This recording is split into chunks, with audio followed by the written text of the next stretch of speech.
Wow, the best mime ever. Newcastle slam. Repeat. Finisher. Like when you're trying to first someone? Finish? No? Why is he stabbing? Stabbing and pulling. What could that... What? Is it like something that you do every game? Just knifing? Hop in a bat?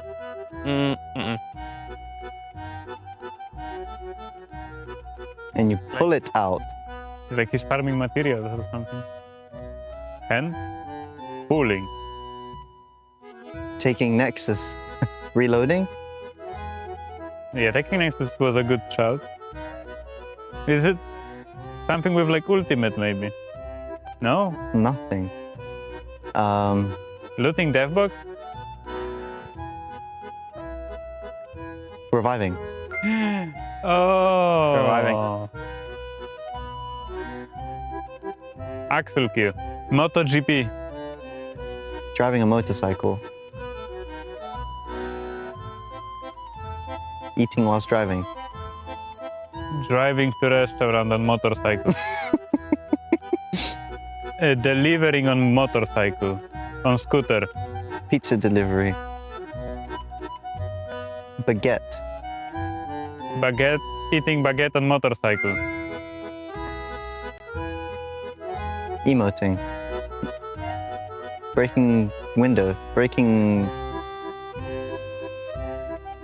Punching a door. Punching a door, yeah.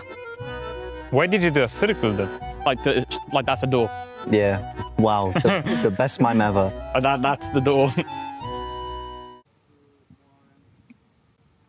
Welcome to ALGS at EWC 26. We're no longer in Riyadh. We're in beautiful Paris. Is BK Gaming going to be able to defend their championship? Or is this the year that Team Falcons is finally able to win a championship at EWC? My name is the 7WG and I'm going to be your studio host. I think it's time we go and ask some questions to the players.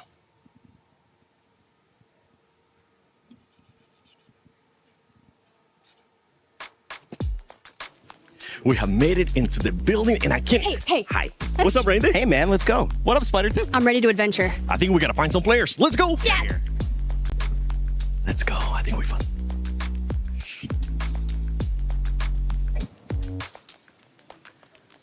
I think we found them.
Listen, I think you're a favorite here. I think most people consider it.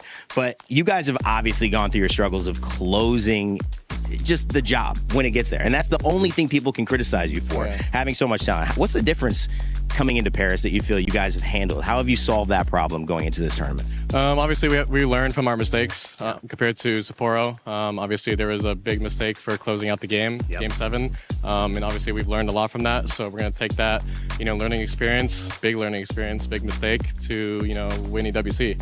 And I think, from all the practice and, everything leading up to this point. I think, we'll be ready. Well, listen, this man is so busy. I have to get him while he's walking to another interview from another interview. So we're going to let you go. But I do have to just say, isn't your girlfriend French? Yes, she is. She's from Marseille. So you have an advantage. Oh, yeah. Okay. Oh, yeah. There's a huge French buff here. This man, if he's eating the croissant mid-game break, you'll know where it came from. All right, that's how. Appreciate you, bro. Good luck this tournament. Appreciate it. We'll catch up with him and some more players in a sec. Wait, Jelly from Steady Esports. Before you write your name, I got a couple of questions for you because this is your second EWC. How are you enjoying Paris so far? Honestly, I feel like there's no city like this vibe, like the vintage vibe of the city. I honestly love it. I mean, Deeds was talking about, is there any food out there that you're really digging into? I love gelato ice cream, and there's a bunch of spots here, so.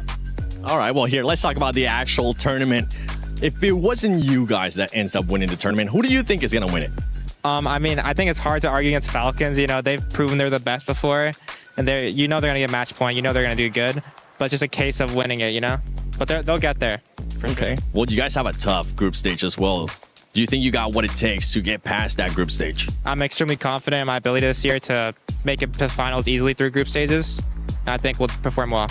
And you've been in the ALGS for about a year and a half now. You were telling me earlier, you are an up-and-coming phenom. Is there any messages you want to send out there to the people that actually support you? Honestly, my biggest piece of advice is to just believe in yourself, Everybody will try to knock you down. But as long as you believe in yourself, everything will go your way. Well, hopefully that's going to be the case. Okay, now that you answered those questions, I'll let you go back to signing your name. All right.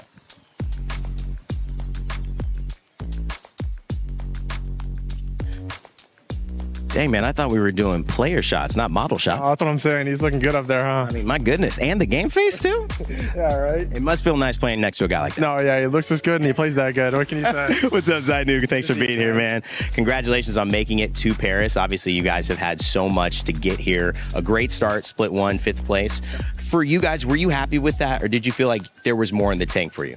Yeah, our Pro League split placement, I think it didn't really represent the way we are as a team. And obviously, we had our internet problems and stuff like that. Everyone goes through that, but it's not an excuse. And after we got halfway through the split, we came together as a team and we figured out what we needed to do to really bring it back. We had our team talks. We figured out what everyone needed on the team, and it's just been working really good. I don't think a 5th is exactly represents us, like you said, but I think, considering how we started the split, I think it's a very good placement leading into the split. It feels like you guys can do a lot with a little. Things may not be going right, but you still make it work. You still get a top placement. People know there's more for you. What are the levers do you feel like you need to push and pull? And specifically in terms of Zap, because we've seen you and Koi dominate. We've seen you win a LAN. We've seen you lift a trophy. With Zap coming in, how do you feel either you have to help him succeed or he has to help you guys succeed if you're going to lift another trophy here at EWC? Yeah, I mean, I think Zap is the best in his role.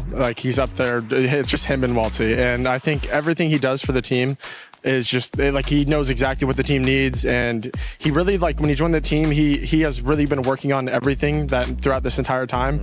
And I still have my moments, where I need to tell him to go do something, or we get a little frustrated at each other. But you got to keep him honest. Yeah. But our team is we're all friends, and we all know, at the end of the day, it's our job. We need to show up and we need to perform. And getting emotional, it's understandable, but it can't get overboard. And being able to just talk to each other like that and can express the way you feel, it's important in every team. And I think that's one of the biggest things of why Falcons and just all the teams at the top, they stay at the top, and it's just something that we've been working on consistently, and it's really showing results. Yeah. One of the things I want to know is if you had to pick a superpower, a something that makes you guys excellent, something that if you do well, how people kind of lean into their strengths. If you had to lean into your strength, what would that strength be for people watching? Because again, you guys show flashes of brilliance in almost all areas. What's the one that you've noticed, wow, this is where we're special. If we do this right, we can make it happen? Yeah, I mean, most people know I would say we are the best team fighting team in the game. Falcons, who I don't care. we are the best team fighting team in the game, and I think other than that, the way we communicate with each other, it's just we really flow together, And it seems like the fights, when we're all there and our energy's all there and we show up, it's no one can stop us. And If we bring that into this land, we're going to be able to bring it out. Now, my other question, is there a player that can beat Koifel in some of the poses he's making right now, or do you think he's got that one locked down? I think he's got those poses unlocked. No one's beating him in those. I think he's coming home with a trophy for the poses for these shots, man. But I'm going to let you get back with your team. Thank you, Zainu. Great talking with you as well, and good luck this tournament. Yeah, thank you, man. Hey y'all, it's Tiffany, and I just found Hank McCoy, aka Tom, aka Legacy. How are we feeling today, bro? I'm feeling pretty good. Media day is mostly over. It's like looking pretty good. Excited to start. I was gonna say, I saw you doing your glamour shots over there. Talk me through doing the hero shots. That's your favorite, right? Oh, by far the least favorite. But hey, they look the best though. So They do look good. I did walk by, talk to your coach, and I was like, you guys are mogging. And I don't know what that word means. I'm very much a grandma on this. So do you know what mogging means? no, I don't. You might have to explain it to me a bit later. Like, I can explain it to you later. Okay, but now that we're locked in, the hardest part is over. How are you feeling going into group stages? going to group stage pretty confident. Like they're the ones who've practiced. Just hoping to stay out of the survivor stage. Top 6 doesn't look very nice, but yeah. Year 6 has been really, I'm going to call it weird in ALGS in general. It feels very open, a lot of changes. Have you guys felt more confident being able to navigate those changes, or are there some things that you're like, I kind of want to iron them out in the group stages before match point finals? I think most part in like boot camp, just like scrims beforehand, where I've managed to iron them out. But for the most part, the game's in a pretty good state for us, I think, as a team. Like, yeah. I like that. Now, speaking of, sometimes we get like clear favorites in Split 1 playoffs. Are there any teams that you're particularly worried about? I mean, as always, it just has to be Falcons. Alliance have been looking pretty good in scrims as well, but I mean, they're the team to beat. And when you beat the Falcons, what do you want to say to them? I love that you said when. I can't really know. Publicly, congrats for them because they were doing well, but yeah. We're just better. That's what I want out of you. We are just better, yeah. And there you have it, guys. We'll see you guys for some more action later. But thank you so much, homie. Cheers. Nice talking to you. Yeah, you as well. Look who I'm here with now. No Name, the MVP from APAC South Pro League, also from Wolves, the champions. No Name, how are you enjoying Paris? No Name 这次在巴黎待得怎么样？这是我第一次来到巴黎，然后我感觉这里的食物都比较美味吧。我昨天吃了蜗牛，然后感觉是挺好吃的。我对巴黎的印象非常好。Well, this is my first time in Paris, and I think like food here is really amazing. Yesterday I tried this one dish that was really tasty. I really enjoying here. I'm glad you enjoyed that food because I've also been enjoying the food quite a lot. Now, you are one of the favorites coming into the tournament. Does that put extra pressure on your guys' shoulders? 你们张队是这次比赛的夺冠热门，这是给你们施加更大的压力吗？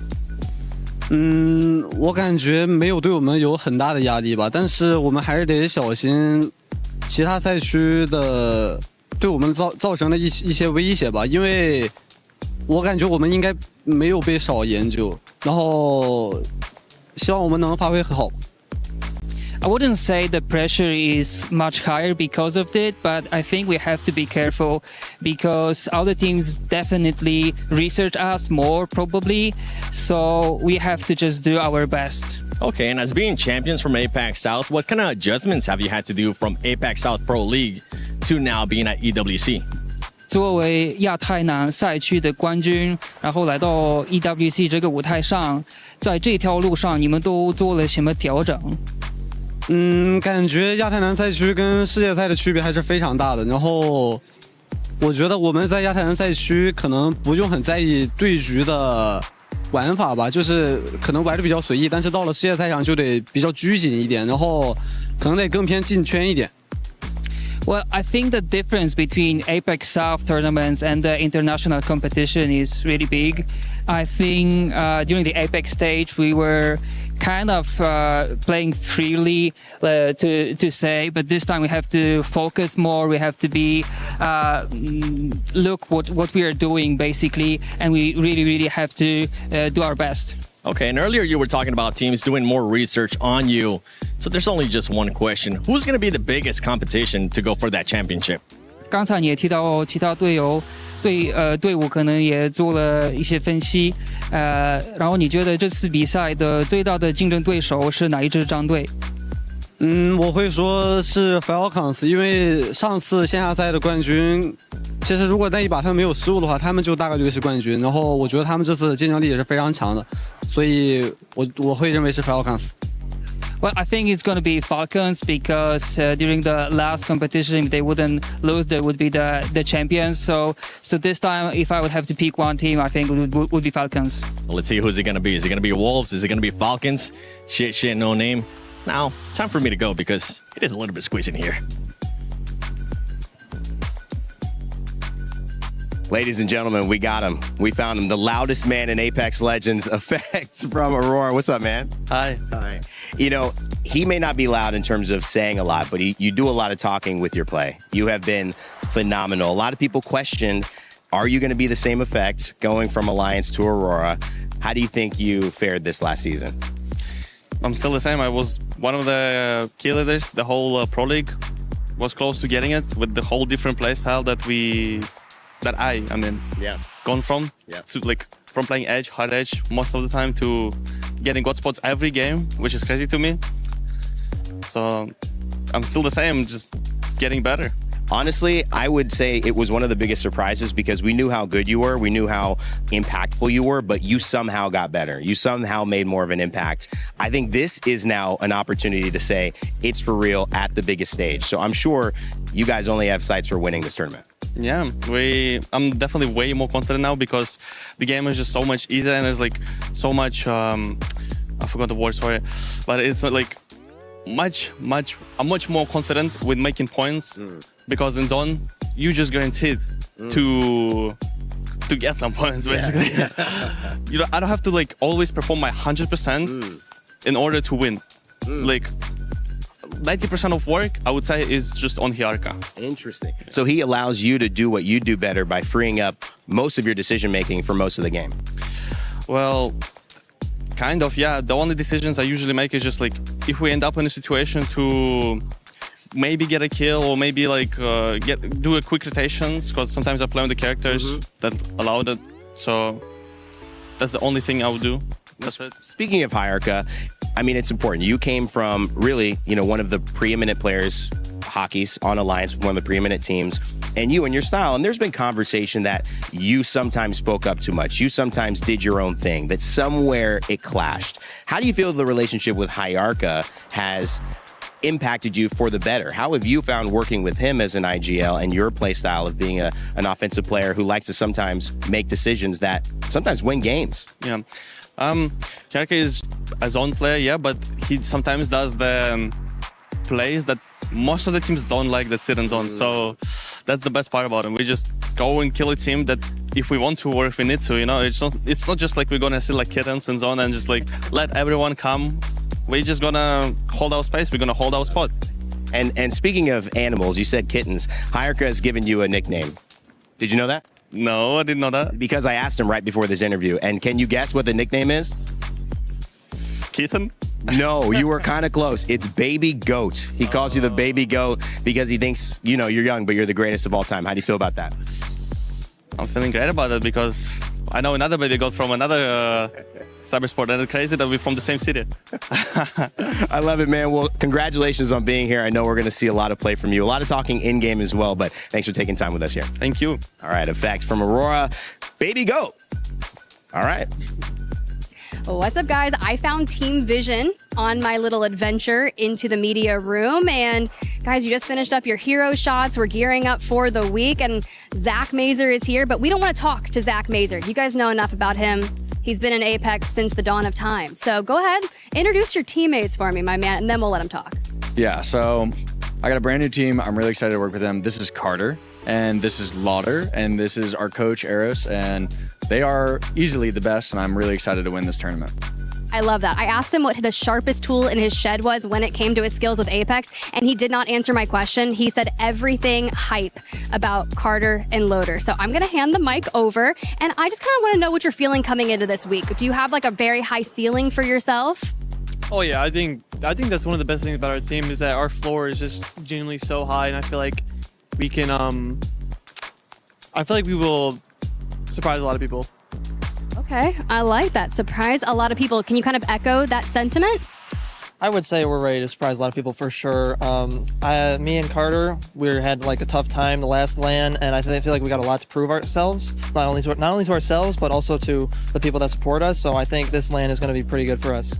I like it. And Zach was telling me in particular that when you guys were like looking for teams and going through tryouts, that you initially told him no, that you didn't want to play with him. Kind of walk me through some of those tryouts. So I believe we had multiple trials lined up and we didn't have a definitive answer yet. So we kind of wanted to wait until a little bit later just to figure out exactly who we wanted to play with. And at a certain point in time, we realized that Zach was our absolute best option and that we could go really far with him. Like that. What did you feel when they said no? Because you are a vet, you know, you've performed historically, like your repertoire speaks for itself. So how did that feel hearing no? Well, it was a different timeline, so we got a little bit confused. So the no actually came right before champs. It wasn't during these trials. Okay. The trials, they were working with a couple different people, and it was very obvious, like you said, that I was going to be their best option. I was very lucky to get the opportunity to play with them. But yeah, the no came right before champs, and you know that was acceptable. Well, it is what it is. It is what it is. Okay, so we got the high ceiling, a lot of expectations coming in. We have a lot of clear favorites when you think about year 6 split 1 playoffs. Do you consider yourself one of the favorites to win this LAN? No, I think I've always considered like me, Lauder, I feel like we've always been dark horses. Okay. Honestly, I don't think we're ever favorites, but I feel like that's a good thing though. Do you think you have less pressure on yourself being that dark horse? Yes and no. I feel like we just I feel like we just have a lot to prove. I think me and Lauder, but I think Zach will compliment us a lot. So. All right, and what do you have to say about that? I mean, I think we're favorites because of how good we are online. But I mean, online is a whole different story. It's a whole different environment. You know, there's a lot less pressure. You're in your bedroom. Everything's different. If we're talking about online, I would say we're absolutely favorites.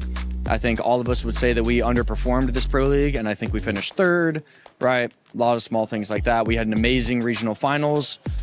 We had the most points overall, finished 2nd. And you know, when that ended, none of our heads were too high. We were bummed out we couldn't close it out. So yeah, our expectations are really, really high. I would probably say we're favorites, but that is a lot of pressure like you mentioned. Yeah, it's really tough. I was asking someone earlier, I was like, is it more difficult, do you think, to win your first title or defend it? And they had been a LAN. Do you guys think it's incredibly difficult just to get that first one out of the way?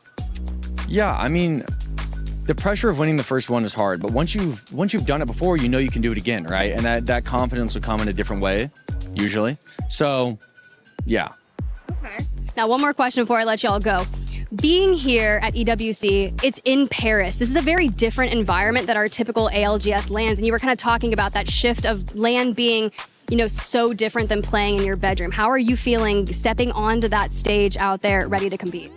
I'm ready to go. I could not be more comfortable after playing at a few LANs already. The first one definitely was something to get used to, but I've got the experience now and I'm ready to go.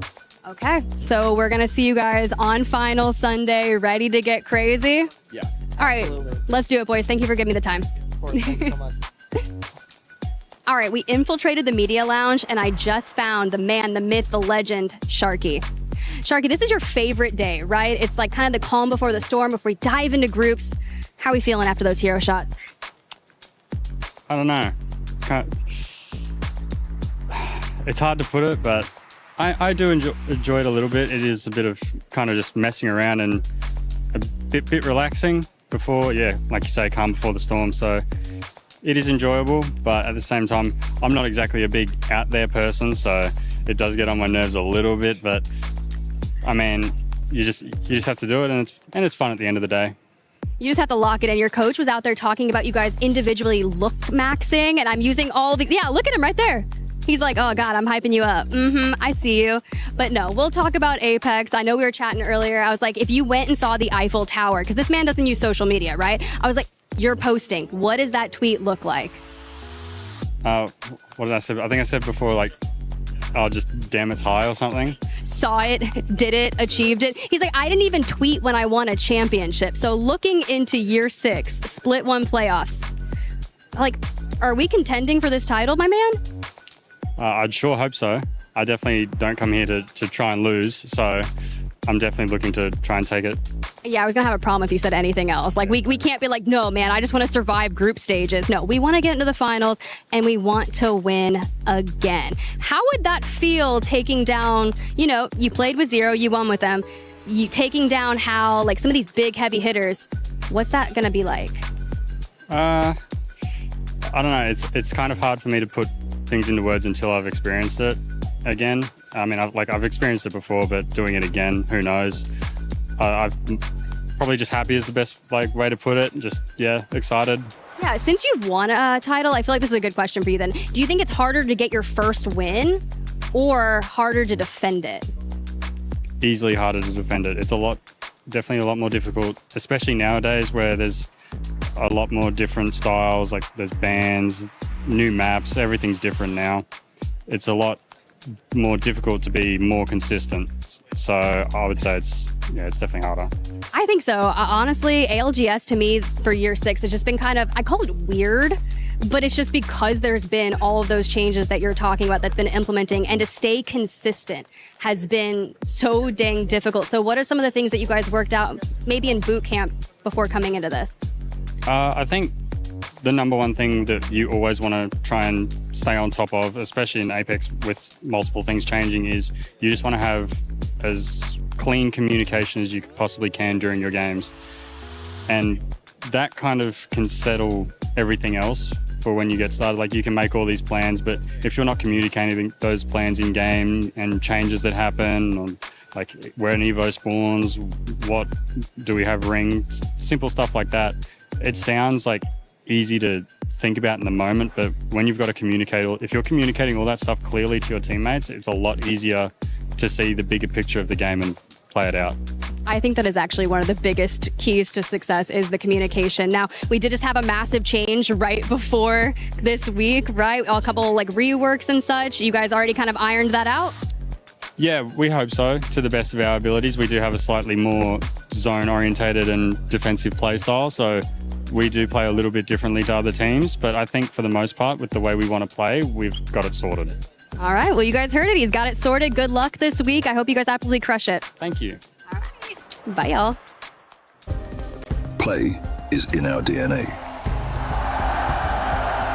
Whenever we let it out, it becomes our superpower. Now imagine an entire city being built to supercharge it. Kadir City, powered by Play. New City, Paris. I knew where to go in Riyadh. EWC 26, New City, Kirya City Grid. I gotta go find it. Excuse me. I'm trying to find where I'm going here. Okay, Eiffel Tower, I know that one. No Kirya City Grid. I gotta look for more signs.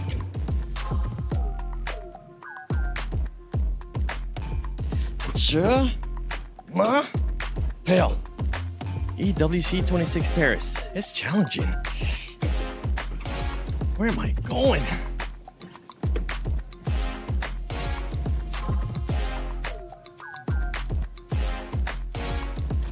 I have finally made it. Welcome to the ALGS at EWC 26, live from Paris at the Kirya City Grid. My name is the 7WG and I'm gonna be your studio host. And now I can't wait to find the rest of the amazing talent. Let's go and get day one started.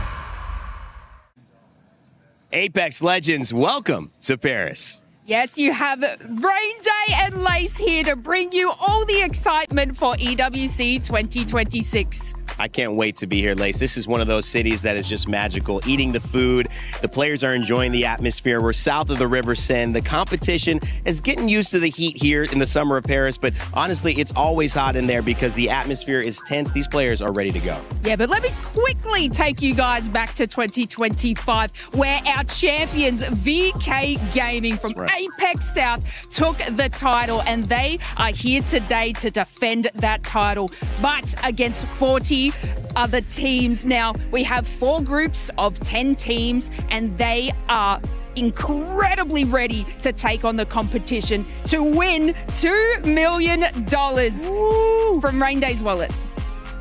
I didn't know that part. We'll talk to production about that one as well, or League Ops. I need an answer to that. However, you guys do have an answer as to who is going to be competing. The team she talked about from Aurora with the likes of Effect, looking to try to make his own destiny as a leader on this team with Hyrka and Oirain, going against a former teammate in Hockey's who's picked up Aku on Alliance, who's already, by the way, won this tournament. Can he and Alliance win it again? But of course, they'll be having to go up against all of our teams from Zeta Division to, of course, the infamous Falcons, who want to be here, who are always here. Waltzy, Gildersons, and Imperial Hout, they've qualified for every major ALGS LAN in history. This is no exception, and like no exception, they plan to win. And speaking of never missing a tournament, Gen G have just arrived to EWC. I mean, Asia's just got off the plane about an hour ago to compete here today. So they are ready to go in with Apex Legends and do everything that they possibly can to take it all home. But of course, we have a quick little explainer video for you guys so you can see how everything works.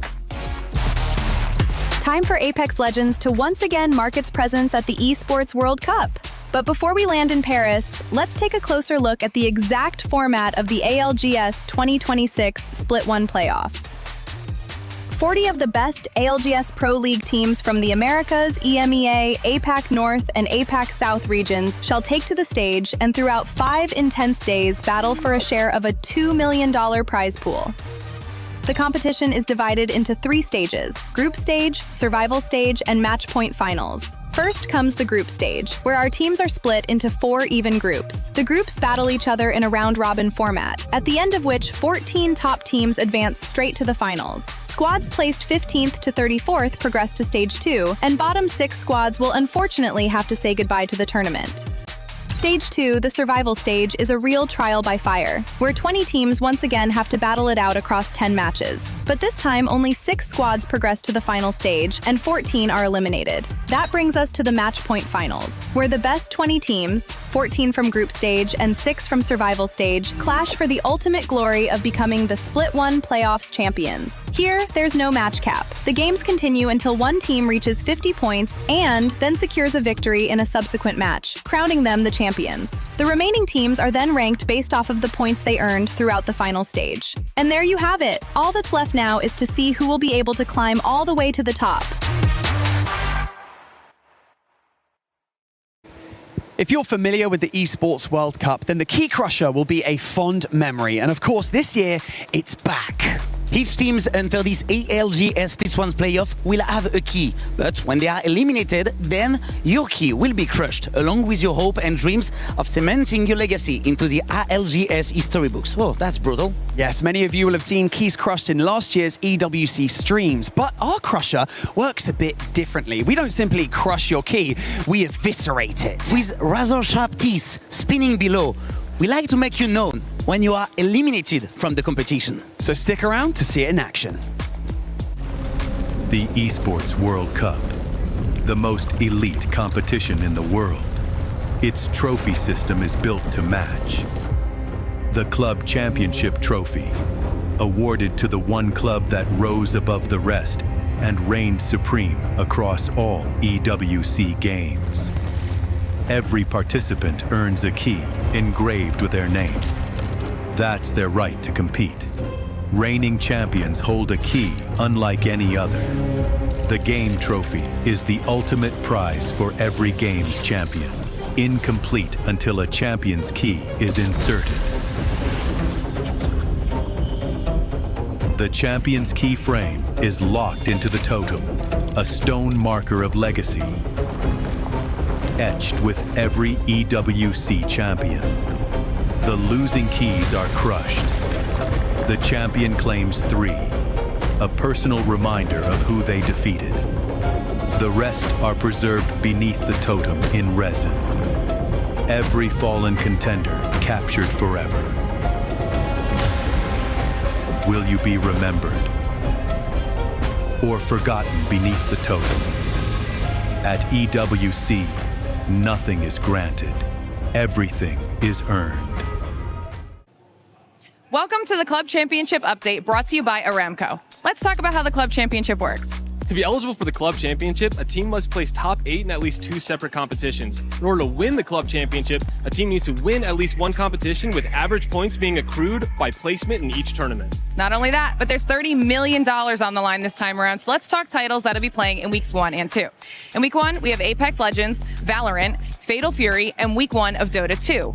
In week 2, we have League of Legends, Free Fire, MLBB, MWI, and week 2 of Dota 2, with many more titles to come in the following weeks. But Eric, let's give everybody a recap of what happened in the 2025 Club Championship.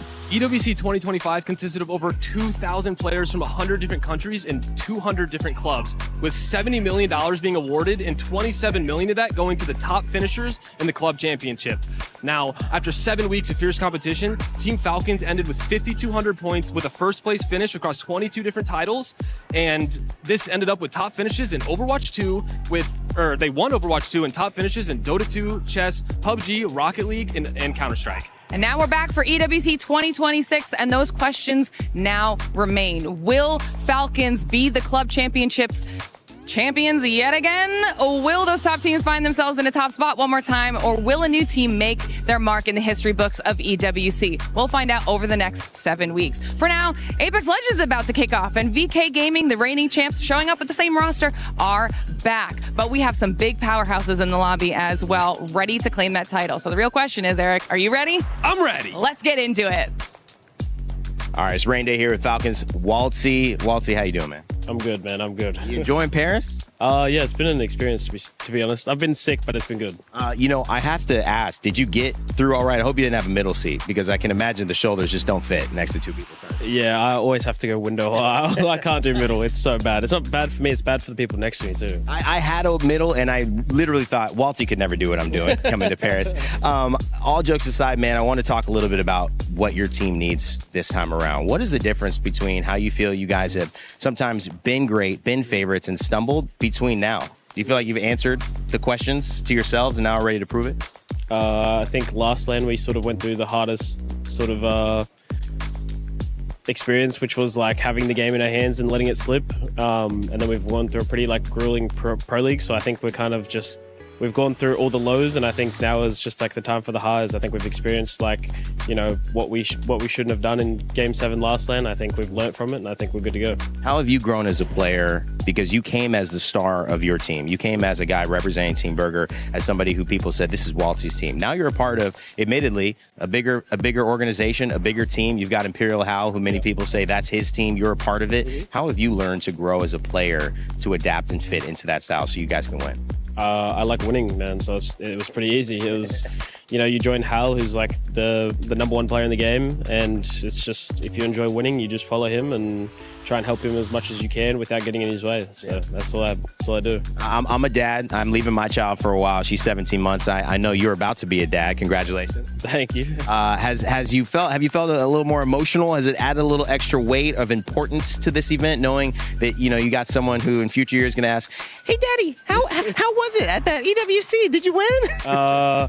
Well, we knew, so she was actually pregnant in Japan as well. So it's kind of been like, I felt it then, I feel it now. I feel like every event now I sort of have just something extra that I want to win for. So I'd definitely say it is a bit more emotion involved for sure. It's a beautiful thing, man. I've loved seeing your growth. I think you guys are truly one of the top 2 favorites here. I'm excited to see you prove it on the main stage, though, coming up. Thanks, man. Thank you.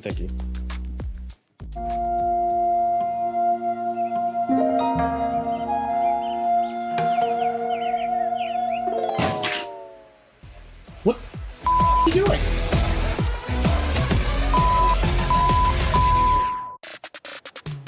One of the trophies that Imperial Hal is currently missing here at EWC. Ladies and gentlemen, welcome to the year 6 of ALGS Split 1 playoffs at the 2026 Esports World Cup live in Paris. My name is the 7WG, but I'm not going to be doing this by myself. I'm joined by the amazing people that you have already seen some of them.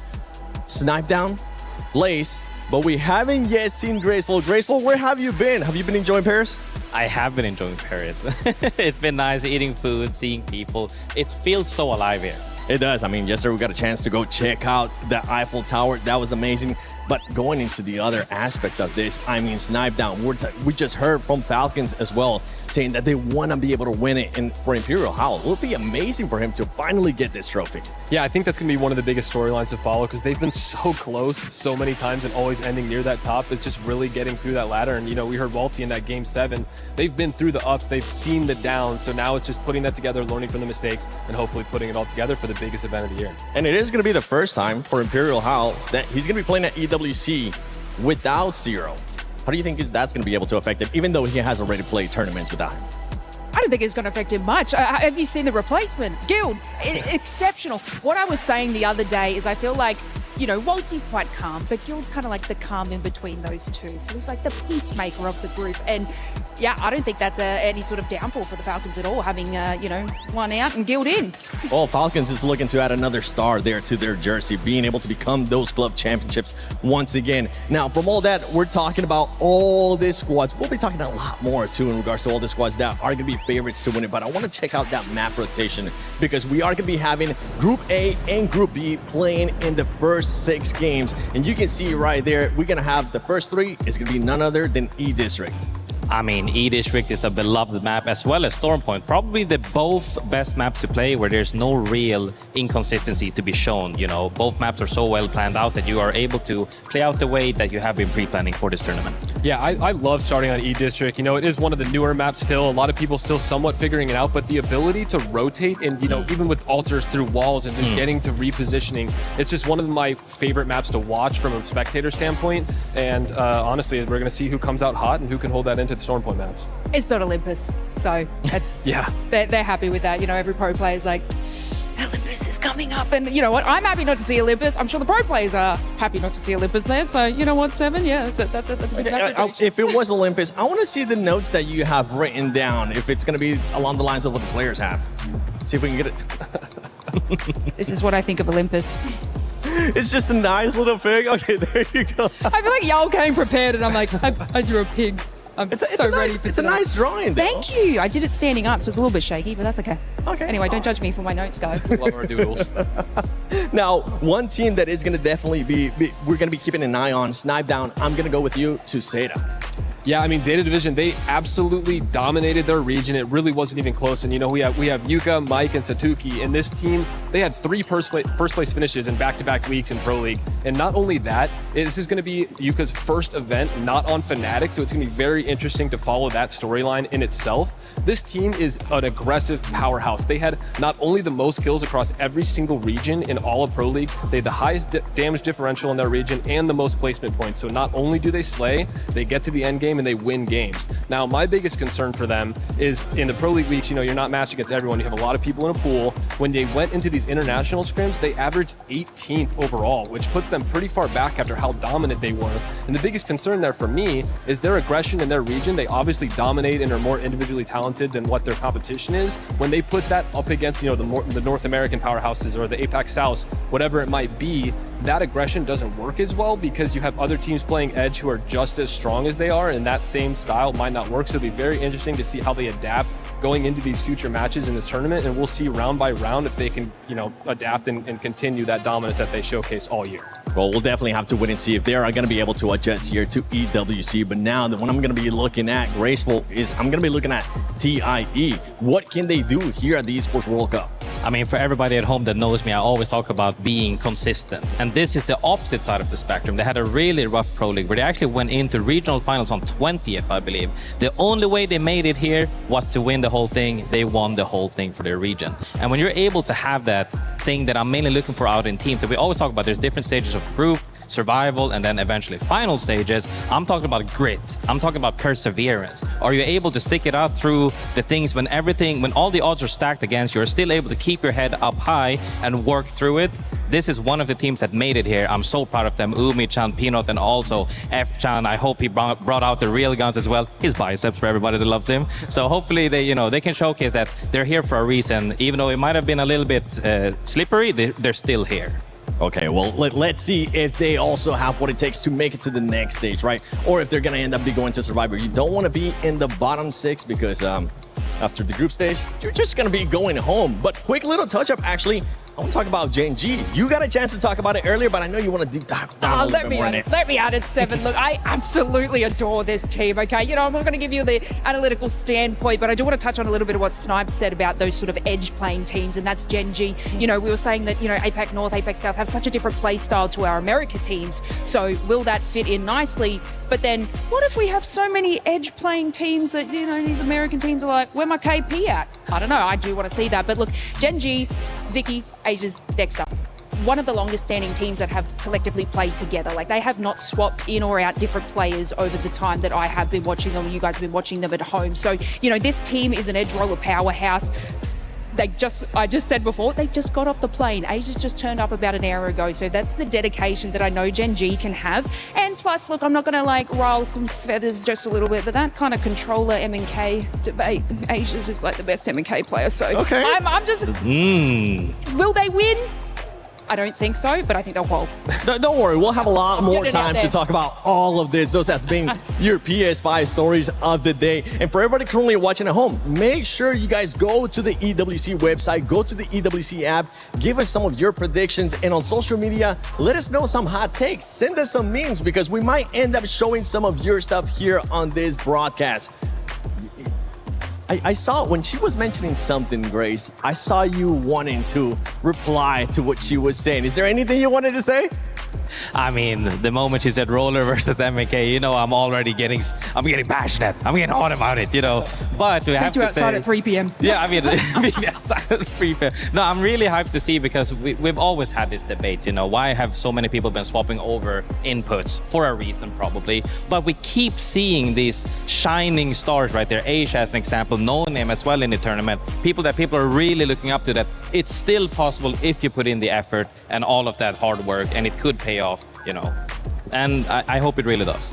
Well, No Name coming in as the MVP from his region. One team, you know what, let's switch it up. Let's stop talking about favorites. Earlier, we got a chance to just brush up really briefly on Falcons, but I know one team that you want to talk about, Snipe Down. It's none other than Shopify Rebellion. Yeah, I've talked about this team constantly, but I think the adaptation of just their playstyle has been really fun to watch. They went from a kill-heavy team, and even talking to Hal in the past, it was just a bunch of guys playing ranked, running around the map who were just better than everyone else. And I think for the first time, this team has come together. They had 2 really rough weeks at the start of Pro League, but that was due to technical issues. And honestly, after that, their average placement for the remainder of 4 weeks and finals was 4th. So going that far, not only that, they were 3rd overall in kills, 3rd overall in damage differential as teams, but the biggest thing that I noticed, number 1 in overall placement, all of North America teams, which is not what you would expect out of the Shopify team, which is kill heavy. So I think that's going to be the biggest difference. It seems like, you know, Zainu's got the IGLing down, more comfortable, more trust within that team, because you never know after their poor performance at the last event. You know, sometimes teams, you know, they lose that faith, they lose that confidence. They did not, and Zainu's just the type of player that, you know, he takes that, he learns, and he comes out stronger. So I'm going to be very interested to follow that storyline at this event. Let's switch a little bit, all right? Favorites. Earlier we were talking about underdogs, and I know there was one team that came to mind for you, Grace. I mean, you know, if you're talking about underdog specifically, you kind of have to go with the boys from EMEA, you know. I'm talking about none less than who exactly am I talking about? Oh, don't worry. I got you. Here, let me see real quick. Do you want my notes? Yeah, give me your notes. It's none other than, Doodleball. Don't worry. We forgot.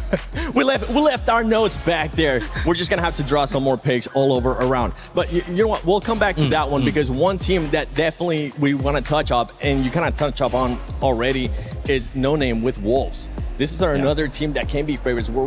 I was actually getting the chance to ask No Name, are you going to be able to adjust your gameplay here for EWC? He said, yeah, we definitely got what it takes. I see us being able to be one of those teams that gets that match point. Yeah, well, look, all of these sports, they've been like strong and heavy hitters. And yes, we were talking about no name, and we want to see a lot of people thrive. But this is someone that's so consistent, that has just been working incredibly hard, and I think kind of deserves that little shine, that little light upon them. But look, when we look at like APEC South and those sorts of stuff, it is chaos. APEC North too. Like it is such a different ball game. I feel like in our regions that it could make or break. It could make or break them. Like he could come here and he could shine, but I also feel like it might be detrimental. And once you sort of get in that headspace and you're like, this is not working for us, we haven't practiced anything else, it's not really going to work out for them. But look, I still feel like it's gonna, No Name's gonna do great. Okay, well, from Group A and Group B, because this is the first 6 matches that we're going to be getting out of those 2 groups, you know what, very quickly, let me know of somebody that you think is going to be the MVP out of those 2 groups today. Snipe, I'm going to go with you first. Honestly, I mean, let's just go with Asia. Let's go with Asia. Yeah. All right. Yeah, I hope the Ben's jet lagged, yeah. Yeah, let's do it. He deserves it. Even better. Grace? I'd probably go with, I think Prestes probably, yeah. Okay. Yeah, probably Prestes, yeah. Okay. Blaze? I'm an Asia's fan. I'm sorry, like I'm a little fangirl. Like that, he's just incredible to watch. I don't mean to copy your homework, No, but I love it. I feel like I'm super excited. Okay, I'm not an expert, but I'm gonna go with No Name. But you know what? I think we are ready for the starting ceremony. So let's send it over to none other than Barney and Ludi.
Mesdames et messieurs, bienvenue à l'Esports World Cup, bienvenue au play-off du Split 1 des ALGS. Ladies and gentlemen, you have now arrived at the very beginning of the most epic journey in esports. Pendant 5 jours de compétition, des joueurs venus du monde entier vont s'affronter sur cette scène. Dans leur région, ils sont les meilleurs, mais seront-ils capables de prouver qu'ils sont les meilleurs au monde? 120 players, 40 teams, and $2 million on the line. Behind that very curtain, waiting to step out onto the arena, we have champions, MVPs, veterans, and rookies looking to make a name for themselves. Évidemment, ils veulent tous marquer l'histoire de l'EWC, tous marquer l'histoire d'Apex Legends et repartir avec ces 2 millions. Mais ce qu'ils veulent vraiment, that stunning trophy. Je suis Luthier et je serai votre host pour tout le WC avec l'incroyable Barney. My name's Barney Banks and I am your host alongside the incredible Luti. And without any further delay, we are now ready to introduce your first 2 groups to the main stage, starting with TIE.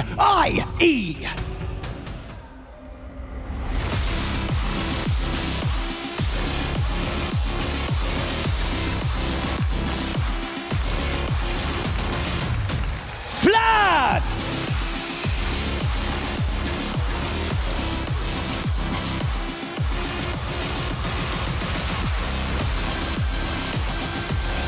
Dory!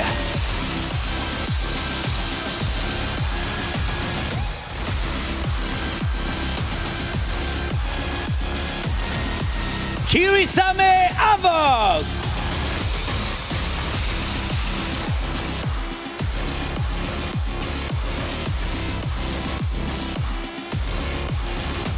Relove Deep Cross Gaming!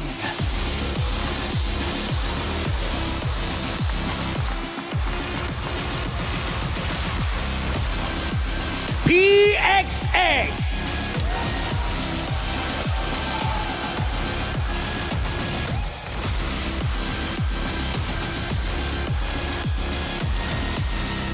Wolves Esports!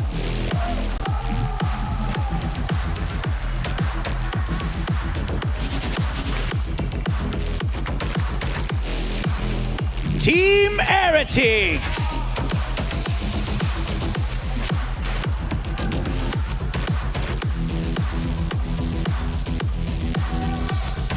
Trinity!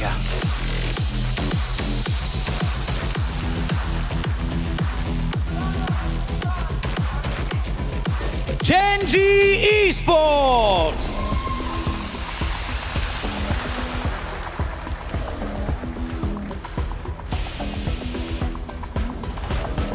Gaming Gladiators!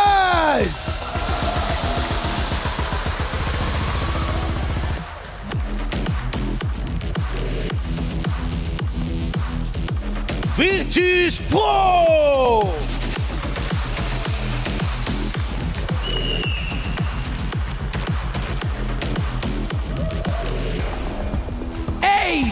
AGAL!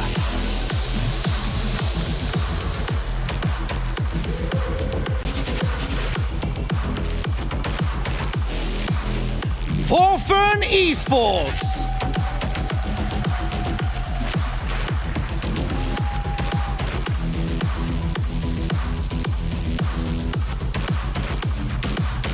Unlimit!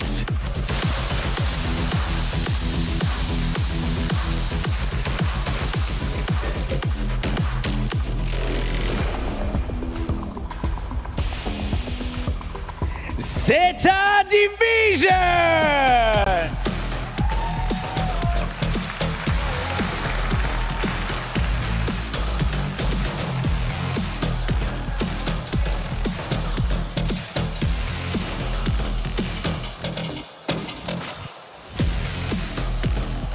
Zeddy Esports!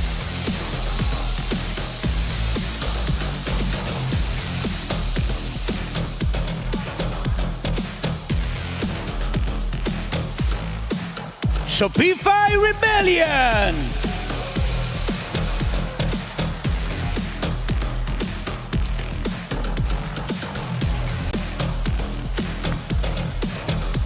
JD Gaming!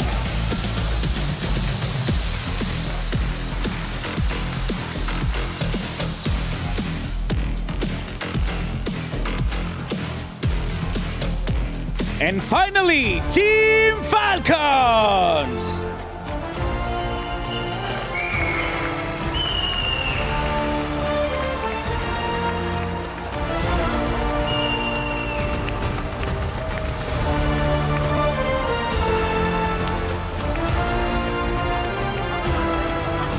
This is where heroes are created, where moments are forged, and where the next generation are inspired. And so, ladies and gentlemen, coming to you live from the Qiddiya City Grid in the Porte de Versailles in the heart of Paris. Welcome to the ALGS Split 1 Playoffs. Paris, nous y sommes. Voici le tout premier événement majeur d'Apex Legends en France. Bienvenue à l'EWC. Bienvenue aux playoffs des ALGS.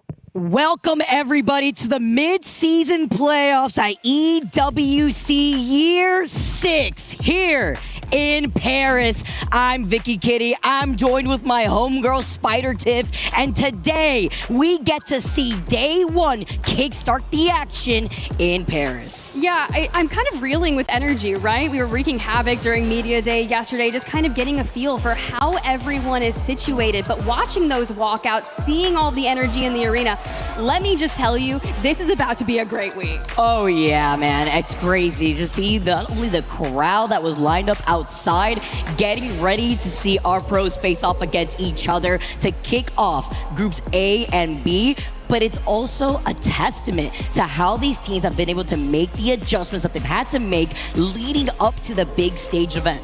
Yeah, it's so interesting, right? I talked to a ton of players yesterday and I was like, I dubbed it as weird. And I quote unquote, year 6 ALGS has just felt different. I don't know if it's because it's incredibly more open when it comes to a lot of our young up and coming talent that has all the roster swaps, right? I'm looking at JD Gaming. You saw floating there for a second, but that's just one name that is looking to put themselves into the history books of ALGS. You gotta bring him over. It's I'm not your fangirl or anything. Shh, no, floating didn't hear that. Oh man, it's crazy. I mean, not only floating and the boys out here that have made their way over to Paris, but we have to also take a look at what is really important for these teams to get that kickstart in the group stages, which is the POI draft that we had not too long ago to situate our teams as we are starting our first match on E-District. Yeah, we truly are, and it's pretty wild, right? Zeta Division, they landed with some pretty solid choices, right? Because they were pretty high up on the prio. But I thought it was really interesting that the first 8 picks actually went to Storm Point, in which you'll see later today. It was Deep Cross Gaming that broke the habit and actually picked E-District first. So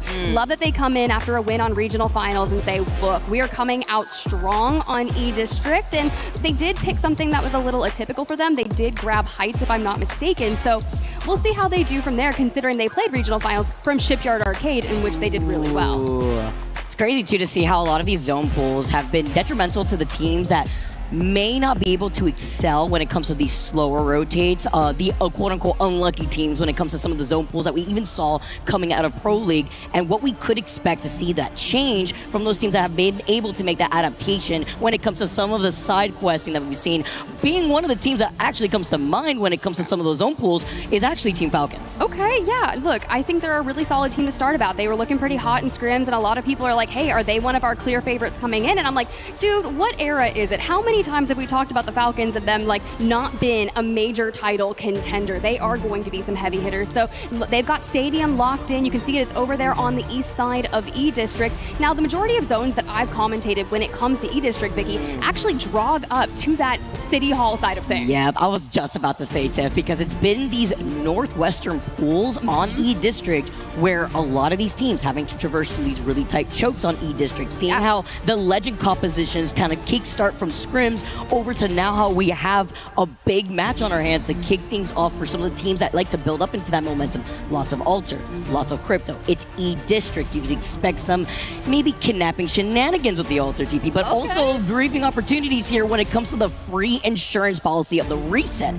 that the Alter allows you to have. Yeah, we'll just have to see what people are going to break out when it it comes to that initial game one. There's a lot of nerves that are going to be floating around this arena. It's like you just got to get your good game out early in a series like this in the group stages, especially when we have that survivor stage on the line after our round robin groups. You don't want to find yourself in the bottom 6 teams early on. But it's just the start, right? You just kind of see what happens. And Team Falcon starting from Stadium, great. If we do pull up towards that Northwestern side, you're going to be rotating through teams like Gaming Gladiators, JD Gaming. We talked about them. This is Naughty's first LAN in which he's IGLing.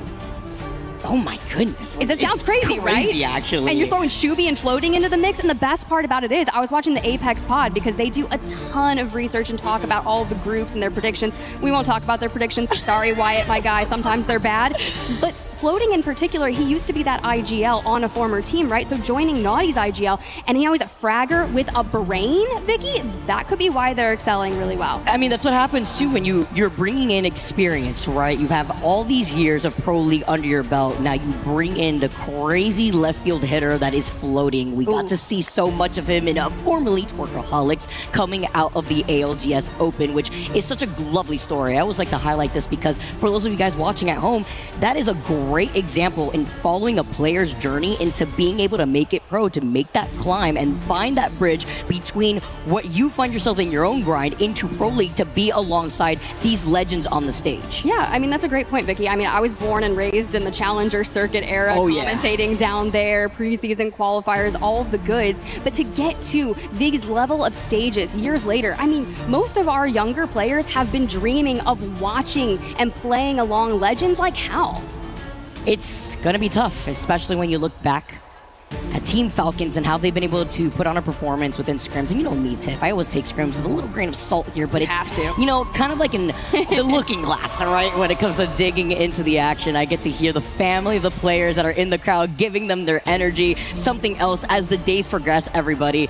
The French crowd is honestly so unmatched. I love the energy when it comes to competing in a French environment here, man. They bring the loudness like no other, I feel, but with all of our legends geared to go, getting a nice little look at the crowd here themselves. But it's going to be exciting, right? You know, being able to see a lot of these players that were able to fly in early. Some players that flew in just a few hours ago. Hey, they were hyping up Gen G on the desk early on. You mentioned a few hours ago. I think I saw a tweet for like literally 3 hours ago. They were still in the car. I slept 2 hours. Let's do it. But here's the deal. A team like that is just going to come out swinging, and it could really shake up the lobby. And as we look a brief moment there at Shopify Rebellion, I got to give them my flowers. Throughout the regular split of year 6, I said it in an interview with Koi, actually. I was like, I was a Shopify Rebellion doubter.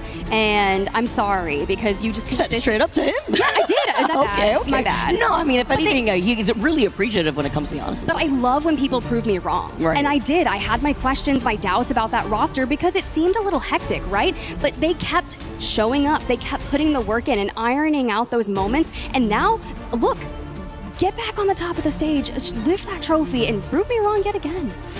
Hey, when it comes to proving the doubters wrong, Tiff, it's about lighting a fire under a lot of these legends' butts. And that's what happens when the group stages also have something on the line. That's actually what I like when it comes to looking at the current format that we had here in the mid-season playoffs, as our legends are geared and ready to go, guys. I'm hearing the music in the background, and everybody has been loaded in. But while we get to go in and we get to highlight, you know, what the group stage provides before getting started with that first game, top 14 teams out of the 40 will be able to advance to the finals, right? So then when you take a look at the 15th to 34th placing spot, they then have to play through that gauntlet of a day of 10 games within the survivor stage. And we have to re-emphasize this, right? Because this is already what kickstarts how a lot of these teams are looking at the start of today with our first 2 groups. You know, I asked if we had torches that we could snuff if we're going for a survivor stage. I could put on my best Jeff Probst if we I can make it happen.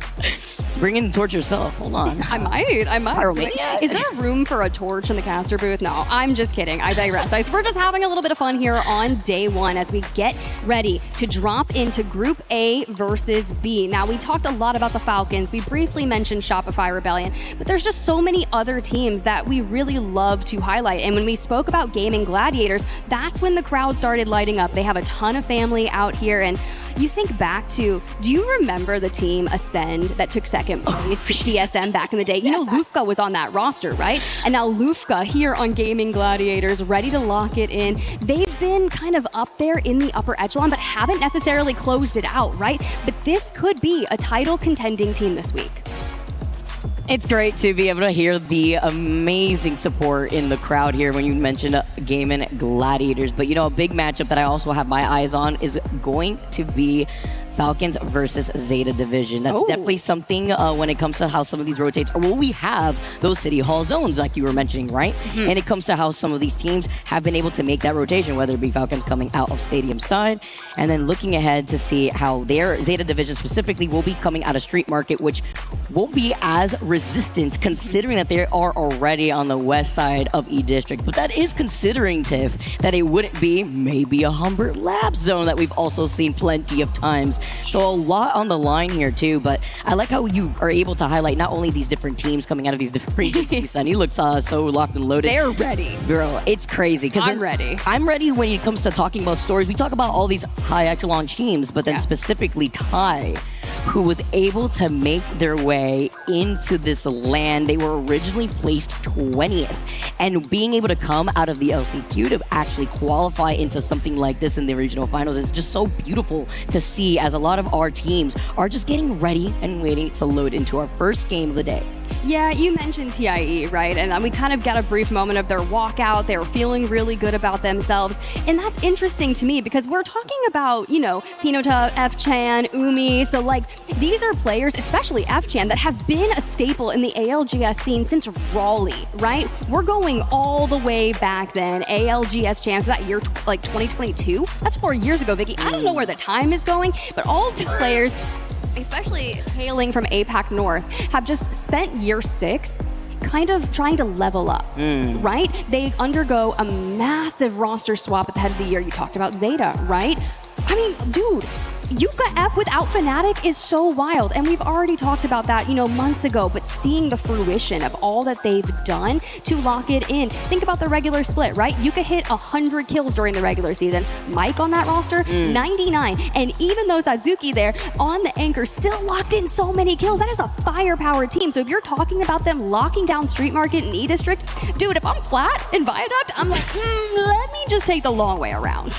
And it depends on, you know, how that zone pool is going to influence a lot of the way that these teams want to take these early game fights, right? The teams that want to be able to display confidence, kind of set the stage for us, especially since we only have our first 3 games on E-District. And as you guys know, we're just waiting for our legends to lock in here, guys. But while we get set up, I'm hearing that we got some content here on the horizon before we get started for our very first game.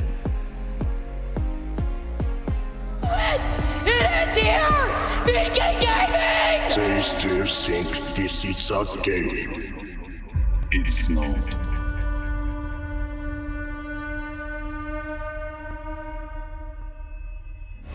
All that matters is being the last one alive. Have you prepared for the end? I have. Good luck, have fun, don't die. Can you feel that? The heat of the flame calls to us all. What can I say? I'm a bit competitive. It runs in my blood.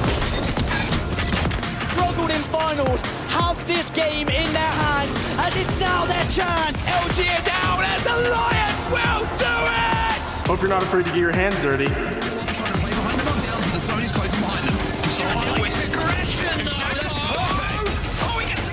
Yes, we are so good, and I am especially really good.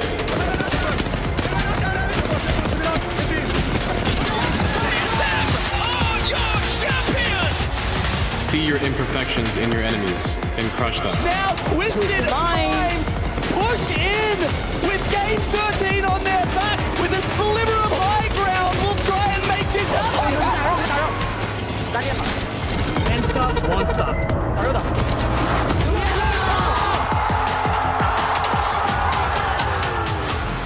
This is what I was built for.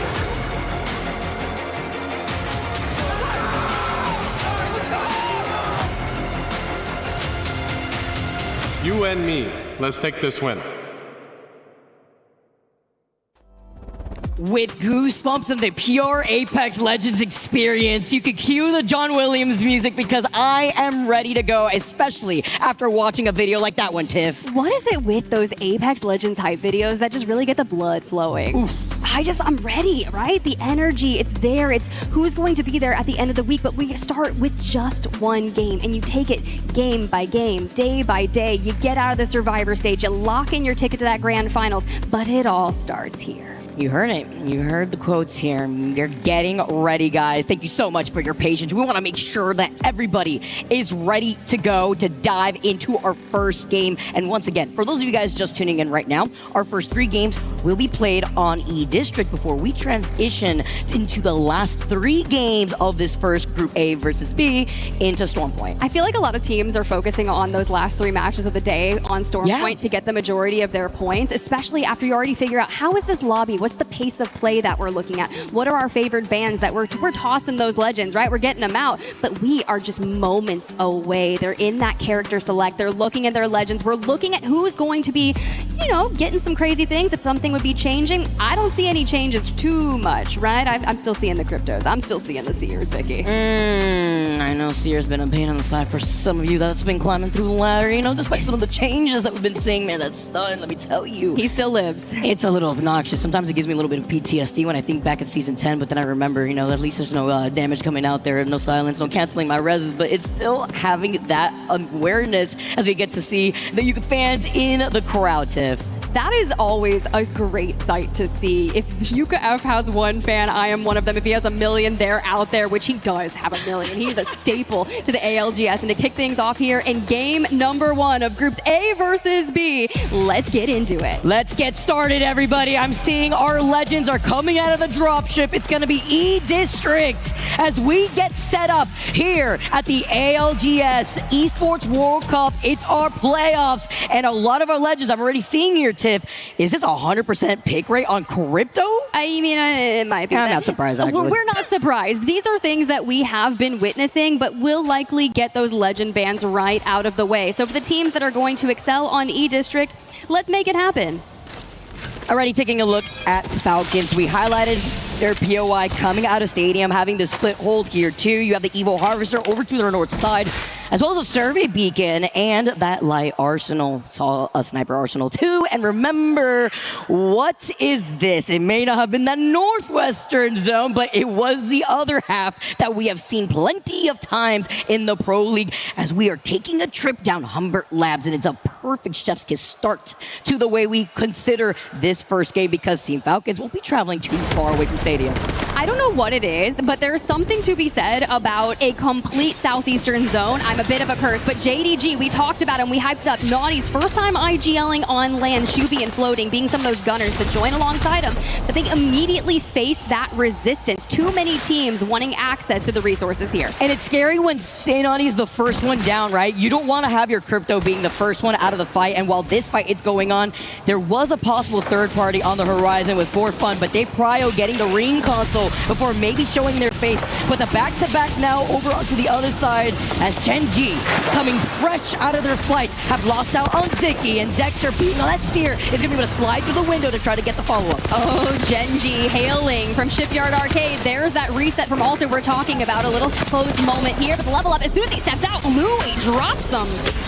Oh, over by Arcade too, though. It's going to be huge to see which team comes out on top here. They just, it's a 1v1, but it is up to Flat to take control, get the res, and get the reset. No third party in the vicinity over by Shipyard Arcade, so they are going to be able to get not only the full reset, but perhaps even being able to take that tower to be able to go into that next zone. Quite unfortunate for Genji to be some of the last players to alive, freshly admitted this morning, like 3 hours ago. Step onto the stage, first team out of the lobby. Nice reset from Flat, though. They've got the caustic, you have your barrels down. It's really uncontested after that. We don't love third parties in moments like that, but that's okay.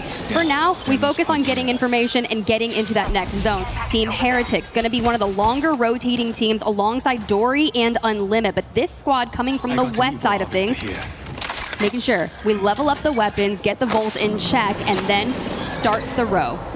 But that side quest, right? You're going to be able to get that information with survey beacons. I mean, when you have 100% pick rate on crypto, then you look at the later half, right? And you know how I feel about Caustic in general, Tiff. But imagine being a Caustic when you have all the teams in this lobby rocking crypto. It'd be a shame here as VP now having to scoot away as a solo while Falcons getting their information, moving around the southeastern side of the zone to rotate into Humbert, more so on the back end, right? The path less traveled by to clear their bikes. So the really only team that they really have to worry about would probably be For Fun, as well as VP, are now making that rotate as a solo, by the way, as well as DCG. Well, we got For Fun on the screen. Nags, Tyler, Synetic starting to immediately make those call-outs of where they're going to find pressure points on their journey deeper into that circle. They land, they lose out on the shields, and immediately start looking for a setup on how are we going to maneuver from this? Where is our playable position deeper into this circle? Because, hey, if we're already going south, it's great. Get your drone up, find that, and start putting that pressure on. I mean, when you have literally the entire lobby, except for what, like 4 or 5 teams, not in that next zone,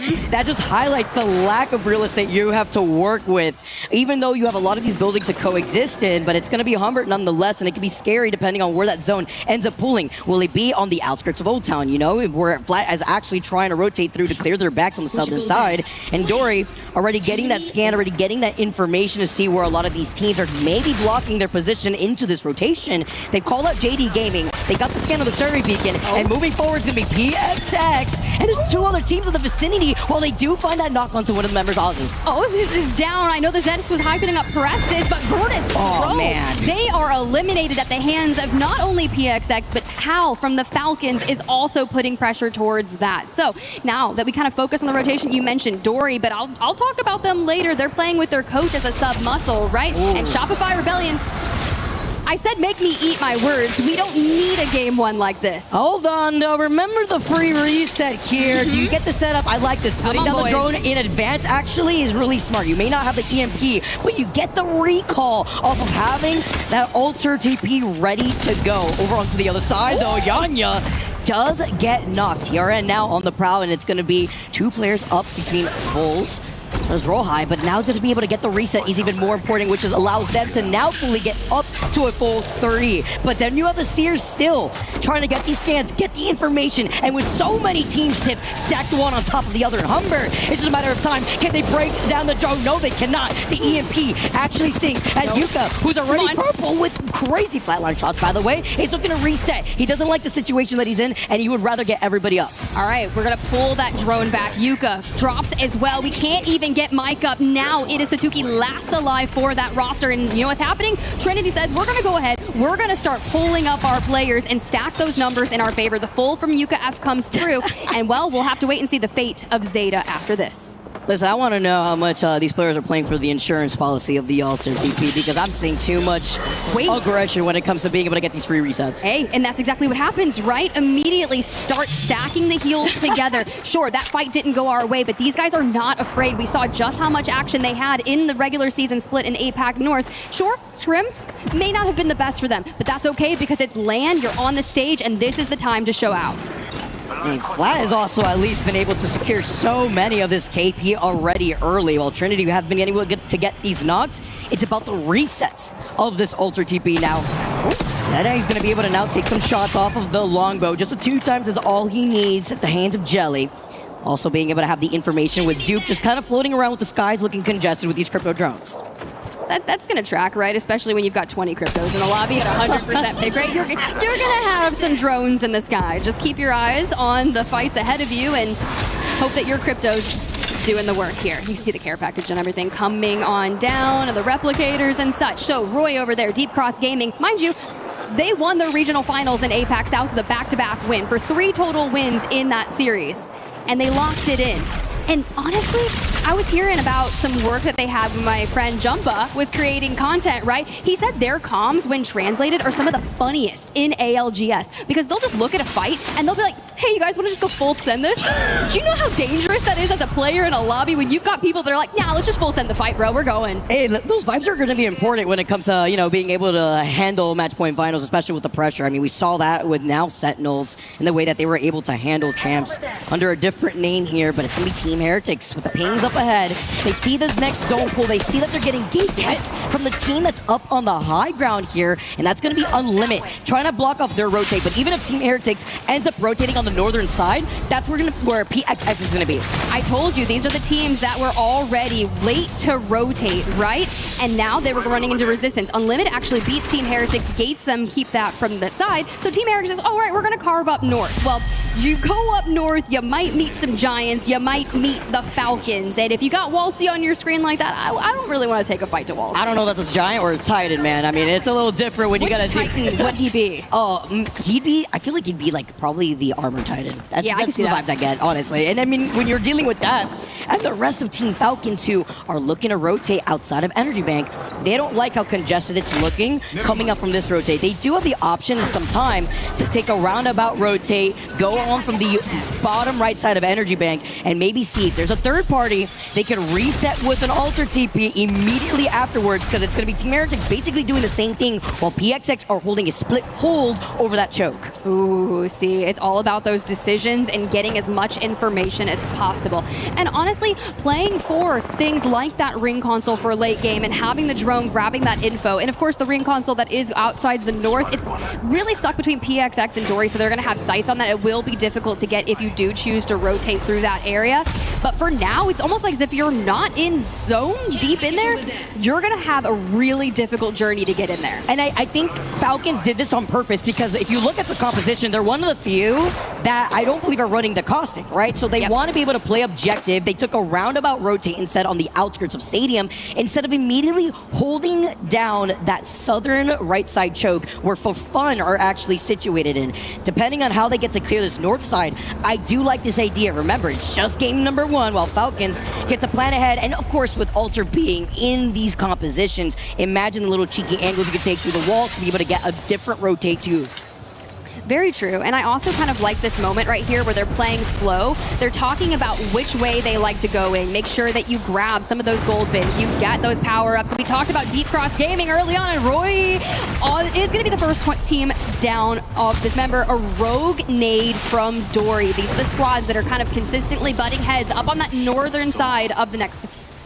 And with Dory trying to at least look ahead here while DCG do get that res, it's going to be Zedai who are on the outskirts. Dory do manage to get the res themselves too, with the exhibit being right on top of their heads.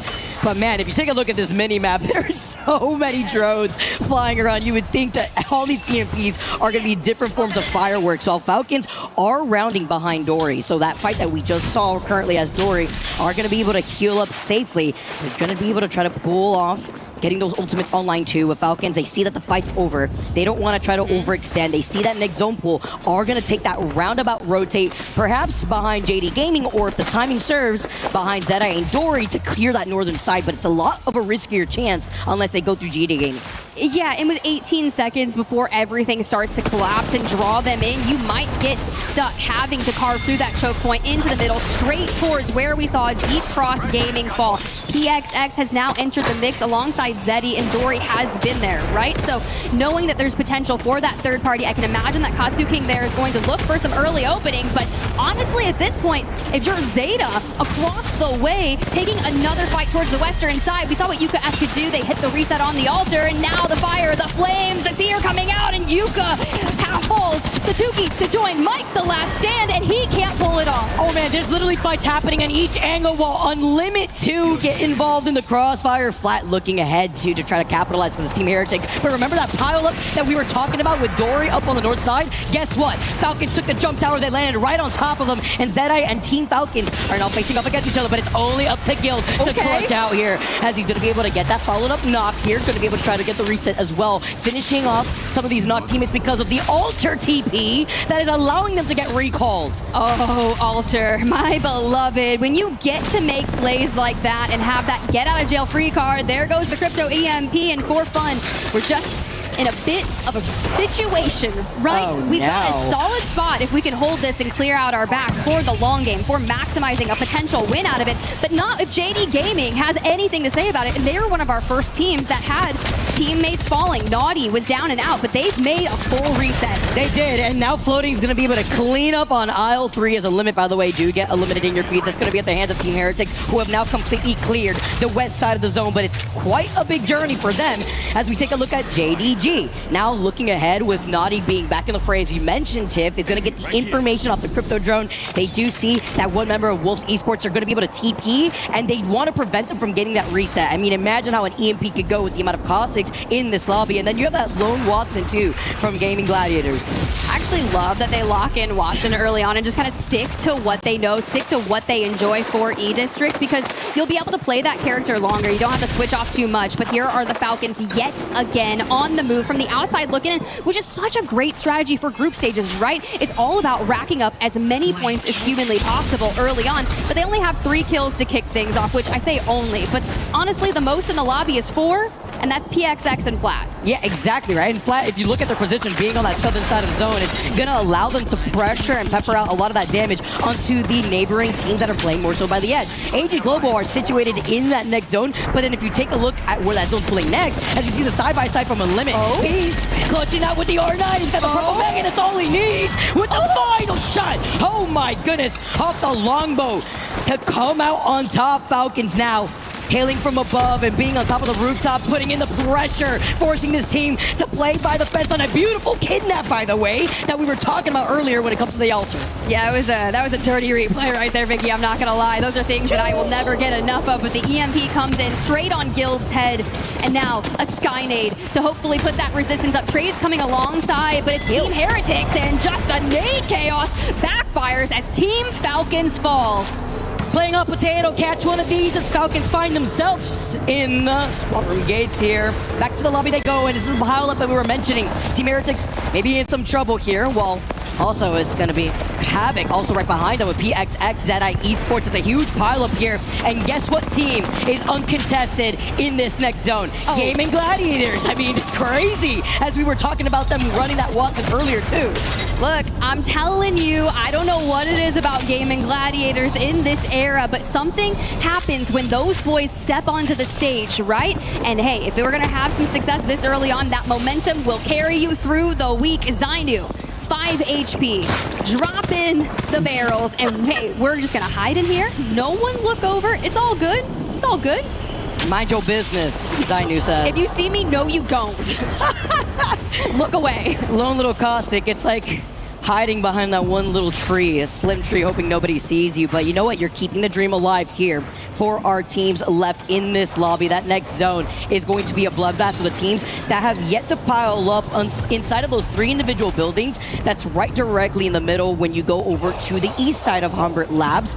Just taking a look at the teams that are just trying to reset here. Yan specifically. He's putting that down to get information, by the way, just in case, because they're trying to kidnap him on the other side of the Moby. Hey, that's kind of rude, I'm not gonna lie, but it's totally fine.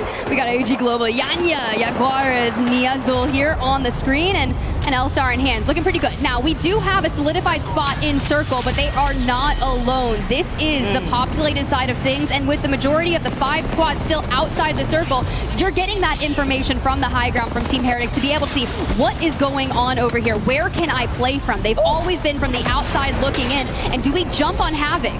The fact that Heretics just reset too, by the way, and they jumped down from the high ground and avoided getting kidnapped, Tiff. And they do. They immediately full send onto Havoc, who just took out Trinity. So Havoc now with 3 kills towards their name are going to have to contend with the Heretics, and they do it as if it was no issue towards them at all. But now with the ring at your back and TIE just ahead of you, how are you going to contend? Because AG Global, they want to get involved too. They do, and after being able to try to get a reset themselves, it was a lot of pressure. The fact, by the way, that TIE coming out of making it into this land when in Pro League they were in 20th. They're staying alive. They've controlled this building. The neighboring teams now with 6 squads remaining. These are the 3 buildings that we had mentioned earlier. And some of the teams that are not within the vicinity of these 3 buildings, JD Gaming, PXX, who are looking at Gaming Gladiators. It's going to be difficult for Gaming Gladiators to make this rotate in the next few seconds. And AGG, understanding and having the awareness,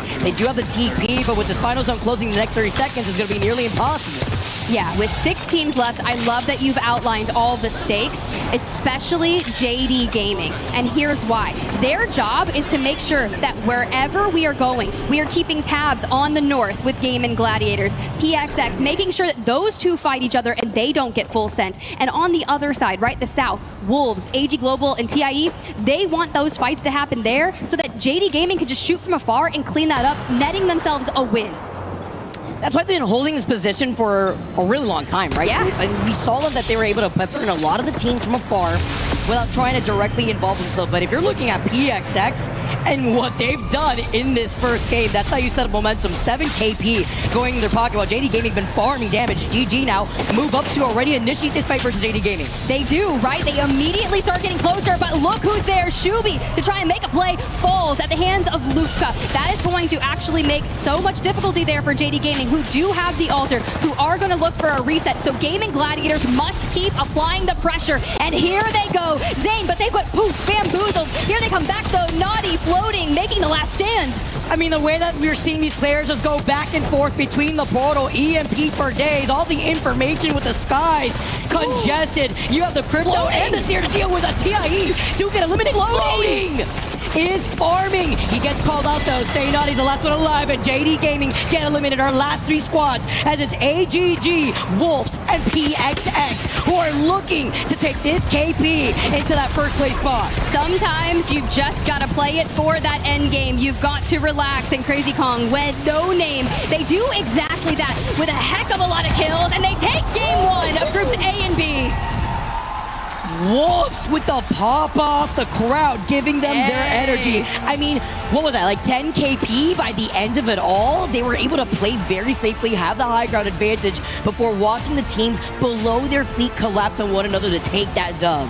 You look, if you lock in Humbert Labs as your POI and that circle immediately starts outlining that area, this is where you can show what you've got. You have that. And not only that, but usually if teams are already in a zone that's pulling towards them, they don't get a lot of kills, right? But you said it, Vicky. They did this win with double-digit 10 kills to kick things off. So a 22-point game 1. Sheesh. I mean, that's how you start things off. I take it. Land over by Humbert. That's your designated POI. You play safe. You get to hold the high advantage.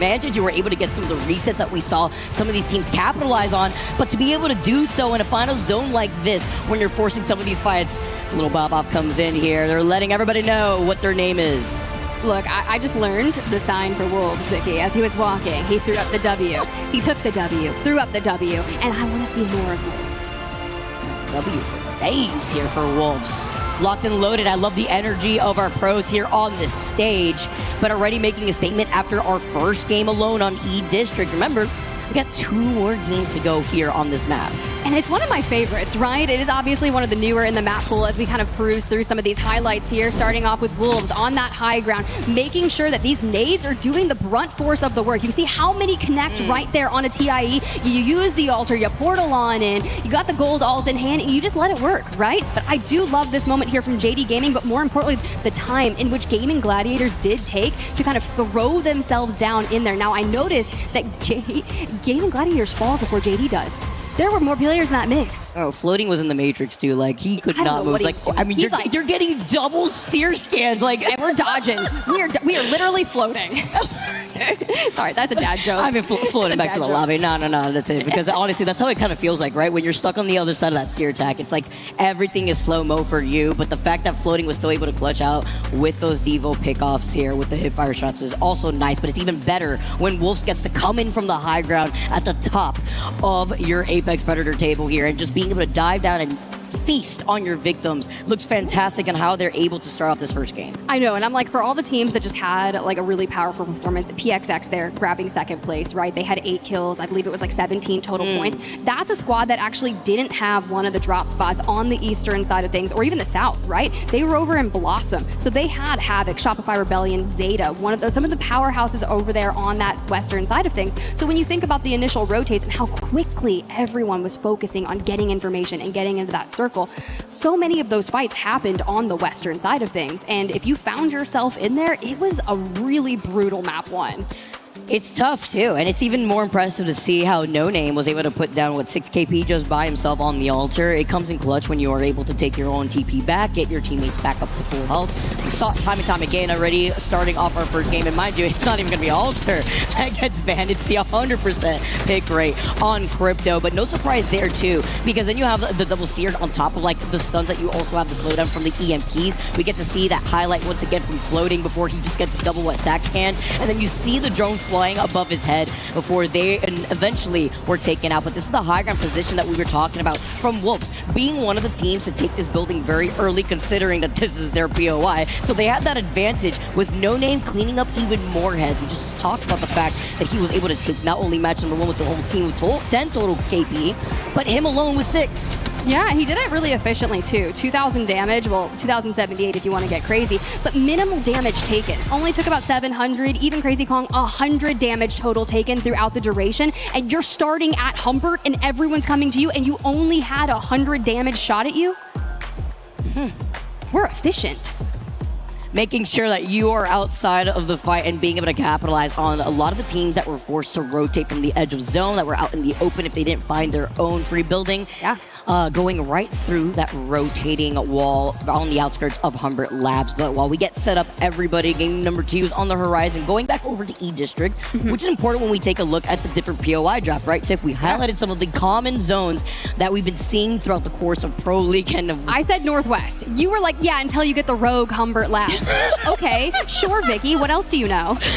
Man, I mean, where listen, are we going? I've talked a little bit to the script writers in the back. We always have to talk to the script writers, you know. Even if Nicewig is back at home, we always have Nicewig's energy out here too, contributing to being a script writer himself. I hope he's healing up, by the way. Shout out Nicewig back at home, hitting the watch parties alongside absolutely. Greek. We're sending our best wishes, homie. We miss you, man. But, you know, we also miss being able to see how the script writers are riding that fire when it comes to starting off our first game too, Tiff. And already with Wolves taking control of not only their designated POI, but now we get to see how a lot of these teams were able to influence being closer into those zone pools. Yeah. Specifically, being one of them, we did see Falcons take a roundabout rotation. You mentioned JD Gaming, how they were able to hold that southern right side of Humbert Labs too. I was impressed. I really was, right? We talked about floating in particular, kind of coming in through the open, making a name for himself there, finding himself on a really nice roster alongside Shubi and Naughty, and what this initial LAN was going to look like for them as a team. Because you think of their split 1 performance, yeah, they had their ups and downs, they had their powerhouse moments, but when we got to interview them on the broadcast, how, mentally clear did Naughty sound at that point? It's almost like it was really refreshing, and I was like, this is a guy who means business, and obviously a ton of our players do, but it was just like a very new Naughty, I'll go ahead and say. It's like a resurgence of okay, how long have I been in this? Yes. What is the different results that I'm trying to aim for, right? I got these crazy talented players on my team. What can I utilize taking my knowledge, my experience in the scene, and what can I bring here to elevate these crazy fraggers? I mean, we see kind of an iteration of this team in different regions, right, Tiff? I mean, one that comes to mind, at least in my mind, not in this group, but Alliance, kind of being hockey, leading the team when it comes to sending out your units, right? And that's kind of what we've been seeing with Naughty, as we also have to highlight the 100% pick rate over onto the Crypto. Yeah, I mean, buy Crypto, not gonna miss you. All the Crypto EMPs, all the drones in the sky for the informations, we're not gonna have that. Alter, however, was 17 picks in game 1, so if things kind of go in that same route, there's a good chance we could see Alter be the next, because the closest aside from that was Caustic. You know what I'm also thinking about here too, Tiff, because now that Crypto's out of the table, right, and we're seeing some of these teams prio info. Yeah. I don't think we did actually see, what was it, like a beacon over by Stadium. So now you're forced to take a roundabout position towards Energy by the choke to try to get that read instead. Yeah, which is where we saw them originally before we saw that crazy pileup of a lot of teams coming out. Dory, PXX, even Falcons. But I think Falcons were, obviously they weren't playing that like caustic, right? But they were just running at people, feeling confident. Having Guild on Seer, look, it's pretty nice to see Guild on Seer, and he's just out there, I'm just gonna attack you. I'm gonna attack you over here. And it was all fun and games until they got shut down, but that just goes to show you how they're viewing the group stages, right? We're prioritizing fighting on edge, racking up our kill points, and then saying, sure, if we get a win out of this, great, that's 12 points right there. But as long as we're getting, top 5 consistently with kills, that is a great way to get through the group stages. Until they had to be met with that hot potato nade right at their feet. Yeah, that one hurt. That's one of those things where you start seeing the nade indicators and you're like, I'm done. Or I'm sometimes sorry. you don't actually. Sometimes you don't. It's You're like, how did that happen? Oh man, and then you get yeeted out into the zone or even fall off from the high ground, which is a really scary situation to be in. But yeah, I definitely agree when it comes to trying to play incredibly aggressive. But then there's also, even teams like what we saw from JD Gaming, we keep highlighting, holding and choking out the teams that are forced to come from that southern east side of the zone of Humber and then trying to actually contest a lot of these teams. Whereas even teams like AGG, playing a lot more patiently, playing into those compositions when it comes to playing safe, but kind of being forced to look through the windows, getting these resets with the Alter Portal into allowing themselves to get a little aggressive, but maybe not as aggressive as some of these other teams. And it did work out for Wolves, honestly, at the very end, right? They saw them clean up the KP that they needed by the very end without giving away their building for free. Yeah, and that's where I get really excited. I'm always curious, what's that going to look like for Wolves in particular? We talked about it earlier, No Name, right? Just coming in with a large majority of those kills, but it is that moment where you have your team working as a unit. If you have to look and say, yeah, I've got the most kills, that's probably because someone else threw down a brunt force of damage and you're just saying, hey, I'm just picking it off. So can we do that again? I hope so, because if you drop, 2 20-point games, you're pretty looking good in this series. You're going to be at the top, and that is how you avoid that. Right, hang on a second. Let's focus in on that. Who we got there? We got fans is what we've got. I was like, very saturated. I tried. Yeah, I tried really hard. It's like, guess that player. I'm like the worst person when it comes to that too. I cannot even see like my hands in front of me. So when it comes to this, I choose not to wear my glasses and contacts, so I can't see past 6 feet. There's a reason why I'm a little psychotic when it comes to standing up and playing and standing up and getting hyped here, guys, for game number 2. As we are ready to go, we saw Wolves double-digit KP take game number 1 within our first look of groups A and B. And now we move right back over onto E District. We talked about the POIs earlier, Tiff. Now we get to see where this zone is going to be pulling this time around. Will it be a little bit more so towards the western side of zone? Maybe a different look around, because we've been seeing City Hall throughout Pro League. We see the Humbert zone this time around and changing things up as we get started. We first take a look at Wolves and what legend is going to be banned next here as they roll out with the Alter, Walton, as well as the Mad Maggie. Ooh, okay, Wolves here. You can already see the changes coming through, but I still think that they're going to run at some things. Where the initial circle goes for them, Wolves landing at Humbert Labs. Will we pull towards the south? Because it shows them already in the next circle, which begs my question. Where are we headed? I hear the console kind of queuing on up, and there's a look at the circle, and it is south again. Times are changing, Vicky. And Genji Esports, you may have been first out of the lobby in map number 1, but this is your time to shine. And they had a survey beacon, but it's not like that would provide maybe the information that they want, considering that a lot of these teams are now just starting to rotate too. So I see a draft point zone, and I know Graceful's very happy when it comes to seeing these zones too, just off of the experience of playing with Graceful myself. But it's great too when it comes to having information, right? When it comes to having that survey beacon. I'm wondering here, just looking at a lot of these teams collapse on one another over by draft point. Yes, that's what I was looking for. The ring console and survey are going to be there, so you can expect some teams to prevent other squads who are rotating a little late to get information, while the other teams that have to go in from later POIs, further POIs rather, will be able to side quest to get that information themselves. Yeah, you've got Dory all the way up at Lotus, right? And they're a squad that doesn't have Watson. They're still electing to run Seer, which has an 18 pick in the lobby. So that will likely be your next ban here. We're going to get him out early before we move on to Storm Point later on. But for TIE, bringing out the Wraith. Dare I say, F-Chan, you are my favorite player right now. feeling a little risky, aren't we? No, but I do like this, though, when it comes to trying to go in for these different rotates, but then you won't have the same type of reset that we saw in game number 1 with the amount of ultras that we had, which is important, right? You mentioned the Seer, that's going to be our next legend band. Won't be able to see the double tax coming out here, maybe even more when it comes to a lot of these teams coexisting in these buildings, but it's about getting the information, looking at our fans in the audience, live from Paris, everybody. Game number 2, as you call in the evac already to make your next move, because Tiff, a lot of teams have already found themselves over on this draft point side, but I mean, it's great to be a Gen G fan, especially after a lackluster game number 1, because, you know, as you already mentioned, being the first team out, but being able to come out with the survey beacon and ring console from Shipyard Arcade will allow them to sit pretty on the southern side of zone where no other teams will be able to get that set of information and traverse through the bridge where they could clear their backs. Yeah, exactly. And as we look at Flat and where they've set up, you have to think about Qzier there, like on Seer, right? We have to grab the survey beacon. They hail from Viaduct. They only had the survey beacon, and you're going to see a ton of people moving into that vicinity, just kind of around draft point and a little bit south. So you're saying that's where we need to play from. We make that call. We say this is exactly our play style. We have the Watson. We can fence this area up. JD Gaming also choosing to play around this vicinity.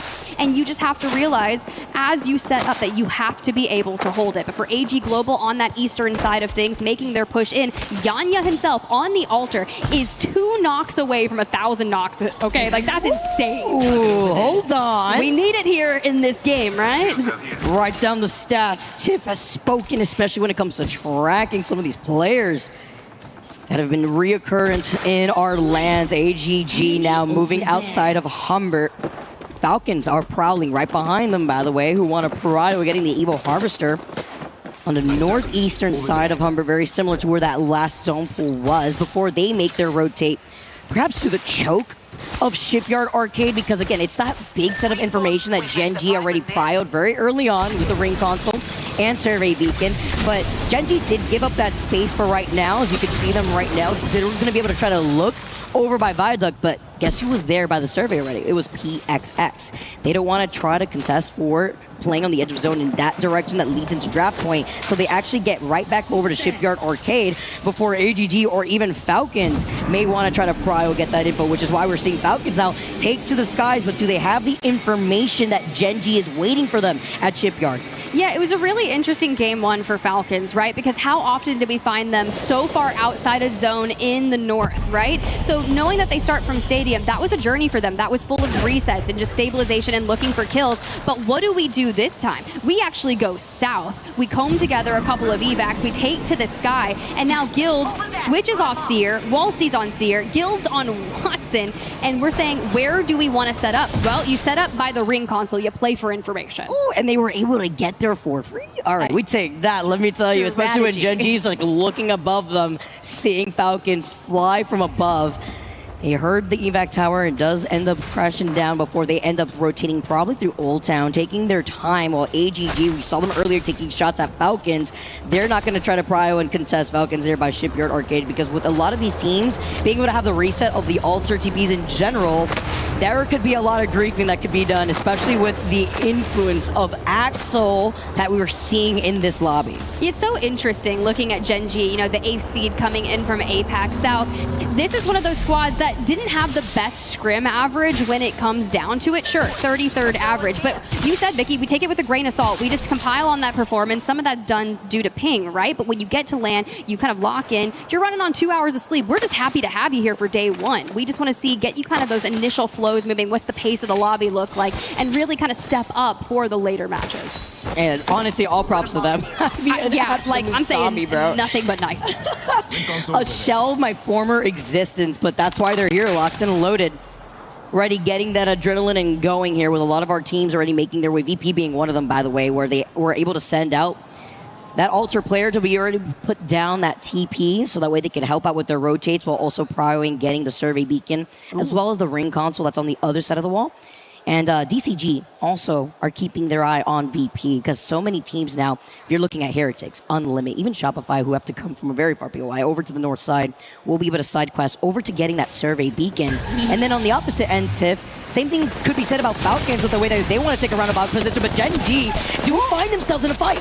The trade, and Yanya is one that goes down first for AG Global, and sure, you turn it around at the hands of Aguirre, but Yanya does not get the knocks that he needs to exceed 1,000. You know, it's going to be a little bane of your existence to breach that 1,000, but the moment you do, then you're going to find all the knocks. So that's a nice way to make sure that we clear out our backs in the south down here near Old Town. Sure, we're fighting, we're going to rotate back in. You're going to look at, you're right, Deep Cross Gaming and Trinity that are likely going to be real pain points on that next portion, but for Falcons, who, right, they took the path up through the south and they just kind of like slammed themselves in the middle of everyone. Hey, they found themselves in the middle of a lot of these teams and waiting to see where the zone's going to pull, but I really do like the aggression that we saw from AGG, who were holding out on the outskirts of Humbert before they went outside of the zone to where there is over at Old Town a survey beacon to see where everybody is situated in. While DCG are ahead of them, while AGG are now resetting fully. We talked about Falcons before, and they're playing to their strengths when it comes to these current compositions that they're rocking on them, right? You still have the Alter, you have the Seer getting the info, as well as the Watson, just to sit down pretty. But with all their teams now getting some poking shots from afar, some teams still rocking the full blue here, unlike Falcons or full purple. Well, I'm keeping my eyes on Flat up there in the bus, locked down thanks to the Watson. You've got Havoc down as well, but as our free cam keeps navigating through, Virtus Pro on the horizon. This is a squad that went out 19th in map number 1. So trying to bounce back from that performance here. It's a great way to make it happen. You throw a Hemlock in, you kind of keep that pressure from a distance, you're behind your fences, and you're inside that next circle for this one and the next one. So we're feeling safe, and we're out of the cluster of teams out towards your west. Where it's going to be scary. Yeah. Because especially when, like, if you don't have control over some of these bridges where you have a lot of these open angles, you're going to see teams like Dory saying, Hasta la vista, we're taking a different rotate through the vent side on the south side of Energy Bank, leading into draft point through that tunnel. That's incredibly risky, right, Tiff? Because you still have Shopify, who are holding that north side of draft point, Unlimit, who will be able to look at the opposition from the other bridge side when it comes to getting out of the western side of the zone where Team Heretics are making their rotate. And Falcons are looking to gatekeep PXX as they also come in to get where that next zone pull is. Yeah, you mentioned Heretics, and as we kind of looked at them on their path, they did rotate in from the western side of things, and they try to find some coverage and immediately get sought out by Unlimit Coast, Alonzi and Jans here. What are we gonna do to make this happen? You've got information, you do have the exhibit in your back pocket, but you don't quite want to burn this. You will if you have to. You do have the 2 ult excels in the inventory. This is going to force you to go this way. You're going to have to commit. You got Falcons straight ahead, Unlimit out to the left, Dory still looking for a home, and you know that they are ready to fight for it with that Alter, with the Mad Maggie at their hands.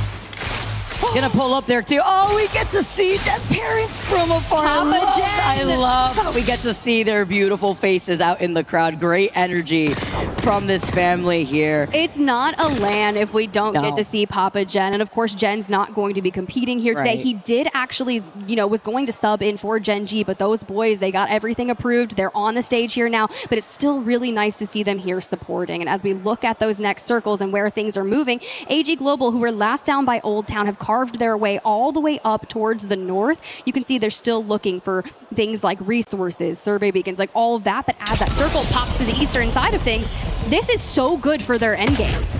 And it's really true. That's why you're seeing them take the evac because, while they were able to take their time, you see the light arsenal that was right to their south before trying to get info on where a lot of these other teams are. That ain't a Valkyrie, but it's about just finding out what the rest of the lobby is looking like from afar because they have the TP set up in case they need to kind of go back towards the outskirts of Humbert, but growing together as a unit, flying over the heads of VP. Can they find the safety of some of these buildings over by draft point, which, by the way, this building is free. They actually get there in front of VP, and because they had the ring information, they were able to get here very late into the zone, which is why they were able to scan the survey beacon on the outskirts of the light arsenal, see that this was free, and get here without even needing that info. info. The best part about all of this is, because this building is free, is so many teams had placed their bets on the west side. They're going to have to make a mass exodus, and you have to, if you are on this side, stand tall and own it. Virtus Pro, Taskmaster fully eliminated, Osis down, and Trinity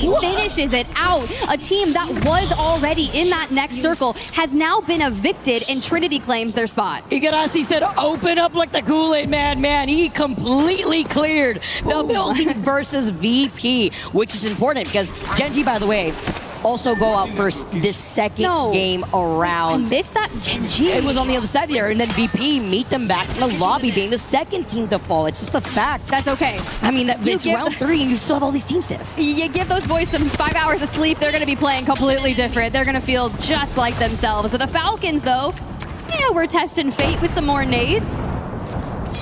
They were a little bit, they fell victim to nades in map number 1, and we're looking to throw some more.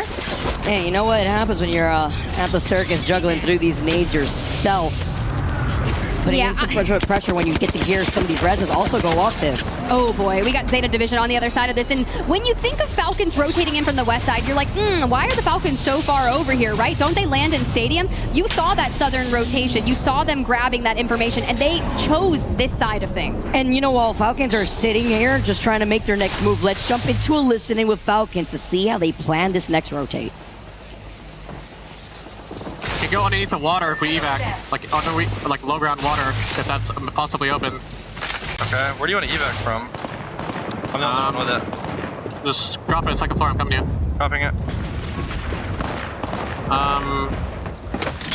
We have to do it in between the buildings somehow, and not get shot. Okay. Tell me you need me to start grouping with you, because I'm just starting to...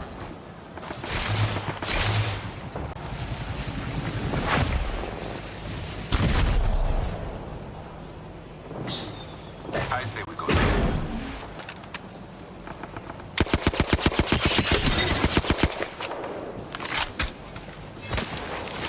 All right, well, we get to see Hal's face, moving around and letting the rest of the boys know where to go next. We get to see where that zone pool is looking like, too, because round number 4 is closing right behind their backs. And by the way, we still have 18 squads still left in this game, but it's about to be a bloodbath of Falcons take to the skies, and they get to fly over the insane battleground underneath their feet. The Venn diagram of Sierra exhibits, they say, you know what, we're playing the long game, we're going deeper into it, we're chowing and landing nearby Dory and Trinity. Dory on the low side, they immediately feel that pressure as they go under fire, but it's Dory that starts to deal the brunt of it as Muscle, their coach, stepping in for show, is one of the ones to fall, and Dory are out. Can you hold now against Trinity, who portal down to the low ground? Not today, though. Nice pressure as Hao is looking to reset.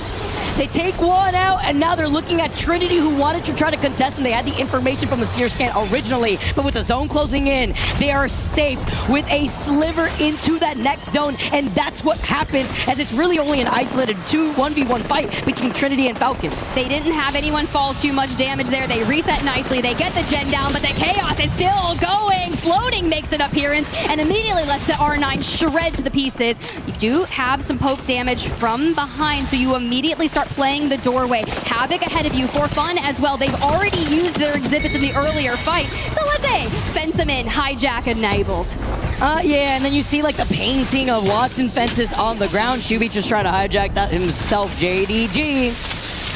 Looking to sit down here and try to look ahead because we did see that the reset was trying to come in, and they hear it. They heard the res coming in right through the death box, and they try to show face while they're at it, because while they try to take this fight, they don't want to give up this building because Flat are looking overhead at For Fun and JD, but they're also splitting their attention to Zedai, who are currently on the bridge. And I love that they have floating on that movement axle, one of 3 in our lobby. It really frees them open to make some of these players. You had Nitro Gate across, and you just keep that pressure on. What the? For Falcons, things are looking a little different than when we left them, right? They immediately shut down that push from Trinity, who decide, hey, we'll go back up to high ground, we'll try to chow it yet again. Yeah, they definitely found Dory in that too. The fact that they were able to get away with that is insane. But now the memory. Literally, like, and they were able to still hold down while AGG trying to contest Trinity, trying to greet them, allowing Falcons to now move up. That one member of Trinity said, "Hasta la vista, I'm out of here. I do not want any business of this action," while AGG are looking. They got Yenny up originally,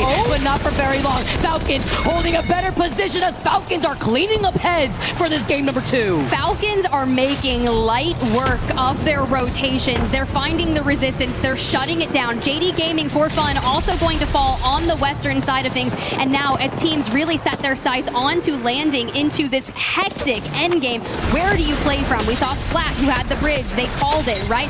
And they get that high ground. They can shoot down Wolves. Your map 1 winners are finding themselves in a precarious situation. I mean, the fact that Flat is just looking down on everybody, right? Oh my and the fact that you're just frying for free, and you got that gold extended light mag, he's just going to be able to just keep farming with this Rampage. No extended heavy mag necessary here. While Wolves, by the way, do get eliminated. Your game 1 winners out of this lobby in 5th. But the altar is just so crazy for these resets. Flat is looking at 2 different directions. Shopify is clinging on for dear life, seeing if they can perhaps get a reset, as they did lose out on their altar originally playing underneath the bridge. I don't think we were able to pick up Koifel just yet. It's the Falcons opening fire or preventing the reset. It's only a matter of time before Shopify does fall, because also Flat is looking at them too.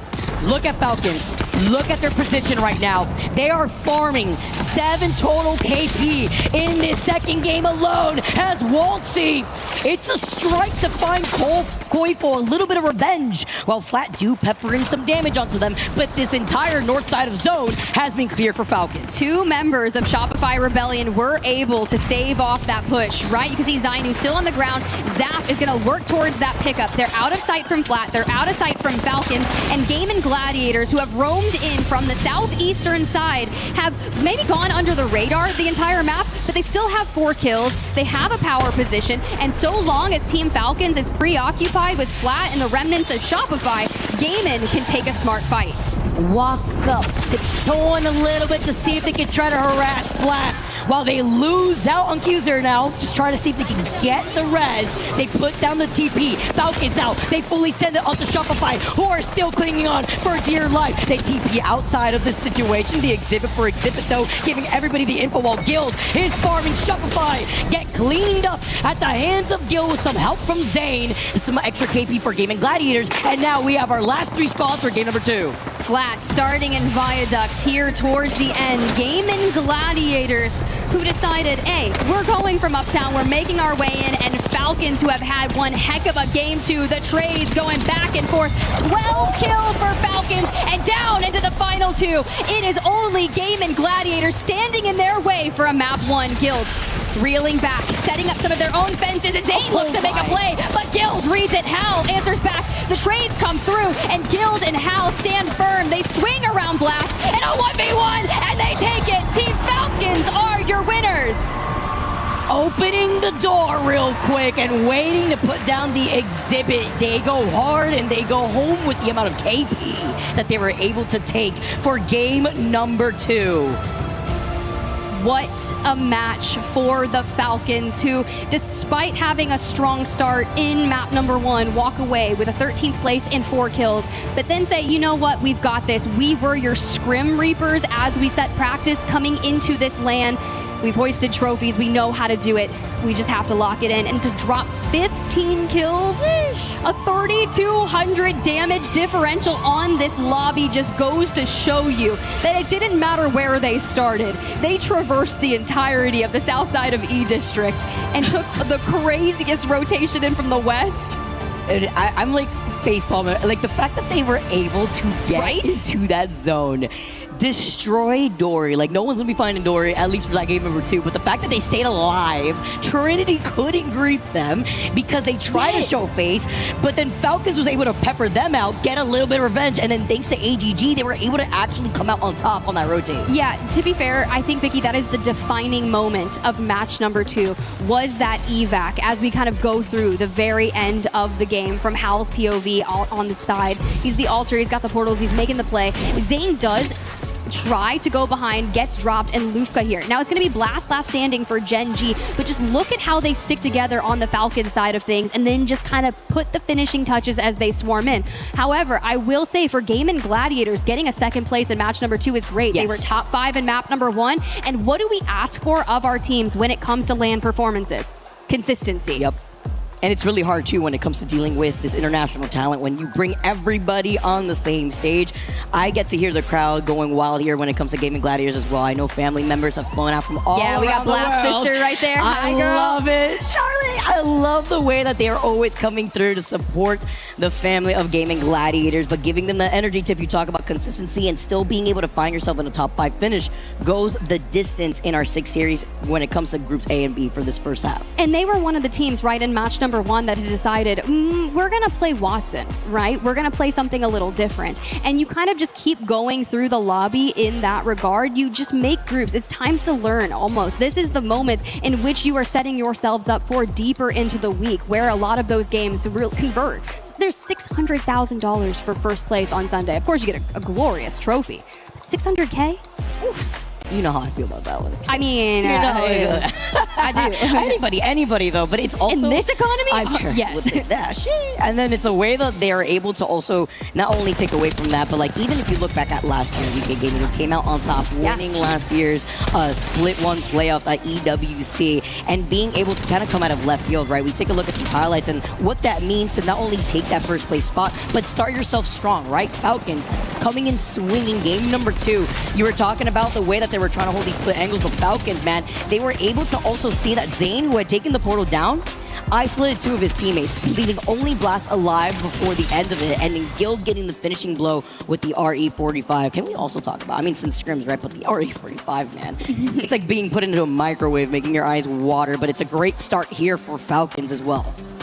Truly a 27-point game in match number 2. Based off the fact that they had, 4 or 5 points in match number 1. We're north of 30. We're feeling good. But let's go ahead. We'll jump to a quick commercial break, and we'll get more action on the other side. Play is in our DNA.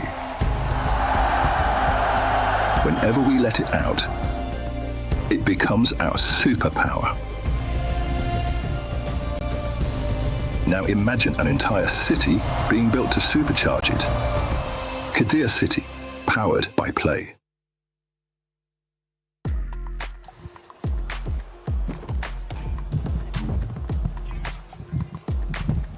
And welcome back to the ALGS Split 1 playoffs at EWC 2026. Oh, 2 games down and a long way to go until you're in that match point finals. But groups A and B, they've really been showing out. We talked about consistency. We talked about Game and Gladiators. I'm actually really impressed with Flat, who set up early there with their Watson fences inside the bus. On the high ground, you got Nano, Big Louie, Q.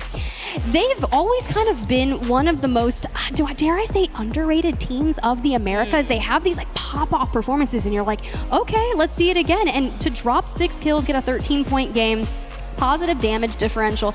Those are the starts. Shopify Rebellion, who grab a top 4 there as well.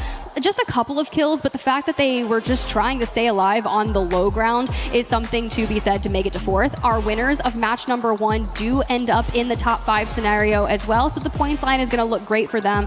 And Vicky, we're saying goodbye to Seer. Hasta la vista to Seer. No more of that double tech shenanigans here. But you know what that also means, Tiff? Because we are still going on to E District for our final game, match number 3 here, guys. Before we transition on to Storm Point, the altars have been a problem. Got to talk about, getting those resets for free. You may not get the double stun here, but it's being able to get through these difficult rotations that the altar does provide. If you do not have an evac tower at the ready here, or even a jump tower in general, to be able to make some of these rotates themselves, especially for the teams like we saw from AGG who take their time to play objective, get information if they know they're going to slow rotate, and prioritize these survey beacons. You say AG Global, and I'm like, did Yanya get his 2 knocked? Did he get his 2 knocks? Did I send a curse out into the universe because all I saw was Yanya getting knocked first, and that's very uncharacteristic of that roster. And I was like, I shouldn't have said anything until it was achieved. Now here's the cool part, right? You talked about Dory a lot when Falcons rotated in. On the screen, you've got Muscle subbing in for Show, and Muscle is actually the coach of this roster. Match number 1, Locks in the Crypto. And if you're going to have your coach that can play to the level of pro play on land for you and to be in there, you're getting like all this information and all the strats in real time. I hear you, crowd. I see you going crazy for Lushka, Zane, and Blast. Those cheers they're there, and they're earned, right? These are the teams, we said it earlier, they show up when it comes to it at LAN all the time. It's about being consistent, right? Before we make that transition to a map that maybe some of these teams find themselves kind of snowballing a little bit. There's a little bit of that stall, right, when it comes to momentum. But if anything, with Falcons and the way that they've been performing, dude, I mean, 18 total KP in just 2 games alone is what you like to see. You highlight Wolves who, you know, coming out of winning game number 1, who still find themselves in a top 5 finish for game number 2, trailing right behind them. I believe it's like 28 total points, but it's Falcons that not only took that dub previously, but with a good amount of KP to their name. Guild really stepping up. I mean, Hal was right behind him with like a 1 kill difference, right? So he's got 6 KP, as well as Waltzy, who's also been able to get these beautiful follow-ups. But it's about this 3rd game to set us up before we make that change up to Storm Point. Yeah, and especially if you're not good at Storm Point, which, let's be real, Storm Point's been in competitive for quite some time now, and I think Axel's going to make a large move when we move on over to Storm Point. Then you need to focus on E-District. That's your better map. Get the majority of your points here. You mentioned Wolves, top 5 in map number 2. They were the first seed coming in from APAC South, and they had a really stellar match day performance record when you think about it. Sure, it kind of fell off in 7th place performance on the regional finals, but before that, they won, I believe, 3 match days in the regular split one. That's consistent. That is actually crazy here. And it's about being able to put that energy right when you're here at LAN. And that's what matters in trying to find your footing as we get set up for game number 3, everybody. We highlighted the POI draft. We've seen already, what is it, like 2 southern maps already, that was rather zones that we've seen so far, Tiff. One of them being the first game pulling over to Humbert, while the other one pulling onto the outskirts, closer to the bridge side of Draft Point. Yeah, and it's like, do we go south again? Do we? And honestly, I will say, teams played a lot quicker in match number 1 in terms of like, we saw more teams fall out of the lobby faster. They were fighting, they were kind of just getting all this chaos and the nerves out of the way and just challenging everything. Match number 2, going back down south, was a bit more reserved, but now it's time for game number 3 on E-District. Will the tides turn? Will we go to the north? Will we have another victor? Or who will stand tall as the Eiffel Tower that you saw right there in the back, everybody. I mean, yeah, we got to see it yesterday, right? And it gives a lot of motivation for these teams with the way that Falcons have now set themselves up, primed and ready to go into this final game on E-District before we transcend over onto Storm Point. And by the way, one of the zones that we talked about, it may not be the Southern Zone as we've seen the back-to-back for game 1 and 2, but Tiff, you mentioned it before, and it looks like a zone that we've seen plenty of times in Pro League as we get to highlight Shopify Rebellion over by their POI over on City Hall. And this is the best part. Falcons Guild on the Watson grabs the ring console over at Stadium. We see the pop, and this is where that immediately goes, hey, we gotta run. We're going towards the north. It pulls right onto City Hall. Like you said, Shopify Rebellion fighting for their lives in that top 5 in match number 2 now have to contend with everyone running at you. Flat, ZI Esports already on the run. Havoc is going to have a nice moment here because we can look for information, but they're going to catch wind of everyone just full sending to the north. So a lot of teams are going to seek to join them. Wolves Esports over from the eastern side of things will do so as well for fun on the north, and JD Gaming dropping evacs of their own. The amount of the Warden that I see her presence in this lobby too, Tiff. Well, you take a look at the teams that are starting to rotate. Mad Maggie is the most picked legend in this lobby, followed by Watson. It's like a 2-pick difference that has now put Mad Maggie in jail. So we will not be seeing Mad Maggie going onto game number 4, which is important because it opens up a lot of these different legend compositions as we see Shopify already taking an early fight with teams already rotating into City Hall very early. We talked about it, and now Zeta on the outside, Virtus Pro at their back, zaps across the way. This is where you have to play to perfection because third parties will show up, and Deeds from behind drops the knock onto him, drops the fence, and Shopify cannot defend the homeland. They may have had the POI advantage, but with them out of the lobby, Zedai are looking to get the res over onto the Deathbox. Floating, by the way, is farming with the Sentinel in hand. Dory cannot catch a break, but Zedai now moving up. It's going to be Trinity on the other side of the roof side. And with so many altars still in the lobby, this fight could be isolated for now, but not for very long here because Flat are also within the vicinity as well as for fun. All right, Falcons getting into a bit of action off screen as well as everyone still fights their way up towards where we're currently situated. Wolves from Humbert start to make their appearance. And I think that's great for Trinity. Lock down the building across the way. You can see where ZIR, they've got the fences outlining the zips. Things are getting crazy. And for Deep Cross Gaming, Xiaoxin already down and Falcons are on the prowl. They're hungry. They're carrying this momentum into game number 3 now with them being able to get that knock and the finishing blow into the knock player. They don't want any resets with the Alter TPs, and it's an isolated fight at that. I really like this rotate that we're going to expect from Falcons because they have survey week in 4 days, and they're on the hunt. Blood in the water, as they're not going to let this player just get away for free. Do you know why I love that portal so much? Instead of like, you can kind of like snake your way up there out of sight just barely, and they go up there, they find no real issues, and they just take down Louison there. Great work from the Falcons on their strategic fighting. You really can't expect anything less from the Falcons. That's what they're gonna do. Scary when the Falcons are out. But AG Global, who also want to capitalize off the ring console and some more info as they hear the fighting in the distance, are going to show face, but they will be a little late. These EG do manage to get away. That one player coming out of Heights, and Falcons looking to reset, but we're taking a look at the other fight happening with round 1 closing up and the crazy pileup that we have over onto the northwestern side. Gen G versus Zeta over on the outskirts of Street Market. With that one member of Zeta, by the way, who already put down the portal. That's important because Zeta will be able to get a free reset over by Neon Square on the edge of that next zone. But then we get to see this beautiful replay too.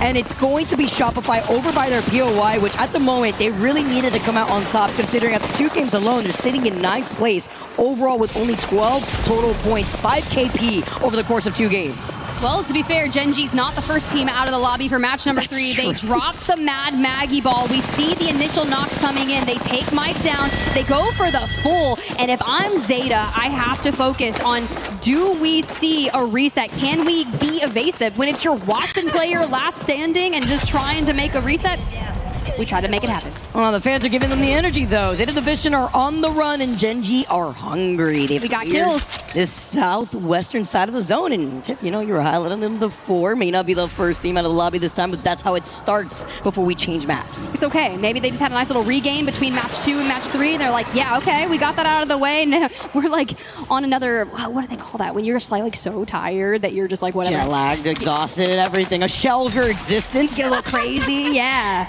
Get a little loose here because they get to get the KP and start things up while we take a look at Second wind, that's it. Production gave me. I was like, what am I looking for? Thank you, production. Like, you're my brain.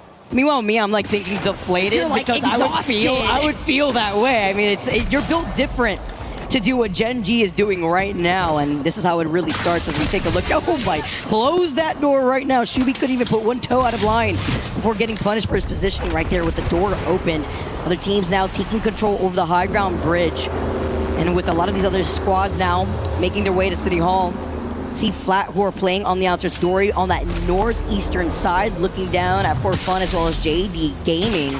And AG now also making their slow rotate on the outskirts of zone. Will they get the 2 knocks for Yanya? He's on Wraith. He can be a little sneaky.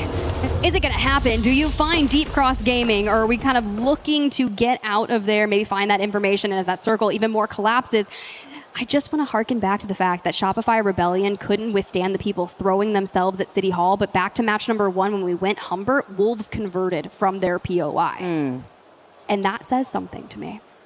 And how much they could actually try to get advantage when it comes to some of these POI pools, or some of these teams actually would rather side quest to get the information depending on the different legend compositions. I mean, with the amount of Watsons that we have in this lobby too, you have to imagine how great that's going to be when having the gen up to deal with the amount of wrecking balls that you're going to be seeing. So many strikes. Gen G having control over the bridge side of City Hall, but to their back too is going to be unlimited over the other side. Zeta Division are going to be able to get the respawn to 2 of their members.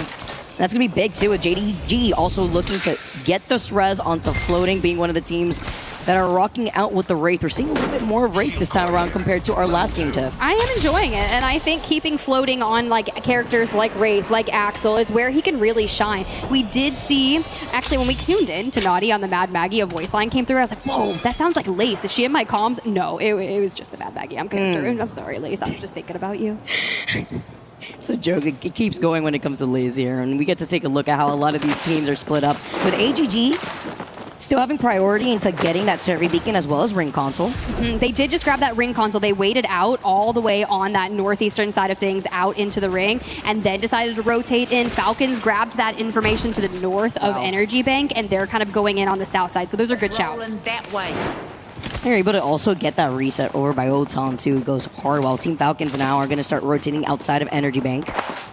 Closer to where the squads, though, are going to be collapsing on one another, with Gaming Gladiators being one of the raid teams, are going to be able to prio getting the Evil Harvester, get back safely into the building that exits out of the choke, where eventually, with Falcons showing their presence, they're calling in the evac tower. AGG looking ahead, taking their time full purples, while Yanya is going to be able to start painting the path for the rest of his team to get a little aggressive here, and it's going to be dealing with Flat on the other side of this portal. Isolated fight at that unless JG want to look at this, but they're too busy with Dory, so AGG want to be able to clean up some of this KP. Oh, okay, Yanya, so close, but there it goes. You got a portal on out of there, immediately looking for those knocks and the pressure, and they find the resistance from Flat. A ton of teams still trying to find their positioning around City Hall. But having to contend with Flat is something that needs to be done earlier than not. Because if we go into this endgame with, 16 squads, we're currently at 19. I'd imagine on rotation here for the next circle, we'll lose a couple. But this has to be dealt with, because this will be a thorn in your side in that late game. That's why they're trying to take this fight. And it begs the question, when you see the difference between what the raid could provide and what we've been seeing with these altars, you see them trying to look about to see if they could get the 3P here. Fuser got to back away as well, literally leaving him one shot. Nanostrip's trying to be able to give him suppressed fire. Longbow in hand, but taking their time. Flat. I mean, they're trying to boost up these Evo shields while AGG still at full purple here haven't been able to fully capitalize, but they know that Flat have now been able to take a roundabout position to the POI right behind them, where there is a ring console as well as a survey beacon, just so that way they can try to go back and contest AGG in case another team shows face. I mean, look, if you're on like 2 blues and a white and you're contending with a team that's on 3 purples, it's like going up against an S-tier dungeon boss. So of course you're looking for the smart way. How can we turn those numbers? And if we can grab a nice knock onto that, maybe skew the numbers, that's how you approach that. But for now, you just say, we're not going to take this fight. For AG Global, though, they keep on moving forward. We're trying to get through that choke point in which Havoc actually occupies. And Zeta, on the other hand, I'm looking for some big moves out of Zeta. This is interesting, though. The fact that we're seeing this ring pull tip, it's closer to the slopes by the stair that overlooks that Moby, and it's better for teams like Zedeye, who have the high ground, alongside Wolves, who are looking to find themselves in another top 5 position to be able to boost those points. Trinity on the outskirts of that zone too, but are just trying to pepper away the damage onto Wolves and Trinity, who are going to be able to now hold that southern side, but it's going to be Falcons and Genji who will be able to look at each other here, see how Falcons want to try to gatekeep Zeta, who eventually have to go through that southern choke. That's going to hurt, right? Because we talked about where did Flat go when they were fighting AG Global, and they don't have many options. They could have went up towards the north, they could have went towards JD Gaming, but they've been on this path towards the south, the same choke. So if Zeta take this fight against Falcons, we have such minimal time before Flat is actually just throwing it down, the third party. This is not a good fight. And even if Zeta turns around and fights Flat, right? They make their presence known early on. Falcons, they're just going to say, all right, well, we'll extend out and clear you out. So just 3P for free, and we'll take that any day of the week if you get the free reset here for Falcons, since they got the Alter TP. Zeta now in some trouble, and guess what? You TP on the other side of Falcons, and it's going to be a buffet. Since they're down 1, it's up to a duo. They try to dance around the portal on the other side of Falcons, and Falcons are going to chase them right afterwards. It's just a matter of time as Falcons soar in on their next victims. Zeta Division are out of this lobby. 18 squads left, and now Flat gets a show face after Falcons barely took a lick of damage. That's true. They are so healthy, and Guild picking up the first knock on Denono. You see the Mad Moggy balls coming through. Walty gets booped, but Guild, he is just full sending into it. One of my aggressive Watson picks of our series, and he's just kind of zigzagging, diving out Flat, disengage, go back towards the north, and Falcons are making a run for it. 13 seconds until that circle collapses, but there's still other teams on the horizon looking to find them. Wait, Flat? They don't commit to the north. No, they don't.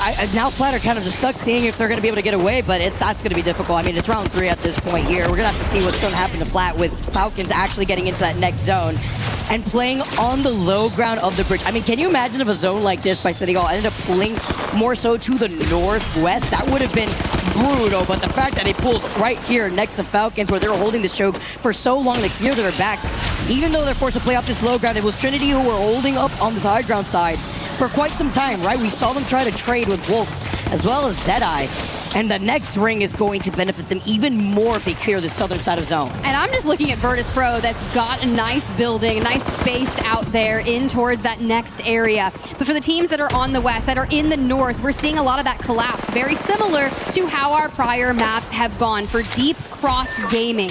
This is going to be one of those rosters that finds themselves in an interesting situation. All right, DCG too, that have been holding onto this building for quite some time. It's going to be for fun on the outskirts, and JD Gaming holding a very split angle. One member of JD still inside, while DCG frying out with the R9 shots. Only Blue Letmag here going to be able to get that information with the TP there while for the altar too, but for dropping down, destroying these Watson fences, but it's about showing face because in the next 15 seconds, the zone will be closing right behind them. And I told you, this is one of those squads that had to lock in their ticket to here at EWC because of those regional finals. They won back-to-back maps, locked their ticket in, and things are getting crazy. They're not afraid to fight, and For Fun is on the opposing end of that. Synetic has to stand tall, the last altar alive for the team. Unlimit falls off screen. Flat falls off screen. This is where the entire lobby starts to shake up if you can't get into that next circle. I can't believe he's still alive, by the way. Well, Falcons climbing from the low ground here have set up their TP gen out. Getting the passive shield regen too before they're looking at AGG on the other side of the ravine. Trinity's still on the outskirts as well, but we were looking, where was Flat gonna go? I mean, absolutely nowhere. They were forced to back away. They get eliminated before that. Trinity now still holding that southern side, while Gaming Gladiators are also taking a look at TIE as well as PXX. But a majority of these teams were banking on playing by the grassy area on top of the stairs. So it's going to be a huge collapse and even more beneficial for the likes of Gen G, who found themselves in that building to the north side. And it's going, you're just looking for Nox, you're running into the circle, TIE falls, PXX could join them as Virtus Pro is sending out a member of their team to clean it out. For Game and Gladiators, they're looking at all of this happen and they want to put pressure onto that. If they step too far out of their coverage, GG is going to eviscerate them. For JD Gaming, look, they're making their approach. It's not going to be pretty. It's up towards the north, and AG Global is on the other side trying to prevent floating, but this is why Wraith is so fun. You go into the void, you find a shred of cover. Something a little different with AGG holding onto the high ground though, being another one of those teams rocking that Wraith. Yanya now going to be able to get right back to the safety of his team.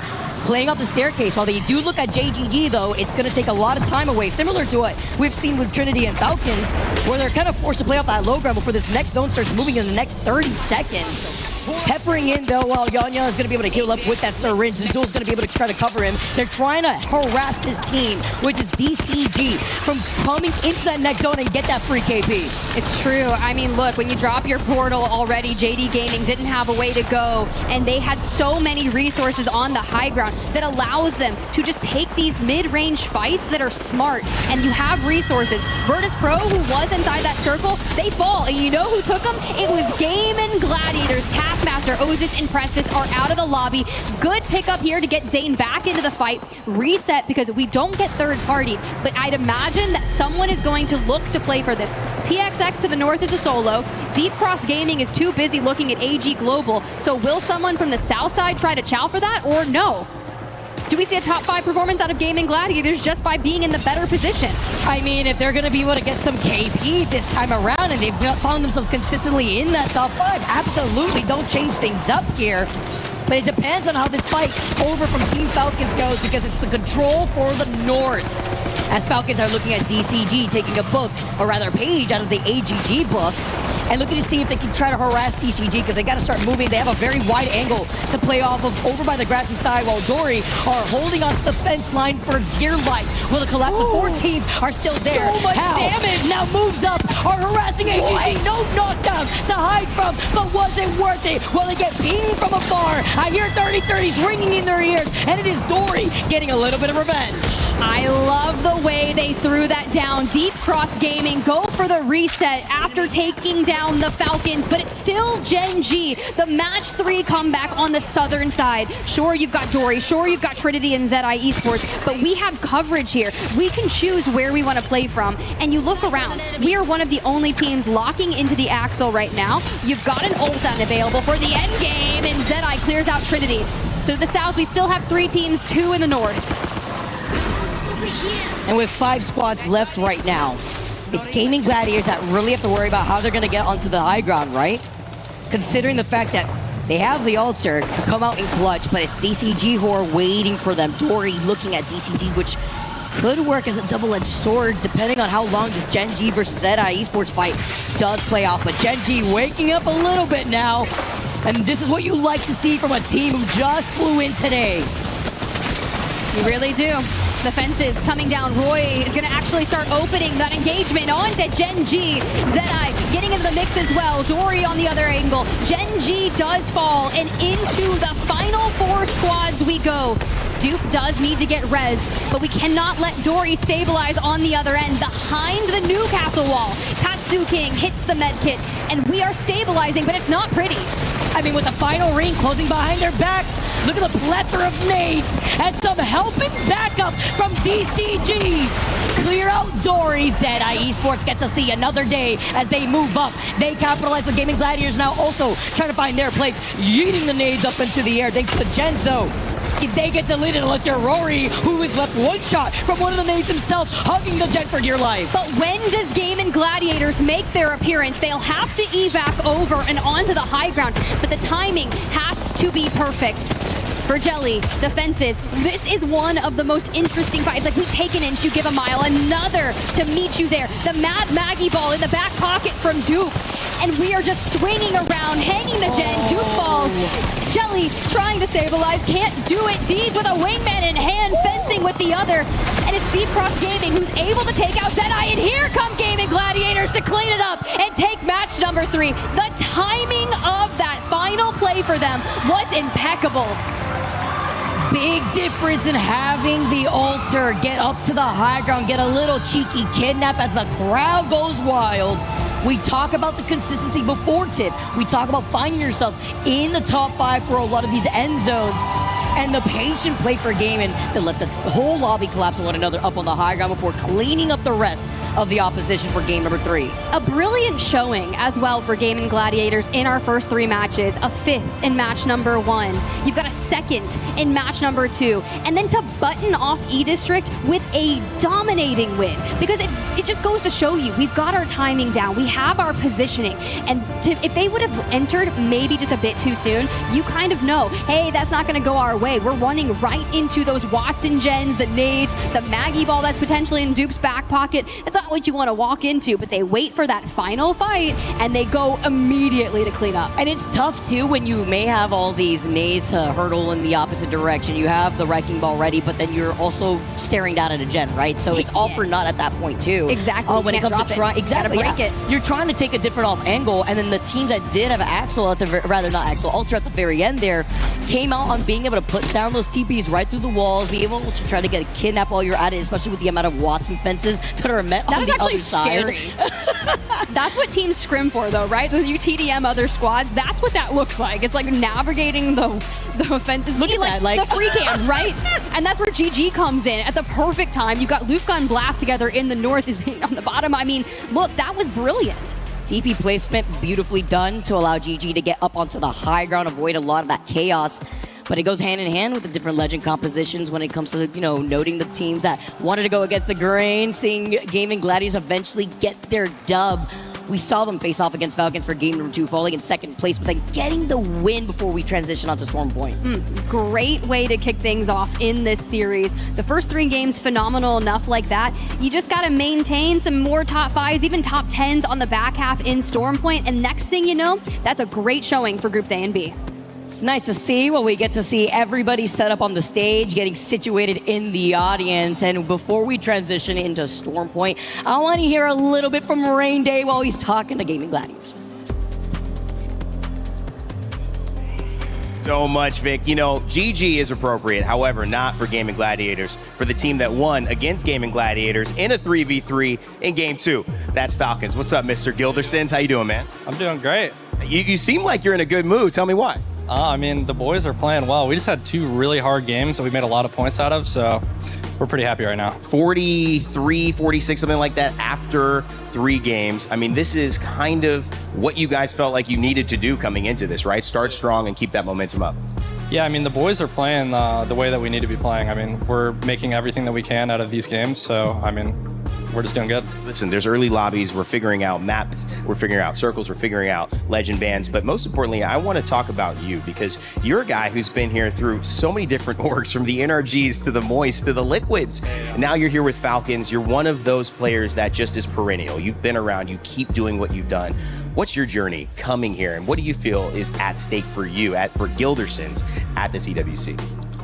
I don't know. I mean, I feel like I got a really good second chance in a way, because I mean, I went 2 out of 3 lands in a row without making finals and then joined Falcons, and it's just been nice to prove that this is where I belong.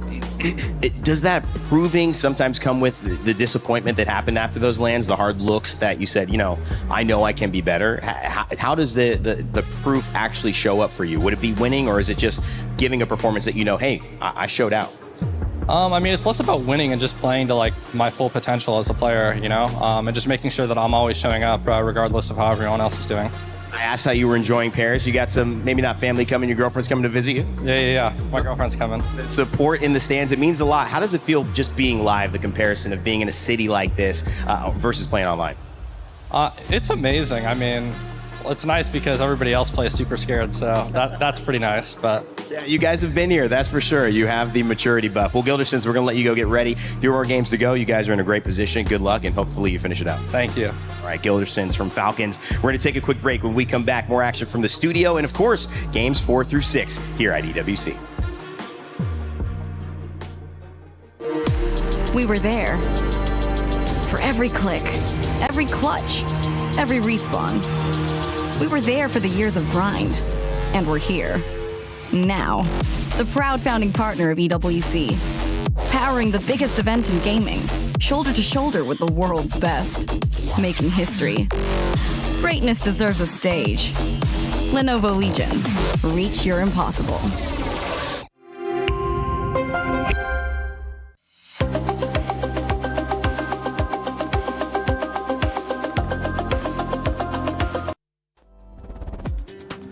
We are halfway done between Group A and Group B. Welcome back to ALGS at EWC 26.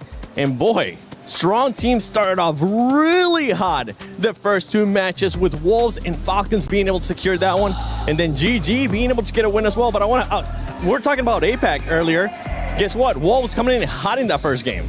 I mean, I thought I was going to cast a curse, you know what I mean? I was like, talking about Wolves, I was like, yeah, no name, our MVP kind of underdog stuff. And then, is there a reverse cast a curse? Did I just do that? Maybe they're like, I'm trying to prove her wrong. I'm so sick of that, that lady just, ruining our games. And look, they did. In the final matches, when it was, I think it was JDG and GG, looking like one of those was sort of going to win at that moment in time. They sort of held that height in a sense. They were battling it out, but who was there lurking in the throes? It was, of course, Wolves Esports. And, a great thing about them too is, you've got Crazy Kong as well, and Gugu is like a newer addition to the team. But yeah, man, they cemented it very, very well, Seven. I would just say, you definitely cast a curse in one of the teams that you said. You were talking about Genji hyping it up. They did come back a little bit, but it was definitely a rough 2 first game with those, a little bit of a donuts essentially. But yeah, I mean, I agree with you. Teams have also been popping off, and that's always a great thing to see. But I would also like to say, though, we saw a little bit in the interview, some teams are playing scared. You can definitely see that. Well, All Gamers, actually, I just got told this. All Gamers Janja just got his 1,000 knocks in ALGS. So that's really impressive. That's more kills than you, right? I don't know. I don't even know how much I have, actually. Not 1,000. Actually, I think I might have. I don't know. We'll have to double check on that. We'll have to double check on that. Roll the stats. Not in live events. I've been playing for No, not in live events. I'm saying he said ALGS. I've been playing since circuits, bro. I wonder how many people we have on that list at this point. I think I'm pretty far up. I don't think I'm at 1,000, but I'm definitely far up. I'm still kind of high up there after all these years. I've been taking That's some what I'm saying. I have 2. The washed people are still here. Here we go. What is Adam? You got more than I do, by the way. Yeah, but if anybody does have those stats, please let us know on social media.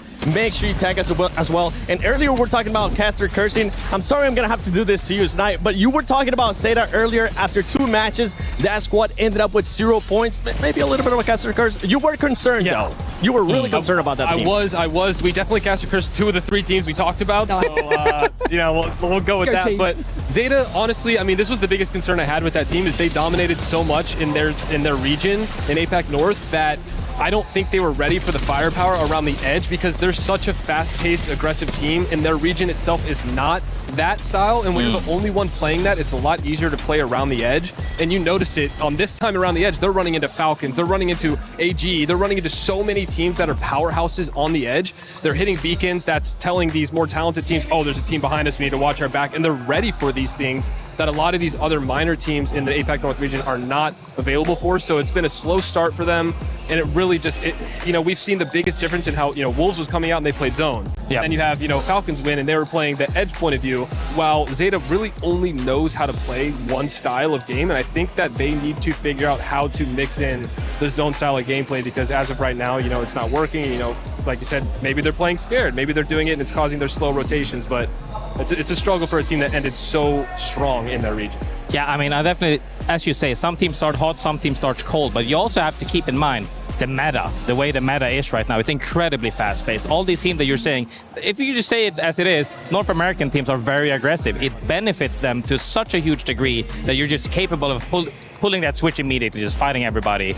But will we see a difference as we lead into this year, as some of these legends start getting banned out? Will this be more favorable for them potentially? That's what we have to hope for. Yeah, I was looking at the stats again, and Zeta's best map was E-District as well. So that is another concern. Their second best was Olympus, so we'll see how it goes into these final 3. Maybe it's just, that's something they felt they had and they were confident on, and they come into this next Storm Point map, maybe we'll see something different. Yeah. Well, let's see if there's maybe any other teams that need to be able to adjust on the fly too with this last 3 games between Group A and B. As we got the overall here.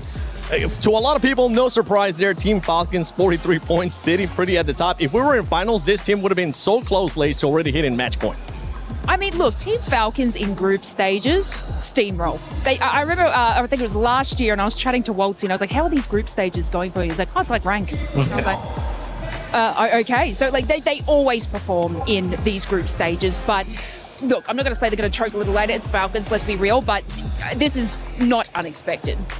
Yeah, I mean, most definitely. Falcons, this is why I keep saying being a veteran in the game, having that team consistency. When you're talking about just the pure game knowledge and all the experience from Hal alone, I'm gonna say it. He could pick up 2 any players and probably still qual for land. Like that's how top tier Alpha IGL is. Definitely you and me. What do you mean? Definitely you. You and Hal, maybe.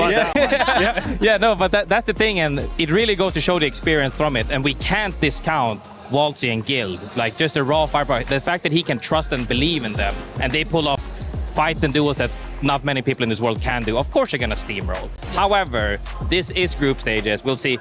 I expect them to be in the first batch to move on past the survival, but finals is a completely different beast.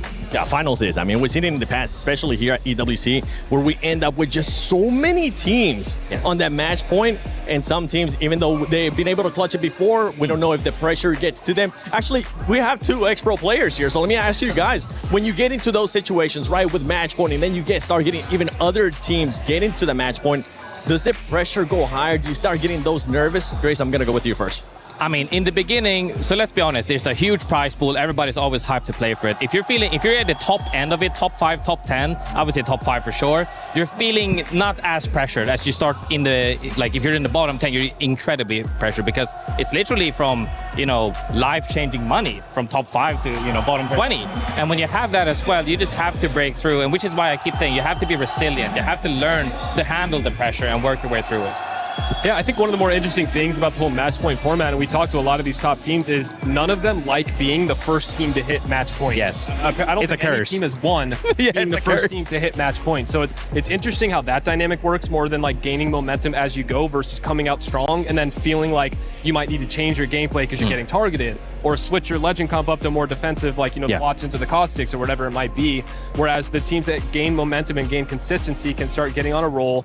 And so it'll be curious. And one thing that you pointed out with we were talking about Falcons a little bit, it's Hal's teams in the past were not good group stage teams. I remember the first couple of years, they struggled to get out of groups. And then when they got into the lobbies with all the good teams where you could predict how teams are going to play, is when they would dominate. Now it seems like, it's not of that case. So you can see what happens when teams get comfortable and can get to that point. And now we're seeing top teams consistently get to the finals, match point, and end up in the top 5 or top 10 over and over and over. Honestly, I love that insight, and I love what you were talking about too, Graceful, in regards to that prize pool, because first place, $600K, second place, $300K. Still a ton. That's still a ton. And this is the matches that we got coming up. Storm Point, is there something that you guys are going to be looking at here? I mean, we talked about some of these teams already starting off hot, right? We talk about some of the other stuff. Anything you want to see, Grace, in these 3 matches coming up? So E-District is one of the maps that you're actually allowed to play the easiest because there's so many chokes that you can go through. Storm Point is also one of the maps you're able to play more comfortably than, let's just say, World's Edge as an example, or even Olympus, where you can get gate kept in chokes quite a lot. But now looking at Storm Point, there's a reason why so many teams immediately pick that map, because they're more scared of the results fluctuating on that map. So hopefully we get to see some people play a little bit more comfortably now that some of the legends are banned out, but we definitely need to see some teams wake up. Yeah, I mean, if we have a look at the Snake Drop and then the, picking E-District over Storm Point, it actually looked like quite a few people prioritize Storm Point. Yeah. And, it is a long-standing map, E-District, a little bit newer. I was watching, I think it was it Falcons actually prioritized E-District? Yeah. And then we also had Gen G prioritized E-District, but, you got to hit with them. But look, a lot of teams have chosen Storm Point to be their priority for their dropping spots and their POIs. Yeah, we'll see what the POI actually ends up looking like. Earlier during lunch, we got a chance to talk to Hackies too. He's going to be coming up next after those 3 matches. He was saying he was feeling really good with the way that their draft went. So we'll see how that's going to end up working out for them. But overall, quick little setup. Which team do you want to see them step up here coming up in the next 3 matches? Just a quick team. I mean, I want Gen G. I mean, they struggled. They came in late. We were talking them up, and I want to reverse the curse. 2 negatives make a positive, so let's just go with that. Grace? Definitely Gen G as well. Being Contai myself as a Thai person, we got to share for that. We got to be biased a little bit. Lace, if you go with anybody else besides Gen G, I swear. Yeah, the same. Okay, all right, there you go. Let's go. Let's send it over to Dan and Onsen and see if maybe they also want to see Gen G step it up.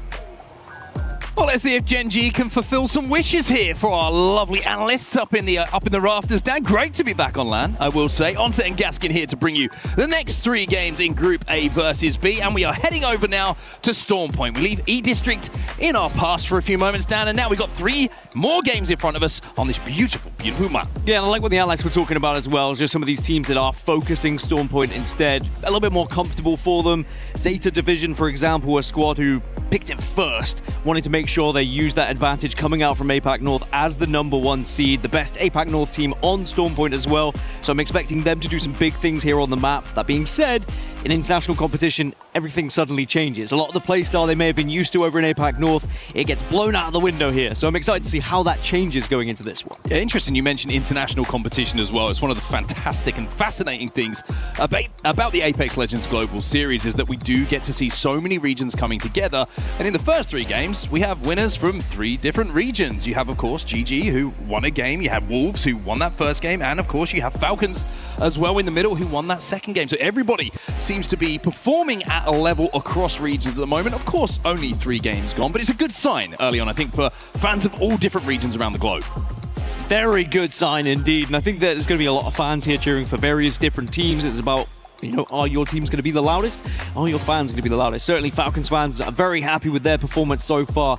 But GG, I mean, the consistency we've seen from Gaming Gladiators at the moment, we have to be talking about from 5th to 2nd to 1st. If they can carry on with that kind of performance, they should dominate this group. Yeah, they certainly should indeed. And they are a team to keep an eye on as we get our way through the matches, and hopefully the consistency will keep going for them. Another team who I think will certainly show signs of consistency. I am very impressed with Wolves. I think that their playstyle is going to mesh very well with the LAN environment. A lot of good performances historically from them as well, and certainly a dark horse, in my personal opinion, for when we get to match point. Should they make it to match point finals, of course, on the final day here, then they could be a team who we're talking about potentially moving forward to lift that trophy. And the players taking a look at the POI draft as well, just checking who's dropping where they're going to be competing, where are these players going to be approaching from. And speaking of Wolves, they had second pick and they went with Sito Station. So again, some of these teams that maybe haven't got as many points at the moment might be able to put some big ones on the board here as we can actually take a closer look at this POI draft. And you can see the numbers next to them.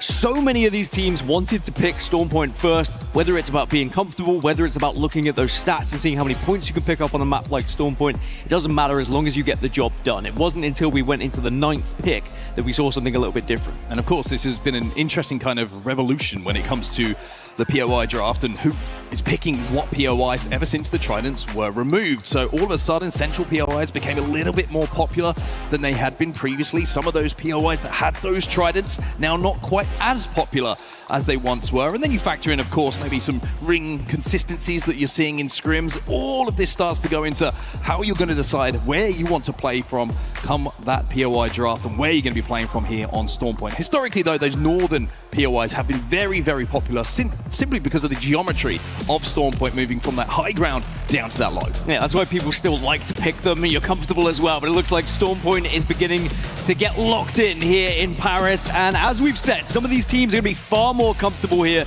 They may have struggled on E-District, but that does not matter now. We've had 3 legends that have been banned going into this one, and we will see Crypto gone, Sia gone, and Maggie disappearing. Yeah, Maggie gone as well. When you've got Sia and Maggie gone already, that's 2 of the most aggressive legends that we have in the Apex Legends Global Series banned. They won't be playable in these next 3 games as we hop in with a team who won't care what legends get banned at the moment because their form has been fantastic in the first 3. GG on your screens as we take a look at where that zone is going to be going. Yeah, heading to the southeast by the looks of things then, and it certainly means there's going to be a lot of opportunity for people to utilize Valkyrie here. You can see a lot of Valk in the lobby, and I think Dory will be extremely happy because down towards Dev Coast, a lot of these teams will be able to find space to work with, but Dory will be able to set up first. But just look at how the lay of the land changes with those legend bands that have come in here on set. The amount of Valks that are now there, Newcastle, Gibraltar, the baby comp is very much alive and kicking. There is just a sprinkling of my boy Pathfinder.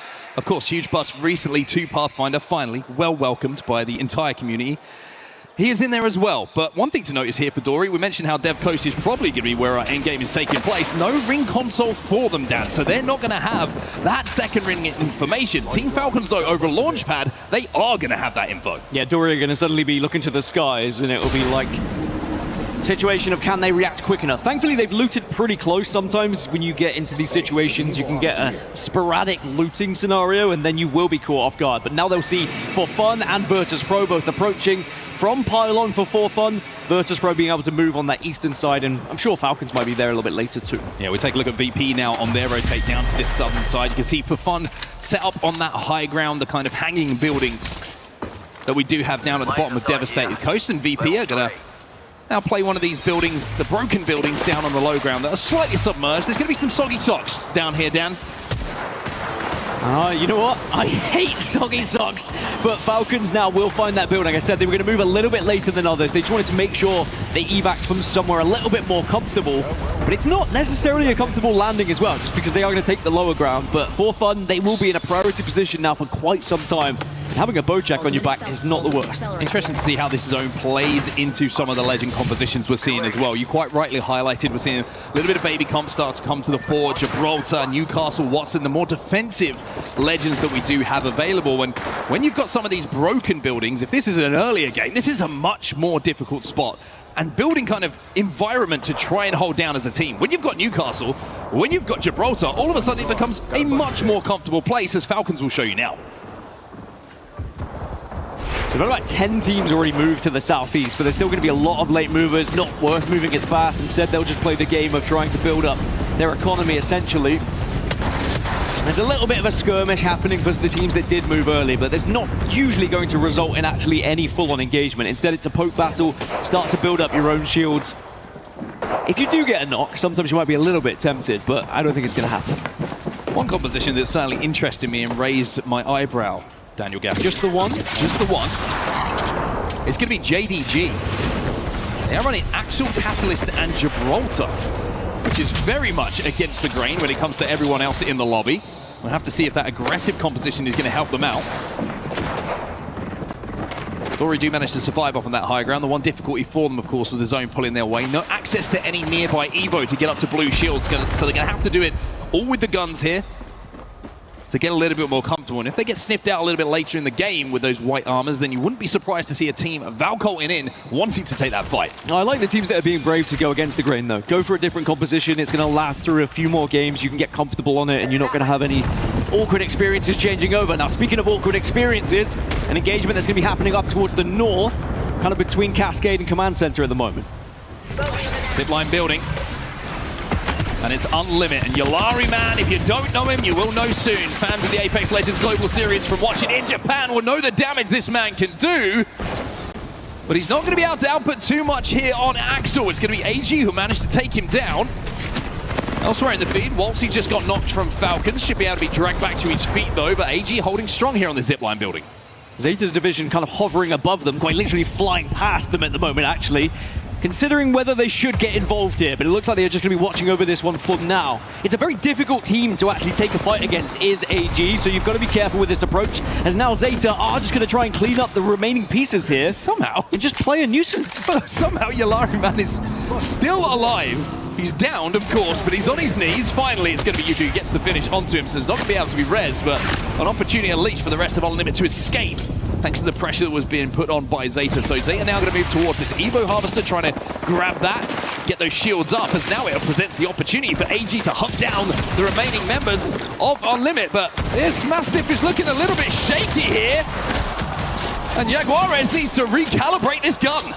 Thankfully, in a 3 versus 2, you can afford to miss a few of those shots. They saw Zeta Division go up on their merry way, and they said, thank you very much, we'll clean up the rest.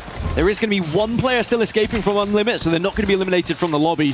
Still 20 teams alive and kicking here. You just got to be careful where you're going if you're Unlimit, because they're going to head west to try and get back up to a full 3. You've got the likes of Shopify Rebellion that are still there. Zeddy as well are going to be approaching from that side. Fantastic example of warning shots coming in there. Exactly what you can do with the Mastiff when you've got a teammate alongside you who is hitting the shots. As we jump over to Shopify Rebellion now, a little bit of a different rotate through the center of the map for them. They're currently in Jurassic. They do have Ring Console and a Survey Beacon here to hit, so they're going to be able to get up pretty close to Purple Armors as well as getting that information. Looks like from there, of course, they'll be moving probably towards Pylon, where Flat and Genji Esports find themselves at the moment for even more info, and then maybe looking to approach the zone a little bit later on.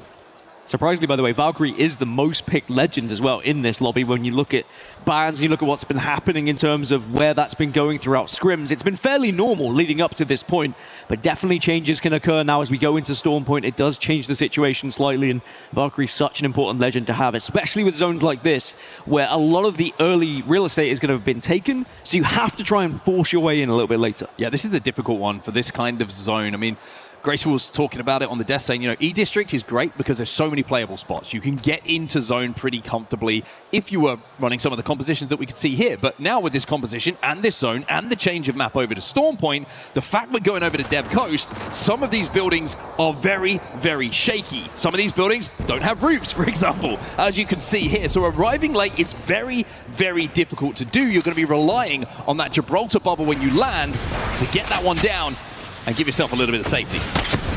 Just checking in with some of the replays as well. I was talking about the poke battles. Well, sometimes you do get those knocks. Don't usually result in actually getting the full kill. Now, just going back to the importance of building up shields before you land as well. If you are one of those teams that's arriving late, one thing you can bank on is the teams that moved early may not be too high up on their shield economy. They may just be on blue, so you have to get up to purples, just like Shopify Rebellion have done. So if you are going to land and take a fight, you at least get a slight advantage in terms of those shields. Of course, you do get also the ability to fly into the skies immediately using that purple perk here on Valkyrie, so it's a little bit safer to Valcolt from spot A to spot B. For Shopify Rebellion, only 12 points on the board at the moment. A bit of a quiet start for them, but I would say this is one of the teams that started to pick up form towards the end of the split and also in scrims leading up to this event. I think it's very important that they did so as well. Confidence is huge for a team like Shopify Rebellion, and I think if they can continue that with a couple of good games in the group stages, then they certainly will be a team to beat come the end of this tournament. The biggest teams have star players, and even though the entirety of the Shopify Rebellion roster are stars, Koiful, for me, is just one of those guys you can rely on to perform something magnificent when you least expect it. And if he can be that guy for them in those kind of fights and engagements, maybe we can see Shopify Rebellion go all the way through here at the ALGS Esports World Cup. Do they know? Do they know? Surprise! They're gonna know. Bubble goes down. Niazul goes back up because his teammate has decided that he is sending this one. Yanya gets all sorts of aggressive on the fuse, and it's going to cost him badly. He will go down. Niazul now has to fall down. Has to try and hold the push, and they will be able to get Yanya back on his feet. But AG, it's only momentary, as Yanya will be back down again. 4 seconds till that bubble's back up here. Defensive bombardment goes in, but it looks like Zeta are going to hold their ground here and look to hold this bridge for a late Valcult a little bit later on in the game. This is where you count your blessings. You have a Gibraltar, right? If you don't have the Gibby there, then you are not surviving. The electrified bubble just allowed them to get the reset, get back up, and now they can reposition. I think you're right. I don't think they had any clue they were up there, and it was a little bit of a jump scare, but utilized their legends perfectly to make sure they were able to escape. But now, where do you even go? They're going to have to think quickly here. I can't like the decision from Zeta as well. I mentioned how it would have been very easy to try and push that fight, to be aggressive, having got that knock, but risky to drop down, but also risky to give up that bridge position for a late Valcult in towards where this zone is going to be doing. Max height, max distance, you really can see the lay of the land. So I like that decision, smart, kind of conservative, but certainly works for them. Love this rotation from Team Heretics as well. They've been able to skirt all the way through on the southwest. They may surprise Trinity if they don't get spotted, and if they can actually take that fight and win, they put themselves in a very nice position to be able to rotate all the way to the south, but it's going to be down to whether Trinity actually see them and get sightlines on them. Yeah, it looks like Trinity are watching their backs at the moment, just looking at our overhead map and where those mini-map arrows are pointing. Zeddy, who were involved in that end game, in game number 3 on E-District, well, going to get a little bin reset here. And they're going to not just get a bin reset, wow, they're going to get a mythic bin popping up next to them. So that's going to be plenty of goodies for them to work with, as they will have Valkyrie in the composition, as well as many of these teams take to the skies a little bit later and try to get in. There is the big gun. The Kraber, unlimited ammo, and Jelly says, I will take that. It's a big responsibility, but if anyone can do it, it's going to be Jelly. Love watching his POV. As now Genji, actually, are they going to try and go for a little wrap round as well? Try and get behind Team Heretics. This would be great for Trinity. These were the teams we were talking about on that southern side. Unlimit might actually force the rotation here from Genji as well. Are they going to be quick enough to move? Or will we see Genji be going down early again here in these games? Of course, we do manage to get up into the sky and away, but it's going to be out of the frying pan and into the fire here by the looks of things. Yeah, you wonder if they took any damage, as they did take to the skies from Unlimit, who have gone back into Pylon to hit that survey beacon and get the lay of the land. And look at the damage that Genji did take. They're going to have to land here. They are going to rely on Dexter potentially to get a bubble down and keep them alive, but they look safe enough. Zicky's going to get that battery popped, and they will be able to stabilize here in the kill feed. Elsewhere, Flat taking a lot of damage, and it's a combination of Wolves and Shopify Rebellion that are picking up some of those knocks. This is what happens when you hesitate as well, as Flat will be eliminated in 20th position. Genji now get ahead of Trinity and Heretics essentially in this race, and again, Valkyrie just being so important to that factor. I love that they didn't panic bubble though. They waited, they made sure just in case they still kept that bubble up. Yeah, great stuff from Genji to get into that position. A slow start for them. I mean, the three of them, they're running on fumes and passion here on day number 1, but it's going to be enough, hopefully, to see them get some points on the board. One team who, of course, does have points on the board after a fantastic first 3 games is the team on your screen, GG. 41 points from 3 games for them as they approach now where they want to play in towards this zone. No Newcastle for them. They've got the Watson instead in the composition. They do have the Gibraltar bubble as well available if they do want to take to the skies, but space is now becoming at the premium for all these teams as the zone continues to close. Yeah, GG do have time to wait, but Unlimit again, they're under fire here and under a little bit of pressure, but now they are back up to a 3. It's almost a re-engagement between these two teams. Yulari man has to be careful. He was able to get away and get back up, but now they all start to come out. Gets a double drone down as well. Purple Perk paying off this time around for Unlimit, not just to get the knock, but to keep them alive and allow them to reset here. Neazul. Oh, Stubby looking to peek through the window, but couldn't get the gun up.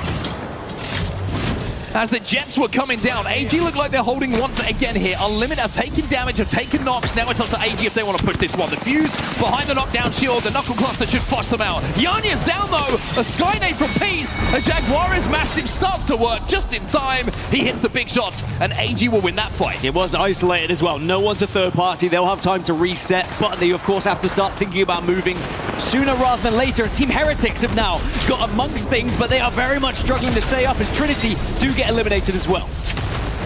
Jan's a little defensive nade coming in there. The frag grenade goes down. The wall will also go down. Team Heretics now safe inside of this zone. But are they safe from the amount of damage that's coming in? And there is a fuse ult breaching behind. The motherload from Prestis is phenomenal. Takes down 2 and Heretics will be back into the lobby.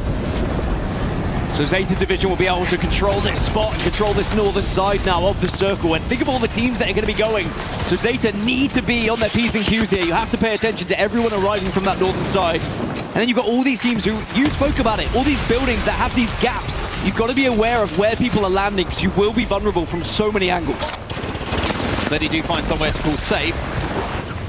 Prestis doesn't feel safe right now. He's got a lot of teams around him, but one of those teams who's now sharing the building is going to be PXX right next to them. Zeddy will be safe behind their Newcastle wall. That's going to eat up some of those missiles. Kurasame Havoc have just gone down as AG continue to build a bit of momentum here down. They are picking up team wipe after team wipe down on this northern side, and now they've got to continue to do so as they have a long way to go towards this zone. I do wonder, with a team like AG, who historically sometimes have that, last-minute ditch effort to get into finals lobbies. And I tell you what, you got to make sure that Yanya gets back up on his feet so you don't feel those uncomfortable moments. Yeah, that Kraber hurts. Yanya's going to tell him that. And now we're seeing the zip line come out from Neazul. They do get the reset by the looks of things. And they should be able to take that zip line and reset here as Jaguares will be last man to arrive, having had to pop that battery. Defensive bombardment goes down, but now the zone is going to be at their back. And their health is going to be chipped away. Relove DCG, they will be down next. 14 squads remain as AG might be next to fall. AG will go down, such a good fighting team, but on rotation, sadly, too many eyes on them. That's what happens down in the south here at Dev Coast. Now you can see another team fall as well. Suddenly the kill feed lighting up.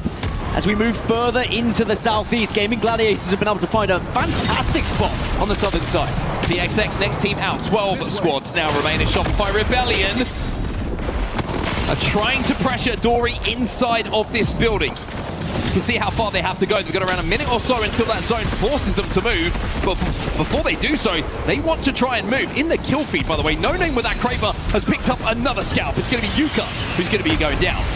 A lot of engagements being forced here, and actually there's third parties that are going to be happening. Now Gen G will start to move in, but they're approaching 4 different teams. You can't just force this engagement. You've got to be aware of all the other squads, and Gen G do slightly back off here. Yeah, VP are just trying to hold. They're the team that are kind of gatekeeping everything on this eastern side. There's VP, Zeddy, Gen G all sharing these buildings. You can see on the map overhead here.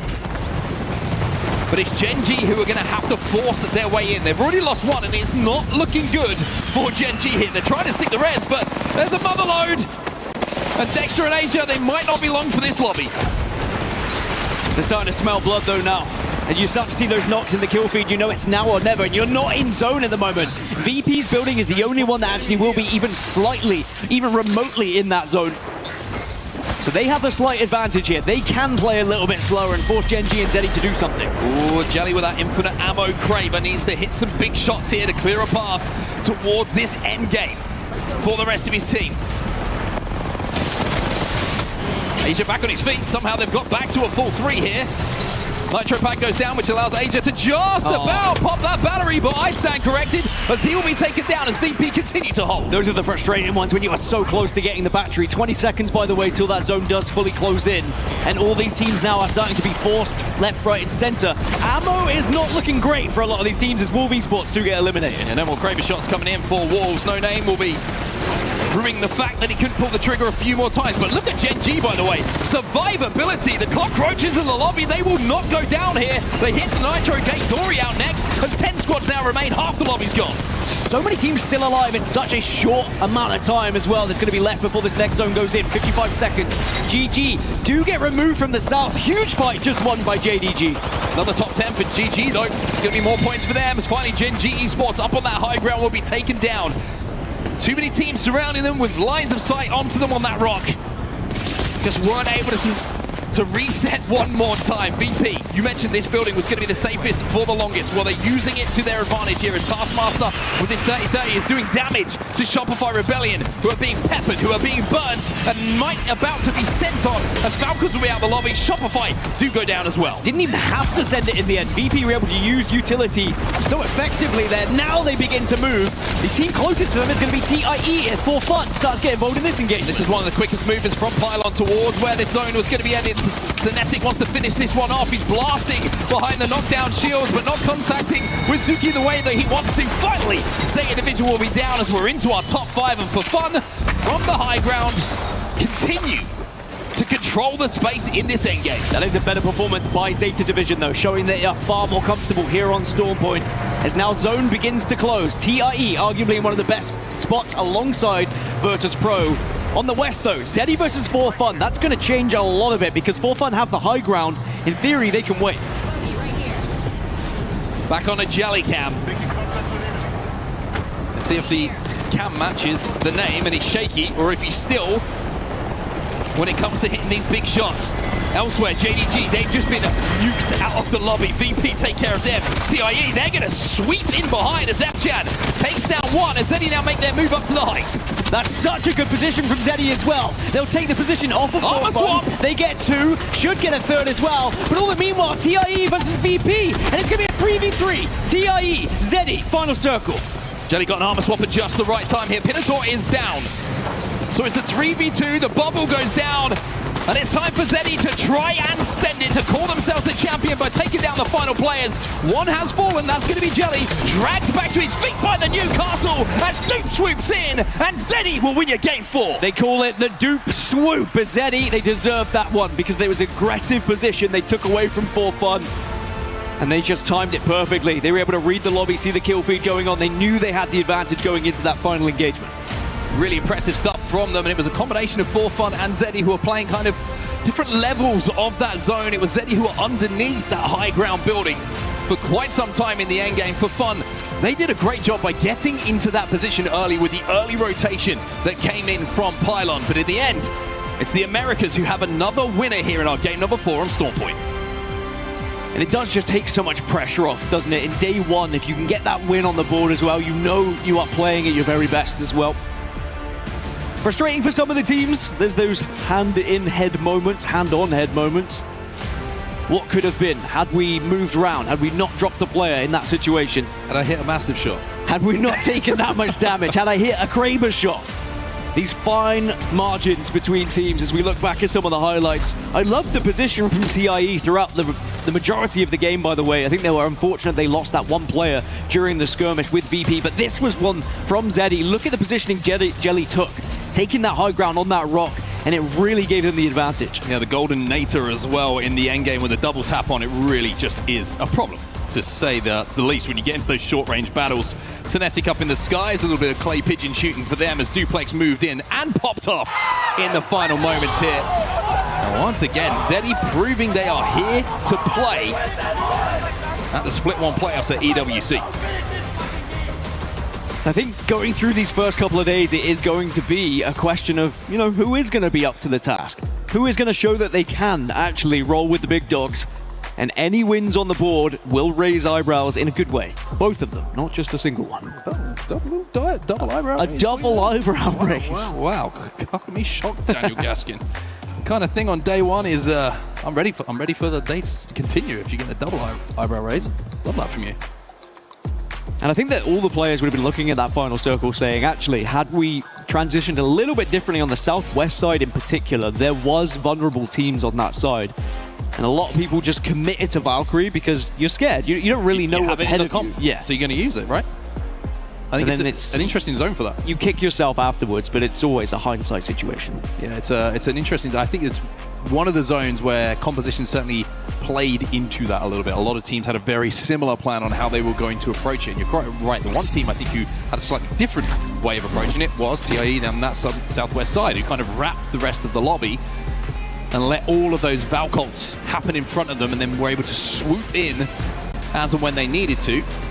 And it's actually the Valkyrie, surprise, surprise, who made the difference in the end game as well, being able to jet up to that top of that rock, the armor swap that came in, making sure that they were all healthy as well, which is very important going into that final fight. But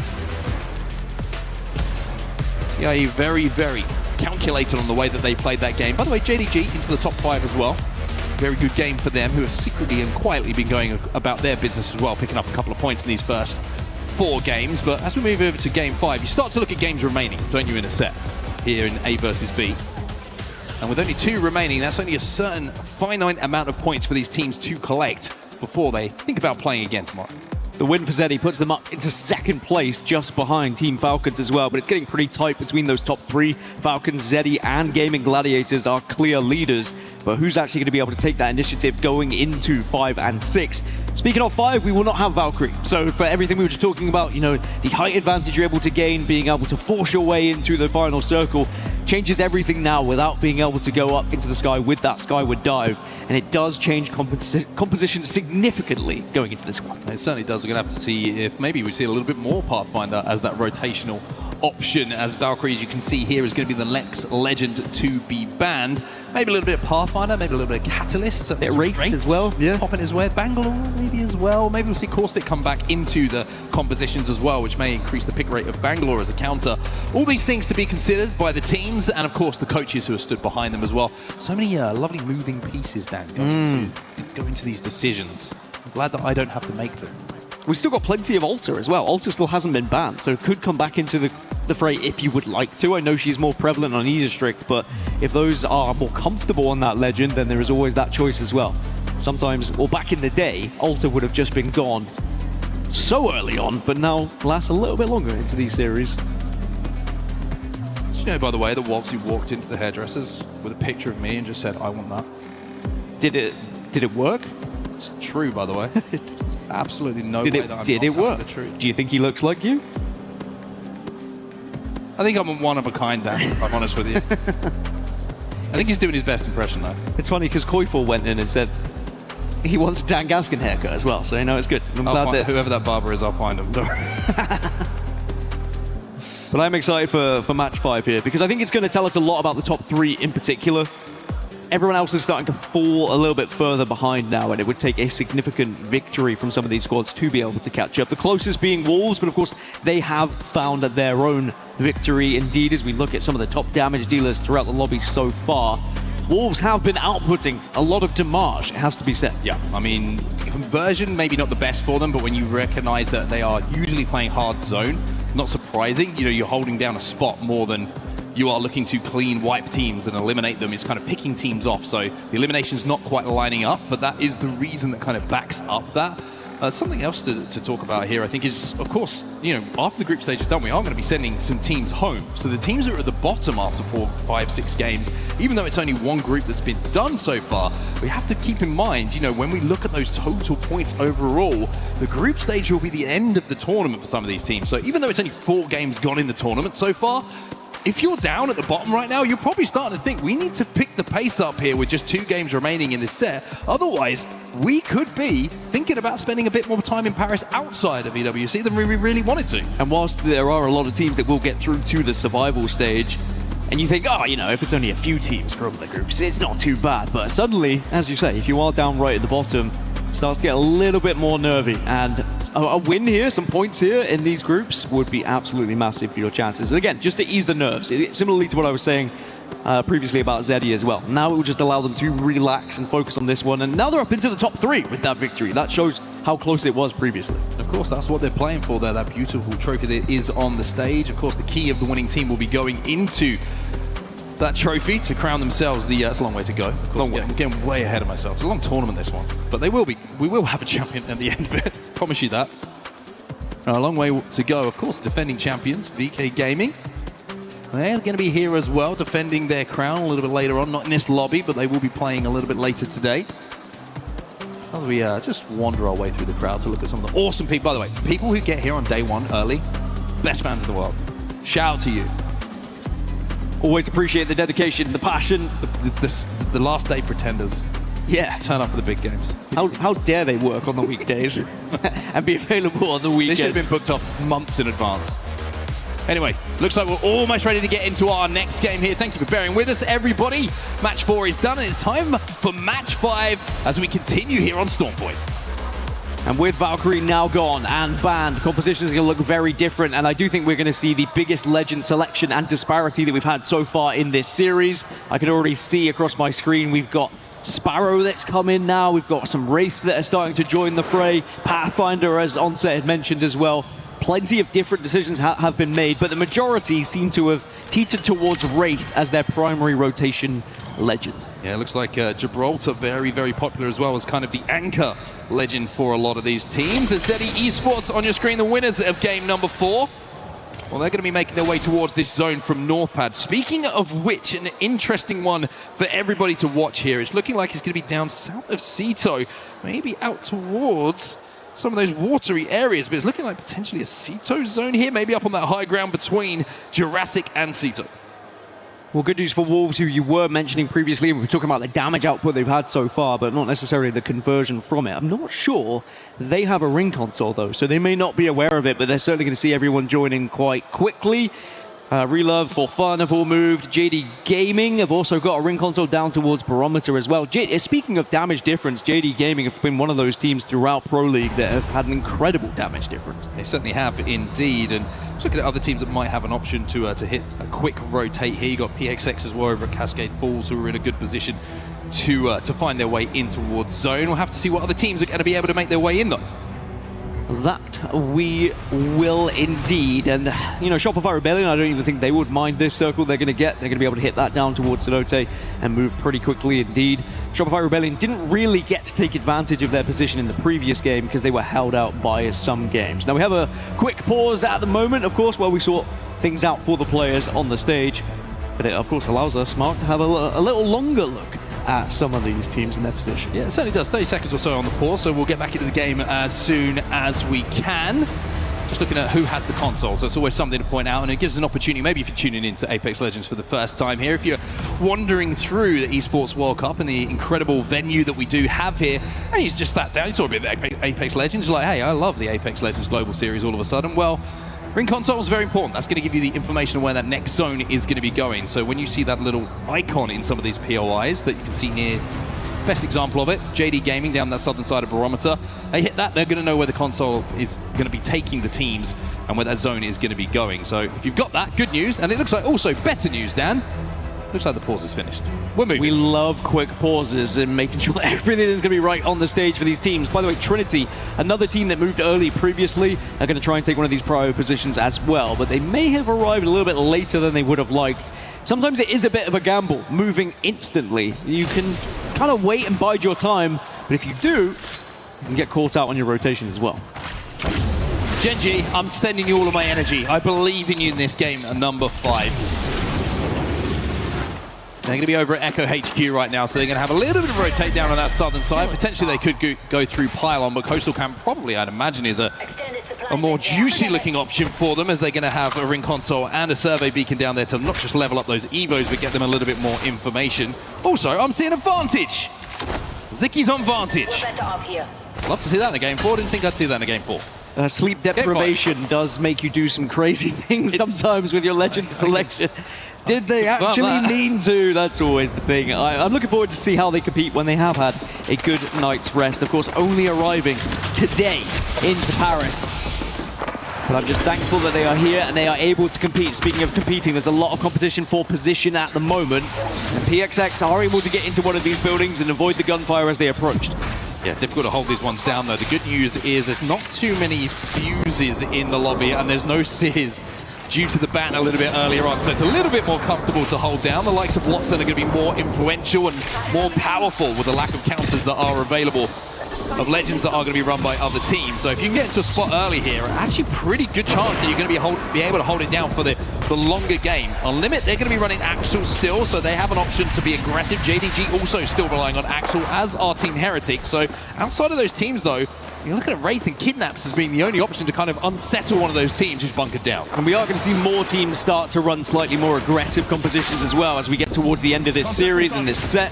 You want to be able to put points on the board, and as Mark was alluding to, if you are falling behind, you could be vulnerable come that elimination part of this stage, and you don't want to be sent home that early on in the competition. Wolves up on this high ground of Cito Station. You mentioned that they were dropping over here. They're going to have the ability to play this height, the overarching height, for quite some time. It's going to be an interesting next zone pull, though, as we already see an attempt at a Kidnap coming in from Wolves there. You saw the Wraith just jumping down from the high ground to see if they can pick up a KP and steal away a player. Falcons, a little bit of a different rotation for them, and they're going to be running into Team Heretics now, and that Longbow is going to be singing a song that doesn't sound good for Falcons, and certainly not for Imperial Hal. Looks like Hal's been able to get out of that sight line, though, so they should be able to stabilize. They're just going to have to reconsider their approach of how they want to move from this position. And I'm not sure they even know where they're getting shot from at the moment. They're kind of just scouting around, and now finally they do get eyes on. That will allow them to assess the situation far better. Now, you might disagree with me here, Mark, but I just think I would rather be one of these teams who is approaching from the edge. I would be frustrated if I was a team like Wolves and the zone has come my way. Wolves are one of those incredible fighting teams that maybe they want to just get out of that system in the early stages of the game, be able to build up that economy on their shields, and then move in and engage more a little bit later. But of course, they are well practiced for when the zone does come their way as well. I think Wolves being up on the high ground is not too bad a thing for them, because they've already got up to blue. So that's not going to be too much concern. And the fact that it is such an overarching height here at Cito Station, and they have the Newcastle as well to get that wall down, they're going to be able to do a lot of poke damage. Something that was interesting to highlight, though, just on that other side of the map is I think Sparrow is actually going to be a pretty good pick as an aggressive character in this lobby. Think about flushing those Newcastle teams out, those Watson teams out. You really can use that bolt to unsettle some of those teams that are going to be sitting inside of those buildings. Yeah, and I do wonder whether, utilizing that alongside Alter, for example, Team Heretics running Sparrow, Alter, and Axel, that is as aggressive as it gets, really. Not only can you get into the action very quickly, but you have multiple ways to get out of said action at the same time. So expect Heretics to be taking a couple of fights here or there. They're going to be on the eastern side of the map at the moment. They're going to be one of the late arrivals. The same could be said for Zeta Division, who are here on the north, and they're going to be hitting the survey beacon to get a little bit more of a lay of the land here and see who's going to be ahead of them in terms of players. And I know someone's close. 3 enemies were scanned within the vicinity of that survey beacon. It's going to be Zeddy Esports who are closest over at Checkpoint. Speaking of Checkpoint, by the way, Shopify Rebellion have just arrived. So there will still be three players close to Zeta, but it's not going to be Zeddy. It's actually going to be Shopify, who have kind of counter-rotated where Zeddy were and taken their spot away. And the thing is, Zeta will know no different. They just know there are enemies in the vicinity, and Shopify Rebellion are going to now be the team they are focusing on. They just wouldn't know it was a different squad beforehand. The thing is, Shopify Rebellion may not know they were scanned, because they would. It was a different team. So Shopify Rebellion may be unaware of Zeta's position here. But they've, of course, come up north to get some information themselves, as well as upgrade some guns, and, of course, hit that harvester. So it's a survey beacon for them to play with. That's where the zone's going to be going, and you can already see, I mean, pretty much any playable spot that is a building has gone. JDG down on that southern side, though, very interesting position for them. Probably thinking about pushing in towards the waterfall for the late game, maybe fighting for that high ground. But I'm interested to see where the zone actually pulls after this one. If it's going to continue in closer towards Cito, up onto that hillside, and the waterfall area instead down on that southern side. So where these teams are split at the moment, you can see a lot of teams are kind of hedging their bets a little bit. It's safer to play in the buildings of Cito, but if you take that risk down on the other side and it pulls your way, you can have such a clear walk-in. And of course, these teams still don't know. JD Gaming don't know it's pulled a little bit further up north yet. They only have the initial zone information they were able to gather. So when that zone does come in, perhaps we'll start to see them move a little bit further north. An interesting engagement could be happening here on the southeast side of the map. Gen.G and Unlimit very close to one another, and Gen.G starting to run away. Yeah, that's going to hurt. I think he's got to be careful here. Unlimit versus Gen.G, two of the most aggressive teams as the bow check. Musubi is causing some problems here for Gen.G. You've got a longbow in the hands of Peace as well. Kickstart drone's going to be coming his way. That's dealt with, but it's going to cause to at least have to expel the Bang Armor here through the skies. Goes one player, can't quite connect in the way he wants to here. 51's enough to at least scare off members of Gen G. I've not seen Gibby move like that in quite some years. Taking him back, his hips don't lie, but they are able to get away. No one can say that. Ziki does go down finally. Some of these shots connect. There's a gap in that bubble. That's the problem for them here. They wanted to try and stick that res immediately, but the gap in the bubble allowed shots to come in, and that is the signal now for the rest of Unlimited to push. Ziki is still on his back. We've got to hold aggressively here. I like this from Asia as well. Utilize that Prowler to do some damage. We get a knock, it could be big. It's a trade. Dexter's now on his own, running through zone. Gibby can move. We know that since the recent patches that boy can move, and he's going to be able to escape for now. Will Gen G be able to reset and get back into this game? Over to Flat versus Shopify Rebellion, however. This fight is taking place elsewhere. This is the barometer side of the map, just outside of Mill, excuse me. And looks like Shopify will be able to get a wall down here just outside of the zone, but they've got Zeta Division looking at them from inside of zone 2. They're a little bit pinched here, Shopify. Yeah, if Shopify lose one player, it's going to be curtains for them because Zeta are going to take full advantage of it. Flat may not be aware of Zeta Division arriving yet, so they're going to continue to be aggressive because they were up in the fight. They had done more damage. Bubble now comes out. Shopify Rebellion, they smell there is something funky about this one, and they're trying to retreat. Yeah, they're actually going to hit the Void Nexus here. They're going to be able to get away thanks to the Alta Ultimate. So Shopify Rebellion will be able to pull outside of where this zone is going to be, but they're all on their feet most importantly. Zeta with a team who are pressurizing, all in purple armor, by the way, and if they get an armor check here on Flat, it wouldn't surprise me if they take this fight. Just the 5 points at the moment for Zeta. A team that we know can be very aggressive and win a lot of interesting fights on their side, but a slow start to the tournament could all change here in match 5. Storm Point we know is more comfortable from them. There's the armor check. There's a Sky Nade. I think when you're in this position, you kind of have to be aggressive now. You have to look for this fight. Team Heretics just been eliminated. The nades are starting to tickle away, and that's going to be multiple shield checks now coming in. Flat know that they're in a little bit of trouble here. And Zeta are just waiting for the zone to force Flat to make a decision. Are they going to go to the left? Are they going to go to the right? They queue through this rock, but Zeta are going to have eyes on that as we take our eyes over now to Dory, who are going to be down on that northern side trying to force their way into zone. They've got Unlimited at their back. They've got VP in front of them and Shopify also to their west as well. Yeah, this is going to be a very different fight to what's happening on the west because there's going to be far too many teams here to really take anything isolated. So instead it's about survival. It's about working out, can we get past people? But you cannot get past Asia Division. The bubble will be forced. So there's going to be a little bit of time for Flat to try and plan this one out. But now we are going to finally get this 3v3. Yeah, I like the fact they're going to queue through on this as well. The Gibraltar defensive bombardment, which is probably an option for Flat to try and hold here, going to be useless because they have the pylon down of the Watson. So that's just going to eat that one up as Mike will pop in and out of the Void Passage to do this damage. They found one, they finished off Q's here as well, and now it's just about collecting the final KP here for Flat. It's a lot of noise though in Trinity. They were kind of nearby and they're starting to scout the area and get a little bit closer. You have to stay healthy here if you're Zeta. You can't afford to lose a player. Well, that's going to be two now. Suzuki hits one, and Mike hits the one clip as well, and all of a sudden Trinity are regretting their decision to try and flank in on this one. Mike's going to portal through. Last player behind the knockdown. This man is traversing the portals like a pro, and surely this should be the end of the game. It looks like the last player actually portaled back through the Wraith portal, but Zeta doing a great job there just to clean both sides and take their attention where it needed to be. Don't worry, my brother. A charge rifle from distance is still a nuisance, but that lip of the ridge should be able to allow them to reset here. So Zeta did take down 3 people, but 2 were from one side, 1 from another. Flat have got back up to a 3 now, though. They were able to reset fully, whereas Trinity, it wasn't as simple for them. As we check back in with our lobby leaders, Falcons, 49 points as they stand. And I can almost guarantee if we were in a listening with Falcons, they would say, someone's running Vantage. And they're soon to find out that that's going to be Gen G. For fun now, move into that waterfall spot. Now, this is an interesting one, Dan, because this kind of a spot towards the end game can be very effective, but early on, very difficult to hold, especially with the zone continuing to pull towards the north. This is going to be a pit stop for them as Unlimited take a lot of damage on their landing here. Yeah, they're going to get eliminated, our Gen G. Unlimited just able to stay up at the moment. No one getting too aggressive on them because there are buildings being held. And there are going to be shots coming from a distance from Virtus Pro.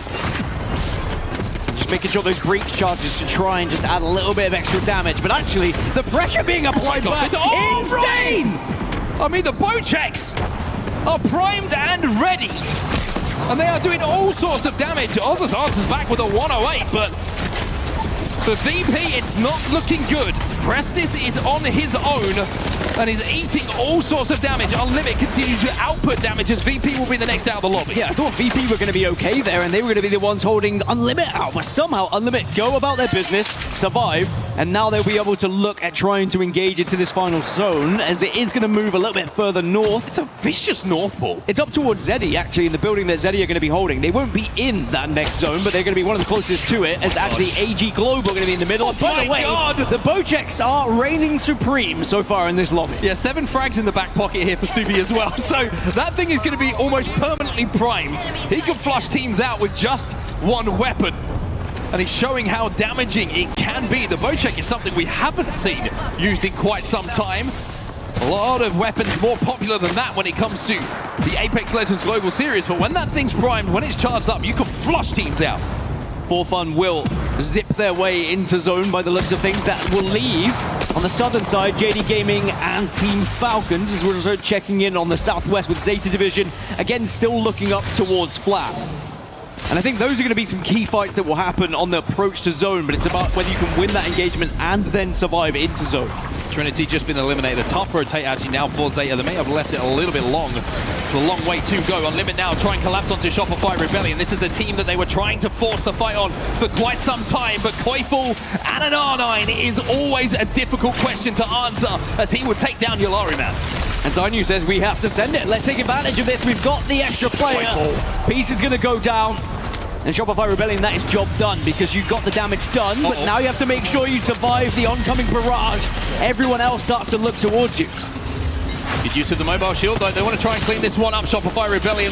Yolari Man's back to his feet, by the way. Peace hasn't been finished either. And with the Nitro going down, he slides his way over towards his teammate. Unlimit might get a reset here. Shopify have got to be careful. They might think about finishing this one off quickly. Koiful will go down, though, and the knockdown is a problem. This is very frustrating for Shopify Rebellion, and now suddenly PXX, they get involved. They say we'll have a piece of this cake. Well, Zap is holding the line with this Mastiff in his hands. He had to hit the big shots there to force that team away. PXX wanted to move in, capitalize on the damage, and now all that's really happened is everybody has reset. JD Gaming, they are eliminated. They cannot make that southern rotation work. But Unlimit, through all of that fighting that was going on around that Pixel building, have managed to get a full reset. Dory, the next team to be eliminated in the lobby. This engagement is still happening, by the way, between Shopify, Unlimit, PXX, all of them fighting tooth and nail at the moment. Unlimit down just as Peace as Falcons get eliminated from the lobby in 14th. By the way, Peace, kill leader right now in the lobby, but will be wiped eventually. A valiant effort as now All Gamers Global say will get involved. Yeah, they've moved from the building that's safest in this zone, using the Pathfinder zipline to do so. So they were just trying to clear this side of zone. Shopify Rebellion down to 2 for now. AG decide the building is more important, and you can see why from the top left-hand side of your screen. It is safe. It is one of the only places that will be, as PXX now moving to try and finish off Shopify, but finishing off Shopify seems like an impossible task for everyone. Finally they go down, but PXX, it will cost them their lives as well, as DCG will move in to be the final team to survive on this eastern side. Shopify just went through the gauntlet, and how they survived that long. A lot of kills just went their way. Relove in the end. DCG will be the final team that arrives and actually picks up all of those pieces. And I love what AG Global were doing. They were bullying these teams on the east. They were making sure they had the most dominant position on the map, and now they own the entire north. For fun take to the skies. Flat, by the way, who were down to 1 and seemed like in an impossible situation a little bit earlier. They're safe inside of zone behind a Newcastle wall. Zanetti with some great shots with that alternator. They're going to catch a couple of players up guard up on that high ground. TIE will be out next as the lobby. Over half have now fallen. 9 squads remain. It was AG Global taking out TIE, by the way. Again, another team that started to approach their general vicinity, and they removed them so quickly. And we might see it again as DCG are starting to approach them. But actually, you've got to be careful because GG are in the horizon here. They are having a look towards this one. The Fuso again! from Yanya and AG. Fuse has been a difference maker in some of these competitions so far, but Jaguares now has to duck behind the bubble and back into the cover as GG are overextending, looking to finish off some of these KPs. Relove DCG will be eliminated next in the lobby. Gaming Gladiators third place, 46 points. Remember, Falcons got eliminated earlier, so a fantastic chance to catch them up here in this lobby. But can you survive AG in the moment? Because they have just been dominating anyone who pushes their area. People say, always tell your mother that you love them. Not if it's coming from Fuse, though. It's AG Global who keep using this motherload to cause all sorts of problems to the lobby. GG, goodbye. 7 squads now remain. Suddenly, that passes the advantage to Zeddy now, by the way. Zeddy in second place, 2 points behind Falcons here in match 5. They could be the lobby leaders going into the final match of this series. So a moment of calm here, 24 seconds until the zone starts to close. 4th place overall at the moment with 37 points, Wolves. But how do they get out of this building with so many teams above them, below them, surrounding them? Well, good luck, No Name. You've got to find a portal here somehow. If you want an actual answer, it is through Wraith, but there's going to be other teams doing the same thing. We are going to see everyone now who has Wraith still alive portaling in. And actually, it's only 2 teams left with Wraith. There is an Alter that's going to be available as well, as Wolves trying to portal to the north side. But who's there? AG Global. You've got to be careful. And instead, Fun, they're now going to use the zip line to go north. No Name did find a portal. Crazy Con comes through that portal, tries to stick the res here on Newcastle, but the pressure is coming in from a combination of AG and the rest of the lobby. Wolves have to retreat here, but the zone is going to be at their back. This is brilliant from For Fun, though, because they are only a duo, but they've been able to lock down the most north position, avoid initially AG Global, but finally AG Global will spot them. Data up on this high ground now on the middle layer of the building. They're going to be down to just 1 as well. They'll be the next out of the lobby. Kurasame have fallen. 6 squads remaining. And while all of this is happening, the main building, the God building, has belonged to AG as the God shots start to come in as well from Yanya. This boy's got a Kraber. Kadinga, Kablam, Kabloozy as now AG are going to be on 37 points and building. It's just 1 remaining player, by the way, on the north as Flat get eliminated. Cinetic will be sent on. Should be eliminated from the game and will be. Down to 4 squads. Surely this is AG's game. Boys, a gymnast almost managed to get out of there. Wolves now go down to the low ground. They have found a way to reset. They have found a way to get into this zone. As Zeddy will be out of the lobby. Top 3 is where we find ourselves. You have Zeta, you have AG Global, and you have Wolves down on this low ground. The Gibbies are huge, though. They're massive. The protection is huge, but Wolves, they've got the portal to back off. The pylon is eating all of the ultimates coming from the skies here for Zeddy, and that means that AG, the Gibraltar, not as useful. Zeta now up on the high ground. The nades are raining down as Wolves will fall and Zeta move in to claim the game. Our best performing APAC North team, the #1 seed coming into these groups. They were Storm Point warriors throughout Pro League, and again, they put big points on the board to keep themselves in that conversation. And most importantly, Mark, gain some confidence and not be down in the bottom, not be worrying about those elimination spots after the group stage games. That's going to be so big for them. Their hopes and dreams have been able to move through, and to be fair, they've been spoken about as potential winners of this tournament. They have the potential, they have the players that could be up there. Always the hope of APAC North. When you see that face in the middle, with all due respect to the entire composition of the players that make up this team, Yuka's pressure, probably not felt by many other players in the Apex Legends Global Series. Always looked at by APAC North as being the guy to take them to a title. Well, winning a game early in the stages in these groups just gives you that little belief that, hey, we're here today. We're going to play. We're going to make it through, and we are a serious contender. Not just for APAC North best performance, but for a team that can go on to lift that trophy when all is said and done. They'll take a little break here from the stage, but Dan, that was a fantastic endgame there, and I've got to say, a zone I have not seen in quite some time, pulling all the way over to the north. And again, it really just shows how important that composition can be if you can get to the final circle. You pointed out the pylon did absolute bits and wonders to be able to survive, but the Gibby bubbles initially helped Zeta Division avoid all of the gunfire that was happening previously. I think AG Global will still be happy with the game they just had, by the way. They dominated the entire north. Had we see Wolves pushed a little bit differently, if they'd gone towards Zeta, they probably win that game. But sometimes it's just about getting the right side or the rub of the green. Yeah, sometimes it's about finding a Kraber and threading a needle onto a team who's jumping down onto the low ground as well. That certainly was a beautiful shot that came in that just kind of solidified what we expected to see in those final moments. But I think something that really needs to be highlighted there is the importance of Watson in that final zone as well. Fuse ults, Gibraltar ults, all raining down from numerous teams, nades flooding the zone. That pylon was it was doing more work than it ever should have to in that endgame, but boy did it do a lot of work and certainly helped Zeta into that first place finish. I mean, interestingly, throughout this series, Watson has been the most picked legend, but hasn't been banned because it wasn't the most picked in-game.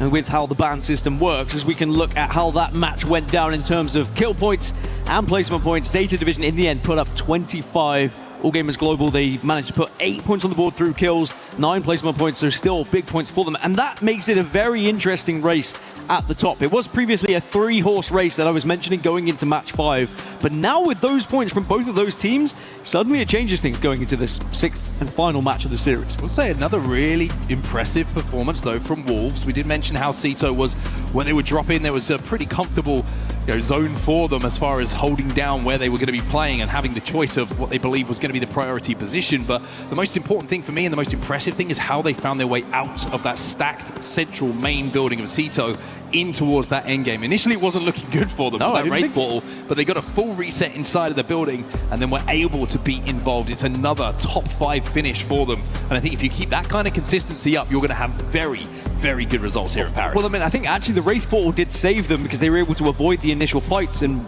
perhaps people didn't even realize they were still there. So it really was down to the Wraith to get them out of that position. With 5 matches done, we're going to take this opportunity to go to a quick break here, but don't go too far. Match number 6 is going to be up right after this.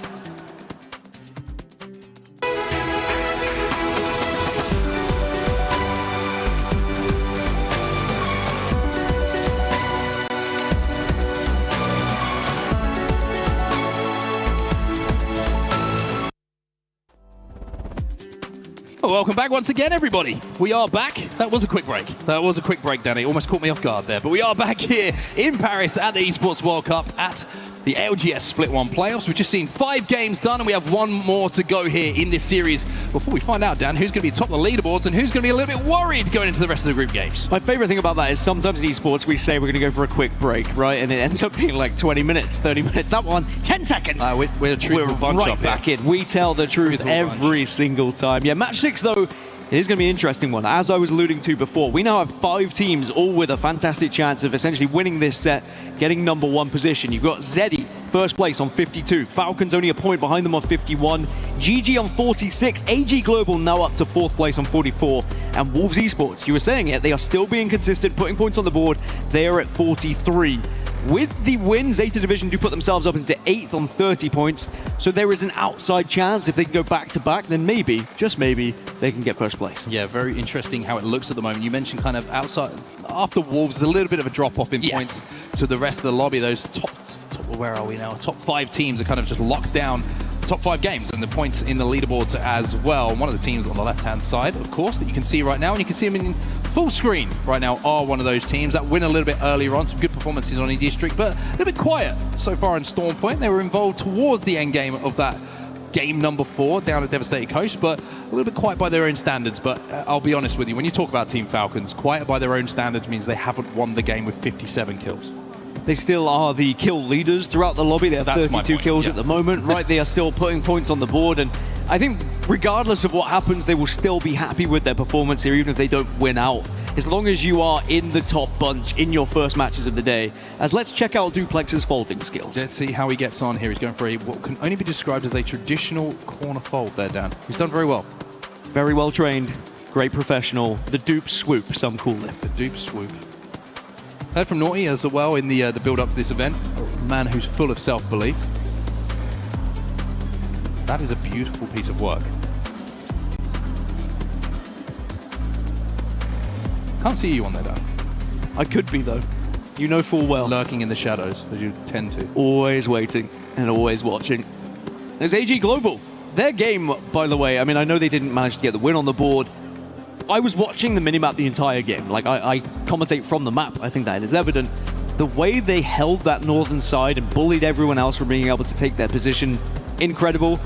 I don't want to say they deserved the win, but they certainly gave themselves a chance to actually get on the board with the victory. And as I say, had things gone slightly different with how those ults have gone down in that final circle, they could have been the victors. But now they give themselves the chance. They're on 44 points. They are only 8 points behind first place.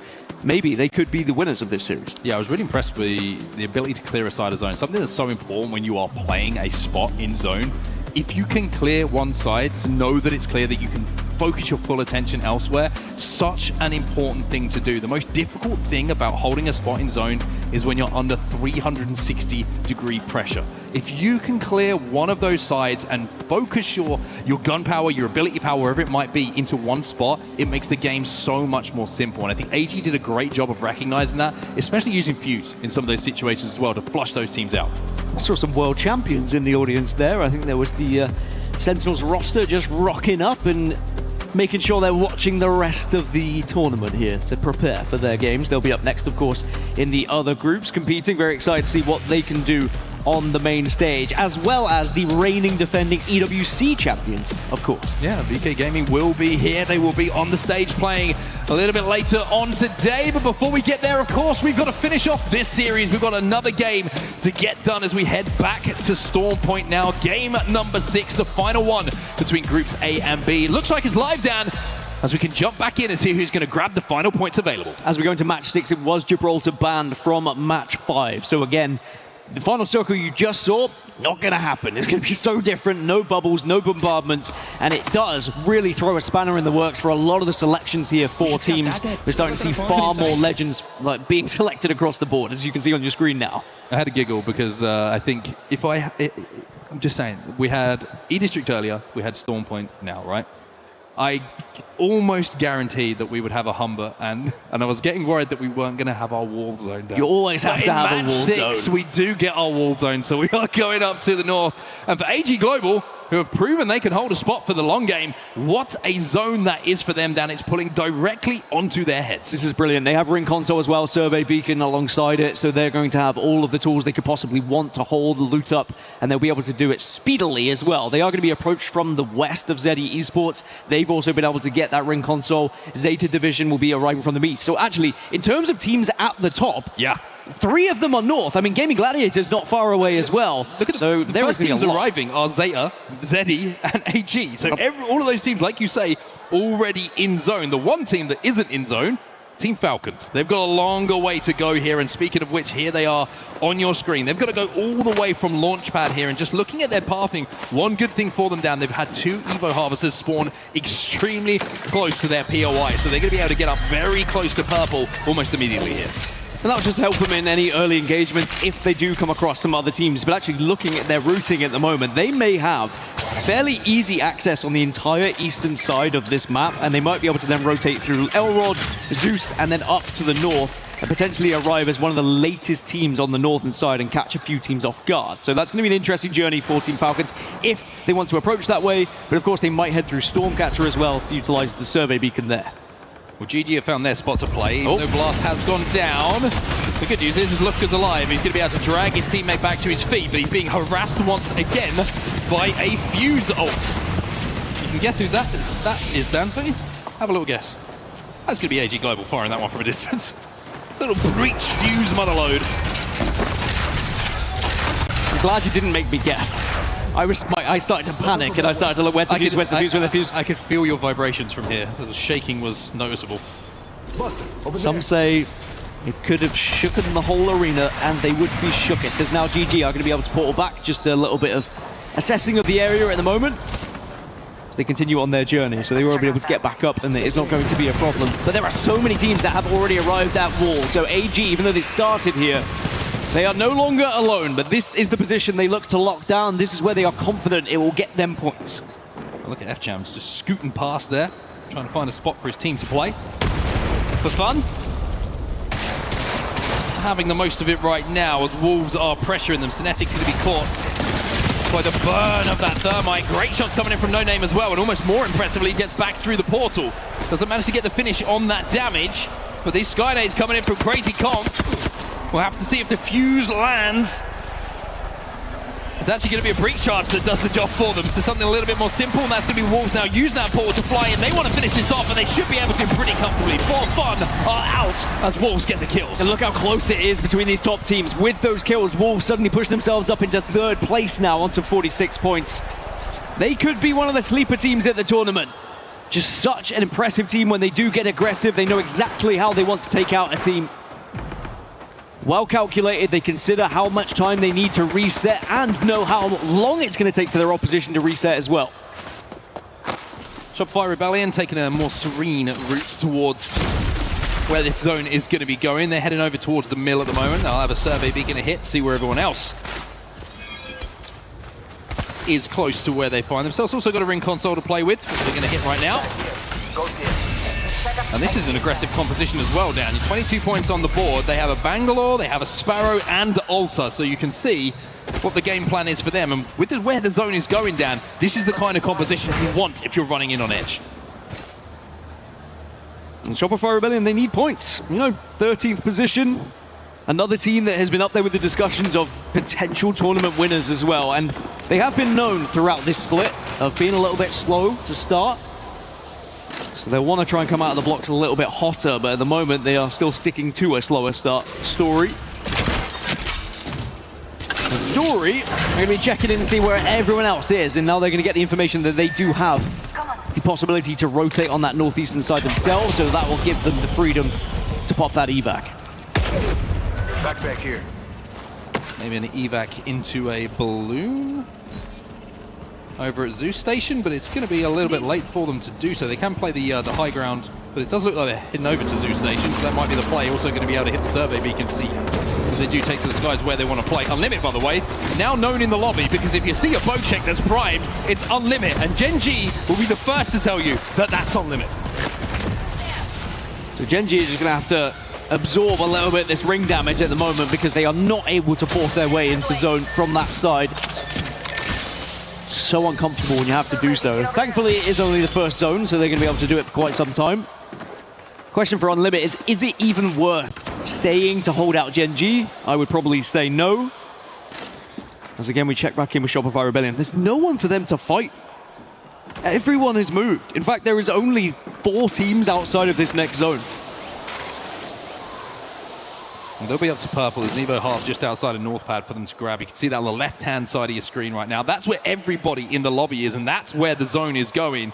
And with GG and their early rotate that we saw playing on that little slope that kind of is just outside of the main POI of the wall, they are going to be bang center of where that zone is going to be. Their worry is Dory rotating late on that eastern side. AG Global still safe. Zeddy also still safe. So the big boys, as far as the points are concerned in the leaderboards, they're looking pretty good for their spots. Also, Falcons have managed to get center zone somehow. Yeah, I was just trying to find where they were. I was looking for the red. And they're going to be in such a commanding position, actually. We'll get a little bit of a closer look at them a little bit later. For now, we check back in with Gen G on their movement around. So they were able to avoid the gunfire previously, but then Team Heretic started to pressure them a little bit as well. Let's do that one. I think for Gen G, the path is going to be awkward, to say the least. So this is Team Falcons. You can see they don't have the best of spots right now. That Gen is a little bit vulnerable. See, just trying to kind of body block it as well here. You do not want that to be taken down, because the moment that interception pylon goes down from Watson, they become susceptible to nades, to fuse ults, to Sparrow ults. It really has to be protected here. And you're going to have to hope that they've got some ult excels in the back pocket, because if that goes down and Guild is popping them, they'll be able to get it back pretty soon. But look at the damage they're taking. This is awkward. This is ugly. But if they can survive, Dan, on the next zone close, things come a little bit differently. But Hal wants to play somewhere different. They've decided this is too uncomfortable for them to enjoy. Yeah, whilst Falcons are very good at being comfortable in uncomfortable situations, you've got to know when to move. And they will now reposition. Again, there's a lot of teams that you have eyes on at the moment, but this area is a little bit more comfortable, but suddenly Fuse ult's getting involved. Oh yeah, that's eaten away. Motherload's going in as well, and Hal is back on his back. Yanya now. Maybe looking to overextend here, have a little look at this one himself. Waltzy's continually dragging his teammate back up, and for Falcons, it's about surviving. If you can survive, then you have a chance as the zone starts to close, but are they going to be able to survive over time here? They take the zip line back. Wow, it's going to be Hal who goes down once again, though. And Wolsey's going to have to try and drag him back again. Uh-oh. Goodbye, Hal. Wolsey's gone down as well. It might be the end for Falcons here. It's about trying to survive, see if you can rescue any points here. Maybe one last remaining rat of Guild can get away and put points on the board. And I don't know, maybe you escape far enough, you can get the team back up. As Wolsey also will go down, but the banner is going to be grabbed. Not a fun situation to be a part of. Falcons are eliminated. Ozus with a triple take from distance does take Guild down. So Falcons, who were one of the teams inside of the top 5, now the most vulnerable to falling out of that top 5. We mentioned F-Champ finding his way in towards zone a little bit early. We saw him kind of flying past AG Global. Well, that's where the rest of TIE find themselves right now. Pinator putting out some good damage with that 30-30 repeater. Prestis is going to have to be brought back to his feet. Elsewhere, outside of zone, down in the south, JD Gaming are involved in a fight that you can see against Kirasame Havoc. That's Team Heretics. Well, they're involved in a fight on the northern side. Yeah, Heretics have made a heck of a rotation actually to find themselves here. It's Dory, they're going to be holding them out, as well as Gaming Gladiators. And not too long until Unlimit are also going to be arriving to this party. Because you are going to see in the kill feed plenty of action going down at the moment. No Name has a Kraber again for Wolves. And he's picking up kill after kill at the moment. Unlimit, they're going to be safe inside of the zone after their little reign of terror on Gen G a little bit earlier on. No Name does get that finish. Shopify, Wolves, Kirasame and JD down on the southern side of the zone though. There is a lot of action and here it is on your screen. Everybody moving in at the same time and everybody looking to be the team who thirds. The problem is there's 4 teams. What's better than a third party, a fourth party? But Wolves are able to escape and move to the northern side. So now there is just going to be the 3 teams competing here. And they'll be alive and kicking for a while. It's going to be a 1 minute 20 before we see this zone moving next. And actually, it was a good hold here.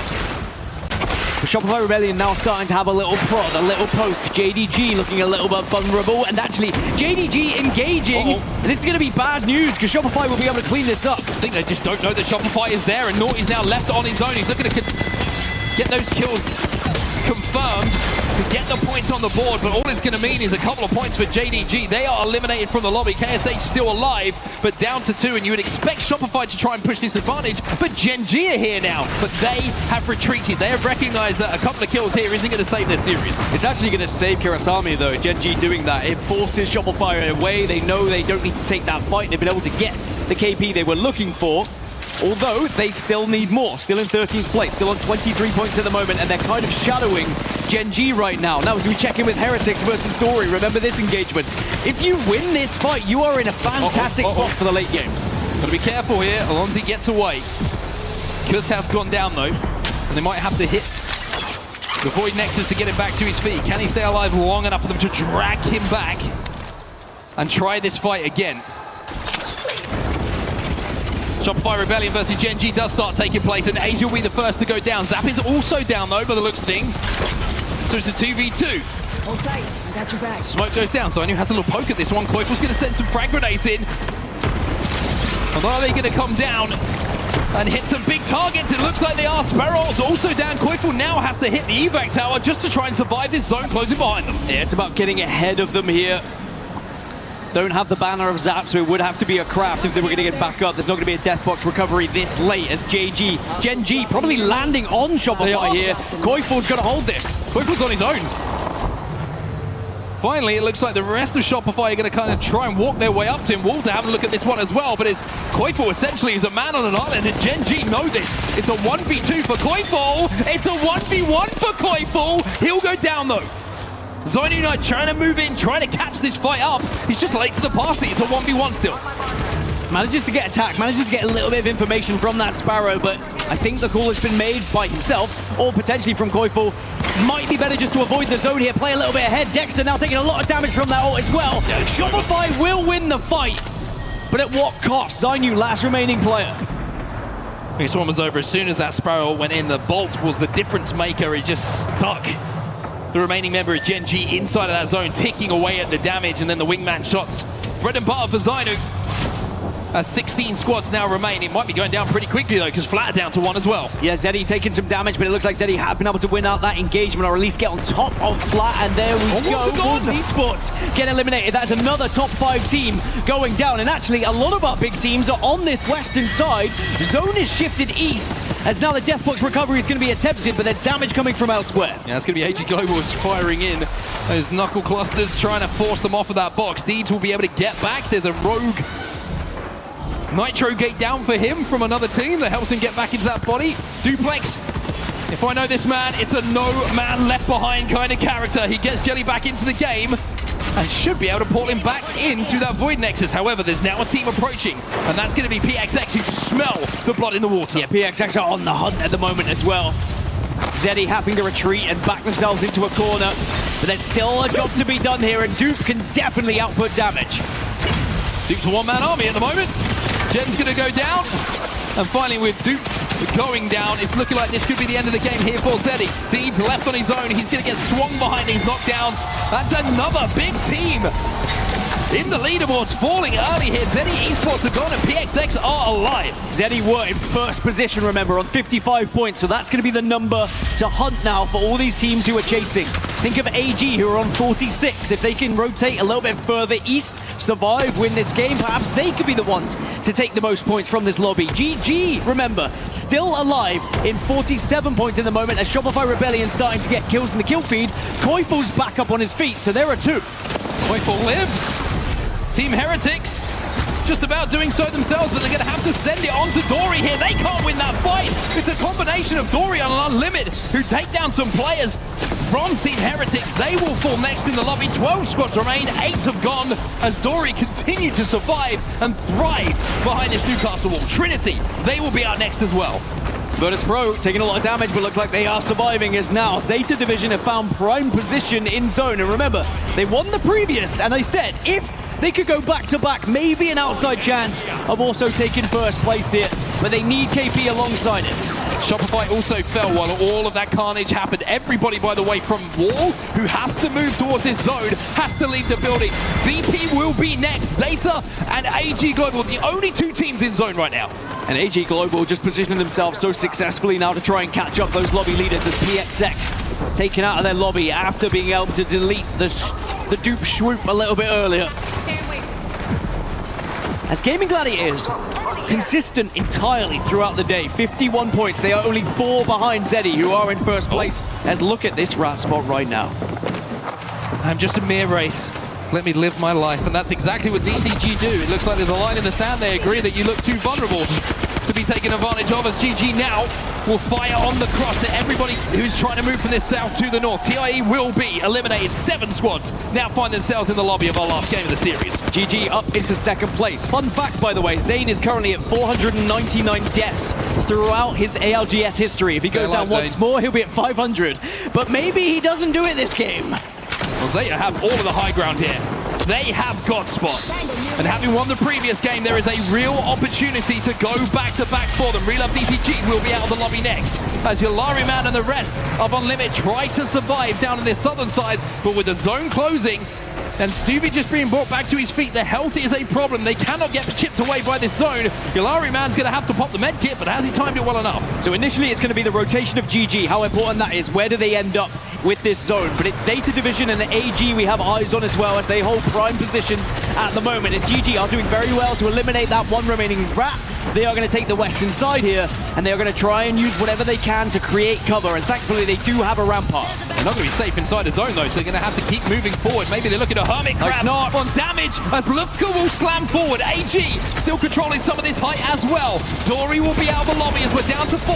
GG, AG, Unlimited and Zeta are final 14. Look at this rotation from Zane though, trying to get up north, trying to get ahead of them on the Wraith as well. So you can get above everyone at the moment. Well, the Newcastle has gone down though. That's the problem here for GG, and instead he's decided, I'm just going to pepper away at AG Global. Zane will fall. That is his 500 death, as GG will be out next, as Zeta now come under fire from Unlimited. Can Zeta go back-to-back, or will it be AG trying to take this lobby at the moment? They're on 55 points. They've just got 2 points behind GG. They're getting pinched. AG go down. They're getting pinched. It will be huge for GG. They're getting pinched. Yanya left on his own. It's Yolari Man the bogeyman of the lobby who's coming through and doing the damage here to AG. Suzuki up on this high ground there with a car in his hand, just laying down the fire. The bullets are hitting nothing but flesh as AG are down, and Zeta now moving on a limit. A chance for the back-to-back from Zeta. We knew they were going to be good on Storm Point, but we didn't know they were going to be this good. Here's the swing. Don't want to be the team to make a mistake. Zuvi will make that mistake. Zeta get the first knock. Yolari Man, 1 HP. He's going to go down as well. Last man alive is Peace. It's a 1v3 to stop Zeta from winning this, but it's not looking likely. Back to back goes Zeta Division as they close out Game 6 with the win. It may not be a series victory for Zeta Division, but boy is it a statement. They put themselves back on the map, and that map is Storm Point. We'll have to look at the tallies at the end, but I think we might be looking at GG as winning that series, just being able to get those extra points on the board when Zane took his final 500th death. I say final, there probably will be a few more. But it's all about Zeta Division, the back-to-back after a disappointing E-District. It really shows how the map changing and Legends being banned completely wipes the slate clean and allows you to have these opportunities to put points on the board. And with that back-to-back, they move from 20th to 6th position. Wow. That is a huge, huge jump up for the gentlemen that are on your screen right now. A fantastic end to the series for them. Back-to-back feels good, regardless of what stage of the tournament it is. Most people are happy with winning one game throughout a tournament. Back-to-back feels something special. Well, what a first series to kick off our day and to kick off the tournament here at the ALGS playoffs at EWC.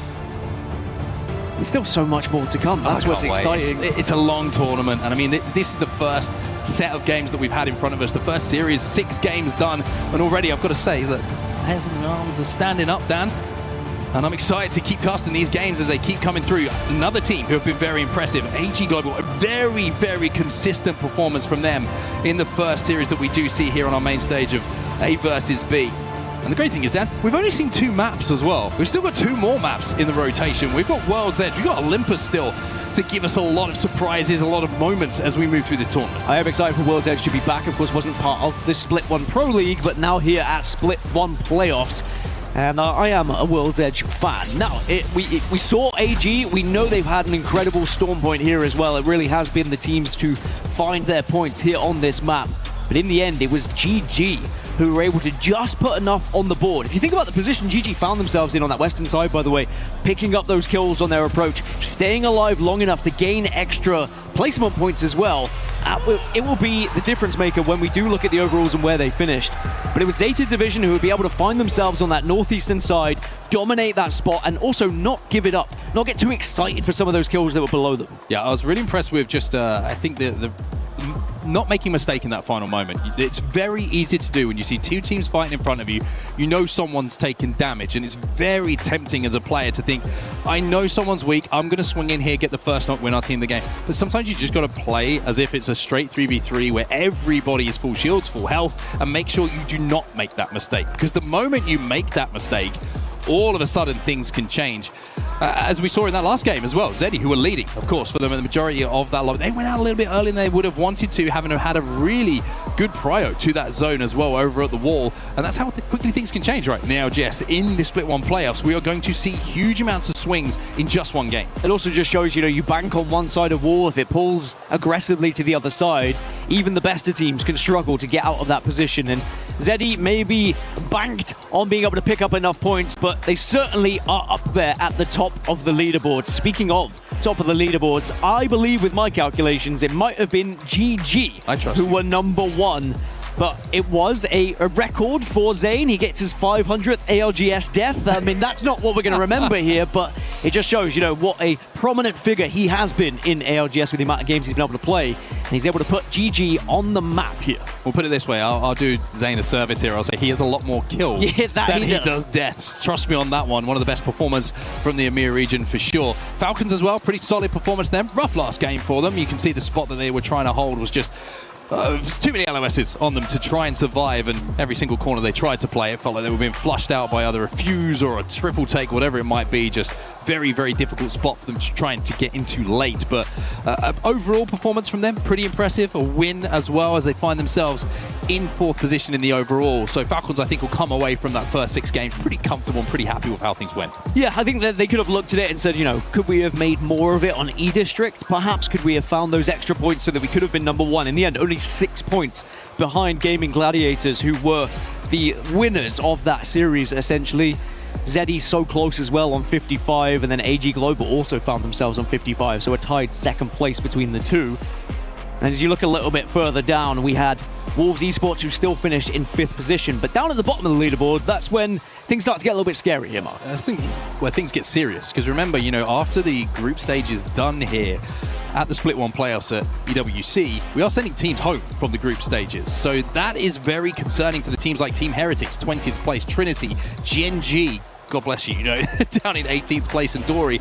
All of those type of teams, I think, are going to be a little bit worried and know that the pressure is now being ramped up the next time that we see them on our stage here. JD Gaming, a little bit disappointing, I will say. A little bit disappointed with how they went in that first series. But, I mean, one team who certainly won't be disappointed is going to be GG. Zane is with Barney right now. Let's have a little catch up with him and see what he was thinking after that first series. Thank you very much, gentlemen. I am here with Zane from Gaming Gladiators. Zane, we've got to talk a little bit about the opening of the day, especially because those opening 3 games on E-District, you guys were popping off. Top 5 finishes every single time. Talk to me about those first 3 games from your perspective. We're just keeping consistent, playing our game, sticking to the game plan. And what we said is if we stick to the game plan, everything will be fine. So yeah. And everything seems to be going fine. To be honest, I had an opportunity to talk with you and the guys before this event started, like earlier today. You all seem really relaxed. No panic, no sense of uncertainty. Talk about the dynamic between you and the rest of your team, both, you know, in and around the event, but also in-game as well. Is it just as relaxed? I would say yeah. I think we all just kind of play our roles and everything just like falls into place, and yeah. That's just how it is. It just falls into place. And that's just it. Even like end game, does it get like, do you guys start popping off on the comms, or do you just, again, you just know your roles? It depends. It depends. Sometimes it does get pretty hectic.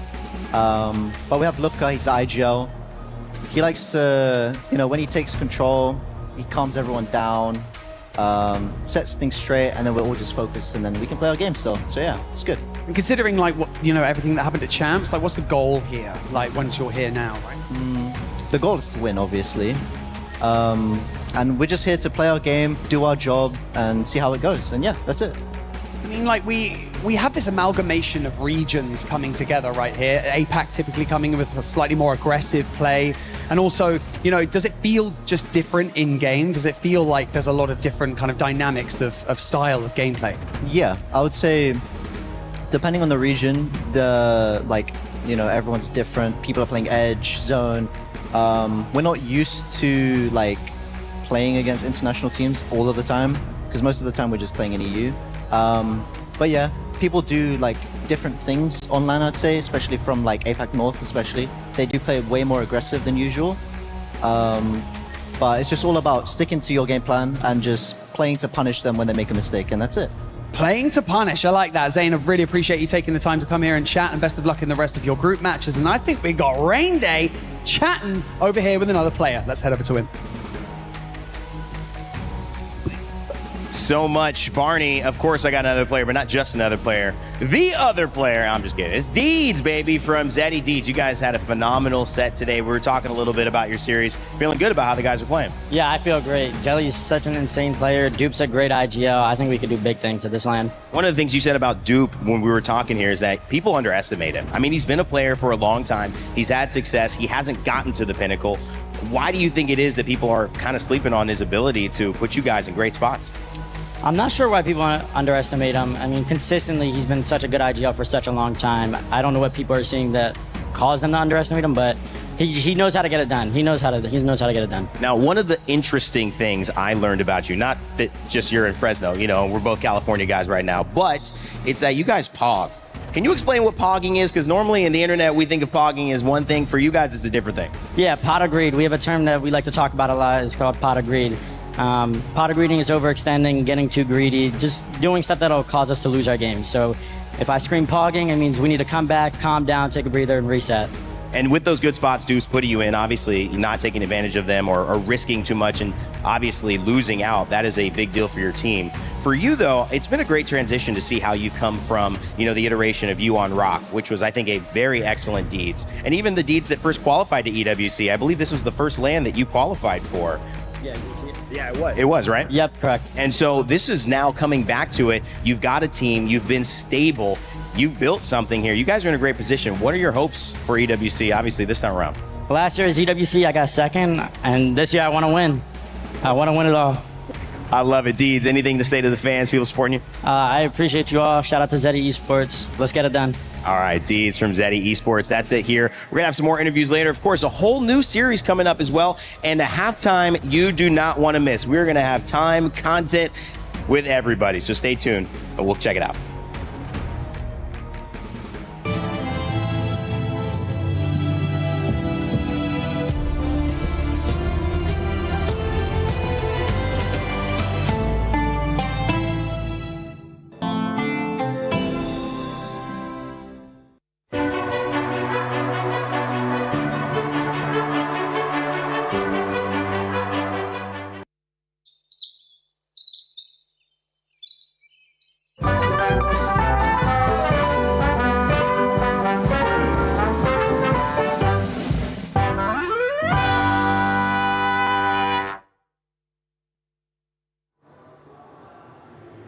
Well, there you have it. Group A versus Group B is done, and boy, did we end up getting some surprises. We gotta jump into those last 3 games because, my goodness, if your name started with a Z, you were pretty much guaranteed to win. We have, who was it? Seti and then Seda with those back-to-backs. Grace? I mean, yeah, that just goes to show, really. We were talking about it. We were kind of scared in the beginning, and then they woke up and they just played their game. Sure, they might have had the end zone for that last final game where you just come up from Sioux Station and you come down the hill and you just dominate from high ground.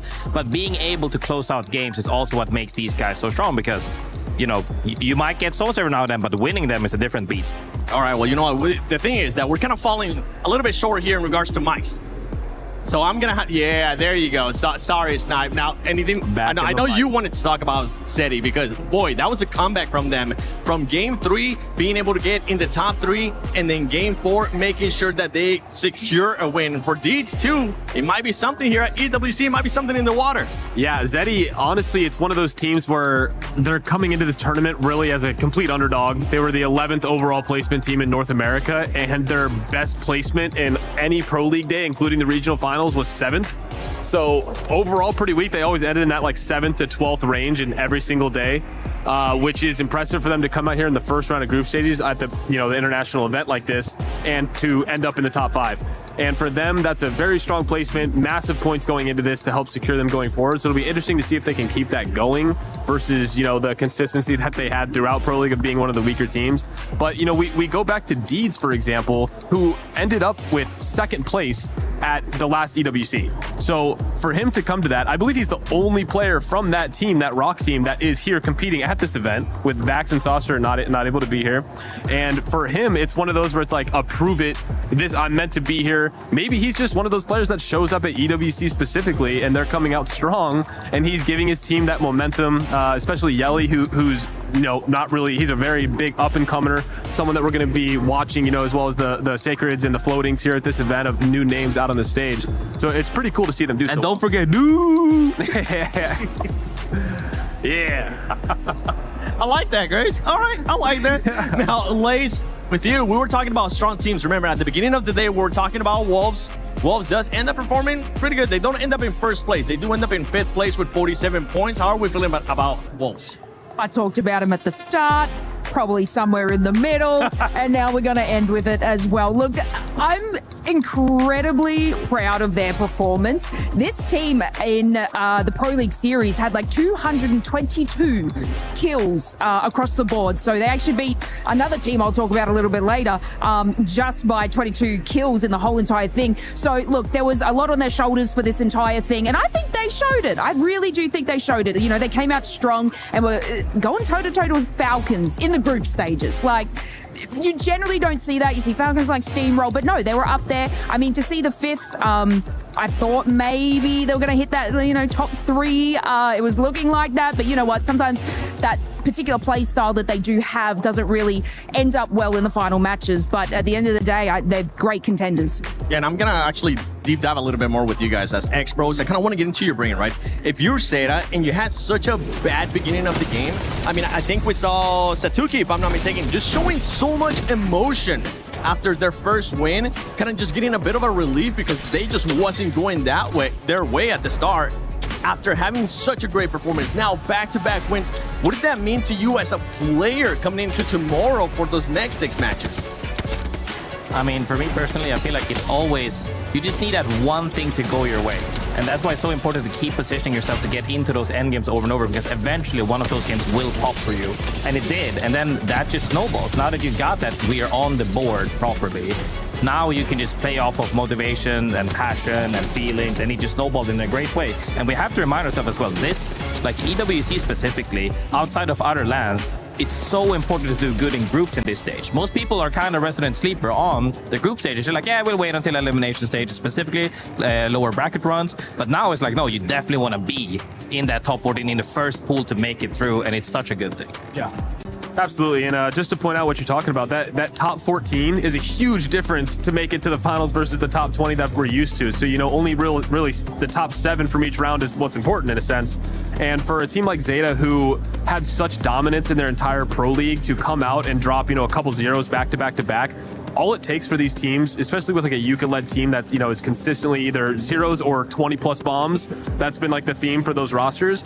All you need is that one big game, which they got in game 5, and then another one in game 6 right after when they got more of a zone. And it just kind of calms off those nerves that you have, those big zeros. You know, they're obviously demoralizing, but you have to think it's early on in the tournament. All we need is one, and they got that one, and then it went back to back. So I think that momentum will. What was that? Playing with you at the start. They're like, yeah, literally. No sniping, and they kind of fell into it. They fell into the narrative. Watching, Dad's watching. Yeah. They fell into the narrative of struggling against, you know, the international lobbies, which is very different, being, you know, a lot of edge teams versus their region, which is more zone oriented. And then now, after they kind of figured it out, they dropped some bombs. Now they're feeling pretty comfortable. They get some time to relax now and come back again tomorrow, and we'll see exactly how that works for them. But very proud of how they came back, and they're lucky at the same time because their 2 best maps were E-District and Stormpoint. So to start so poorly on E-District and get another very strong map where you were the best team in your entire region for that map as well is very beneficial, because if it was Olympus, then, you know, who knows what that could have turned out to be. Yeah, I know that was one of your concerns, right? Yeah. And after 3 matches, we were kind of getting concerned as well. We're wondering if they were going to be able to readjust or not. Well, boy, they readjusted in a big way. Now, I want to take a look at those overalls from so far today, because A and B are done. I want to see where more of these squads are currently standing, because I was kind of hinting at where Wolves ended up being, right? 5th place, 47 points. But I want to see the rest of the other squads. And actually, while we're waiting for the overall, I do have a question for you back again, Snipe Down. And that was because you were concerned a little bit about them. And now with this performance here, going on to the next 2 days before we go to Survival, and then before we go to Grand Finals, are you more comfortable? Honestly, no. I'm going to keep it real. I'm not more comfortable, because I do still think that just the overall talent pool is really large in this, and they're kind of one-dimensional when it comes to how they play. And unless they can, you know, get the gifted zones like they had in the last game, where they're coming from one of the best POIs and they end up, you know, owning the height the entire game and everyone kind of has to run to them, you don't get blessed like that. that often. So for them to get a big game like that after they already dropped the nuke in the one prior to that, it's pretty impressive. Okay. But I still don't think that gets them out of the water, because it really comes down to them just finding consistency throughout these matches and not having to rely on just those massive games to keep them in the tournament. And you know, those massive games will go a long way if they can drop a couple more of them, because it is the top 14. So those big ones take you very far into the end. But I still think that they need to find more balance with their overall points total. Okay, well, we'll see if maybe they can find that balance, but right now they're sitting pretty right there in 6th place with 46 points. Now I want to go with you, Lace. Second page, teams that need to step it up tomorrow. Which ones come to mind right away? Yeah, look, that was a tight leaderboard. Anyway, I was just like kind of looking at the point difference like between our top teams. Like, this is so easily changed by anybody. I'm sitting here and obviously looking at the second page here and, you know, the bottom of the leaderboard, but like, they can still absolutely turn this around. This is not out for them, obviously, after our 6 games. But look, I feel like Virtus Pro, I wasn't expecting maybe sitting in that position there. I had a little bit more high hopes for that. But like I said, like one good game could completely turn it around and put them like in that top 10 bracket after watching that. But yeah, I did expect a little bit more from Virtus Pro. I know somebody that's been wanting to he's just been itching to talk about Virtus Pro. Go into them. No, I mean, it's just one of those things where I'm sad to speak it into realities. I also said some teams are underdog teams. You know, we kind of glanced a little bit at it before, but Team Heretic was one of the teams that said, you know, I know them individually as people and players, but everybody probably assumed that this would be the case for them. But then if we look at VP, it's like, okay, this is one of the things we expect to be further up. And then they kind of fall short. It just really goes to show that there's so much going into this, especially with bans early. Crypto and Seer, we expected it. It's gonna get banned out. Seer? What? Yeah, okay, get rid of Seer. Get rid of Seer. JSK, guys. But the thing is that you just have to really be able to adapt on the fly. And I really think now more than ever, I always say it, the map choices is so big. Like, you start on Olympus or anything else, it's way more up in the air than on these 2 maps. Now, based on what you just said, right, in regards to Virtus Pro and the hopes that you do have for that squad, do you think coming into tomorrow, do you think they'll be able to turn it around and at least position themselves to go directly to the grand finals and stay away from those bottom 6? Yeah, I think that you can have, since there's 3 days, right? I think you can have one bad day. That's it. Normally, you know, when we talk about a whole series, we're talking about how many bad games can you realistically have before you have to show up. Here, I think it's really competitive. One bad day is most. After that, you're not really looking at making it in first match potentially. But I think that they're so experienced because they're all, you know, 2 of them are really experienced players and one relatively experienced player. They have more than that veteran knowledge to them that I think this is just a wake-up call and they're going to warm up through it. Other teams, however, that might not have as much LAN experience, colder start than this, and you're looking at survival stage. I mean, you don't want to go to survival stage. It gets insanely tough there. And if you can find a way to make it straight to grand finals from this group stages, that's exactly where you want to be at, Lace. I mean, didn't we watch the Falcons, New Orleans, crawl their way out of like a survival stage? It's been done.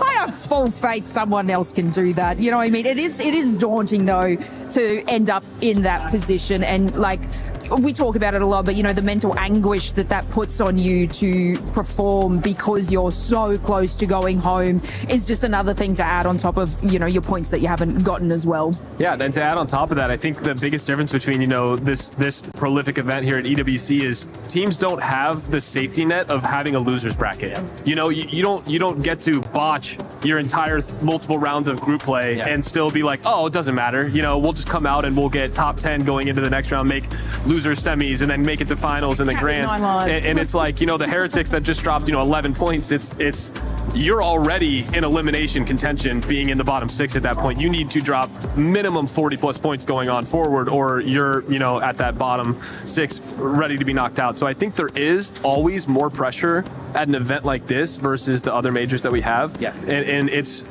interesting to see because that alone will change the dynamic of the mentals and the fortitude on especially these newer teams at these events who have not competed under these circumstances. And the pressure is just going to keep getting worse and worse because of what we were talking about right earlier, Graceful. When you go to the grand finals, first place, yeah, not only do you get to be the champion, but you get to take home with you $600,000. If you end up in second place, 300. That is a massive difference. Crush some keys. And that too.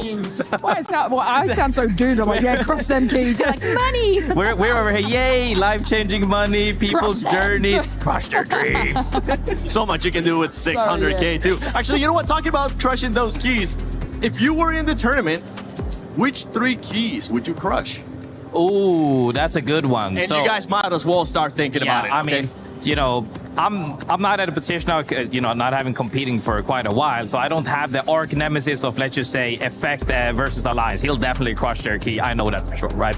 I don't really have that, so I would take teams that, you know, I would probably be as compassionate as possible. I'd take one team from each region, most likely. I'd pick an APAC, I'd pick an EMEA, I'd pick a North American team. Probably just the favorite was just because I don't really have. It's a boring answer. I get that. But yeah, man. If I want it, I'm just happy. I'm just spreading love. All right. I'm giving out steaks to everyone. Pass it to Snipe. Come on, Snipe. I need you to be some toxicity here. I'm taking any team in my region that I have had a teammate on at that point. Because it's just like, if I'm not teaming with you anymore, something happened. Okay. And it's probably like, all right, like, you know, for like Phony, for example, if it was like, I would love to crush a key like that at that point. Or like a Hal, just because there's so much, you know, history there, whatever it might be. So at that point, I think it's fun, and if they're out, they're out. So, as Hal's just staring at you too. Is he right there? Yeah, he's right there. You just can't see because of the light. He'd be like, "Yeah, right. You never have the chance." And then we'd just be going back and forth like we always did. Big Hal, Snipe wants to crush your key. Okay, all right. Well, ladies, you know what? I'm gonna let you keep thinking about it because we do have an awesome video coming up. So let's send it to that.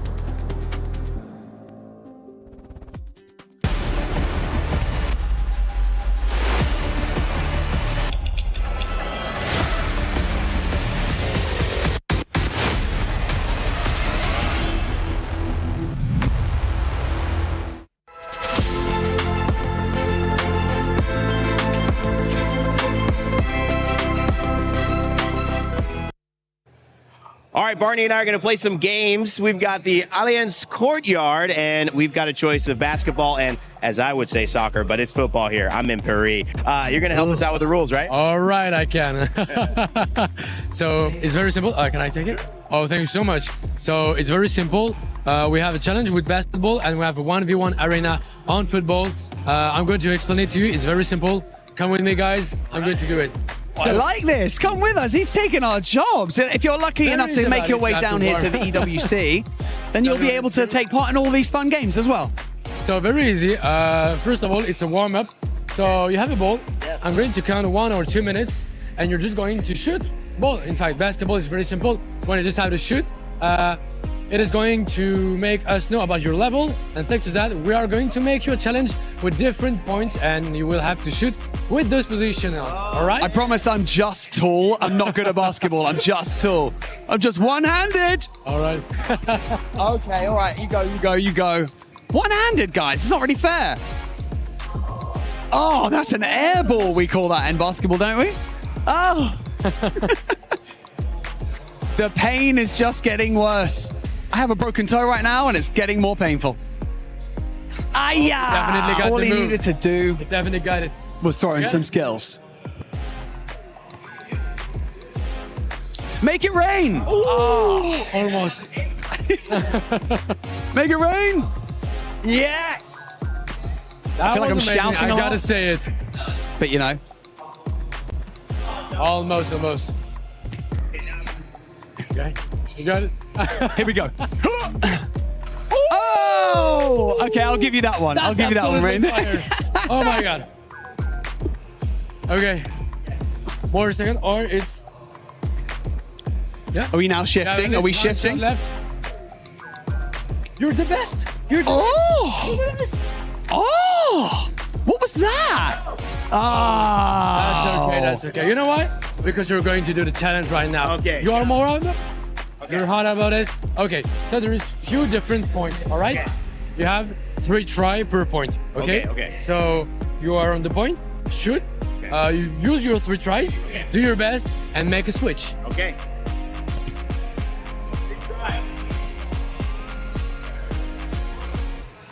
Woo. That did go in. I'm excited right now. I'm getting more amped. Oh! Are you something like that? Making it rain all day, rain day.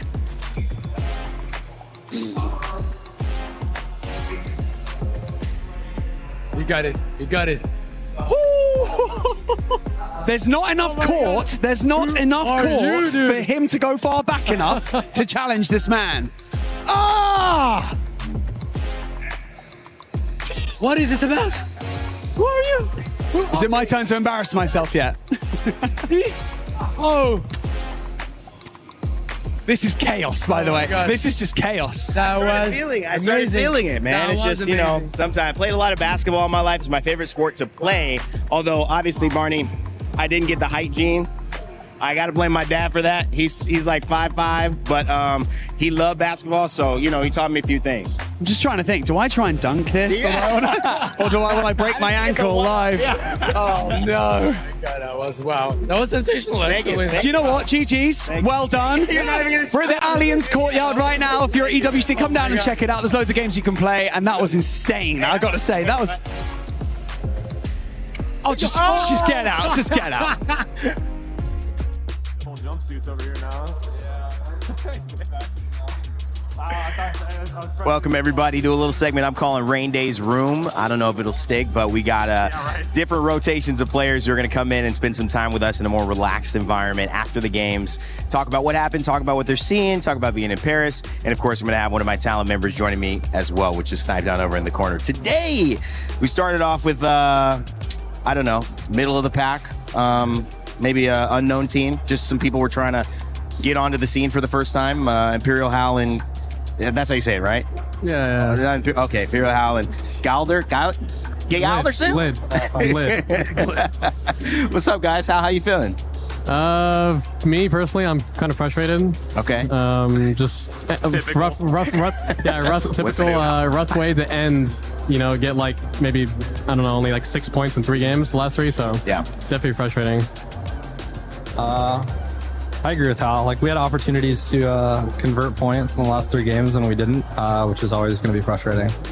It's interesting that you guys are frustrated. I mean, Snipe, what's your take on watching them? Do you agree with them? Did you feel that watching Falcons, they looked ready? I mean, I didn't have the first 3 games. Yeah, absolutely. The first 3 games in E-District, they were the patience with the zone moving on their back and not moving too fast and cleaning up kills. You guys had a good cleanup on AG where you were pushing on E-District and just cleaning up those kills and getting the extra placement points was very well played out there. And honestly, Storm Point was just kind of seemed frustrating. I think, honestly, Hal, I mentioned it when I was talking, something that I think you've done better at is back in the day on TSM, for example, you started off slow in group play a lot of the time, and it was always a little more tough playing against teams that do random stuff all the time, and it was more frustrating. I think that's something that like your pool play performances over the past 2 years have significantly improved. Like, is that just a team thing, or what do you think that is for you specifically as like IGL? It's like a combination of so many different things. I think it's just like we are very good at fighting, so the first 3 games are typically aggressive comps. So I feel like we're better suited for that, especially when it comes to like in land. People have more pressure, the experience and stuff like that. So we can kind of like bully other teams when we need to.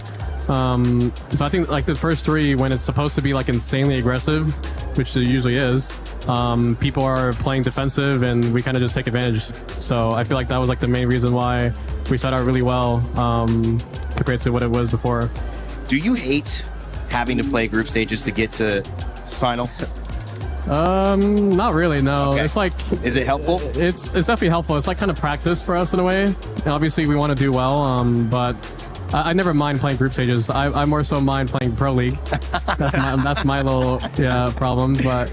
Okay, you heard it first. Hal wants to cancel Pro League, guys. I know there's a lot of players who are like, wait, no, that's my shot. The reason I asked, too, and I want to get Gilderson's thought on this, is you guys are such competent players.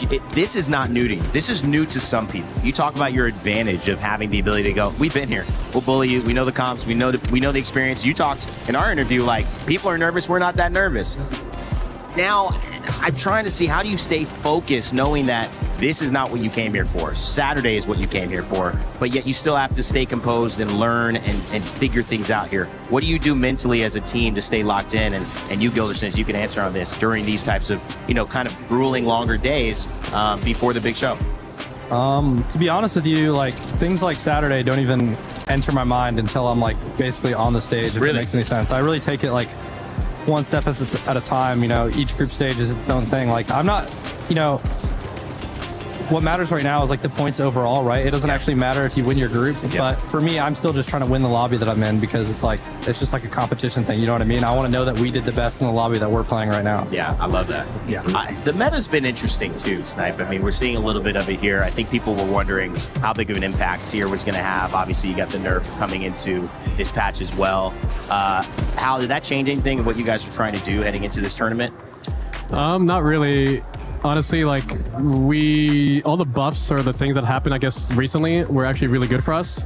We weren't. Speed. Yeah, we weren't really like really doing well in scrims until after the patch because the bans were kind of like all over the place, and you know when Watson's not banned, we can't like push anyone. Right. It's like very hard to kill Watson teams without crypto, especially even Seer too. So it's when Seer gets buffed and Axel gets nerfed, the meta is a lot more clear to us, especially me, and it helps me personally to like, gauge how to play the game and, play the game more clearly and cleanly. So that patch definitely helped us a lot for sure. And, Axel was kind of like, wasn't doing well anyways for us, so it was kind of fine. I was not the best Axel, and we do really well in Seer, so I'm glad Seer got buffed. I can tell. I mean, it shifted right away, Snipe. I mean, as somebody, you play with Hal, but also obviously watching this meta, how have you felt that the transition's been for most of our teams? Has anyone gotten stronger as a result of this? I mean, I'm sure a lot of teams are getting stronger. I think the teams Shopify, for example, I think Shopify finally started finding their groove where they were mostly just a ranked team that ran around the map and just got as many kills as they could. And now they seem, they had the best overall placements in Pro League. And I think just having the meta with as many players that are more versatile, we're finally seeing versatility in players in their becoming the biggest talent pool that you can have. The more characters that you can play, the better you are for any team, and you can fit into any team at that point. If you're only able to play one character, it's going to be a trouble. So, So do you agree, because I think this is a controversial point, Graceful's a very loud guy in our green room. He's kind of a loud guy in general when he's passionate about something, which is pretty much everything. But I think when it comes to meta, if your team is being defined by the pace of a meta, is that your fault? Is that the meta's fault? Is that just the way it is? It's definitely just the way it is. I think so too. There's, we're just players. We're professional players, and we play our best at what we're given, and that's our job. Yeah. So it doesn't matter if somehow Mirages can drop a nuke. Like we're playing Mirage. Yeah. That's our job. We have to play our best by playing the best comps and metas, and whatever it might be, then we have to accept it and adapt and play it. So it is what it is. And the best players will get better at whatever they have to play. I was about to say, Hal's early Bloodhound compared to his late end Bloodhound was a completely different player. So, yeah. You're bringing up what I kind of wanted to do, because Hal's here, and Hal, you've been in the position to pick a lot of teams to kind of be some part of the architect of who you're playing with. And obviously Gildersons has fit into this role really well with you guys. Gild's been on a lot of other high-level teams, but you two playing together, I'm curious, what's your take on what Gildersons does? How would you describe what he does for your team as a play style, as a player? And I also want to get your answer on that with when you played with Snipe, what Snipe did for your team. Oh, man. Yeah, well, I think Snipe and Gil's roles were like polar opposites, I think. Like Snipe was a very aggressive player and was playing aggressive roles. Like he was kind of the fragger of our team.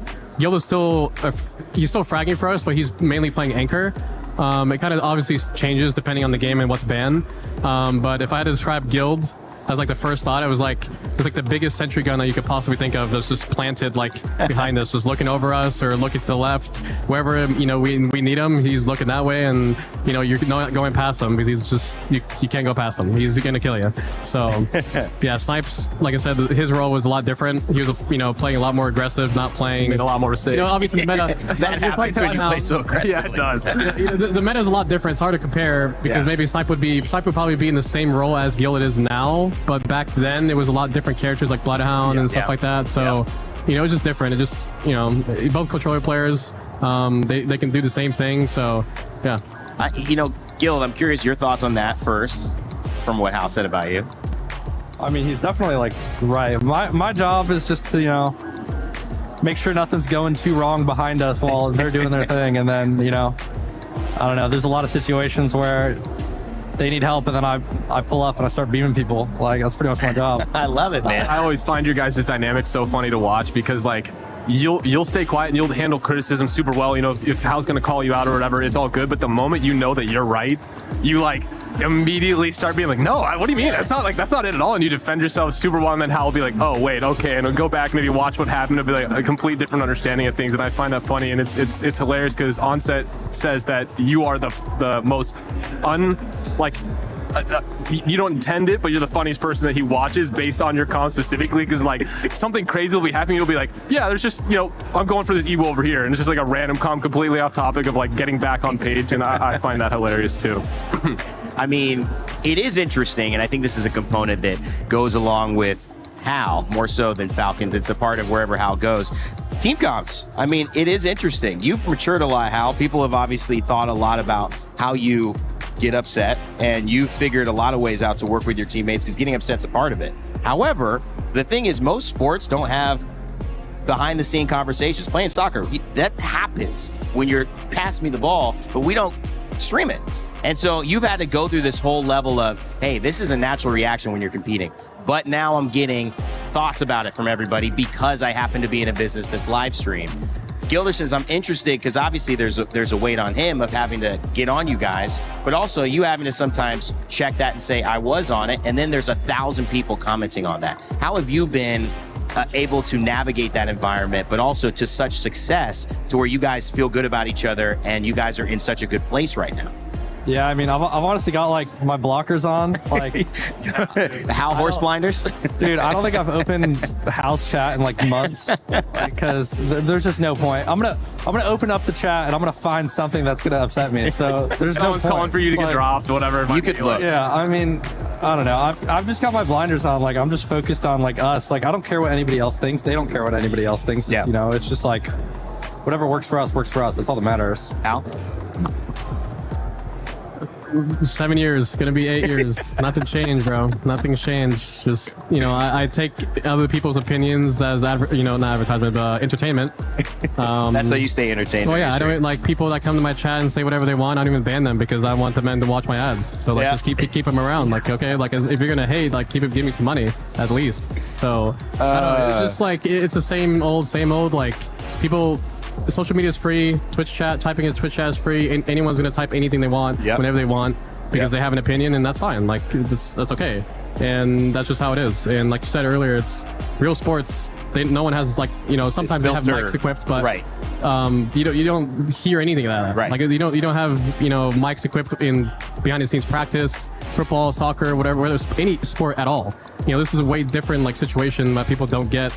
That I'm sure if you mic'd up any other professional athlete, you know, they'll be saying the same things, maybe even worse. That's right. Like, you know, these are people who are even older than us, you know, obviously they're more mature than us, but they're still slinging the words just, you know, that we have. So no different.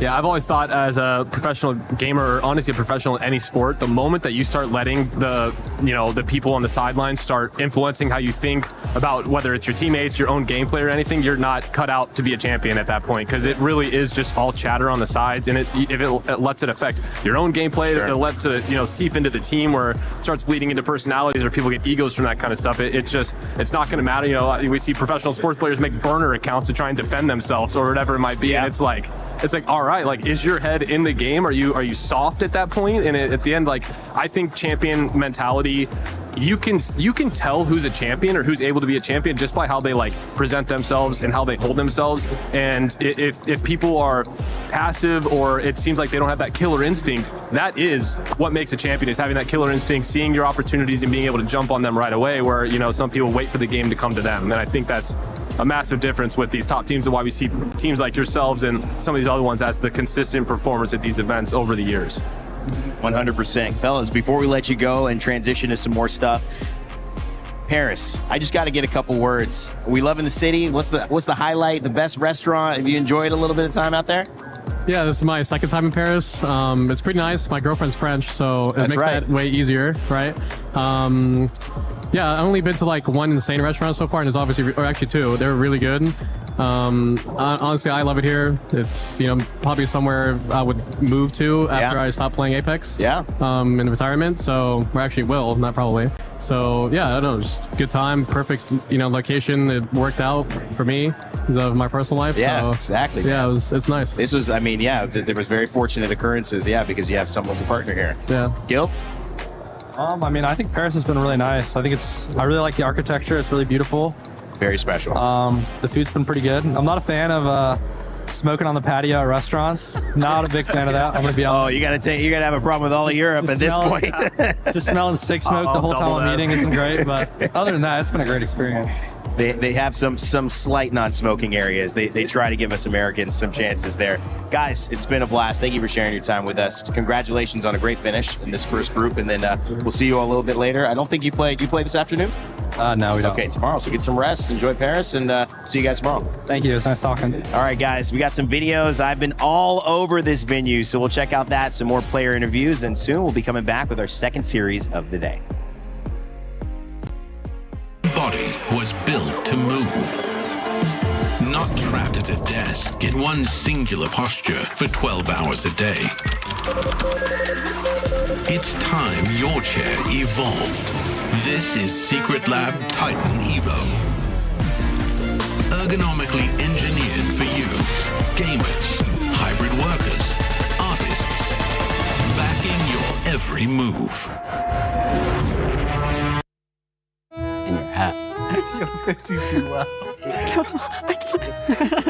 Yo, fits you too well. Stirring? Marathon? Running a lap. NASCAR? Oh wait, no, it's a track. Running on a track. Running in circles.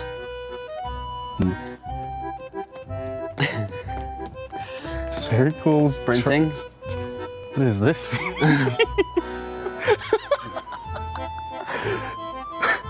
Hold on. We geeked out. We geeked up right now. There's no way. Finger. Point. Wrap. Ring. Ring. Around. Ring around. What? Ring around the rosy. I don't know. Like can't say ring around the run. Ring. The Apex ring? Oh my god. Oh my god. Yeah, I was gonna ask if it was Apex ring. I can't ask the mime that though. All right, lock him. Locked. Triangle.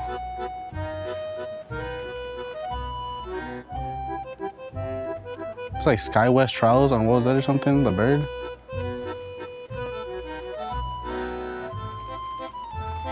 Ladder. Triangle. Ladder. Triangle. Eiffel Tower? That's it? Or it's like climbing the Eiffel Tower? Okay. Yeah, you got it. There we go.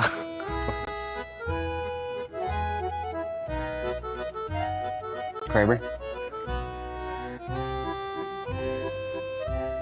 Capitalizing off a Kraber knock. Kraber knock? Yeah, all right. Is it really? Yeah. Oh, wow. Kraber headshot. Like, oh. Celebrating off Kraber. Oh. Kraber knock. Oh, wow. That's the same thing.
some insightful information there that we got from Falcons going into tomorrow. But I kind of want to switch it up a little bit because we've been being so analytical, to be honest. I think we need to take a little step back before we go into Group C and Group D.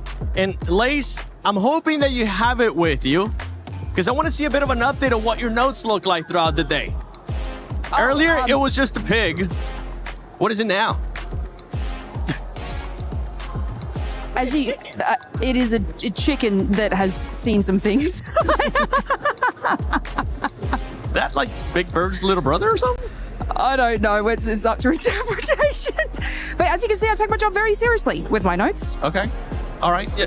You know what? I'm excited to see what we're going to get at the end of the day. If you were to actually draw something from Apex, what do you think you guys would be good at drawing? Nessie. Do you know, have you seen the clip where they have to try and draw a Nessie from memory? No, I have And there was not. like one person that got it right. I'm not saying it would be good, but I'm saying that would be what I would aim Yeah, for. most of them were blobs. Yeah. You know, I'm not hating on people's art skills, but it was Okay. questionable. Mine would be absolutely awful, but something that we're going to be playing now is going to be the $100 squad. And for everybody watching at home, if you guys want to build up your $100 squad, definitely do so and make sure you use hashtag EWC and hashtag EWC26. That way we can possibly feature some of your squads. So I'm going to go with you first, Grace. You have $100. Tell me, who is going to be your squad? Okay, so to pick IGL, anybody not picking Hal is kind of trolling, I would say. Even though Effect is up there, I get that not being the IGL, but I'm saying I would definitely pick Hal. Even though I know Dia would definitely pick Zac. He's a Zac lover. Don't think you can go wrong at all with... who else would I go with here, actually? I think I might just go Taskmaster, because I'm a big fan there. Did you just pick Hal and Zac? No. I'm saying Dia would pick Zac. I'm picking Hal. I was like, I ain't great at I would maths, pick Grace, also but Taskmaster. And then I'd probably go Elonzi to fit that backside role. I believe he is backliner. I'm not entirely sure. I think he can play controller characters, yes. Nah, hold on, Grace. Yes. If you're picking Hal, no, I can't and if you're pick. picking Taskmaster, Yeah, it's 35. You're already at 100. You're absolutely correct. Wait, you're wanting to do a duel? Okay, no. This is also easy. Hal, Noct, and Elonzi, I would pick. I think that's... You can't go wrong with Noct. Remember, guys, old Noct days? Everybody... What was it? Justice for Noct? so Hal and Noct, here's the justice for Noct. Right there, the $20. Okay, all right. That good picks, and I'm glad I was able to kind of catch that too. Yeah, you're because right. if not, Chad would have just been on us. He went over 100. I'm making sure I pay attention now, Lace. Production, if you guys can bring up that graphic back because we're definitely going to need to see it. Let me see if I can remember. I think I was going to pick Zac. I need a great IGL. There was a $15 one. I want Fafa fifth. Okay, all right, just take your time. You know what? I'm So it's going to like let you think 15? about it because we are going to be getting the graphic back up. So I don't want Can you I going have a calculator blindly. production as well? I'll be your calculator, hopefully. I have a 45 and a 15. Okay. So what do I got left? That's 45 what, and 60? 15, you will have 40 left. So you have to go 40 into Oh, okay, yeah, tier true. 3, tier 4, and tier 5. What is she picking us up as well? Yeah, you've done your turn. Yeah, so I'm picking Zac, okay? You know, IGL in his sleep. So we're definitely doing that. Yep, I'm gonna chuck Koiful in there and Fafa fifth. That's me. Okay. Is that right? Did I math that right? I think you did. 45, Let's do the math real quick. 35, all and of us. 15. You did not. Wait, did I? 45? 45? Here I am paying you out for your maths, Grace. And yes, after EWC, I will be going back to school. And if you would have had, if you would have wanted to have a sub, who would you pick as your sub? Has to be from tier 5. Any of both of you. I'm giving you an Damn, extra I just saw 15. QQ in I'm giving you an extra tier 2. 15. You got an extra $15. Did you? Can I duplicate some of it? No, never mind. Grace? I'll take Faf as well, yeah. Okay. That's a good Copy thing. my homework much. Honestly, I got your roster. I picked your roster, so I believe in you, sir. Now, that is our 100. No, not ours. Their $100 squad. Make sure you guys do your squad as well. Send it to us via social media. That way we can react to it. If it doesn't happen today, we'll be able to react to it tomorrow. Make sure you use that hashtag EWC and hashtag EWC 26. That way we can actually look at it. But I'm hearing that we have an awesome video coming up to you guys, so let's check that out.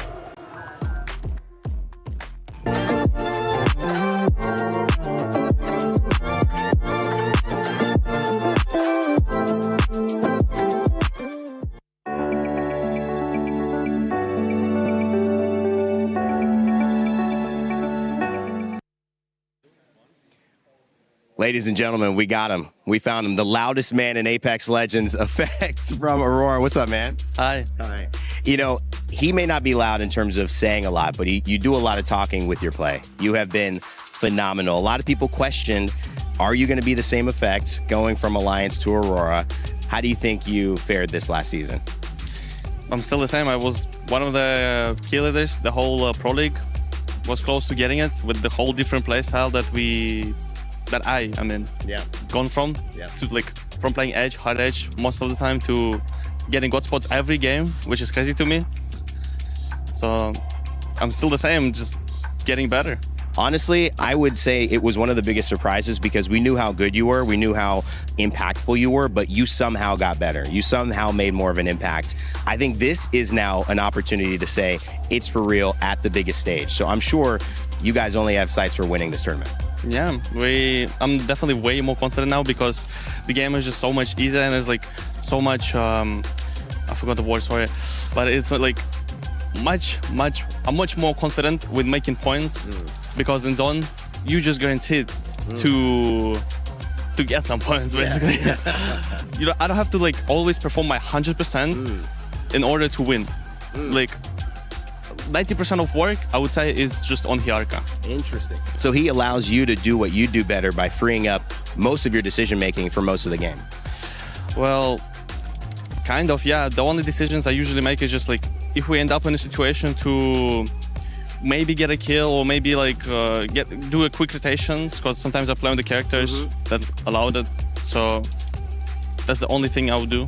That's it. Speaking of Hiarka, I mean, it's important. You came from really, you know, one of the preeminent players, hockeys on Alliance, one of the preeminent teams, and you and your style. And there's been conversation that you sometimes spoke up too much. You sometimes did your own thing, that somewhere it clashed. How do you feel the relationship with Hiarka has impacted you for the better? How have you found working with him as an IGL and your play style of being an offensive player who likes to sometimes make decisions that sometimes win games? Yeah.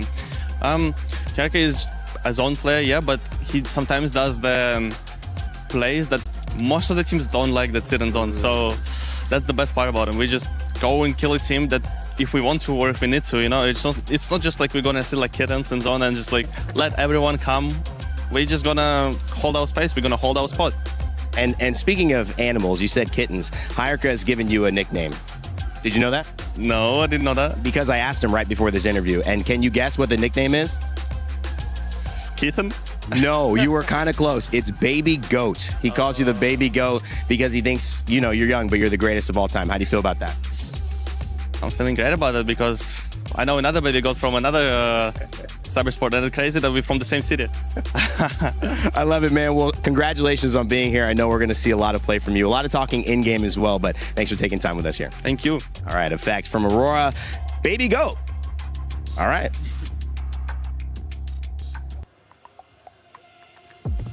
Oh, welcome back. There you go.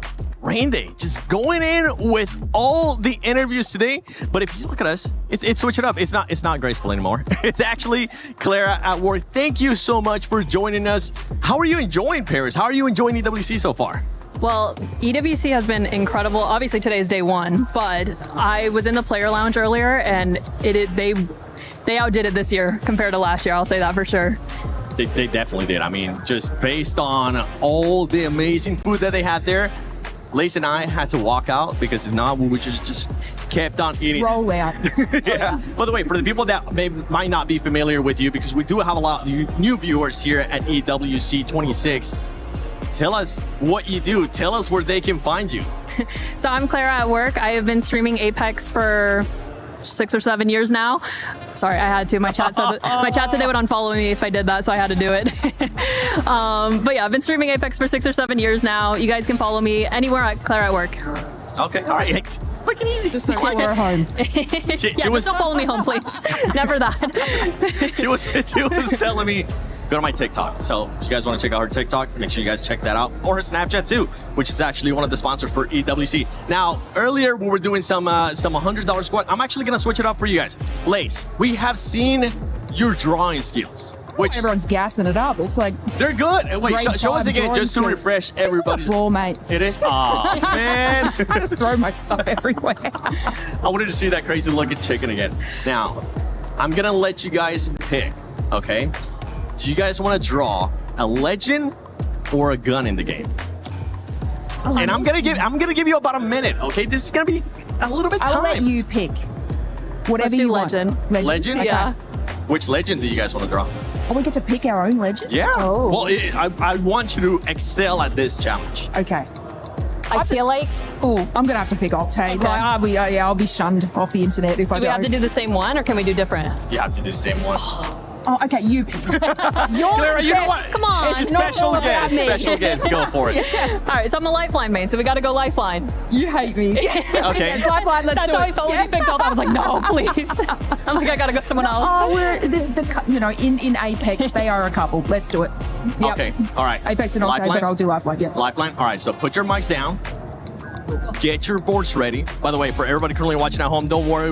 We will have Group C versus Group D coming up. But this is just some time to fill it up. That way you guys don't have to look at a screen of just saying break. You can have a little bit more entertainment. Don't start yet. Nah. I see you over there starting. I'm thinking. Okay. All right. You know what? I'll let it slide. I'll let it slide. In 3, 2, 1. Lifeline. Keep in mind, now I'm going to stand up. We're going to switch it up here because I'm going to stand up and see how their actual drawings are going. As just, oh my gosh. What's the point? You guys are actually going in too. Okay, not bad. Not bad. I actually got to keep a timer here. You guys got about 40 seconds left. How's your drawing going, Lace? I forget what Lifeline looks like. I'm not even going to spoil what you're drawing yet. Clara, how's your drawing going? I feel like I'm crushing it. The viewers at home would be proud. Okay. We want to see your drawing too, okay? So for everybody at home, don't forget hashtag EWC, hashtag EWC26. Let us know what your drawings look like. We already did the $100 squad. Now we're doing some legends. You're done? I'm locking. Oh, wait. I totally give him past a minute. Okay, we'll give him a break. I won't give you a break. I'll just take that from you. If not, she'll just keep on cheating and then she'll start drawing chickens and pigs and a bunch of other squad. You guys ready? All right, we're gonna go one by one. Yep, all right. Wait, put your mic down real quick. Rock, paper, scissors to see who goes first.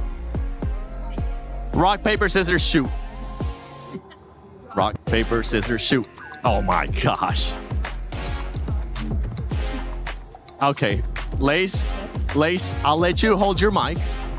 And you have the option, no. You have the option to go first or to let Clara go first. I will go first, so it looks like the really bad drawing goes first, and then it amplifies because that's kind of how, the Apex competition does. It's Okay. just, All right. it amplifies. Clara, if you want to later pick up on. your mic, that way you'll be able to react to her amazing drawing. All right, Lace, show us your amazing art.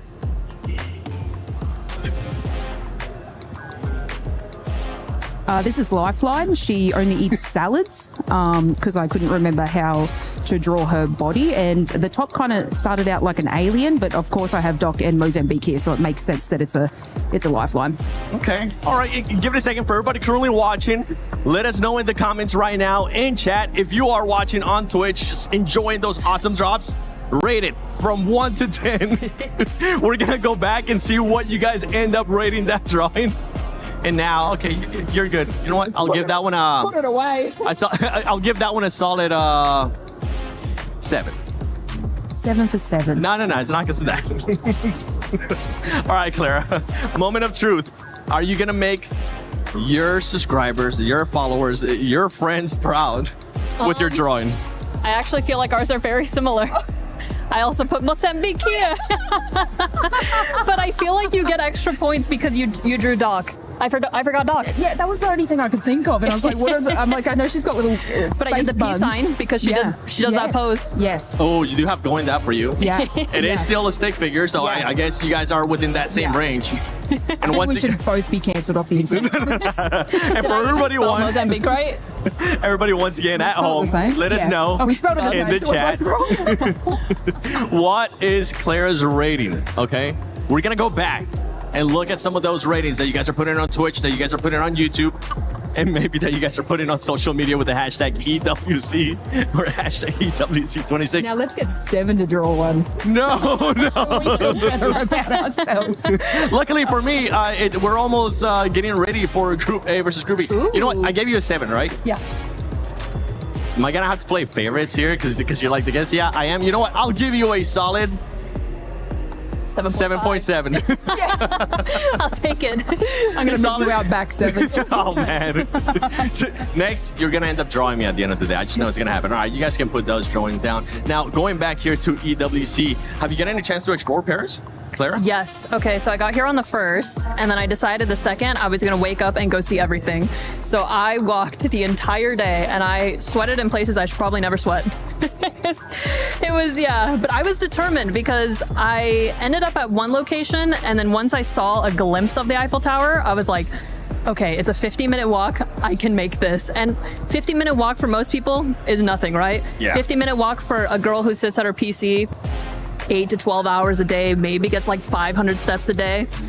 Yeah, I was hurting by the end of the day. 3 to 5 business days. 3 to 5, yeah. I was hurting. Got like 20,000 steps in, but I felt really good about it. Okay, do you remember how many steps you ended up with? It was like 20.2, I think. Yeah, it was a lot. But I wanted to see as much as possible because I knew the minute the tournament started, I was like, okay, I'm going to be locked in the tournament. I'm not going to want to go see Paris. That's true. Yesterday, I got a chance to go check out the Eiffel Tower.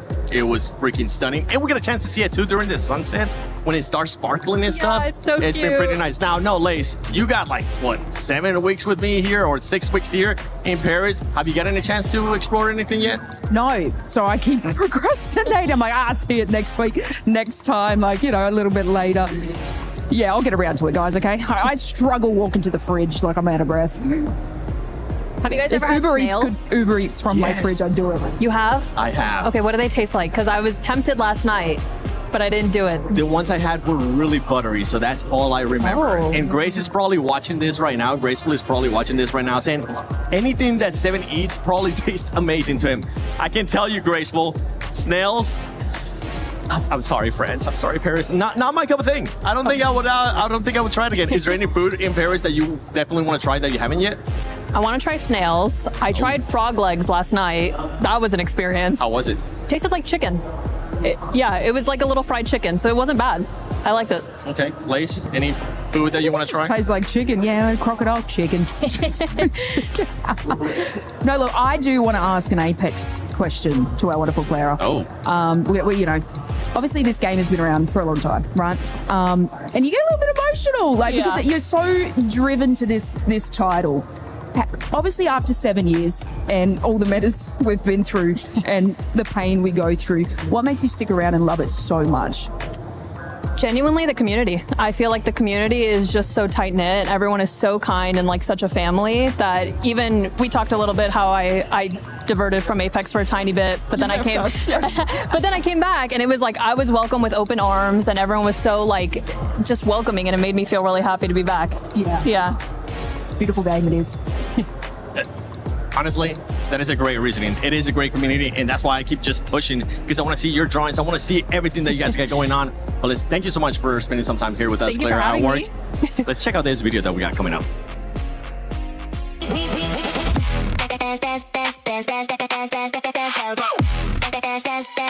book Esports World Cup up.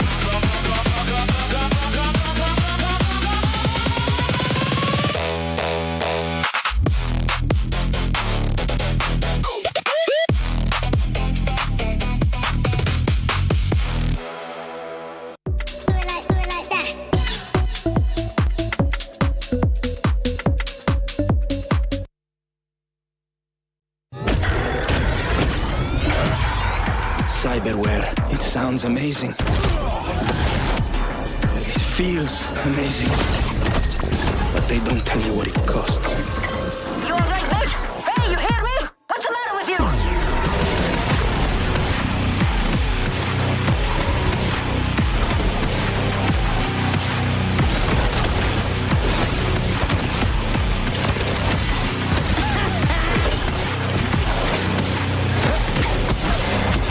Hello, user. You may call me Skippy.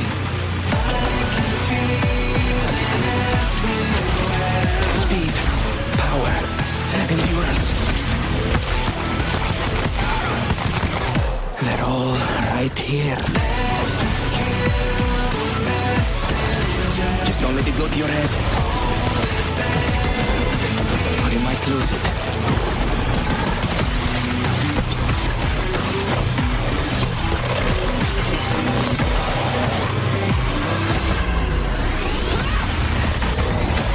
Control or power?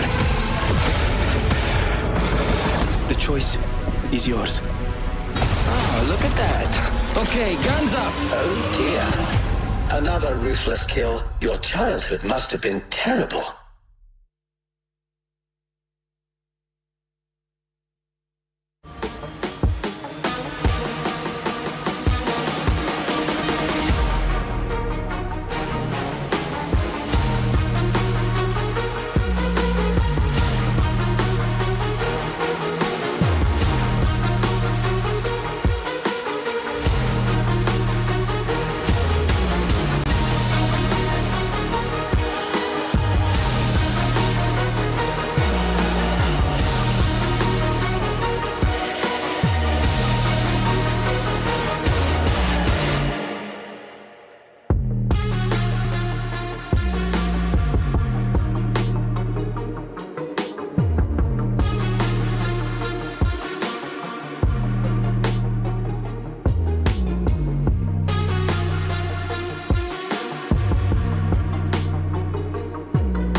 Et nous voici de retour, mesdames et messieurs, pour la deuxième partie de notre journée. La moitié des équipes ne sont pas encore rentrées sur scène et elles vont le faire dans quelques instants. As we pass the halfway point of day one, it is now time to introduce our final two groups to the main stage to debut. On compte sur vous, mesdames et messieurs, pour bien les accueillir. Ils n'auront qu'une seule chance de faire bonne impression, qu'une seule chance de faire une belle première journée. Et quoi de mieux que la première journée du Esports World Cup. Here's the thing, Luti. You only get one chance at a first impression, and what better place to pop off than day one of the Esports World Cup. So, ladies and gentlemen, make some noise for your teams as they enter the stage, starting with Zipline Mafia.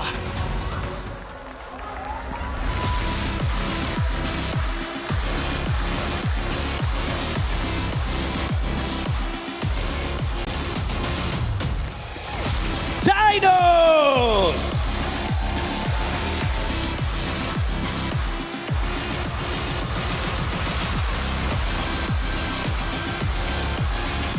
Dog Red!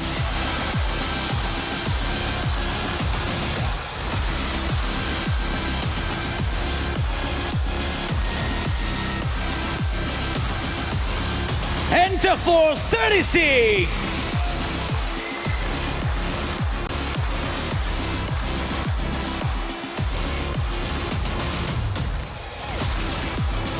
Team Nemesis.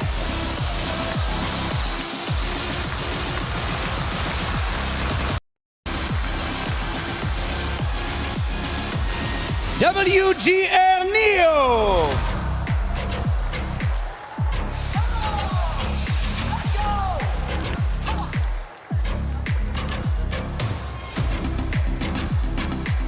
Kinotrope Club.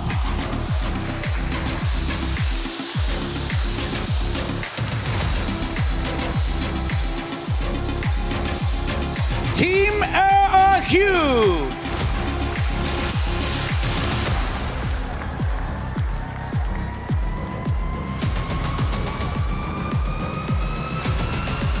Elite Esports.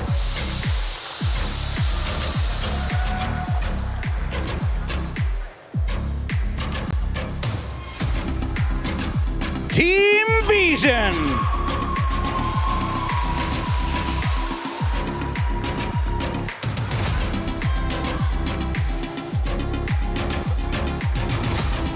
GK Esports.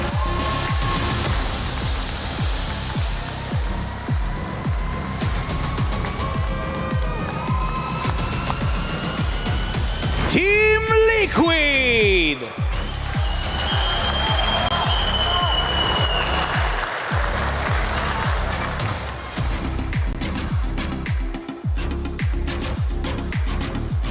Reject.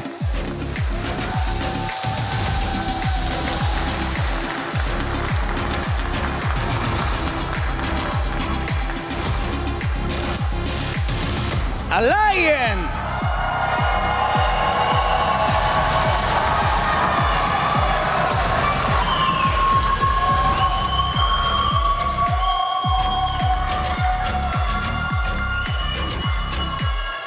Ninjas in Pajamas E-Star.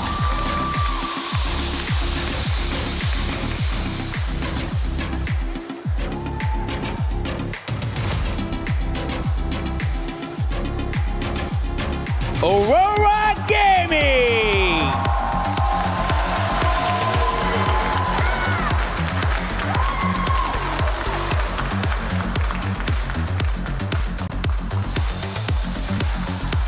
Sentinels.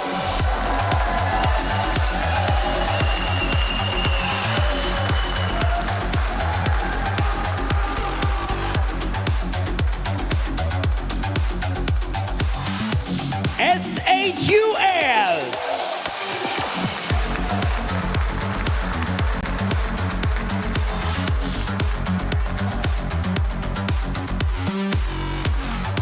TLN Pirates.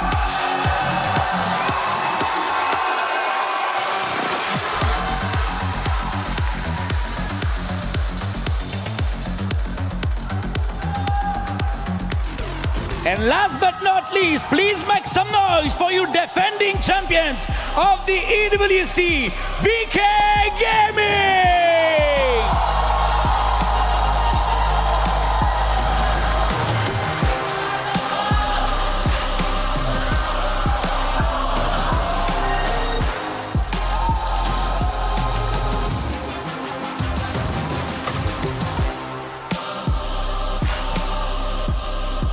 The Kings return to defend their crown. It's one thing to become champion, and it's another to stay champion. In the Gadia City Grid, there are no guarantees, but VK Gaming have earned the right to fight for it again.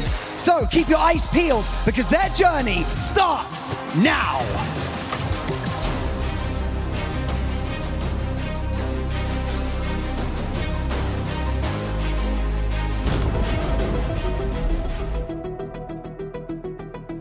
那么在去年的 EWC Paris 项目中，那个决赛第9局的话是这样的，当时想的队列沟通是比较混乱的。接到，别，不，慢慢来，我抓着，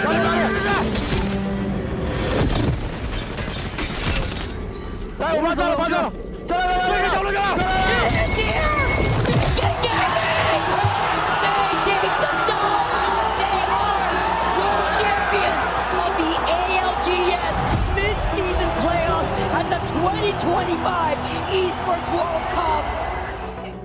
我们那时候太厉害了，这是我们应得的。The switch is flicked. The iris is going to open and reveal all the teeth that's going to crush all of these teams. And finally, QQ, press that button and drop them all in.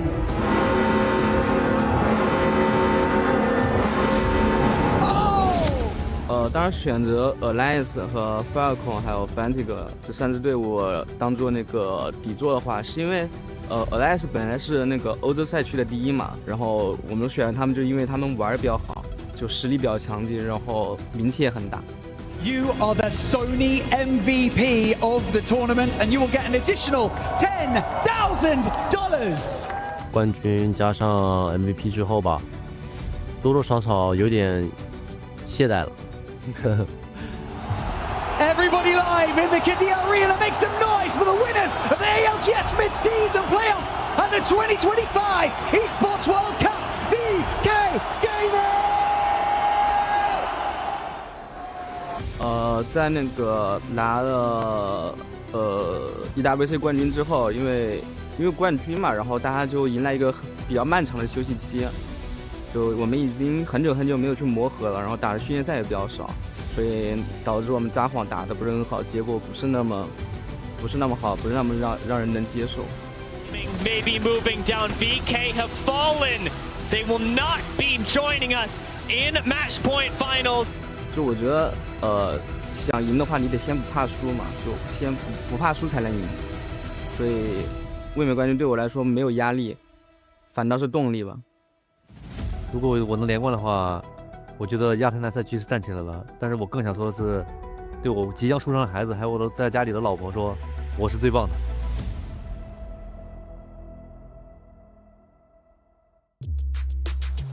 Welcome back, everybody, to the Apex Legends Global Series Split 1 Playoffs at EWC 2026, where we get to be met with Group C and D with the returning winners of our previous EWC. It's Alliance, VKG, and a family on the way, Tiff. Welcome back, everybody. We're locked and loaded for some more Apex Legends. Yeah, that interview, it really hits hard when you start to think about it. It's not only just that, congratulations once again to starting a family, taking that next step in your life. That's a really cool last year, right? You take a title at the mid-season playoffs in 2025 and you...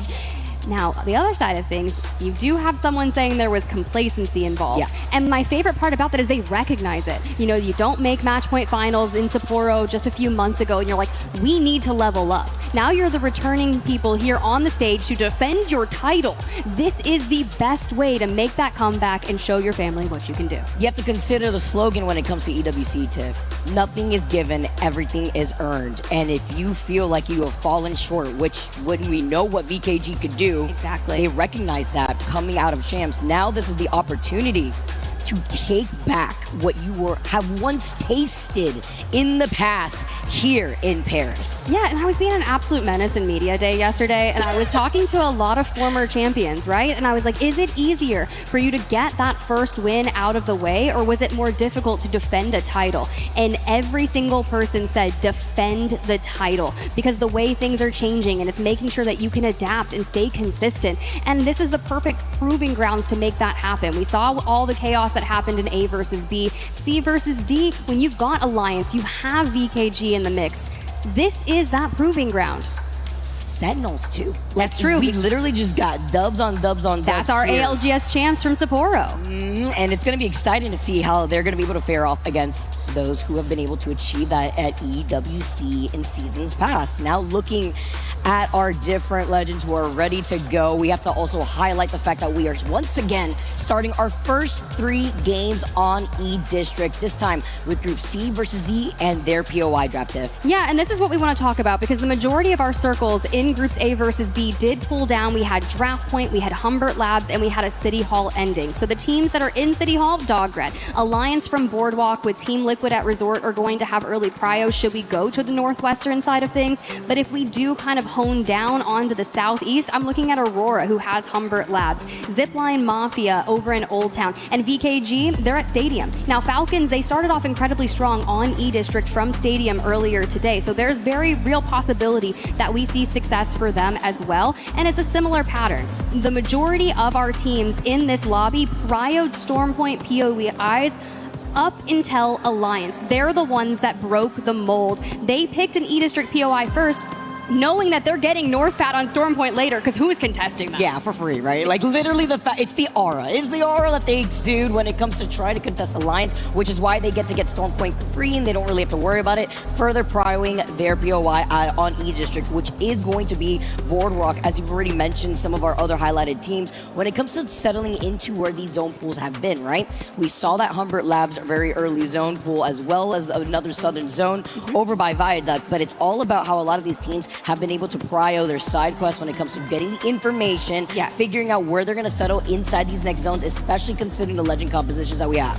Yeah, it's going to be really interesting, right? And one of the teams that I had the chance to sit down and chat with just yesterday was Team Liquid, right? And they're a fun crew. And I feel like a lot of people would laugh at me when saying that, because like they're like, wait, what do you mean? You got Zero, you got Panic and Sykes. But honestly, the chemistry that they were exuding yesterday after their hero shots I was like, you know, I've got a good vibe about this team. I don't know what it is. Maybe this is the land. Because if you remember correctly, Vicky, Zero missed out on a match point finals just in the most recent land. It's crazy to even see that. Right? And then the fact that, like, you come out of our first experience in Riyadh for EWC, how stressed Zero looked, written all over his face. Now you're talking to me about a different vibe, a different approach here with this player. You know, it was a little interesting, right? Now you got Panic over there on the right-hand side of things. I said he was 17. I'm sorry, guys. He is 19. He is not the youngest player here. That's actually going to be over on Team Nemesis with Sacred. Yes. But there's a lot of those young guns that are on the come-up. All these new pickups. You've got Aku over there on the left side of Hackis. You know, he recently got placed onto Alliance once Effect went elsewhere, right? So that's kind of the things. We're all about proving ourselves here, which it goes right back to the EWC. Everything is earned. Exactly. And you know what's funny? I was like, you're still baby, by the way. Like, when it comes to 19, 17, all right. But you know what? It's true, though. Because then you take a look at having that experience and how that carries over to mentality and how you're going to be able to start strong, everybody. We got a large crowd here in Paris. I know the crowd is rearing to go. We got some more Apex. Make some noise, ladies and gentlemen. I want to see you guys get hyped, because these games are only going to get better.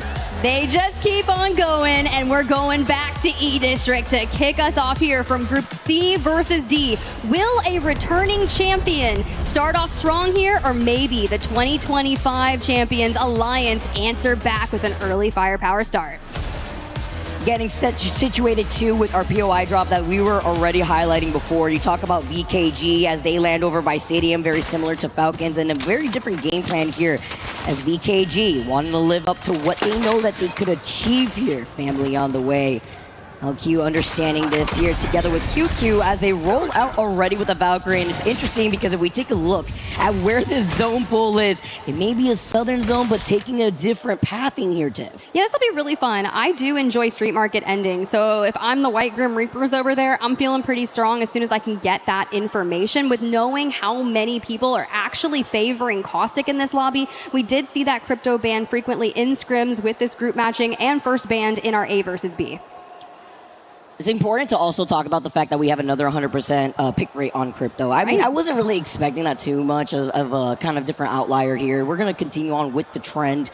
20 cryptos in this lobby, 18 altars, as well as 14 caustics. Get ready. It's getting a little stinky in here with the coexistence that you could have on E-District. But when it comes to a zone like this, talk about market in general and the lack of space that you may find yourself if you go in for a late rotate, as we can already see the scans coming in with the skies looking congested off these crypto drones. And immediately diving into some early kind of information, we're just trying to poking and prodding. Aurora, Effect, Yarka, Oirein, they're going to try and get that action. Now, we always talked about, especially at the beginning of year 6, Effect coming onto Aurora's roster after leaving Alliance. What would that look like? How would those calls work for the roster? But Yarka, has been really cerebral about it. And most people kind of fail to miss, like, he won a LAN from Go Next. So we do have LAN winners on this roster. We just need Oirain to get one as well. For Zipline Mafia, Kazakh falls to 1 HP, but gets back alongside Weak Q away from them. You know, sometimes when I feel like I'm getting whiplash watching a lot of these individual players take that TP back from the altar queue, it's also just the fact that you have double stun when it comes to having the deal with Seer, the crypto EMPs on top of it, but we're seeing Zero cleaning up Aku while he was at it, and it's Alliance in a little bit of trouble. Yeah, it's actually a really nice start for them because they actually begin up at Resort. We talked about it, but when you have that ring console at Boardwalk where Alliance was, you do kind of know that you can drop straight back down, especially based off the survey beacon they had at Resort. You're getting that info. And because they waited for him on the other side of the portal too, that is so unfortunate, but fortunate for Liquid to pick up some easy KP off the start, leaving Alliance as that duo going through Blossom Drive. Hopefully they will be able to bring back their third, while Sentinels hopefully trying to get this Deathbox res too. Getting able to get Blincher right back, but the action does not stop. Caustic Bear, he got kidnapped! All right, and he gets scanned while he's at it too. There's nowhere to run, playing off the sliver of health that he's working off of, but the pressure's not giving up. At least they got the res, which is what matters, but getting out of that situation is even more important for Sentinels. I know, I'm like watching and counting our cooldowns through the portal. You got 8 seconds on the med kit, 10 on the Phoenix for Monsoon, but we're back up to mostly full health for them and a bit of stability. Now into the drone we go to make sure we scout out that area, but that was almost too close for comfort there. The fact that they were able to get that, can we talk about some of those changes too? Being able to not have a countdown on being able to get the Deathbox res as well. So being able to pull that off, immediately get out of that trouble with the portal right through to the other side of the wall, but seeing the side-by-side of the other teams who are going to start rotating. Reject are right next to Liquid, by the way, after we saw them pick up that early KP from Alliance. I've been able to hopefully reset as they try to approach from the north side of the zone, but VK Gaming taking their time coming out of Stadium where they have that ring console and survey beacon. I've got to give it to our teams that are running Caustic that will have access to the ring consoles. The majority of them, you've made it into the next circle, so that's exactly what we want to see. Starting off in A versus B, a lot of people were fighting in that mid-game situation and didn't quite make it to endgame, and that lobby went a lot quicker. It did become a little more drawn out as we went through, but these teams are actually focusing more on getting into that circle. Of course, Aurora over at Stadium, yeah, they're not. For RC though, A bit of a different look with Reject now coming in from the outskirts of Energy Bank, where NIP will be trailing right behind him, where they have a survey beacon as well as a ring console. Again, it's more that side quest. They also have the Evil Harvester on the outskirts of that choke, so they'll be able to rotate through there through Energy Bank. But it's a little scary when it comes to the amount of ultras in this lobby. Sure, it's 100% pick rate for crypto in general, but it's the ability for a lot of these teams to reposition just as quickly. The Team Liquid now come out of Blossom, and Alliance were able, as we have already mentioned, fully reset. It's a great look for this team because no one's really trying to contest them on the western side of Street Market. So they're just playing on the outskirts, looking at teams like even GK, who are going to be able to take some lovely shots with this Hemlock here, trying to boost up Knock and that Evil Shield. Yeah, I've been really exciting about that GK roster. Dropped, Keon knocked, and this is a great way to start things off. You're kind of all the way furthest south out of the teams. You do have Team Nemesis nearby, and as we kind of look at that free cam, you can see them just to the north ahead of that. You do have to make sure we're keeping tabs on that. Anytime Team Vision, as well as they kind of get closer to GK, make their presence known, they're guarding that ring console over there. So it leaves teams like Elite, who have found themselves dead center of circle, kinda up in that drone, just kind of keeping tabs. You see SAUL down there. Back to Team Liquid and Dinos though. Dinos the biggest question mark of our lobby, Vicky.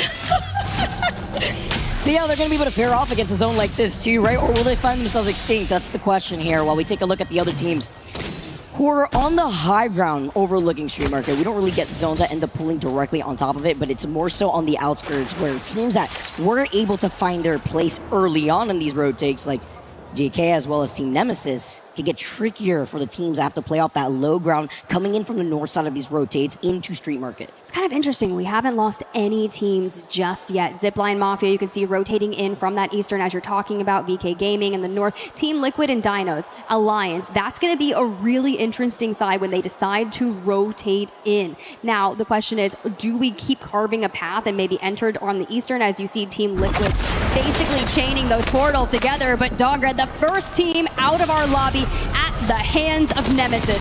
And now Nemesis also looking right behind them with GK being right there. They're going to be able to clean up that KP just as quickly. And with round 2 closing in the next minute right now, they're going to be able to quickly reposition. I love the space that Nemesis are taking up here with GK being right behind them off of their own portal. They can't necessarily overextend because they know that Team Vision are neighboring right to their right.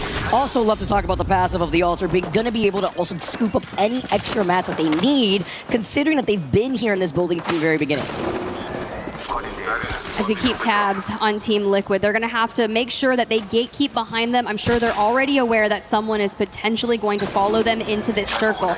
But I love that we got to look at that southern side. Team Nemesis recognizing immediately, like, we clear this out, we have the potential to win this game as long as we can hold steady. But to Aurora, who notices south side is incredibly important, GK immediately portals back. We've got to get with the team, stand our ground. I was looking to see what was going on over there with Sentinels. Now forced to play that out as a duo while Aurora now make their next move. Isolated to their backs, approaching from the south side of where Team Vision is, but it was important when you highlight where that ring console was in front of Aurora to get that information too. Talk about Dog here. Oh, Gillifasi's literally won, but an insane nade. EMP is the nail in the coffin. Who's gonna take apart this team as Nemesis try to contest? GK now move up. They wanted to get some of the action here while Sacred is farming thus far. Oh, here we go. We lost Knocked. Dropped is in drone, and here's Keon. We have to keep tabs on Aurora, who are full sending the south side, and on the low ground they are. They're forcing them down. All is gonna fall onto Keon here while we wait for Drop to join him. I love that we've got that angle for him. We don't have EMP, so it had been recently used, but an Arcstar should withstand just fine until Nemesis drops down and starts looking at GK as well. Sacred is here to get in the action. Hold on, you're mentioning this young gun legend, 17 years old. Sacred has been farming as he claims another victim. Dropped is the next to fall, as well as the rest of GK. Now Aurora moving up to get into position, finding that one lone member of Team Nemesis, but it's fine.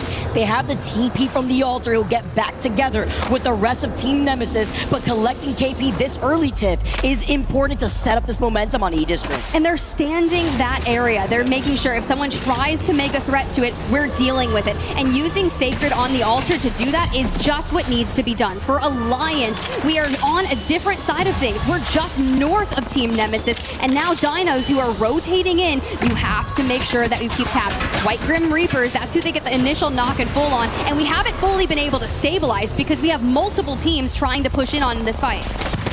Essentially evicting them, right? Because now they're forced to go over to that north side. Crazy clip, by the way. We're currently seeing Unlucky now.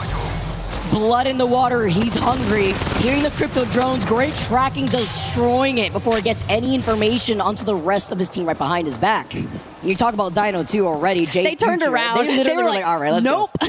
We're good. And I called them the biggest question mark in our lobby because you think back to the America Split 1, right? They had some of the most impactful performances, and they're one of the newer teams in general. And as we take a look at Team Liquid, they're going to face off against Dinos. Let's jump into a listen in with Team Liquid.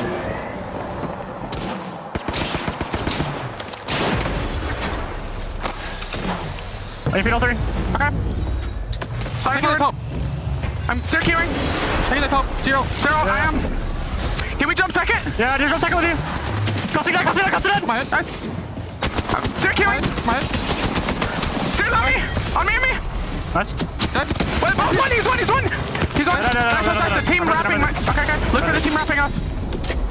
Top. Nice. I'm gonna medkit. We fucking got this. Medkitting. I'm gonna scan. I need true UAV if possible. Yeah. I can get true UAV. I'll get closer. I'm gonna we need to go in. I don't think we have time to fight around now. Yeah. I'm waiting. Shit. Yeah. Gonna try to do it. Are you picking back here, Panic? Anyone? Yeah, I have blue pings. Yeah, we don't have team on the right side here. No one's close on console right now. No one's close in any of this, okay? Make sure you come. Try to. Zero's forehead is just close enough to see everything on his screen after they just cleaned up Dino. They're able to reset fully. You can hear a res in the distance. That one member of Alliance, Tiff, was looking to see what the action was looking like, but getting back together with the rest of the team, you're going to try to pry holding that southern side of zone. Yeah, and it was a big win.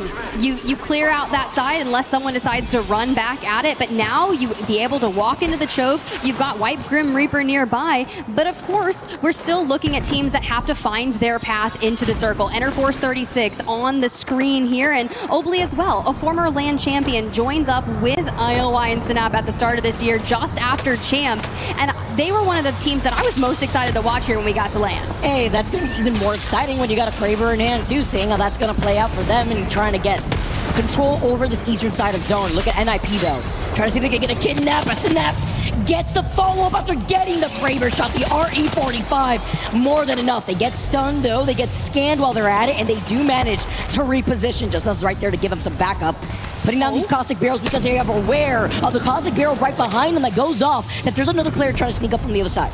I love that as we kind of have this like shared screen moment, you see who it is that's going to be behind them. Ninjas in Pajamas, a team that we actually didn't even talk about at the top of the show. They're kind of dealing with Elite Esports and Kinotrope, but they're going to have to move. But it's all about that timing, because if you send yourself over to Street Market where you find maybe a shrivel of coverage, you're going to get ripped from the team that rotates directly behind you because they're just full sending. Because nowhere is safe though. Synap gets immediately aimed after they get to teleport right through the wall. NIP aware, but beautiful coverage from E36, not allowing NIP to fully capitalize off of this. Cole and Bane unfortunately lose out on their shields. You see Synap trying to actually move forward, but off the kidnap, they take two different angles, Tiff. And that is why Kirev here makes things so difficult for Synap. And hello, now you've got a Kraber. We have 60 bullets in the R9, which can make things difficult, but if you whittle him down with a Kraber first, that'll work.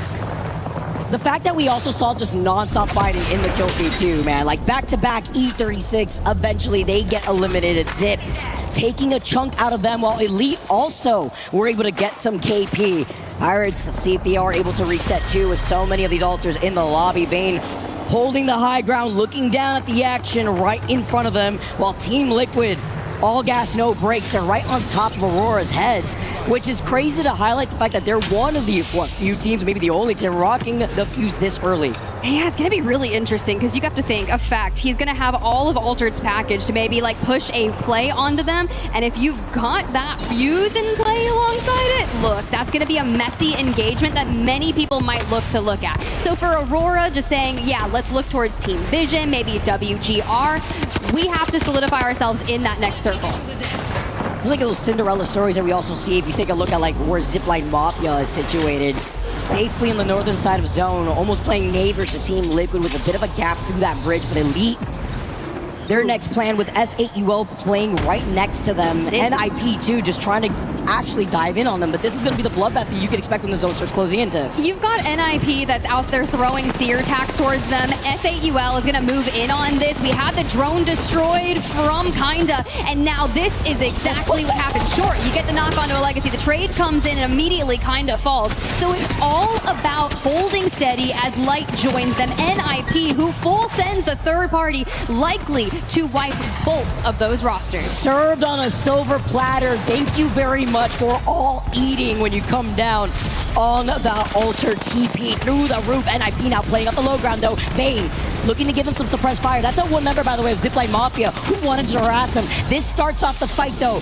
between NIP, RRQ. This is insane. The caustic gas traps though, putting them in the Dutch oven as it's only up to Kirev, and his dreams are shattered as RRQ come out on top with not only the KP, but the position over to the southeastern zone. It's like you got the building, but at what cost? So now they're going to stabilize. I don't believe anyone else should full send this vicinity because the time is to focus next. You've got the exhibit down, Unlucky's on the ground, and Reject is out here just focusing forward, but keeping this angle on the stairs. Although this is crazy, I am seeing Liquid clean up some KP as well, knocking Unlucky, by the way, but also Team Nemesis are farming in this lobby. The fact that they have like, what, 7 KP alone as RC now look to take a better position, looking at the action happening all around them. Alliance holding on for dear life, while Vision now share that together with the building of Nemesis, as well as WGR over at their POY advantage. I had a blast talking to Carter and Loader just yesterday from Team Vision. They were really exciting, but Arufa finds the last member of Alliance. As Hackis falls, so do they. Down to the top 10 we go. For Reject, they're still carving their path towards Circle. Do we go towards the collapsing area of Team Vision, WGR, Team Nemesis? Do we go up towards Aurora? We don't really have some good options here, but in the north, this is the battle of coverage from Zipline Mafia and RRQ. You can also see just playing King of the Hill is Team Nemesis. They're looking at all of this action, and it's just a buffet. KP after KP, they're going to be able to still clean some up. Looking ahead is going to be RRQ, who fought to hold down this building, but Zipline Mafia do get involved. They may be able to 3-peat this, but as RRQ focus on this fight, it needs to be quick. Pricey can't get the bat off because he's got Team Liquid 0 with a G7 scout behind him. Too many eyes staring at RRQ is their demise. For Zipline Mafia, you can try to go up there and loot that, but thanks to Alter's passive, you can just take what you want without exposing yourself. Team Liquid start to keep that presence onto Zipline Mafia, but with 2 bullets in a Kraber in the hands of Zero. He's just going to use it and probably pick up that G7 again. Driver Zero looking to see if he can take another victim with that Kraber in hand, while Carter's going to be able to take that TP, maybe getting a kidnap here effects. Looking to clean up on aisle 3 as Nemesis do eventually get eliminated, but it was a great run for them. I think they just stayed at 7 KP, but finding yourselves in the top 7. Now as Roar want to keep this rolling, trying to isolate the rest of the teams over to the south side, because Sentinels are another one of those teams, as well as Reject, but Zipline Mafia having that standoff versus Liquid, unless Sentinels end up pushing up and maybe catching Liquid. BK Gaming fell as well.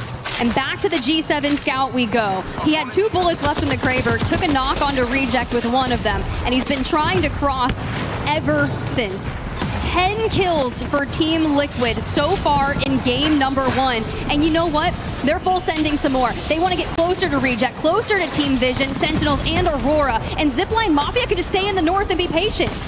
I mean, the closer that monitor is to Zero's face, the heavier he feels in the way that he's carrying this momentum alongside the rest of his team. 6 KP to his name, the kill leader in their lobby, as VSN Carter jumps in between the portal, does a little dance here, isolates the player stuck on the corner. Where can you go? Where can you hide? You play off the knockdown, he's one shot, and Reject get eliminated. VSN with his own closing in behind him though, little to nowhere to run, and it was just a matter of time as Sentinels also clean up Carter. And then we see all of the damage coming through. The Cryptos in the lobby causing havoc, and Loader trying to withstand all of it as Blinkster gets lit up. The Wingman, the swap, but it's not enough. Zipline falls, Vision falls, and Team Liquid still standing in the final 3.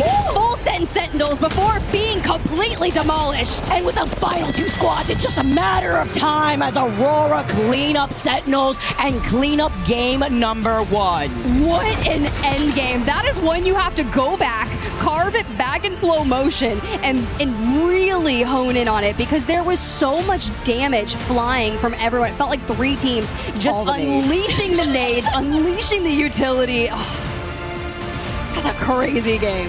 You get an aid, you get an aid. Your backs are against literally the ring. What can you do at this point but panic, literally? I mean, looking at the way, though, that Aurora played that slowly, let's not even forget that they came out of Humber, moved up, and were able to contest a lot of the teams that were piled up on top of each other when it came to Street Market. That's why Liquid, alongside Zipline, were looking at the action, wanted to get involved, wanted to get some KP, maybe getting a little overzealous because you still have to consider Sentinels, but then on top of Sentinels, you got Aurora coming in from the same southern direction on top of their head. Now, the reason I love the fact that this team was able to convert it is when you think about, you called it out, that start at Humber. How many times did we witness Team Nemesis guarding that southern side? They take down GK, they keep focusing on all the teams that try to set up there, but the one team they don't deal with that rotated through the south was Aurora, and instead they kind of both pulled up, and Team Nemesis end up in top 5 with 7 kills because they wiped 2 full teams there. Perfect. I said slow motion, and they bring it back for us.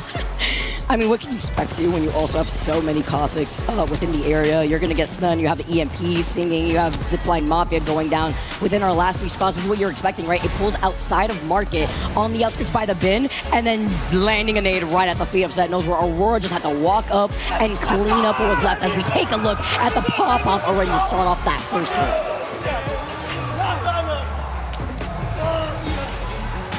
When you see the celebrations hit like that, these were one of the teams that we had a chance to talk to in the media room yesterday, and it was Hiarka that was calling Effect Baby Goat, and they were like, that's my nickname, and I just watched Effect literally yeet Hiarka up into the sky after that win. I'm like, yeah, that's your baby goat. Carried him up like Simba, showcasing everybody, the next king of Pride Rock, right? Like, and that's what you like to see, though. And something else when you talk about IGLs in general, Zero was fragging out. He was doing a great job. You could see how he was taking a lot of these fights with confidence, wanted to get that early KP. It set them up. I mean, Zero did get, 6 KP just alone in that first game. Aurora do take the dub, though, setting themselves to already be at 21 points. Whereas you look at Liquid, and in terms of like the lack of placement, still with that KP, they do find themselves with 18. Yeah, I caught Kareem right before this, right? Their coach for Team Liquid, and I was like, hey, how are the boys feeling? He's like, honestly, we're feeling good. And to come out here and drop the most damage in the lobby on just game 1, grab 11 kills, the highest damage differential of 2,200. That means they dealt over 2,200 damage than they were receiving to just get second place. Right now, I say just get second place, but you're like 3 points behind the match winners based on that alone. You outfragged them by 2, so that's a stellar performance in my eyes.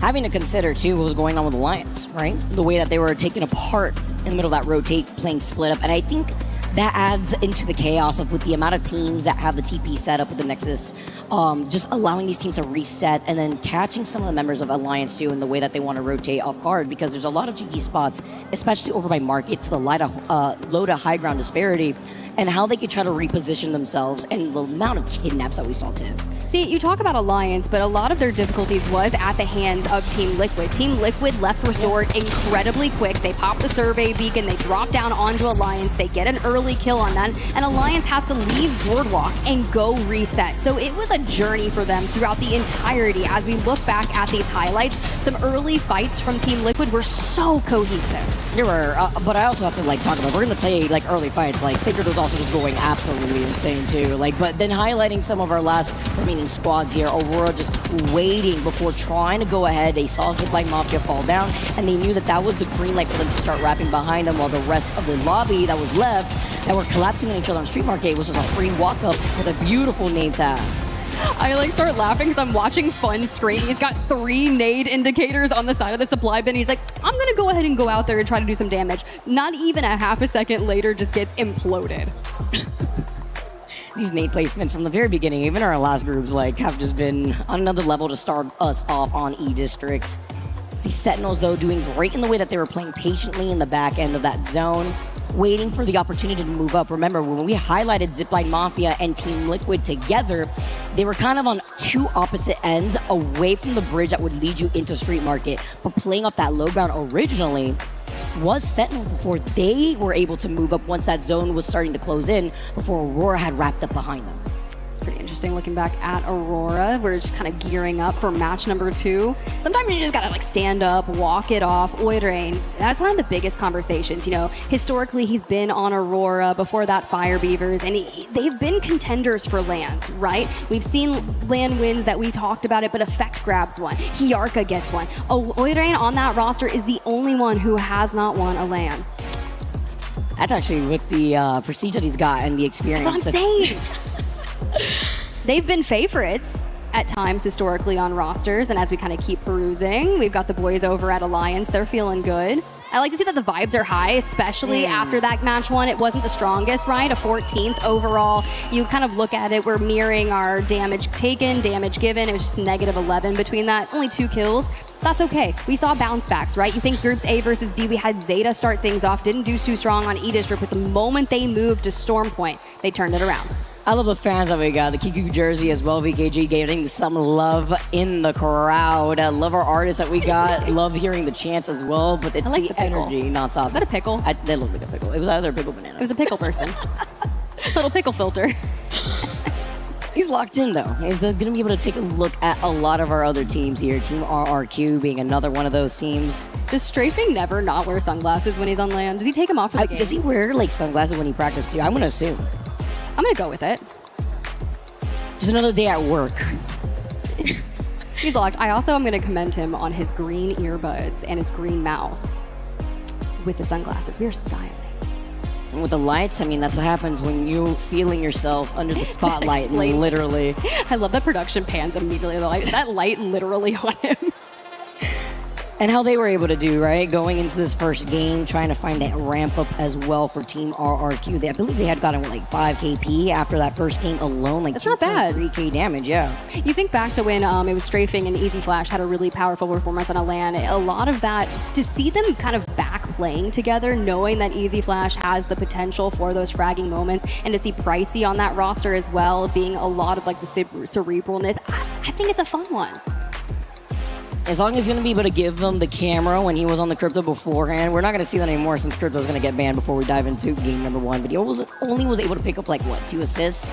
Kind of letting the rest of the team know where everybody was situated while we get ready for game number 2. Once again, everybody, thank you so much for your patience. It is going to be, once again, E-District as a big highlight because we will be transitioning into Storm Point for games 4 through 6. Well, let's go ahead. You mentioned Team Nemesis, so let's chat on them real quick before we jump into match number 2. You outlined Sacred. Now, I watched a 42-minute interview of Sacred's first interview ever, and he said a lot of really cool things. He was just talking about how he wanted to get into gaming ever since 2019. That pre-COVID era, and he was like, I really watched a lot of these players like Hal and such, and I kind of admired them, and to kind of get those nerves, he actually played in the Open, but this is like his first major tournament, and he is the youngest player here on our stage, paired alongside Alb and Skittles. And Skittles, you think about his history, right? He played on Optic. He's had chances to contend for titles, and he's been a really powerful performance, and a lot of people talk about Mac's comeback.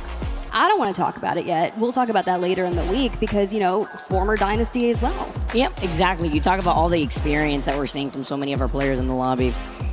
And it kind of speaks for itself when you also highlight that newfound talent, Sacred also being able to make a name for themselves within the Open. Maybe not to the same degree that we saw in our previous group when we highlighted Floating, but it's still there, especially when you're such a young player and you're looking to pave your own path alongside 2 veteran players. What it does go to show you is it says, hey, these are my skills, and when you're looking to join a team for year 6, which he talked about in the interview, he's like, I chose this group because I thought they had the highest ceiling at that time for me. And I think that's going to be really impressive when you come through here and you're already defending yourself in match number 1. It was a top 5 performance, but they were doing so well, keeping teams out of that south side area. Can they do it again though, Vicky? Find out here soon, Tiff, because it depends on where these zones are going to be pulling, right? We saw what happened to WGR when we saw a zone pulling towards the outskirts of the fence line of Street Market, and what happens, even if you have that POI advantage, guys. See that big Eiffel Tower in the back, and you can hear those dropships taking off. Game number 2 now on E-District as we get set up and we get to see where that zone exactly is going to be pulling. Highlighting our game 1 winners too, now coming into the second match. And as I look at our legend selection, it's like, what is going to happen? We lost out on Crypto, which we really expected. For match number 2, that's where things start to get interesting. It's like, will it follow the exact pattern, or will we see something different? Back in our most recent scrim set, I believe we lost out, was it potentially Alter? On game number 2, it was. Instead, it's a tie with 17 each, Watson and Seer. Comes down to which of these teams will be coming out on top, especially looking at those compositions.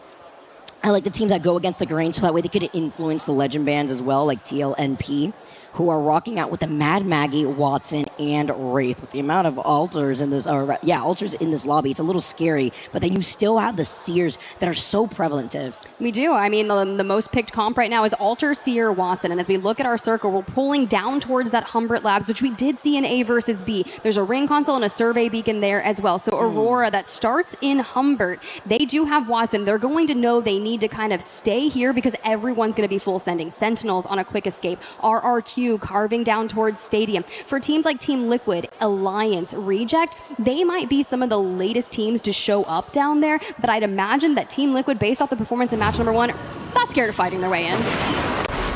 Not even when it comes to Humber Lab zones like this, right, Tiff? We've seen this before. We've seen it time and time again with the teams that try to contest for the southern side of their positioning, especially by a survey beacon. Zipline Mafia, Team Vision being one of those, but Sentinels, who over on the northern side of Humbert Labs were able to rotate so quickly. I mean, their POI being over by Uptown already, going into that northern side of Humbert, where this is Aurora's designated POI, have been able to take control over the bottom side of the southern building of Humbert Labs, alongside Team Nemesis 2, who have also gone for the quick rotate. Well, that's immediately what we saw in match number 1, just on a different side of things. Will we see some early engagements, or are you going to stand your ground and say, hey, we'll just wave the white flag for now? But you do have Nate, Zidon, and Kiner here on the right-hand side. High ground, calling some people out. The hemlock with the breach charge is absolutely nasty. Oof. And the gold mag too, by the way? The gold mag? This early? I mean, we'll take that We any just got day. here. We absolutely take those. CLNP being one of the teams that kind of go against the grain when it comes to their current composition. We highlighted them earlier. Phoenix, Mad Maggie, Watson, and Wraith. Once again, when you have so many of the Alter, Sears, and Watson. And that's kind of what happens if you're going to see the influx of Watson with no more crypto in the lobby. You don't have to worry about all your hard work looking like Picasso with the fences getting deleted, but you do have to worry about this if you're a DJ, right? You're settled inside this building, hiding behind your own friendly Watson fences. You see the riot drill from the other side, and now Dino are just going to sit nice. I love that they're going to say they're sit nice, but I want to keep tabs on that ring console just above, because people are going to want to play for the third information to know which side do we want to commit to, because so many teams have already moved on to that southeastern side. If we pop back towards like Draft Point or something, it would be wicked, but we've seen some of the craziest pulls before. I mentioned Team Liquid early on, and they get to the rooftop of this building, and they're essentially chasing down Alliance. Oh, that's similar to match 1. Can't catch a break out here, right? But that's kind of what happens when you know that this was their prio POI. They try to take that advantage away from them. Sure, you could try to walk away with that if you're going to be landing in Northpad and Storm Point shortly, but Liquid wanted to fight them for the information because there's a ring console, an evil harvester on that side of Alliance's POI. And if you take a look at the zone, it actually benefits the way that Team Liquid want to approach this, because then they could take their time coming out of Neon Square before going on a side quest and then maybe rotate to Drop Point once they get that next ring console info. Good free cam to kind of iron out those sites. You got Zero still going up to the side. Maybe a rotate is going to be possible. Honestly, go to Street Market. Grab even more information. Get the survey beacon there and then decide, do we go towards WGR and Elite? Do we focus on Alliance, who are also evacing? For TLNP on our screen, you know, we also have some differences here. We found ourselves in an interesting situation. This is actually really smart of Alliance. They're actually getting ahead, knowing that Team Liquid wants to get that survey, as you mentioned, Tiff, over by Street Market, and they want to get aggressive, maybe a little bit of revenge while they're at it, because they know that they already have the survey beacon over by Neon Square. They see Team Liquid going in for a quick rotate, and they could isolate this fight. We'll see who comes out on top if they end up skirmishing, while we take a look at Neo, too.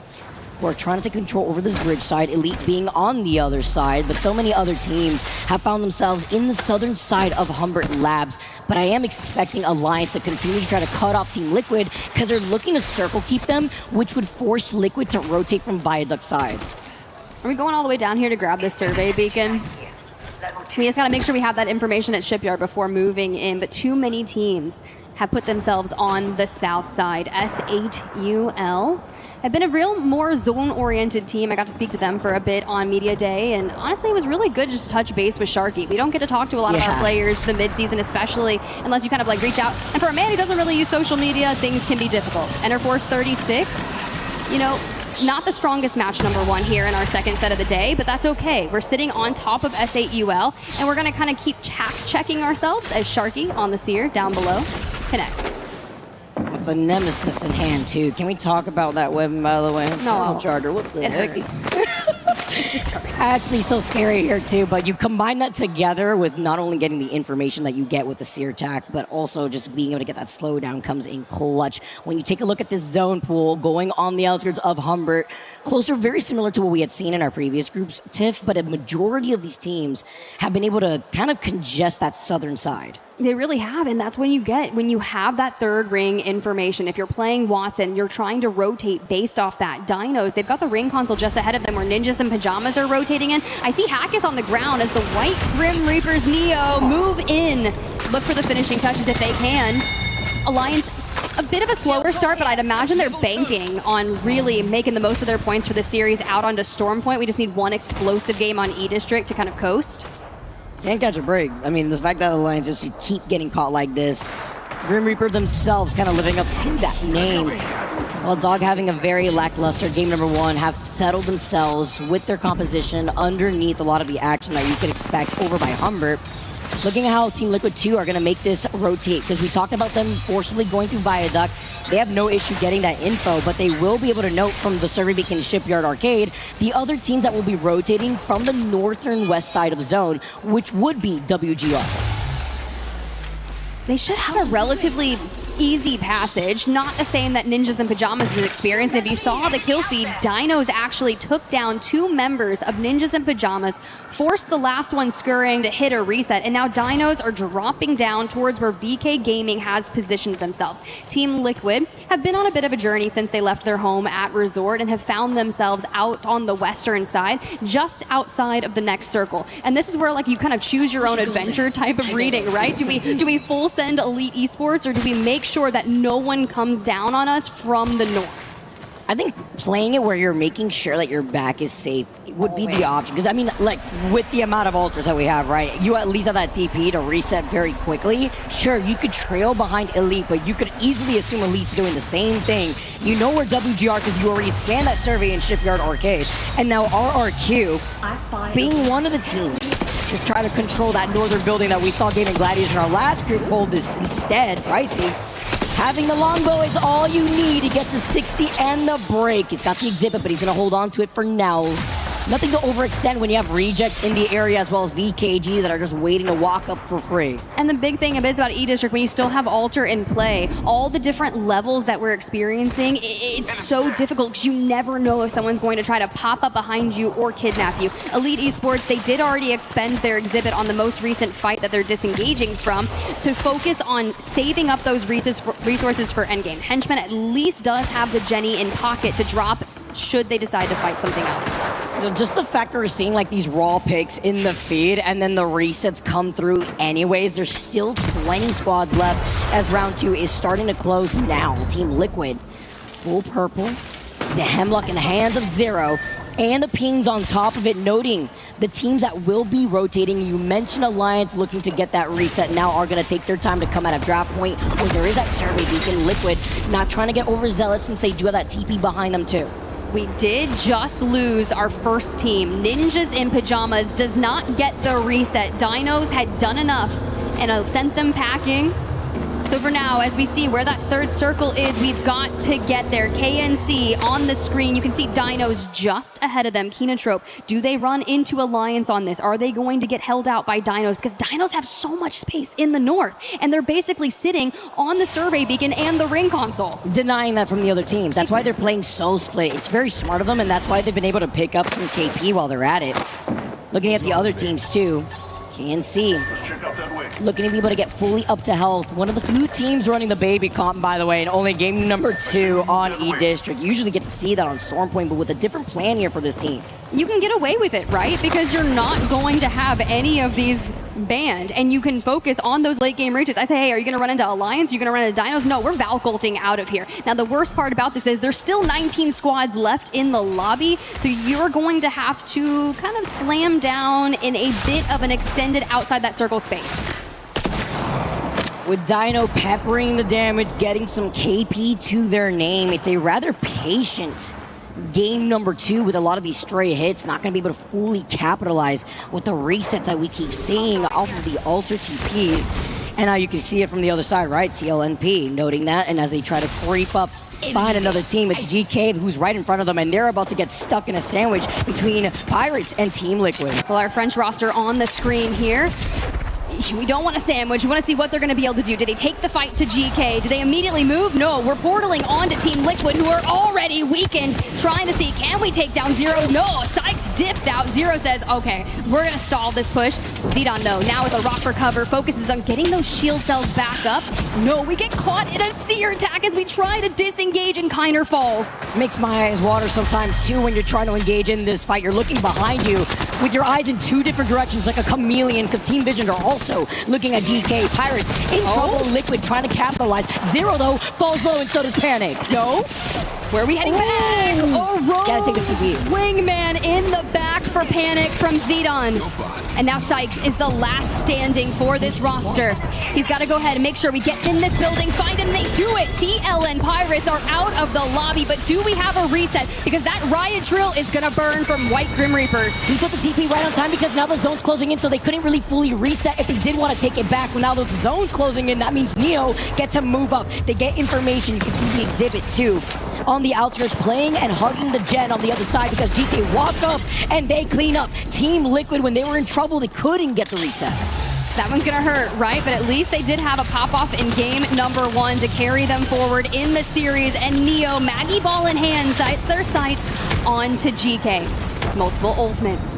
And Keon, no shields, he's caught out. Drop does have his back though. And portals away with perfect timing. Hard here when Neil is just trying to clear this western side of the zone. They're looking at GK for right now in that trade-off, but this is not the only fight that's stacking on top of each other, because then you look at that northern side, that alliance, after they were able to reset, still looking at Dino. But WGR are taking an off angle, and with this zone completely pulling to the northern side of Humbert, it's a different look than what we had seen in our previous groups, forcing even the likes of Sentinels to start rotating. If you're Dinos, Alliance, VK Gaming, you are feeling good. For GK and Neo, we're duking it out on the bottom side of things, and with 30 seconds before that circle starts to move, we've got to go. So having that longbow, maybe catch a knock so we can full send. We already know that GK's got the altar and is going to be playing off those. But here's Team Vision! Team Vision swoom around through that. Carter, Loader, Zach want to get into the mix. They were able to do this too because they also have that insurance policy of coming back to the TP here as GK also move forward. They're trying to force Team Vision to be in the middle so that way they can re-engage, especially with the zone closing in the next 3 seconds. You have to be so quiet over there. We get a shield swap. It's half dead, but it's better than nothing, and you've got a massive 1v1 over here. Both of you weakened. The circle around on the doorway. Keep your eyes on Loader. Maybe come back from this. He's literally one shot. He's dancing this movement. He's trying to get around, but the zone closing in. They can't even fully reset off the portal. And now it's up to Zach. Vision keeping in this, playing off the knockdown shield. He's gonna be dropped, and for free he gets a beautiful angle, hiding originally behind the knockdown shield, and still gonna be able to find Zach as Team Vision do get eliminated. And then the action on the other side that we were looking at before Tiff, Sentinels, RRQ, Reject, and Nemesis, while E36 takes to the skies to find a spot in the next zone. I'm so glad that people are finally showing up towards this circle and the chaos that is ensuing from it. We have the intersecting exhibits all in these different corners, and Sentinels focusing forward through the Watson fences. Make sure you get that shield bat off before you dive out. Monsoon peeks up. RRQ, get Pricey back on his feet, and Team Nemesis has fallen. Man, WGR just cleaning this up, but can they do it for long? Because Dinos actually made Grief Alliance right now. The Venn diagram, the exhibit for exhibit, all the information trying to isolate this fight is exactly what WGR need to keep Alliance busy. But Alliance now fighting Dinos up here on the high ground. The TP's coming up like an elevator. Shoot, as Unlucky now swings J feature, literally fries him with the R9. Just a blue mag is all you need. Hockey's needing some help, and Aku's literally one shot. But now it's only up to Unlucky, and as they go to the door, he tries to fence him. The fence! He fences him! Fence! Chaos is like, all right, I'm gonna take this slow too. Nobody's really looking at them, and Aurora could show face, but this is gonna be the 1v1 cleanup as he baits it out with the res. Watson v Watson, kidnapping offenses, and Unlucky back to full, trying to get the med kit off. 8 seconds to go, and he's going to try and stick this res. Destroying the fences, we swing out. We get some damage on the Chaos. Someone shooting out from behind. Unlucky comes out to try to swing them, staying alive, but another team is trying to grief him with a nade through the window. And Dinos on the right try to stabilize. We don't stick the res. We're down to 2 solos, and sometimes it just be like that. That's what happens when Alliance wanted to prio getting into the bus. At least they have cover. Even if the windows are broken, he gets the res and he gets a death box res on top of it all. You just hop on it, it's 7 seconds, and Hackis will be back in it. The stabilization from Alliance, well done, Unlucky. Beautiful on cue with the zone closing in behind Alliance, who was griefing them. It could have been E36, it could have been SAUL, who are inside this next zone. VK Gaming, though, are in some trouble, now leaving it up to Queso, who's almost one shot. So is LQ, though. They're trying to move up. E36 now are going to be cleaning that up, while Dinos eventually get eliminated. Your match 1 winners, Aurora, fall also as well. For Enter Force 36 in the north, your biggest opponents are SAUL, who are in the building just ahead of you. You can see Jesco on the left side, taking angles through the doorways, keeping the pressure on E36. Looking around the world for Exhibit on Exhibit. VK Gaming down to a duel for now. The stun, the nade at his feet. Talk about the double stun, right? You get all the information for as long as you can, while SAUL do clean up E36. Oobly does go down. Wait, are also still getting more KP. And Alliance send SAUL? They move in just below them. It's crazy, the stack up that we're currently seeing. The fact that Alliance, too, looking like Pitbull, Mr. Worldwide himself, going from the northwestern side of the zone all the way down to the south of Humber before finding themselves in this building. We don't have a gen, though. Unlucky does not have an ultimate accelerant, and he's 80% away from having that pylon, which will be detrimental. So we have to focus on the fences. VK Gaming do fall. So for now, it's SAUL and Alliance in this building. Enter Force 36 over towards their east, and to the top we go. And they wanted to try to contest them through those white spots and fences too after getting the seer attack, but they're getting harassed. The longbow shots, Henchman, the back-to-back are also Sharky, takes a bite out of them, gets another knock onto Alliance. And you see the Aku, Unlucky, crawling back to Hackis. Like, can we get a reset? If Enter Force 36 catches wind of this, we're going to try to finish it out. There you go, Unlucky, Aku, definitely both finished. It's a Hackis, a solo. Can he come out here? No, it's just a matter of time as Alliance get eliminated. Sharky with that nemesis that we talked about, Tiff. 6 squads left as E36 get hit with their seer attack. It's all the information as SAUL are keeping their eyes on this team as a zone closes in right behind their back, because the teams collapsing on the southern side will eventually have to fight, while E36 are looking at SAUL. And through the window, all the nade indicators, SAUL starting to rack together more kills. RRQ, dead center of circle. Here comes Elite. Coming into WGR have been just picking up so much of that KP, but looking on the other side, would it be enough is the question when you take a look at the way that E36 get eliminated. SAUL still finding more KP. 5 squads left. They leave their building. They swing through. They see RRQ, and they wrap up behind Rejected. RRQ is trying to dance around the outskirts of the zone. And we've got the pylon, and we're basically staying directly on this, preventing nades. You're behind RRQ. Can we get Legacy back up on his feet? We're gonna have to crawl with him with that knockdown, because if we don't deal with RRQ, it could be too little too late. Down to the top 3 we go. With Pricey going down, that's unfortunate. Legacy too, the zone closing in behind them. They're feeling the pressure. Can they get the reset? WGR too, as Elite move up. RE45 is all they need. They are farming. J7 in hand, and Elite Esports are your game 2 winners. That RE45 just absolutely shredded through both of those teams as Elite Esports carved their path through that endgame. Congratulations. You see Kinda there in the center, stands up. We're celebrating with the coach. We're feeling good after that performance. Sure, you were farming at the very end there, but I have to call it out. WGR just went insane that game. I highlighted them before, the fact that they were able to clear so much of the teams out of Humber. A cruise up to 15 KP on top of what, like a second place finish here for that team. Yeah, that was absolutely disgusting. Like, you are 100% right. White Grim Reaper's Neo grabbed 24 points, 15 kills, 5,000 damage. We were hyping up Team Liquid's damage differential and how much they were able to do. No, we're just improving on that. That was a really good performance for WGR. So hold that real quick. You think you can do that? Let me show you. Let me show you. Especially with the way that Jexo was able to put in the pressure on the Seer together hand in hand with AQPA on the Mad Maggie going against the grain just a little bit here. And then on top of that, they're one of the few teams that were rocking out with the Valkyrie. Let's not forget how we saw a lot of these teams trying to rotate safely into a zone like this. Sure, We've seen Humbert a few times, Tiff. We've seen it pull slightly when it comes to those end zones to the east side of Humbert, like we saw in our previous groups. Sometimes it pulls over to the north side, and even then, it could pull sometimes towards Old Town as well. But calling it a little late and trying to clear up a lot of the teams, you know what the saving grace there was too? A team that was harassing Neo specifically was Alliance. And in that moment, we saw what happened to Alliance when we had that 1v1 originally by that bus. And what happens when their attention was split. It was a lot worse of a position for them to be in. That was scary as we get to go kind of look back at the end game POV from Elite. It's Light has that RE45 and just full sends. Let's fucking go, man! Let's fucking go! Get over here, dog. I'm telling you, we're just getting started. This is group stages, and we're already this hyped. It's gonna keep moving. You know what I'm really scared for is Survivor stage. So if you're at the bottom of groups already, this is the time to start stringing some stuff together. Don't wait till we get to Storm Point. Throw down a banger E-District if you can.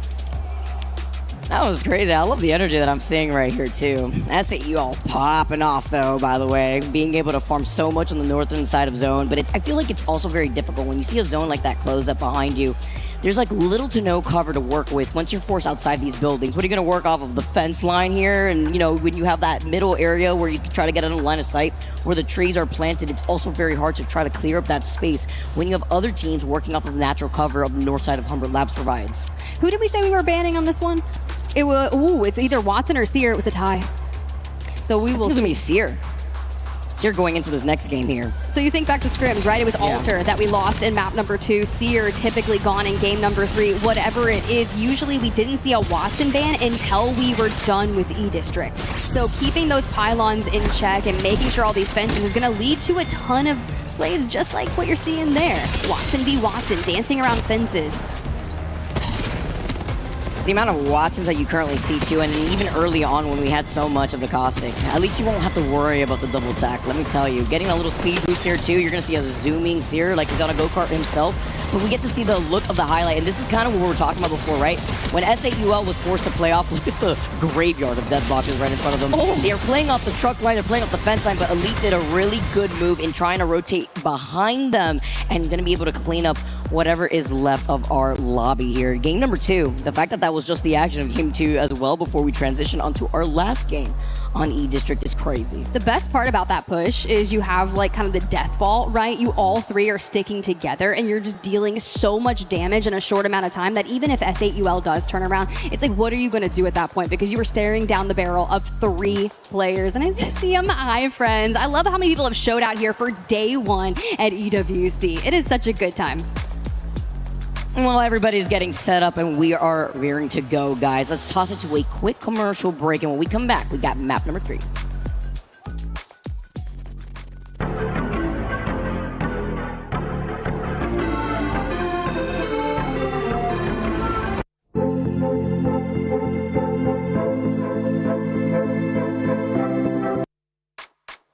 When we're talking about a quick break, we literally mean 10 seconds, guys. Let's get into this because game number 3, our last game on E-District, is on the horizon. We've said goodbye to Crypto, and now Seer next. Game number 3 has provided us, unless, you know, you see the way that Alter has been played here on E-District, Tiff, the reset potential, the insurance that we keep highlighting that actually enables a lot of these teams to kind of get a little ahead of themselves, play a lot more aggressive because they have that drawback to allow them to get back to the TP and fully reset. I'd imagine we're going to see more of that, but what did you think about Kinotrope being one of the only teams to still running Baby Comp?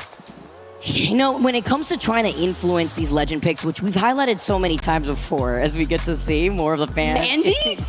Yeah! Wait, what do we got to keep going? Mandy, GOAT? GOAT. I agree.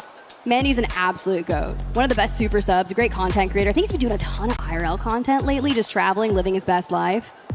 Well, not being able to highlight a lot of our other fans here, but seeing how they're going to be able to go into this, especially when you talk about, you know, Baby Comp coming into the mix on E-District, you're going to find where all these teams are situated with the Valkyrie perk too, right through the walls.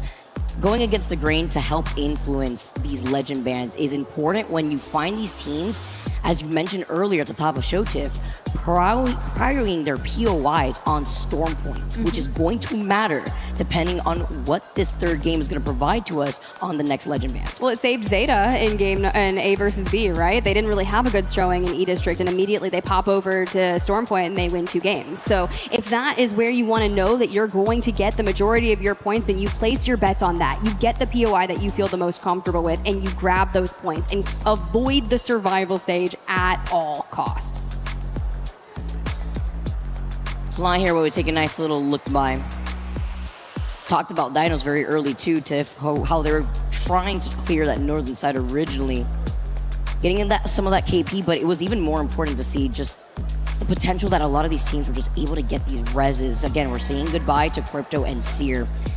But we had so many squads still up and alive by the time that second ring was closing in. A lot of teams kind of scattered to try to gatekeep these other teams. Do you think that we're going to see some more plays from Dinos? Because I thought they were starting to stack some of those fights together. They only were able to obtain 1 full wipe, but they dealt 3,000 damage to net themselves 3 kills, which just means they were trying so dang hard to even get more. They go out in 10th, but I feel like we're just kind of putting the stepping stones together throughout the first 2 maps to really find ourselves on the land stage. Well, it's crazy because then you take away what we've seen already in 2 games alone, and just to highlight the fact that WGR got second place with 15 KP. Sure, they didn't get the dub, but that has allowed them to hold that first place overall spot over Aurora, who were your game 1 winners with 9 KP. And that's important when you want to be able to set yourself up for the next map transition when it comes to going into Storm Point, right? So now we have our final game 3 on E District once again, guys. Let's get into this action. We talked about POI drafts before, Tiff. What that could benefit for some of these teams that do like to have that POI advantage, but WGR, after losing on the street market when we had that game over to that POI, came back swinging in that game too. Hey, you love to see it. And as we gear up for our final map on E District, we lose out on Crypto, we lose out on Seer, and all the Watsons, the Mad Maggies, the Alters. This is going to be an action-packed game as we set our sights maybe towards the north as we start off here, the Elite Esports and map number 3. Get the double southern zone and then kind of mixing it up a little bit, moving over to that northern side. As we get to see a lot of these other teams, well, what do you know? Surprise, surprise. We got a City Hall zone, and Dog Red, see how they're going to be able to try to capitalize off of this, but it's even better if you take a look at Team Liquid. There's an Evo Harvester, but that's going to be easily contested with the Lions that do land by Boardwalk, where they are neighboring that too. You're saying the 2 teams that I want to look at specifically, because how quickly does Team Liquid leave Resort and drop down to Boardwalk? And now with the circle kind of pulling up towards the north, we can really take down our enemies and then just hold steady. Because keep tabs, Enter Force 36, Sentinels, a quick rotating team is already making their way towards City Hall. And still having Watson is going to allow these teams to get into the buildings and fence up. Why don't we talk about the way that Sentinels was able to become our ALGS Year 5 champs, right? If you take a look at the way that they've been able to move up and prile these end zones on top of it all and then not be afraid of taking some of these fights, it benefited them. And with a lot of other teams taking note and being able to rotate quickly, it's that survey beacon that S8UL will be able to get to first, as well as the ring console that's in the middle of that City Hall. Look at S8UL. We're less than 2 minutes into the map, and we've walked dead center into that next circle. We actually kind of beat Ender Force 36 there. Reject threading the needle between them and Sentinels as they pive their coast through it, and Dinos just south of them, already taking some damage and some shots from Sentinels. But for now, on triple white, we've got to find a place that we can make that fight from. I mean, is this going to be worth it? I mean, Sentinels recognize, like, they don't want to try to take this fight with so many other teams trailing right behind them to also go in for a quick rotate. And Dinos take to the skies off this evac tower. They're getting shot nowhere. It's safe. They force a drop down. DJ is on top of the roof. We're oobing. And just that way he could try to drop down. But, I mean, there's nothing he could really do in this situation. He would have gotten knocked if he had committed to that evac tower, communicates to the rest of the team. All right, let's drop down. We get over the other side of the building. That's what matters here on this rotate. Sentinels now get to fly over their heads. And it's funny because we still see KNC try to rock out with a baby comp. At least they're still reunited. He doesn't fall there, and that is the most important side of things as you're on the eastern side of that next circle. Teams still rotating in from the east. Kenotrope, Ninjas in Pajamas, and Team Nemesis will start showing. But for now, TLNP, your French roster of Nate, Zidane, and Kiner, taking a couple shots. We're a bit away from that next area of where we want to be, but we did get into City Hall nonetheless, just south of Reject. So they can at least clear their backs here too, because Elite Esports are trailing on the other side of Sentinels. Well, GK are going to be able to rotate out of Blossom Drive, where they do have that TP already set up as well as a survey beacon, but non-stop vision. Loader just trying to play off the back edge here too. Neo, no stop here on the way that they're trying to play incredibly aggressive. Loader now playing off the white knockdown shield. Can he clutch it out? Just wasn't expecting. Hold on, he gets 2 knocks. Wait, he can do this. He can do this. He's full up on his shields. He's going for the wreck onto Zach. He's trying to bait it in. It's the altar.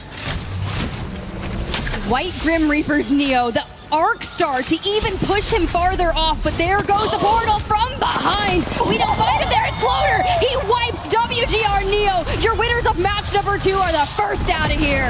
The outsmarting plays here off the portal to dive down, play off the head glitch of the stairs, and playing Ring Around the Rosie to get the reset. The MVP Loader comes out on top, and Team Vision get to see another day. That was crazy. That was honestly crazy. We were talking to Zach Mazer yesterday. He had nothing but good things to say about his teammates. He's like, it has nothing to do with me. He's like, the duo of Loader and Carter are why we are doing so incredibly well. They work great, and to watch moments like that come to fruition after hearing conversations like that, it's just full circle. Against a team, by the way, that cleaned up so much KP in that previous game. Even if they didn't take that dub, it set them up in first place in the overall standings, and now they have no presence in this final game of E-District before we go over onto Storm Point. A little bit of a cushion here.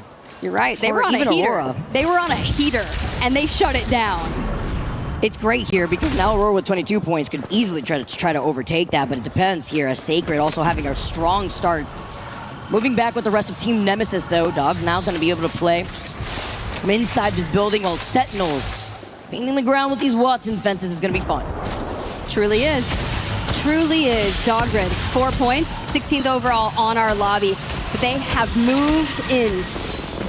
Now I look to see what's around them. Alliance, Sentinels, Team Liquid in their north, Ninjas in Pajama still there as well. And it's right. I called them the winners of match number 2 here. They actually got second, but they had 15 kills, and that's a win in my eyes. Dude, he had 41 bullets in the reserve, by the way, after clutching that. That was so beautiful. He said, thou should not pass. They hit him with the Gandalf? He had to. He had to, living up to the name, man.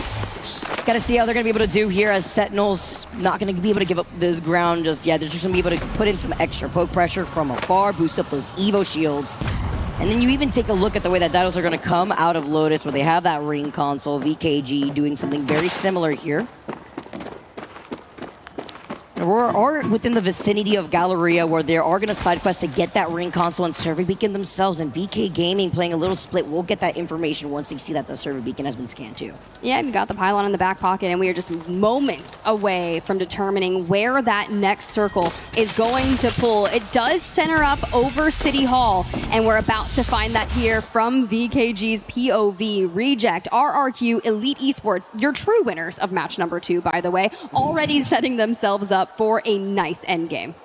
Let me have to add that. It is true with the way that Elite's very quick on the rotate, right? And the way that they're positioned right in between a lot of the cluster of teams that have made their rotate, while Team Liquid now are going to be able to get the survey beacon, take their time over by Resort, where they could take that jump tower as well before moving up. NIP being one of the teams waiting for them on the edge of the zone. You could see Pirates also just making sure that their backs are cleared as they wrap behind Reject. Yeah, I am keeping an eye on TL and Pirates, like you mentioned. That is actually really smooth. I'm curious if they're going to kind of stand there and see, hey, does Kinotrope, do they rotate in up here as well as Zipline Mafia? Team Vision, though, after that fight that Loader clutches, we are going to be late towards this next circle, but that's okay, because we can drop in Neon. We can grab any sorts of information there. We can carve over to Blossom, get even more, and then go straight in. Just know that Zach wants to give a big old hug over to Loader at the end of this game, no matter what. TLNP, though. Sidon sending off with the Hemlock thus far, just looking down at a lot of the action here. They're neighboring the Evil Harvester right to their left, trying to deny that from other teams here. While other teams like KNC also move up. We're highlighting Aurora earlier before, too. and they've called in the evac tower while Kino Trope are trying to neighbor that behind them over to the choke that exits out of Energy Bank. So Aurora will be able to get ahead, and waiting for them on the other side of the edge of zone, it will be Team Vision. So they have to be careful because Kino Trope could easily pinch Aurora if they do not get into that next choke. Well, he upgrades the mag there on his energy weapon, and honestly, I'm not too worried about their rotations, knowing that they do have the Valk in play for them. You talked about Aurora. We're still gatekeeping the southern side, watching the back. You can see effect there on Mad Maggie, just making sure if you decide to full send this, I've got the Maggie ball for that next engagement. Nice. Upgrade chosen. Talk about getting that perk level up. We are looking down the choke too. I'm glad that they were able to get here very quickly, because now on the other side of this rotate where the Evil Harvester was at that we saw, closer to Dinos, will be that pile up of Pirates versus Dinos. Aurora are trying to harass Team Vision. It's like, do you really want to harass Team Vision? There goes the portal. They get their sights set onto Carter. Immediately dive back. They're like, you look, we've already gave up our element of surprise here. They know where our position is. And he's like, I have a 30-30. Could we go the more mid-range, or do we let the R9 rip? And let me tell you, the fact that Lure just comes out from getting a clean team fight win for the rest of Vision, he's ready to collect even more victims, but you have to be careful, because waiting on the outskirts of this zone is Zipline Mafia, and Vision have noted this already, so that's why they're not trying to fully send it. Even though Aurora is holding that southern choke, Team Vision have to come up with a decision, and they do not want to get pinched with Zipline Mafia on the horizon, as Team Liquid do lose out on Panic originally. I'm gonna be careful with that name, by the way, to his feet. They try to fully send it. And this could be a little scary here, as Zero goes all the way up on the elevator chute, and Alliance are looking to get involved. Yeah, I'm portaling out of there. Someone unleashes a Maggie ball inside my building, and it's just yeeting around, knocking me aside. Sykes joins them. Panic hopefully shortly behind, so we can stick this reset. Wow. Actually going to be able to TP out of there and get the reset that you were mentioning, while Pirates do get eliminated. 18 squads left, round 2, closing in fully in the next 5 seconds, while Dino hold onto the high ground. BK Gaming taking another TP themselves, going to be able to teleport over to the south side, sharing that building together with Dinos. Hearing that with Aurora still trying to harass Team Vision, by the way, but they do have some time if you're Team Vision, with the fighting happening on the west side of the zone between GK as well as Zipline. They've got the roof of this building anchored down, fenced off on the zip line for now. And Dinos had one good clean fight in the last game and got a 10th place. And I was like, we're just gonna have to keep stringing that momentum together and know that they've already done it here thus far. Vision fresh off a reset, taking some angles, but burning alive. Maggie ball in hand though, to be able to provide support to Loader and Carter as they start getting more forward. Playing neighbor at the very least to Aurora, because finding the zone pulling towards the outskirts of the choke of where Aurora is holding, the action that they're hearing is the big pile-up reject, also kind of showing face. BK Gaming still versus Dinos, while Kino Trope are trying to stay alive. Neither of these teams have given up that space, and I did see Sacred go down earlier in the feed. Team Nemesis couldn't get that full reset because he did get dirtied beforehand, but a lot of these teams are playing on the outskirts of the zone. Sentinels, Dog Red, as well as NIP, E36 taking to the sky. The hero Rez here, and the Kraber in the hand of Legacy. All right. That would have been a little cheeky right there, as he's finding more of these individual players flying above. He was trying to lead the shot, and I was hoping it would have connected, especially if you're going to have an infinite ammo Kraber in your hands, and all of the time to use it. You're just outside of where that next circle is pulling towards, and for the teams that are out towards your west, if you just grab a knock here and there, that really puts a thorn in the side of their rotations.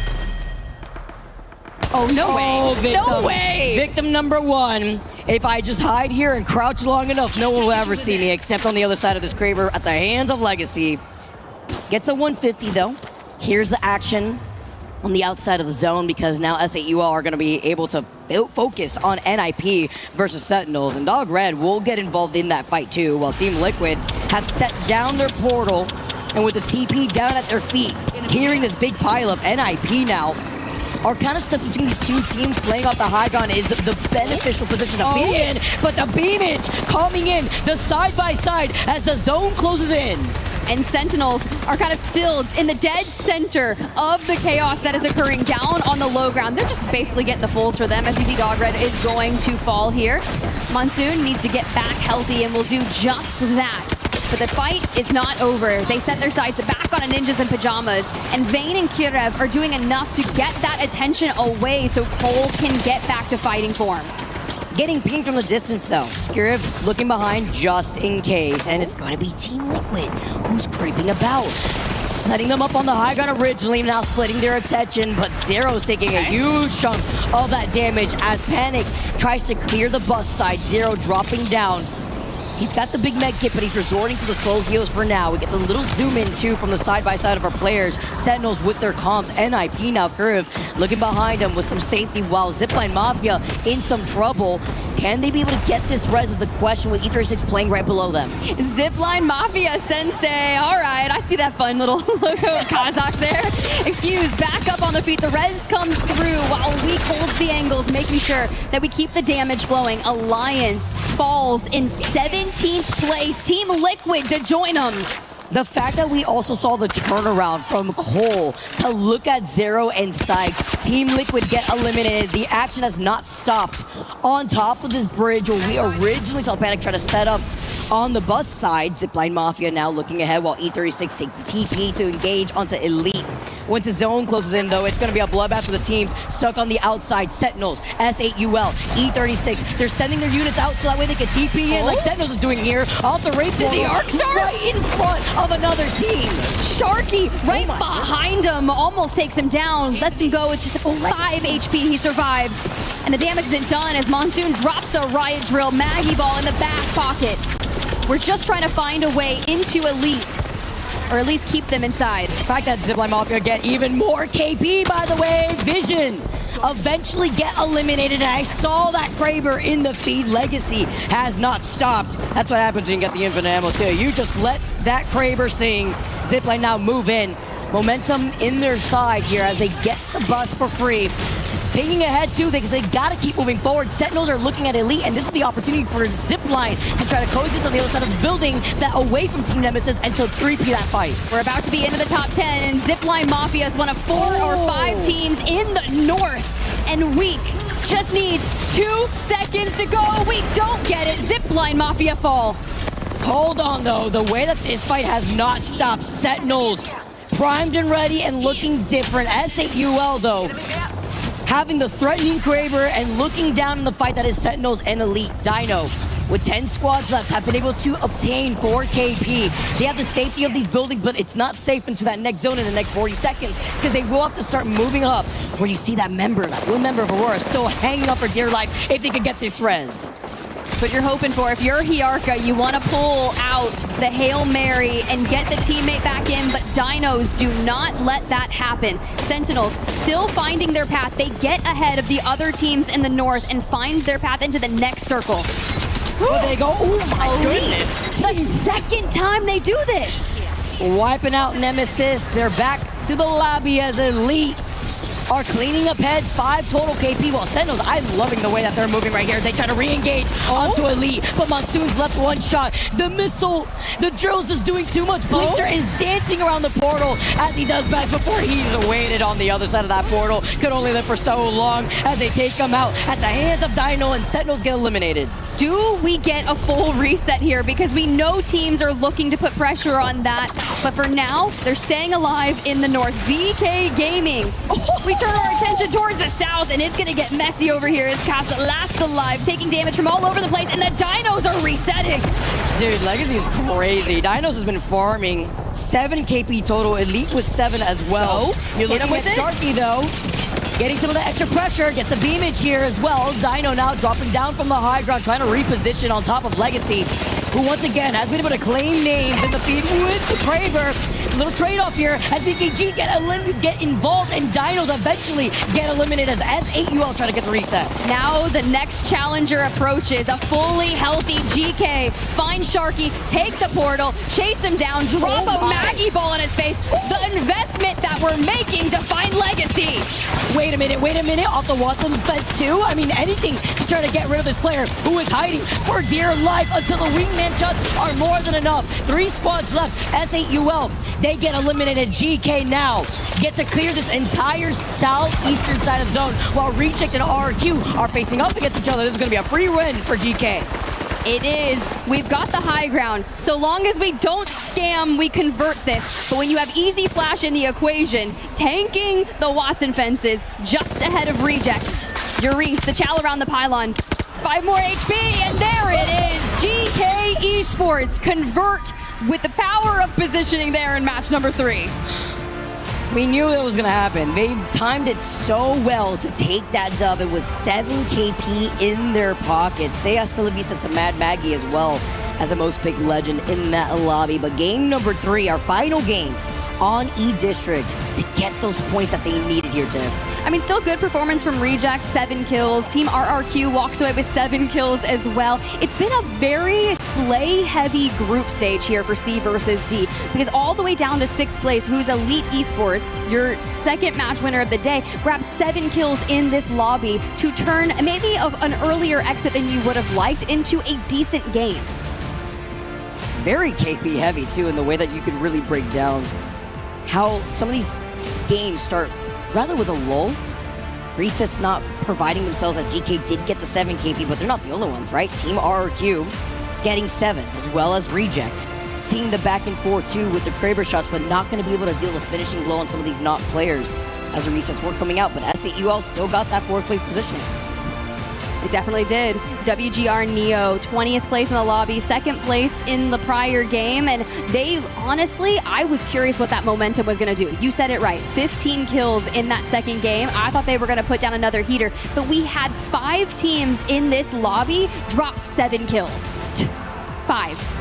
That's 35 kills. That's the majority, over half of our lobby right there. You know what it also means too is that the overall standings are probably so tight together. When we take a look at some of these highlights as well, you mentioned Dino before, VKG also trying to split their attention. This is during the time where Sentinels do get eliminated in the feed, but it's going to be with 7 squads left. S8UL were fragging out with the Kraber in hand too. For RC was also able to try to clear up this bottom ground side, and with a lot of the teams trying to contest from the outskirts of the zone, we were expecting this, and we take a look at this wonderful pop-off.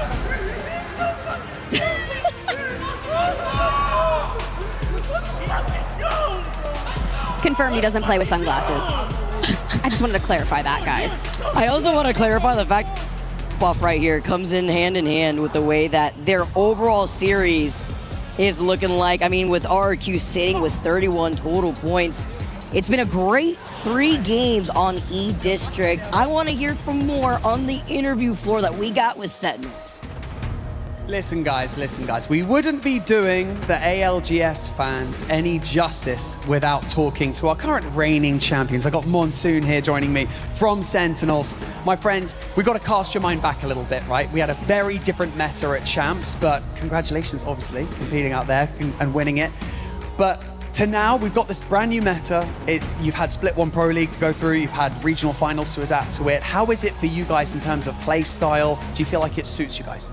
Yeah, it's kind of difficult. It's half and half, thankfully, because of the legend bans. So we're mostly zone-oriented team, so we like to rotate fast, play central POIs.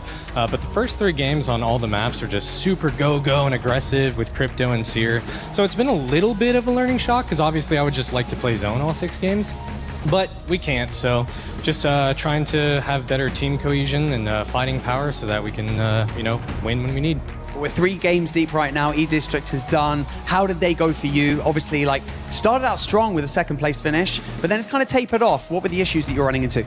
Oh man, the main issue was just zone pulls there, because game 2, we were in the 2 little buildings on the low ground where the zone actually ended on, and same thing for game 3. We were actually in those low ground, that north shop, and then we just over-rotated just a little bit, so fighting it on edge on these games with aggressive team comps is a little bit difficult, but yeah, it could have gone better for us, but we ended up putting 22 points up, so hopefully we have a stronger storm point. Nature of BR, you're at the mercy of the zone, unfortunately, aren't you? Now, finally, I just want to I want you to provide us with a little bit of insight into your team, Blinkster, Fun, what's it like, playing alongside them? What do they bring to the table? How do you guys complement each other? And coming into EWC, what are you supremely confident about?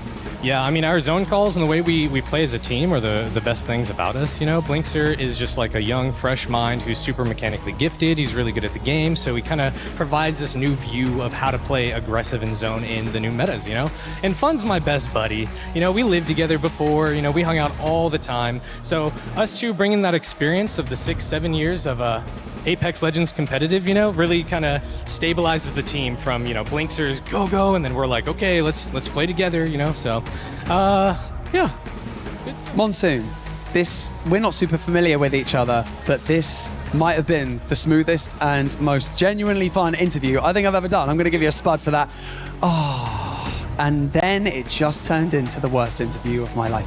Okay, we're going to throw in a very quick ad break before we come back with some more ALGS Split 1 playoffs action. Play is in our DNA. Whenever we let it out, it becomes our superpower. Now imagine an entire city being built to supercharge it. Kadir City, powered by Play. So not only is Monsoon the world champion, the reigning world champion, but he also got to kiss Barney's hand. Okay, all right. I don't know if that's a good thing or a bad thing. We'll have to end up finding out. But so far, what the hell, Barney? You just got kissed by a champion. And then he said, "Worst interview ever." I don't think he actually meant words? it. Sorry, I just needed to let that out.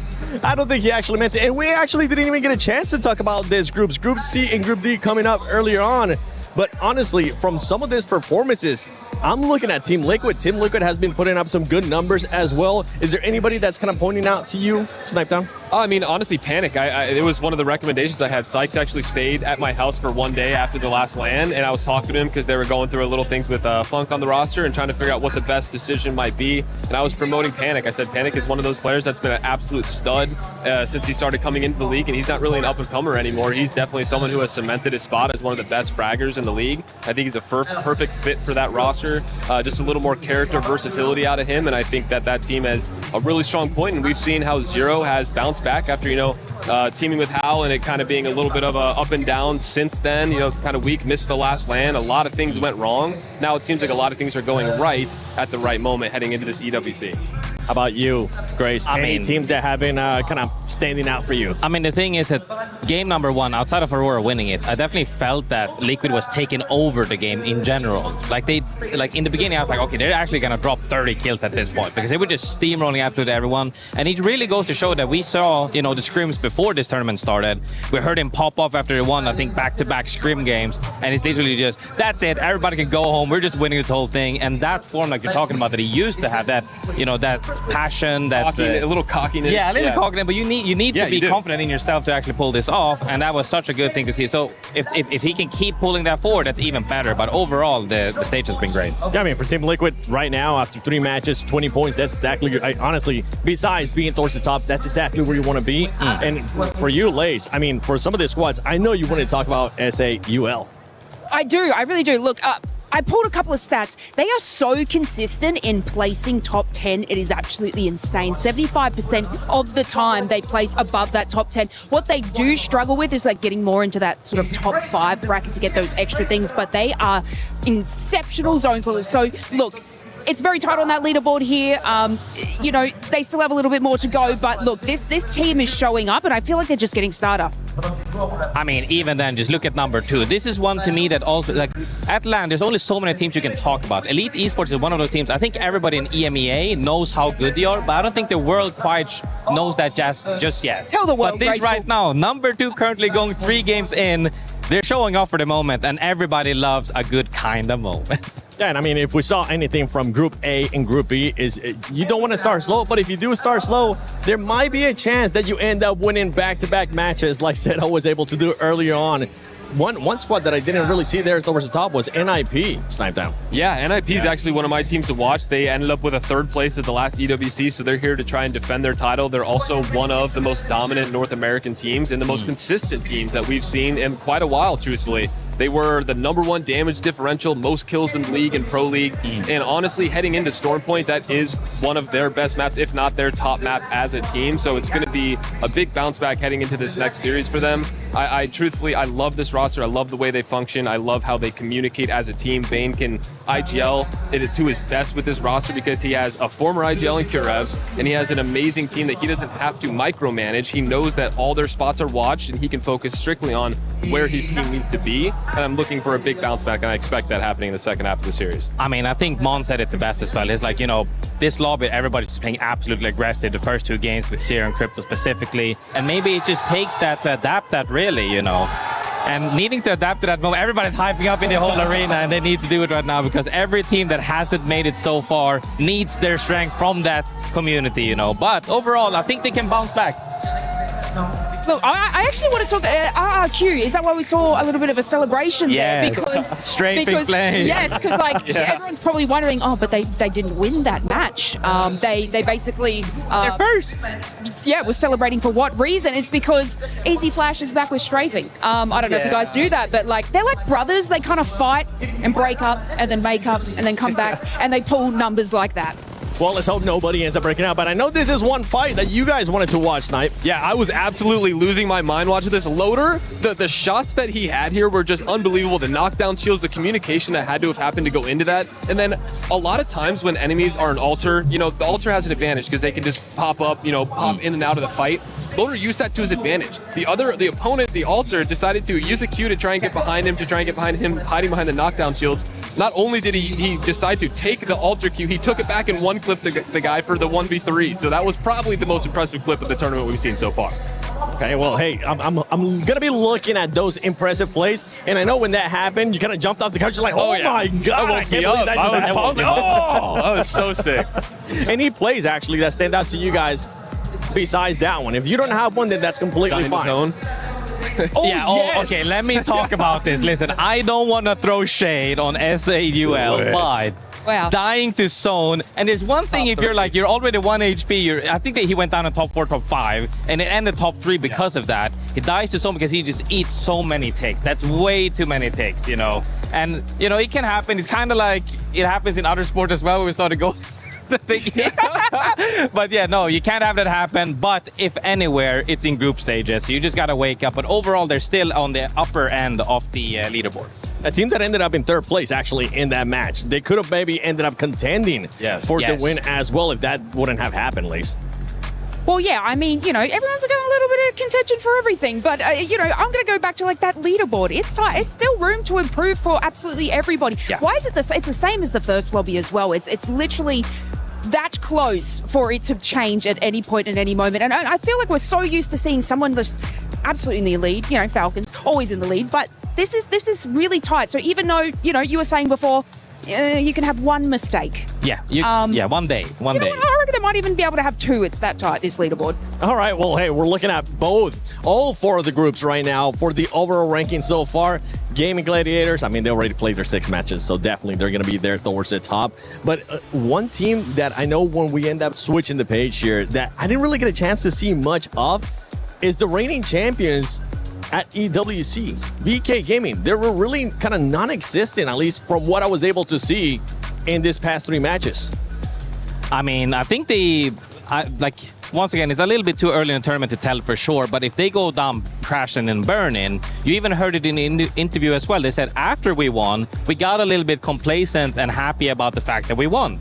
And now they said, yeah, but we still want to go back to defend our title. But is that enough? You know, everybody needs that passion and motivation to actually keep pushing. And if you don't have that, you're going to get caught lacking. That's the big one, right? We see it happen in a lot of esports, honestly. They end up winning and they're like, okay, I have achieved what I wanted to do, but you need to continue to have that drive. What can they do to make sure that drive is still there, Snipe?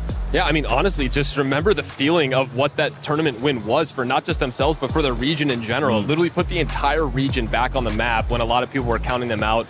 And they're one of the few teams. I mean, 2 of the top 3 teams from last EWC are still full rosters from what they were before. So it's kind of rare to see a team that had some struggles after a win be able to bounce back and come compete. And I think, you know, that motivation of trying to defend that title and be the only team in Apex history to have 2 EWC trophies would be legendary. Okay, well, you're seeing it right now on your screen. The first 3 games at E-District are done. Now Storm Point is coming up. I'm going to put you guys on the hot spot. Graceful, I'm going to go with you first. Which team do you think is going to perform really well here in Storm Point? Aurora, and this is because when we saw them play as well in Pro League earlier on, I still remember we even had an interview. I think he hit endgame 6 for 6, And if it's any map where you can consistently hit endgame, it's Stormpoint. And E-District that we already passed, but Stormpoint is the second best to that of staying consistently in endgame. And then for you, Snipe, quick, just tell me a team. It's going to be NIP strictly because of the damage output they have. Okay. There's a lot of open space, and I think that'll help them out a lot. All right, Blaze? Look, Stormpoint's just a different type of beast, isn't it? You know, you watch E-District and people prioritize, like even S8UL, they basically have prioritized E-District, but didn't perform that well. But I do worry about sort of Stormpoint for them. But look, it's a different beast. But I'm going to have to back up Aurora. Okay, we got Aurora, NIP. You know what? Onset, Dan, let me know who you guys got. NIP, Aurora, you guys are going to switch it up maybe on us? Let's have a little discussion. Let's think about it as we head into the back end of this series. 3 games to go. Dan, I'm going to throw this one over to you, my friend. We're heading into Stormpoint. Who are your gorgeous eyes looking at? Firstly, apparently we're on first name basis already, me and Seven. Like, he's only been here a hot minute. He thinks, no, I'm joking, I've known Seven for years. Who do I think, they made good points, right? The fact that S8UL prioritized E-District, now you go into a Stormpoint, you'd think maybe they're going to struggle. But maybe they prioritize E-District because they know they're good at Stormpoint. They know they're going to be better on a map that they played a little bit more, and it fits their comp a little bit better. Or if you think about what Monsoon was staying on the main stage earlier, after the first 3 games, it feels like the game kind of slows down a little bit. Once you get rid of the Crypto, get rid of the Seer, now we get rid of the Maggie, and we go into game 4, where in our last set, we saw a bunch of Valkyrie, and then Valkyrie got banned. Yeah, you're seeing a lot more defensive compositions now that like you say, the aggressive legends have been removed from the pool for the time being. You're seeing a lot of Newcastle, a lot of Gibraltar coming into the compositions of these teams, and we're going to have to see if they can be effective in a lobby which is so close when it comes to points after the first 3 games. We're going to have to see as we head into the back 3 between groups C and D if Stormpoint can separate the group.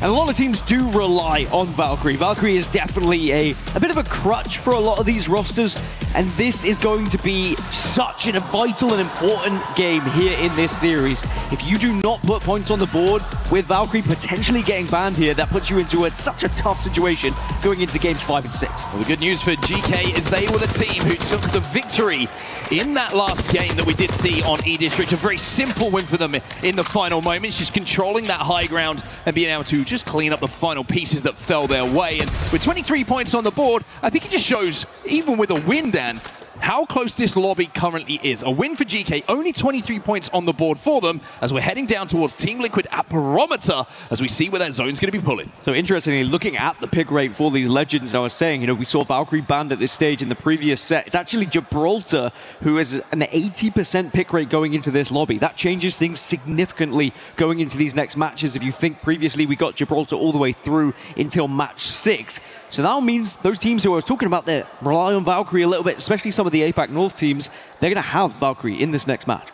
Just looking at Team Liquid as well, good news for them is they have ring console, so they're going to know exactly where this zone is going, so they're going to have the pick of the buildings to play here at Barometer. Looking over at TLM Pirates as well, they're making their way from Echo HQ. Sonote and Zipline Mafia, they also have a console, so they'll be able to head in pretty quickly in towards where that zone's going to be. Sentinels, we heard from Mon saying they like to play the center POIs, well, they're playing exactly that here from Jurassic. They should have good priority to this zone as well. Yeah, according to Monsoon, we should see a few more points being scored by Sentinels, to be completely honest, as now they should be able to play their more zone-focused style and push themselves through perhaps a little bit higher on those leaderboards. As always, a little bit of an extermination crew starting off here as the Spiders will meet their demise as Elite Esports, who are currently up in 2nd place after a win a little bit earlier on. Continuing the good form that we've seen from some of the EMEA squads so far in the group stages, but that's certainly something that we've said before things turn a little bit more sour towards the end of the tournament. Speaking of the Pirates, here they are on your screen right now. Charge rifle in the hands of Nate up on the high ground. Interesting to see a Pathfinder pick, actually, pretty early on in this set here. The only team I can see in the lobby currently running it. Yeah, and they are in last, so take that from what you can. But it's interesting, again, it's the discussion of, trying to pick something that is not going to be banned. That being said, the Gibraltar is going to be taken away from them. As now we check in with VKG, our previous winners from EWC, and actually both of our previous winners, in theory, Alliance and VKG, both struggling a little bit in this lobby. But we did see in the previous set, Stormpoint completely changed things and the route and the path for a lot of these teams. Interesting to see the uptick in Mastiff uses as well when the Gibraltar comes into play. Of course, you've got that new hop on it as well, so if you get a knock, you're going to get a little bit of your health back and you're going to be able to re-engage in those fights. And when you're dancing around a bubble on Gibraltar, it's the perfect hop-up to use to get the most damage out while staying healthy yourself. TL are going to play the high ground here. You can see this is where they've chosen to play from. This almost guarantees them at least the top 10 spots should the zone start to pull their way down to the southern side of Barometer like it looks like it will. But they're going to have to do it with white armor. And I think the fact that there was no Evo near them has also influenced this choice down. Playing up on the high ground, being able to pepper damage out, it guarantees them being able to get blue without really taking any risks and really putting themselves at a disadvantage. It's whether anyone's brave enough to try and take that position away from them as well. That's where you've got to be mindful of, and why. Like you say, you have to be building up those shields so you can retreat back and take those fights. Speaking of fights happening, Team Vision and Elite at the moment posturing up against each other. It does look like this is going to happen as well. Good shots from Zach. Yeah, kind of gonna have his shields ripped away. Zach will get the finish though. That's kind of down. That should be the control of the fight completely going the way of Vision. It will be the elimination of Elite Esports as the first team out of the lobby here, but they've got to be careful because SAUL are still looking at this, but the fact they stayed so healthy during that fight, Vision, means they will be able to reset here. Everybody should be safe. Everybody should be sound. It is funny how sharks in the water people are. They're like, oh, was there any knocks? Can we get anything out of this? Sniff. Just having a look, but no, not even a whiff of a knock. So Team Vision very successfully winning that engagement.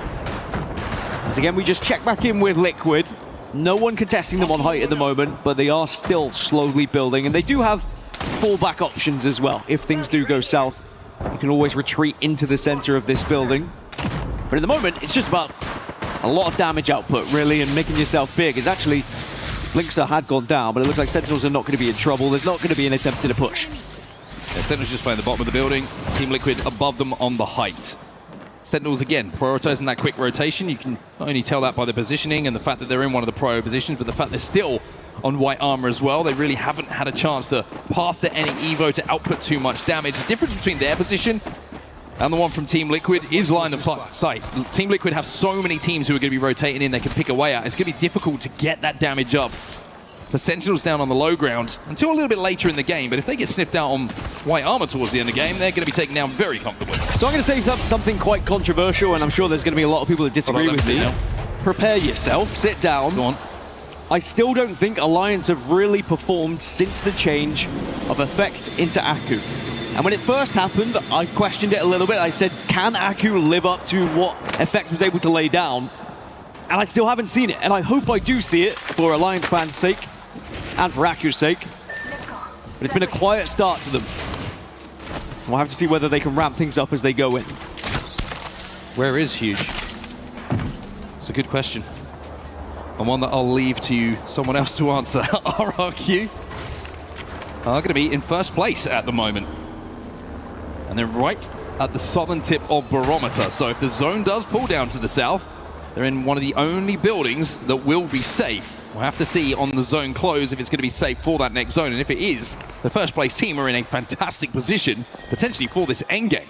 Does pull down a little bit further south. Not quite where RRQ are setting up. So they will have to move and adjust ever so slightly, especially moving towards the eastern side. Reject down on that fast southern tip, they'll be okay. And even VK Gaming on the northern building, they're going to be absolutely fine for now. But you'd imagine it would continue to pull south from this point. That being said, I have seen crazier things happen.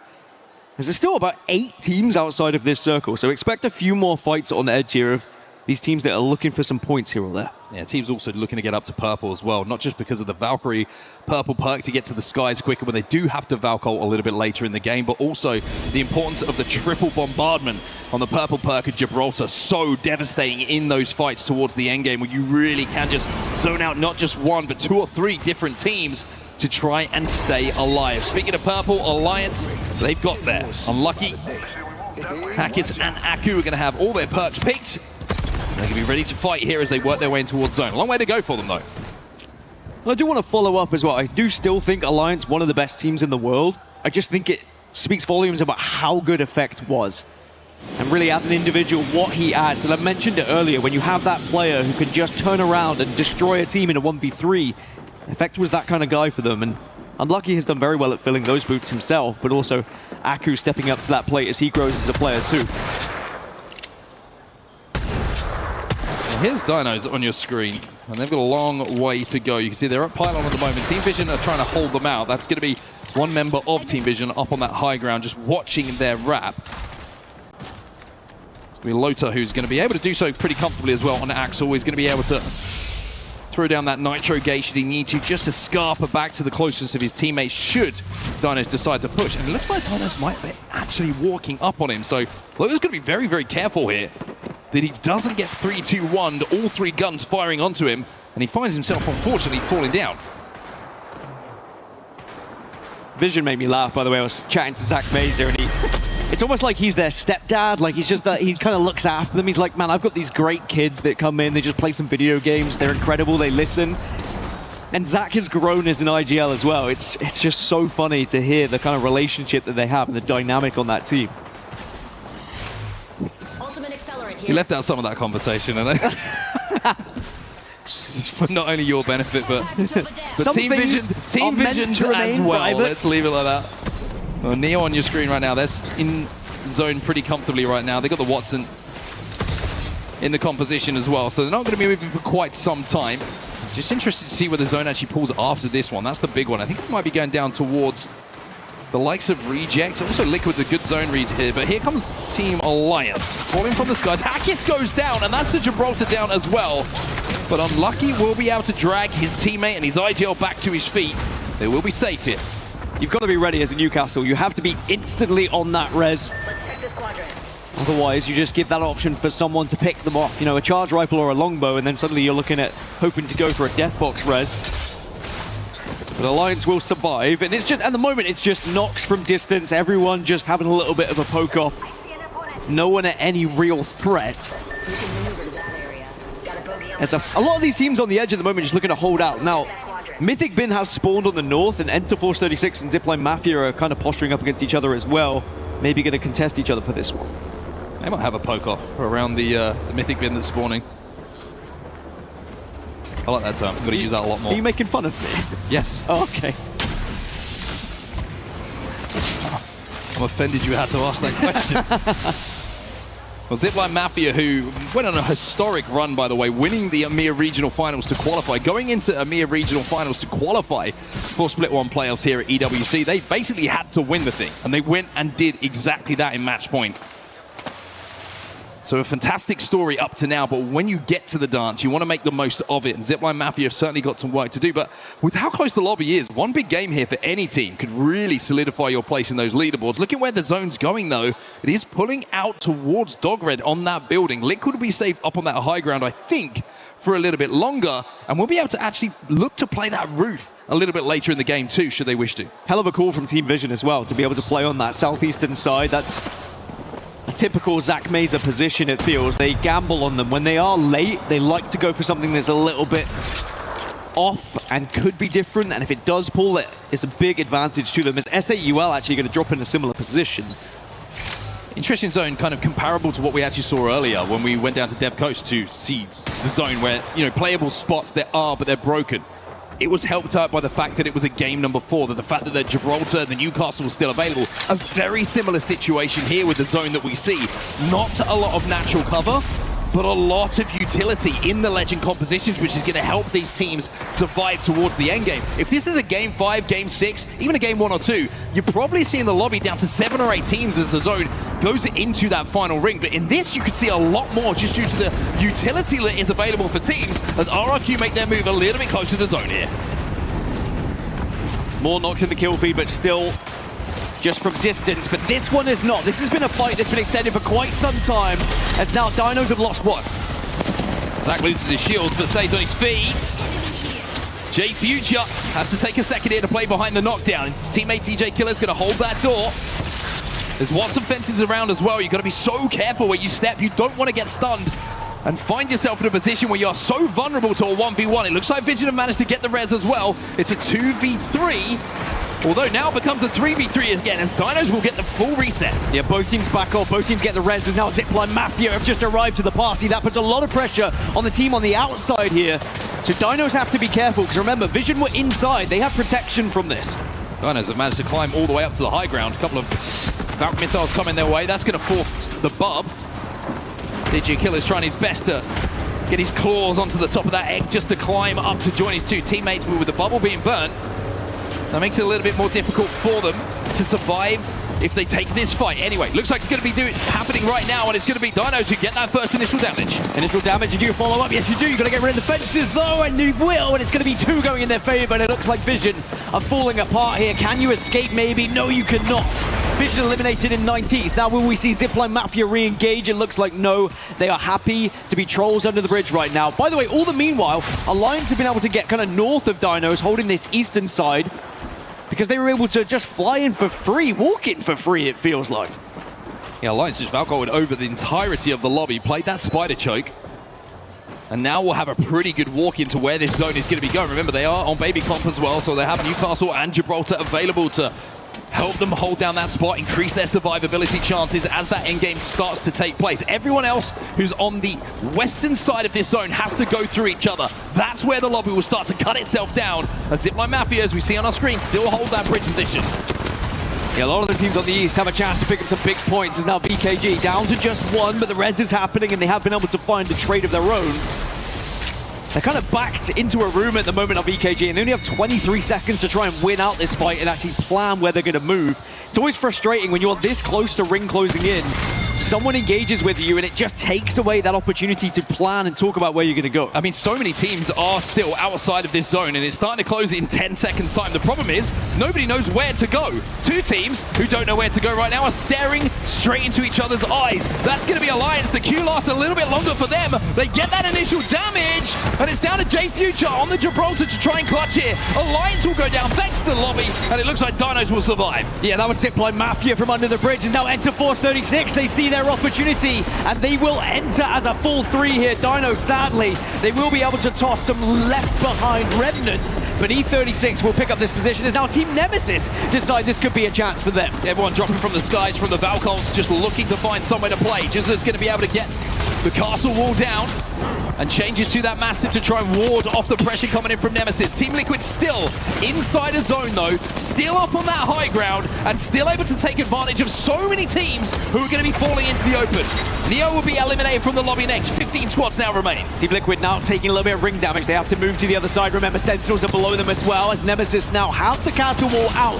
Reject have been taken down. Pirates are eliminated as well. It's 13 squads as Nemesis are under pressure. Sacred with a triple take. Oh. He'll make this interesting. He makes it very interesting, but he can't clutch up, as E36 will just about survive. Ninjas in Pajamas, another dud game for them. They will fall out earlier than they would have wanted to, but with the bubble down, E36 will be safe and will be able to reset here. All the meanwhile, Zipline Mafia have played this perfectly. Not only were they helping out on damage and forcing those teams on the east to fight, but now they have taken center zone here. Their main worry is going to be Enter Force 36 right now. If they do take that engagement, they could be in a game-winning spot. Oh, Chop gets the bubble down, but not before he falls down himself. It's KNC putting the pressure on. The Falcon from Noxy says, I'm out of here, boys. I'm going to try and get us a few placement points. Hover in the skies and see if I can find somewhere to land. It's KNC who will come out this one strongest, and a Kraber in the hands of Chappie. I mean, smart play. You can definitely pick up 1 or 2 placement points depending on how you play this one going up into the sky. As there you go. There's your extra placement point just from Falcon up, because Aurora just got eliminated. Aurora gone. As RRQ now look to get involved in some of these fights. S8UL only got 1 player on his feet. It's Jesco on the gibby. He falls to his knees and he falls back into the lobby screen, and RRQ take the zip line back down as they have to now worry about where the zone is going. Everybody is being forced towards his zone, and there's barely anywhere to play. RRQ are fighting so well together at the moment. Very difficult to try and compete with people that in sync, as Sentinels finally are going to have to move out. Blinks has gone down, and sadly, there's just too many teams looking at them. This is really, really rough. So many teams are refusing to rotate to zone. They're just looking for KP. Possibly recognizing that it's going to be difficult for them to win this game, so they're trying to maximize those points through kills and taking the teams out around them. RRQ now with the Jibby bubble down on that low ground. KNC look across them. GK will be eliminated. VK will be eliminated as well, as we down to 7. Down to 7. Zipline Mafia still dead center of this zone, as RRQ is still somehow alive on this southern side and actually forcing their way in.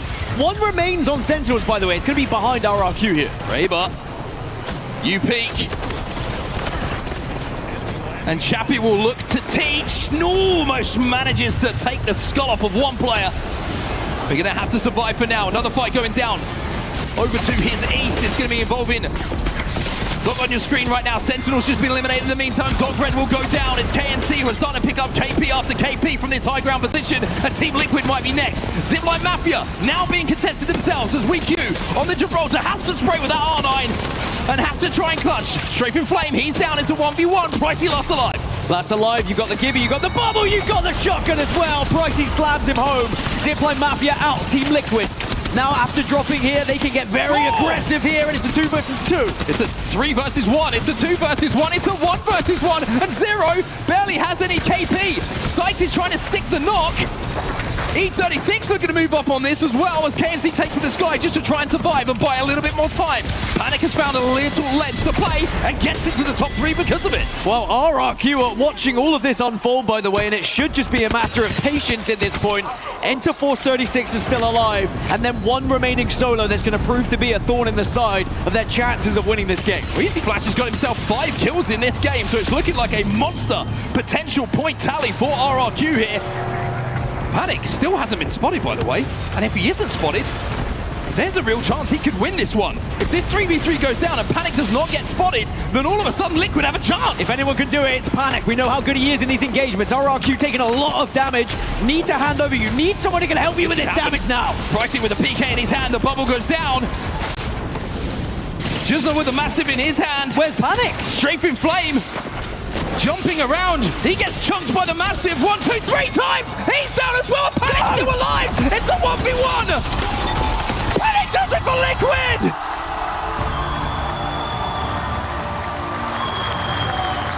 The sneakiest of Valkyries finds a spot to play, and the young man comes up clutch for Liquid. There is always an opportunity. As a rat, as a solo, if you can find a way to go unseen, unnoticed, get behind enemy lines and time it perfectly, that could be a game-changing moment, a tournament-changing moment for Team Liquid, who are certainly in contention for winning this entire tournament. They have the players, they have the history. But it's those clutch moments that you need to become champions. All the meanwhile, still incredible points found from the likes of RRQ, who will continue to be at the top of this lobby. The Aviators are out, and why wouldn't they be? It's a great game for them, but I mean, you just saw what was happening. Everybody lost. Panic. He got on that ledge of the cannon and then just avoided E36 line of sight. They did not know where he was. He was just peeking, he was just prodding, he was not giving them the opportunity. And when he took to the skies, he fell in a 1v1. And having got into position where he had the first shots, you know that boy ain't gonna miss when the lights shine brightest. And when we look back at the highlights, the amount of health Panic had when he initially escaped and he survived, it was a slither.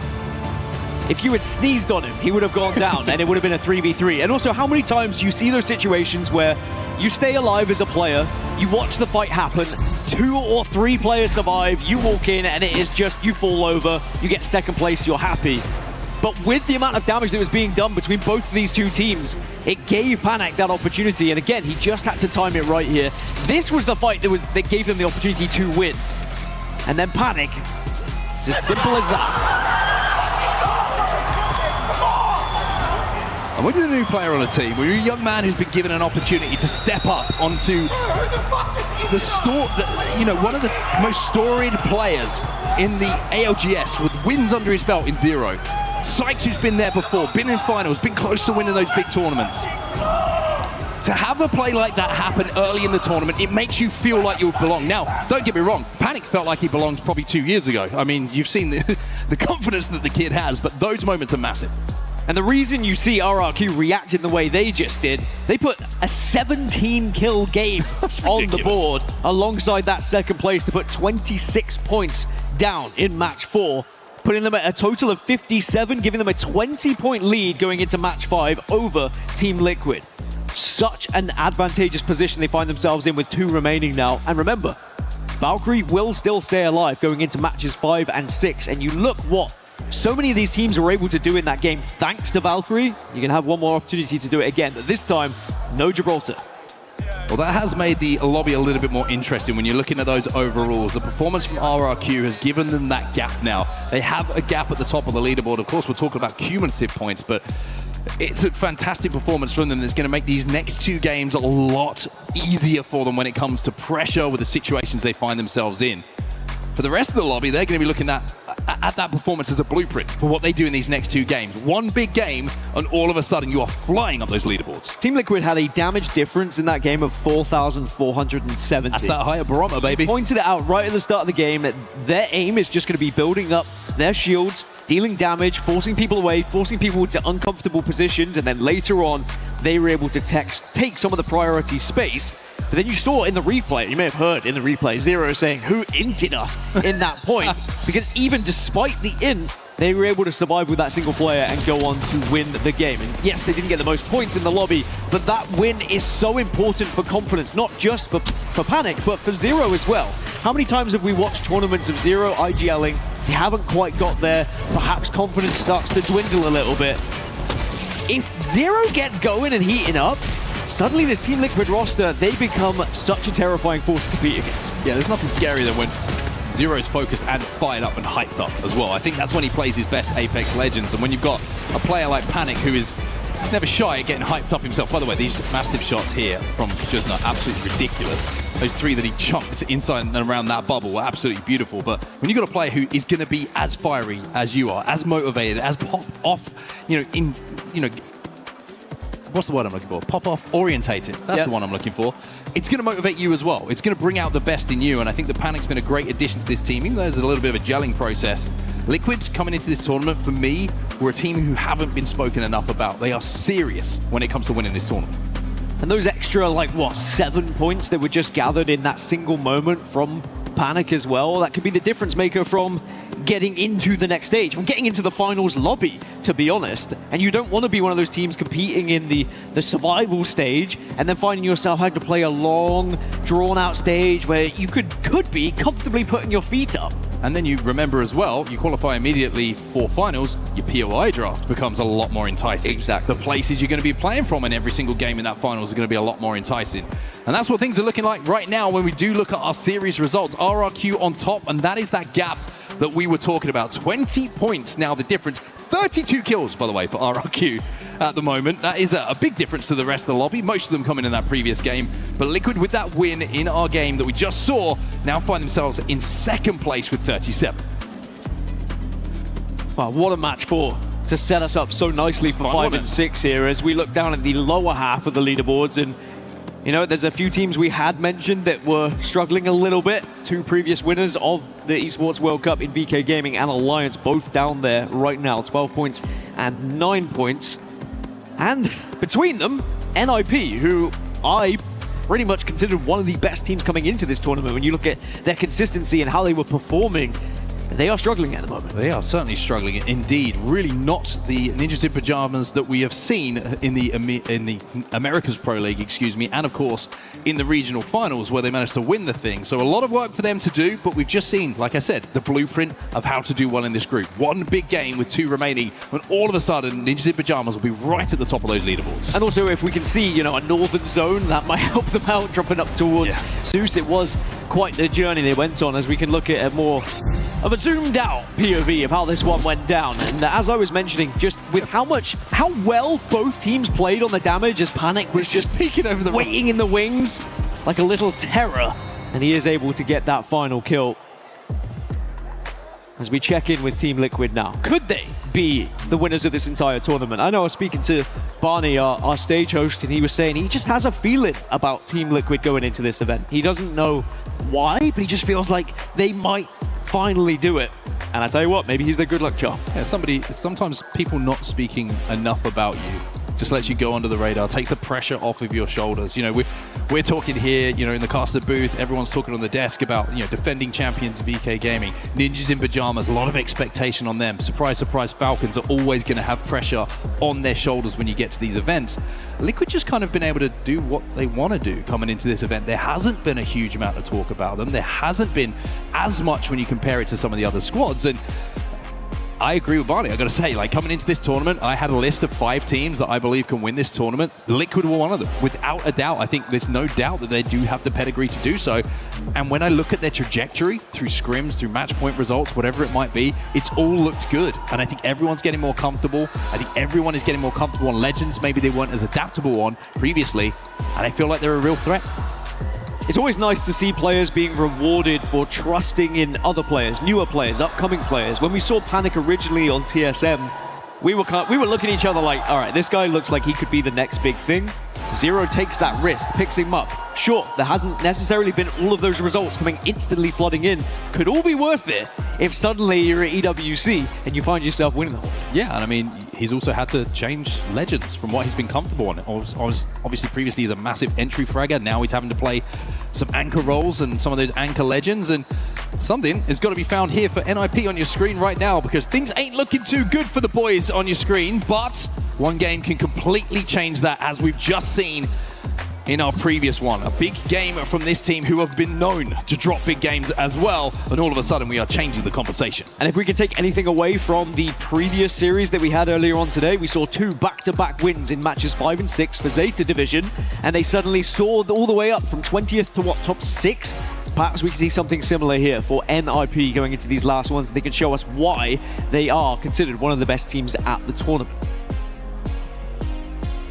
So much history now with these teams, and expectation and what they've done before, and are they going to match up to that? Are they going to go one better? It's the beauty of watching the Apex Legends Global Series. And if you're watching right now at EWC for the first time, you've come through, well, first of all, welcome. So secondly, we hope you enjoy some of the action that you're seeing here on our stage, and we also hope that you're enjoying some of the stories of these players, because they've been doing it for quite some time, a lot of them, and they certainly have been through a lot of different trials and tribulations, like we're going to see in these final 2 games. A lot of pressure on the shoulders of a lot of big players, but that guy never seems to feel it.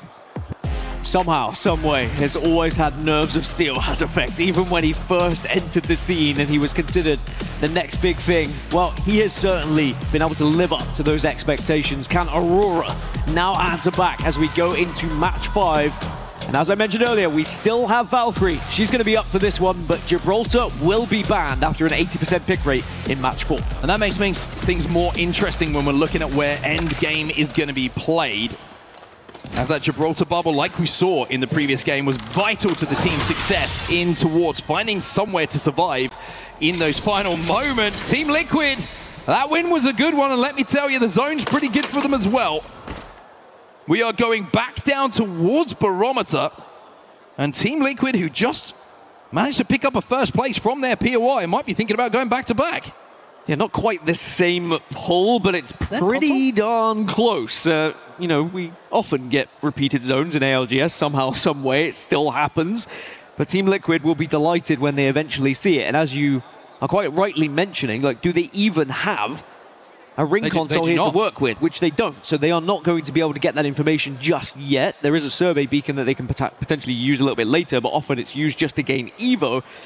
But they're going to see dinos arriving from the southeast pretty darn soon, which will give them a little bit of an inkling. Oh, I was going to say, if they do hit it, they're going to see half the lobby on their screens, and they'll be like, I think it's coming our way, boys. So Team Liquid with the opportunity here to look for at least another top 5 performance from what we saw in that previous game.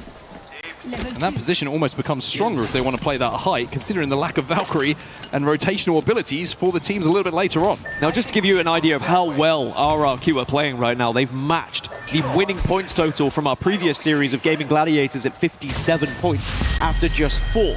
If they carry on this trajectory, they are going to be such a dominant force, or considered one, especially when you look at this lobby and some of the teams that are involved in it. I thought this lobby was going to be tighter, to be honest, but RRQ have been able to just put themselves head and shoulders above the rest.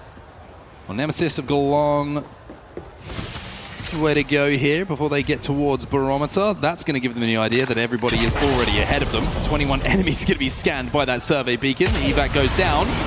On a white armor, they've decided that the quick rotate is the play here. Now, we've mentioned players that have been built up and the next big thing as this gets destroyed, not built up. Sacred, I feel, is another one of these players who is potentially going to be the next big thing. Maybe he is the next big thing, I don't know. But this is his first real major LAN where he has been part of a major roster. We did see him at the ALGS Open, but we have seen him compete, of course, through Pro League. and Nemesis have trusted in Sacred, and he has been phenomenal throughout Pro League. The numbers he's been applying, just insane. So Nemesis having the evac destroyed, and going to choose to go towards Cenote now. They have the option to hit the survey beacon there, and they can also just wait for the next ring information as well if they choose to at Cenote. They can dip into the ring once it closes to hit that ring console. KNC a little bit further away though. Kinotrope Club going to be hitting the evac right now from outside of Command Center. Cover a little bit more ground towards the south. Ninjas in pajamas. I feel like this is a really big moment for them, this game number 5. A weak performance here would be very, very disappointing for them. A lot of teams already in front of them in zone as well, and not a lot of Evo on their path as well here, Dan. This is going to be a really tough one for them. They haven't even managed to get up to blue, and Vayne was almost blue in the face there as he exhales, has to jump into the void to survive. E36 who've got eyes on at the moment. They are just trying to escape, but they cannot get out of the sight lines. Remember, NIP, the #1 seed coming out of Americas, coming into this. They're going to try and hold, but Kurev now has to escape. Yeah, Kurev's got to get out of there. And I don't know if he's going to be able to do so. 2 players have been finished, so Kurev now on Fuse. He's going to turn into a human cannonball, and he's going to fly through the skies to try and get out of dodge. Now, one good bit of news for Ninjas in Pajamas and Kurev is that there's nobody on this side of the map, so he can escape for now. Replicator there. But where do they reset here? Where do they get the team back into the game? I think it delays their rotation so much, which is going to make it far more difficult in the late game. That being said, at least they are not out as Enterforce 36 try and play spoiler, as now Alliance under a little bit of pressure here, or maybe Alliance are the ones applying the pressure, but Aku has gone down. Aku falls. The ult was enough to pop him up into the skies, and now Hackis Unlucky just decide that they've got to try and get out of there. I think that Unlucky has made the unfortunate call that he will be the one to slow down the push here and allow Hackis to get away. So even though Unlucky does go down, it's almost like a part of the escape plan for Alliance. As Hackis did take the opportunity just to scarper away. He's got a few percentage left on that Valcolt. He's going to try and find a place to pop it, I think. Yeah, it was very much planned. When Aku went down, Hackis was already gone. Hackis often is just far enough away to be able to make sure he can get that reset. Oh, actually, 1v3. Can you just get the death boxes? He is being careful here. He knows he's potentially being followed, so he might have to go for the big wraparound up towards wall. It's not comfortable, it's not fun, but it's probably the safest route available. Alliance will be able to get back up on their feet at some point, but the death boxes are defended. Or will they? I mean, are we going to get a hunt here? I think the hunt has started. Now, trust me, Dan, you've played enough Apex Legends with me to know that if I was in the air as Hackis there, I would have said winnable. I also have been in enough Apex Legends that if I am Hackis in this situation, I'm always getting chased. And the thing is, with a player like Hackis, it's going to be in the back of your mind, I could be chased. We know how intelligent he is, but at the same time, in his shoes, or in his mind, he's probably thinking, I would never chase this. I would be focusing on getting to the late game. Could he get caught off guard? Well, they've seen him go here. This is the thing, right? They saw him fly through the skies. The worry is that Hackis probably has in the back of the mind, there is a crafter here, so there's a good chance that they may think, oh, he's going to hit crafter here, so they maybe are going to try and chase me down. That's why Hackis has decided, as you can see from Neo, they've checked the crafter and they've seen that he's not there.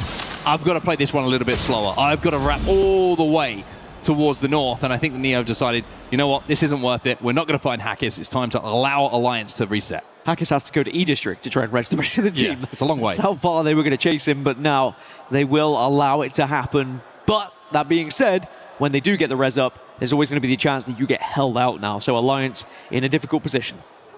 Ninjas in the Pajamas, by the way, have managed to reset. So Kurev has done a fantastic job. You can see them on the left-hand side of the map right now over at Cenote Cave.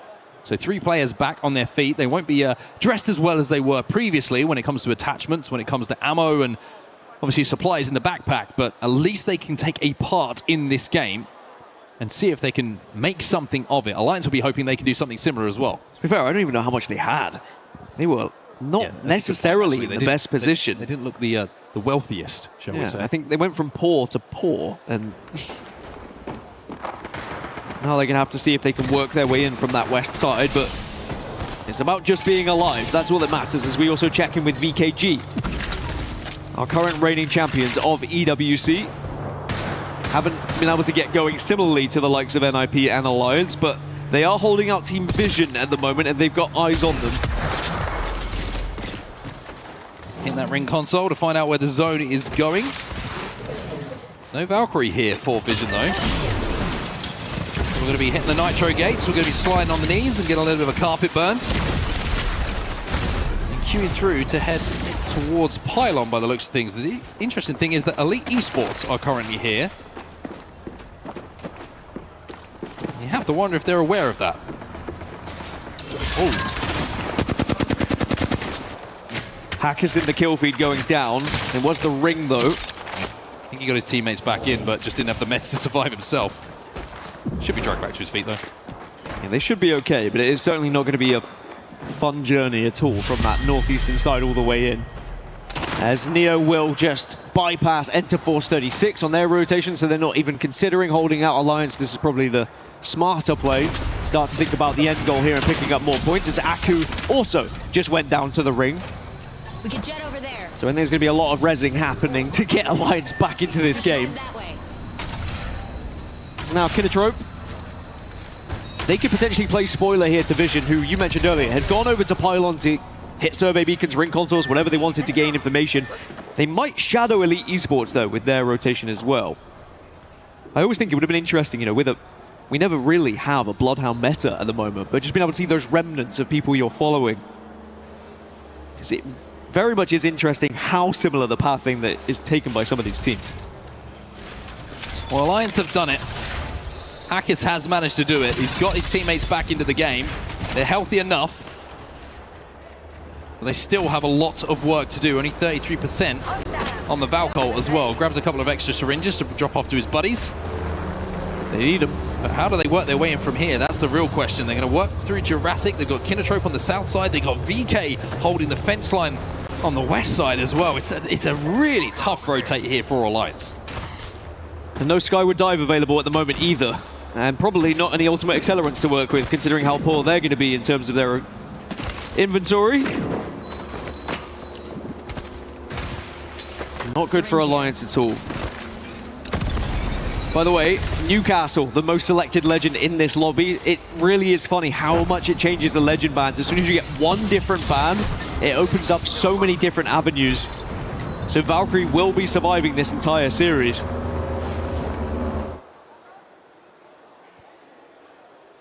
Alliance are safe. But the zone is pulled to the north. Now, very, very interesting. Let's think back to the last game where it pulled out down to the southwest, where Team Liquid were able to play this tower for such a long time, the main structure of Barometer. Well, that's completely changed for them now. They have to try and work their way towards the north side of this zone. The good news for them is I'm pretty sure that they just had a Mythic bin spawn on them they're going to be able to pick up. So not only is that great for the fact that they're going to be able to get the weapons, of course, but the level up on Evo, massive for them, considering they weren't able to extend out of their POI early on due to the fact it was pulling towards them. So Liquid have just been blessed by that. Scary on the map. I'm seeing RRQ and Alliance going toe-to-toe at the moment. I think RRQ just caught Alliance off guard. They yes, just they caught did. Hackers in the backside. But thankfully they will get the drag, and Alliance just haven't been able to catch a break at the moment, but that is going to open things up to Pirates, who are also now sending themselves into the equation, but RRQ are going to retreat. There's a lot of respect being shown to certain teams at the moment. You don't want to overcommit to one of these fights, because as soon as you engage, if there is the potential of a third party, you're going to lose. Well, hopefully the Alliance prayers are answered here, as Unlucky, Aku and Hackis Thanks, yeah. probably looking to go to the skies very soon to find a place to play. Hackis rips the Valkyrie. We'll have to see where they land. Elsewhere, Ninjas in Pajamas, they've finally got into a more advanced tax bracket and have got up to purples and blues.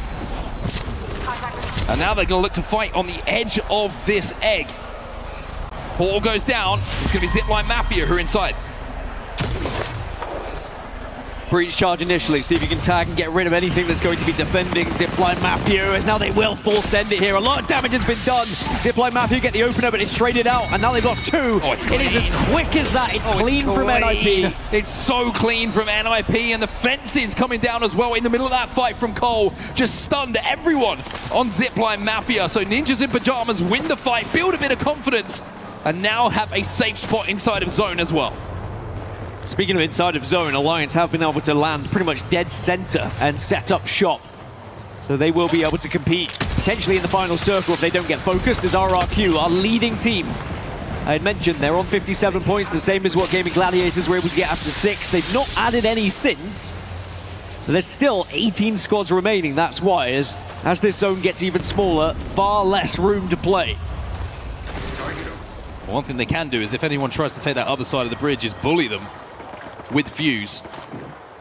And firing those knuckle clusters, it would be such an uncomfortable place to have to play. Where the zone is going though, like you mentioned, Alliance are safe and have kind of, from the edge of disaster, made something work in this game. The Valcolt into zone was perfect. The reset early from Hackis was well judged.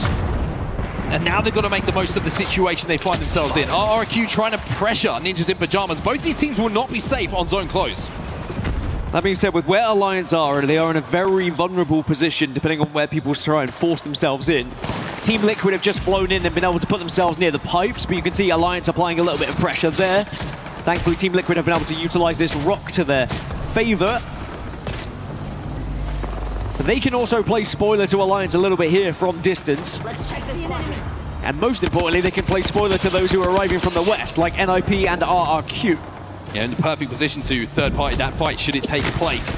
Both those teams have to move, and they have to move across open ground as well. So TL are focused on those two teams. The Gen's position well as well. It's just eating up all the Valk missiles that are flying towards them. Those missile swarms are not going to do anything when it comes to breaking the shield economy of the team. Nemesis up on the high ground, not safe for the next zone, but will be safe for this one on close. It's about that time where everyone's using Skyward Dive, getting up and trying to find a spot to play, or utilizing the Wraith they have available as well. Even those Axles being put to use with those Nitro Gates just to speedily move across the map, as Aurora also have moved up to the north. Nemesis taking the fight as well. Oh. Nemesis win said fight quite comfortably, although I say that, they were not alone. Sentinel was able to pick up the pieces. Yeah, Nemesis get inted, and then Sentinels clean up the pieces. RRQ now moving up to the position that is held by Team Liquid. And Ninjas in Pajamas now are looking to pitch them. Shots coming in from all kinds of angles here onto RRQ, who still hold down first place, still 57 points to their name, and now they're getting Fuse ulted and burnt and singed as Dogred will fall the other side of the map. Team Liquid want to clear this one up, and they want to finish it quickly. RRQ are gone as TL will pick up the KP. Second place taking out first place. That's fantastic news for Team Liquid, and now they kind of hold this other side, and they're playing spoiler to NIP as well. That's another team removed from the lobby. NEO will disappear. That's what they position themselves to do. Get away from the majority of the traffic, hold out the teams rotating in, but now they have to move again. They should have the Skyward Diver available pretty soon as well, as Reject will be eliminated from the lobby next. Sentinels on this height, looking to pepper any teams who are going to be Skyward Diving in, and one of those is in front of them right now. That's going to be GK Esports, who just fell into this corner. They do get the castle wall down though. Blix has got to be careful. Sentinel's also aware of BK Gaming right below them, but of course under that bridge, so Sentinel can't do much about it. And Sentinels will have to drop eventually. They're not going to be in zone on this building, and that's why they're a little bit concerned about some of these teams that will have sightlines on them. Another worry is Aurora, who are on the north at the moment, but Team Liquid, the amount of space they've been able to take here, now you've got to try and reposition with this Skyward Dive, because yes, you've been able to dominate, you've got the kills, but walking in is going to be tough. Yeah, the walk-in is almost impossible. It has to be a Skyward Dive, and you can see by the fact that they're going to wait for the zone to really get to the very edge of closing before they take to the skies. That was always going to be the play for them. Now you hope, now you scan, now you try and see if there's an opportunity to find somewhere to land or third party. TL look like they're going to land on the outside of this building. They're taking damage, but the Q goes down. But Legacy from SAUL was peppering them from above. Breach charge came down. No one has fallen yet, though. Gen. As Team Liquid now can try and stabilize. A lot of eyes on them. Legacy is getting a great angle as well, but can maybe some other team help Team Liquid here? As Alliance also getting involved in a scrap. Well, the gen's just been broken. That's massive, because that was keeping Team Liquid alive. That was allowing the shield to be regenerated as they sat in that corner. And now with that gone, all of a sudden Liquid find themselves in a tough spot. Dino's eliminated next. Sykes trying to get his IGL 0 back to his feet and manages to do so. Survival of the fittest at the moment, and it's all about that Newcastle shield, which is keeping Team Liquid alive. Vision are going to be able to help them here, though, because look, SAUL, they're being sent on. It opens things up to Team Liquid. Liquid just trying to survive. Top 10 is where we find ourselves in the game. Half the lobby is in spectator mode. The rest of them trying to see what points they can make out of this game. Hackis is last alive. Will find himself the last to fall as Alliance will be eliminated as Aurora now move up from that west side. Who else but Aurora to take down Alliance? As now, with Vision and SAUL still distracting one another. Team Liquid still staying alive below them. Kinotrope are just ahead of Liquid though, so Liquid are unable to kind of hop up onto this building and get involved in this fight. Their attention's elsewhere too. SAUL have to move, and they have to move soon. But what is their intention? They do not have Valkyrie. They do have Legacy on the Wraith, though, so a Wraith Ball is a play for them, or do they look for KP on this side of map before they make that play? Liquid has somehow managed to survive, by the way, cycling through the utility. But the Legends in their composition offer, it's reses, it's Qs, whatever it will take. Team Liquid have used it to stay healthy. Sentinels have gone down. Team Liquid, by the way, they have another gen, they have another Castle Wall, and they probably have another Skyward Dive here shortly as well. So all of the utility, all of the ultimates you could want to try and reposition. Can they find another victory here to try and play catch-up to RRQ, who they had taken down previously?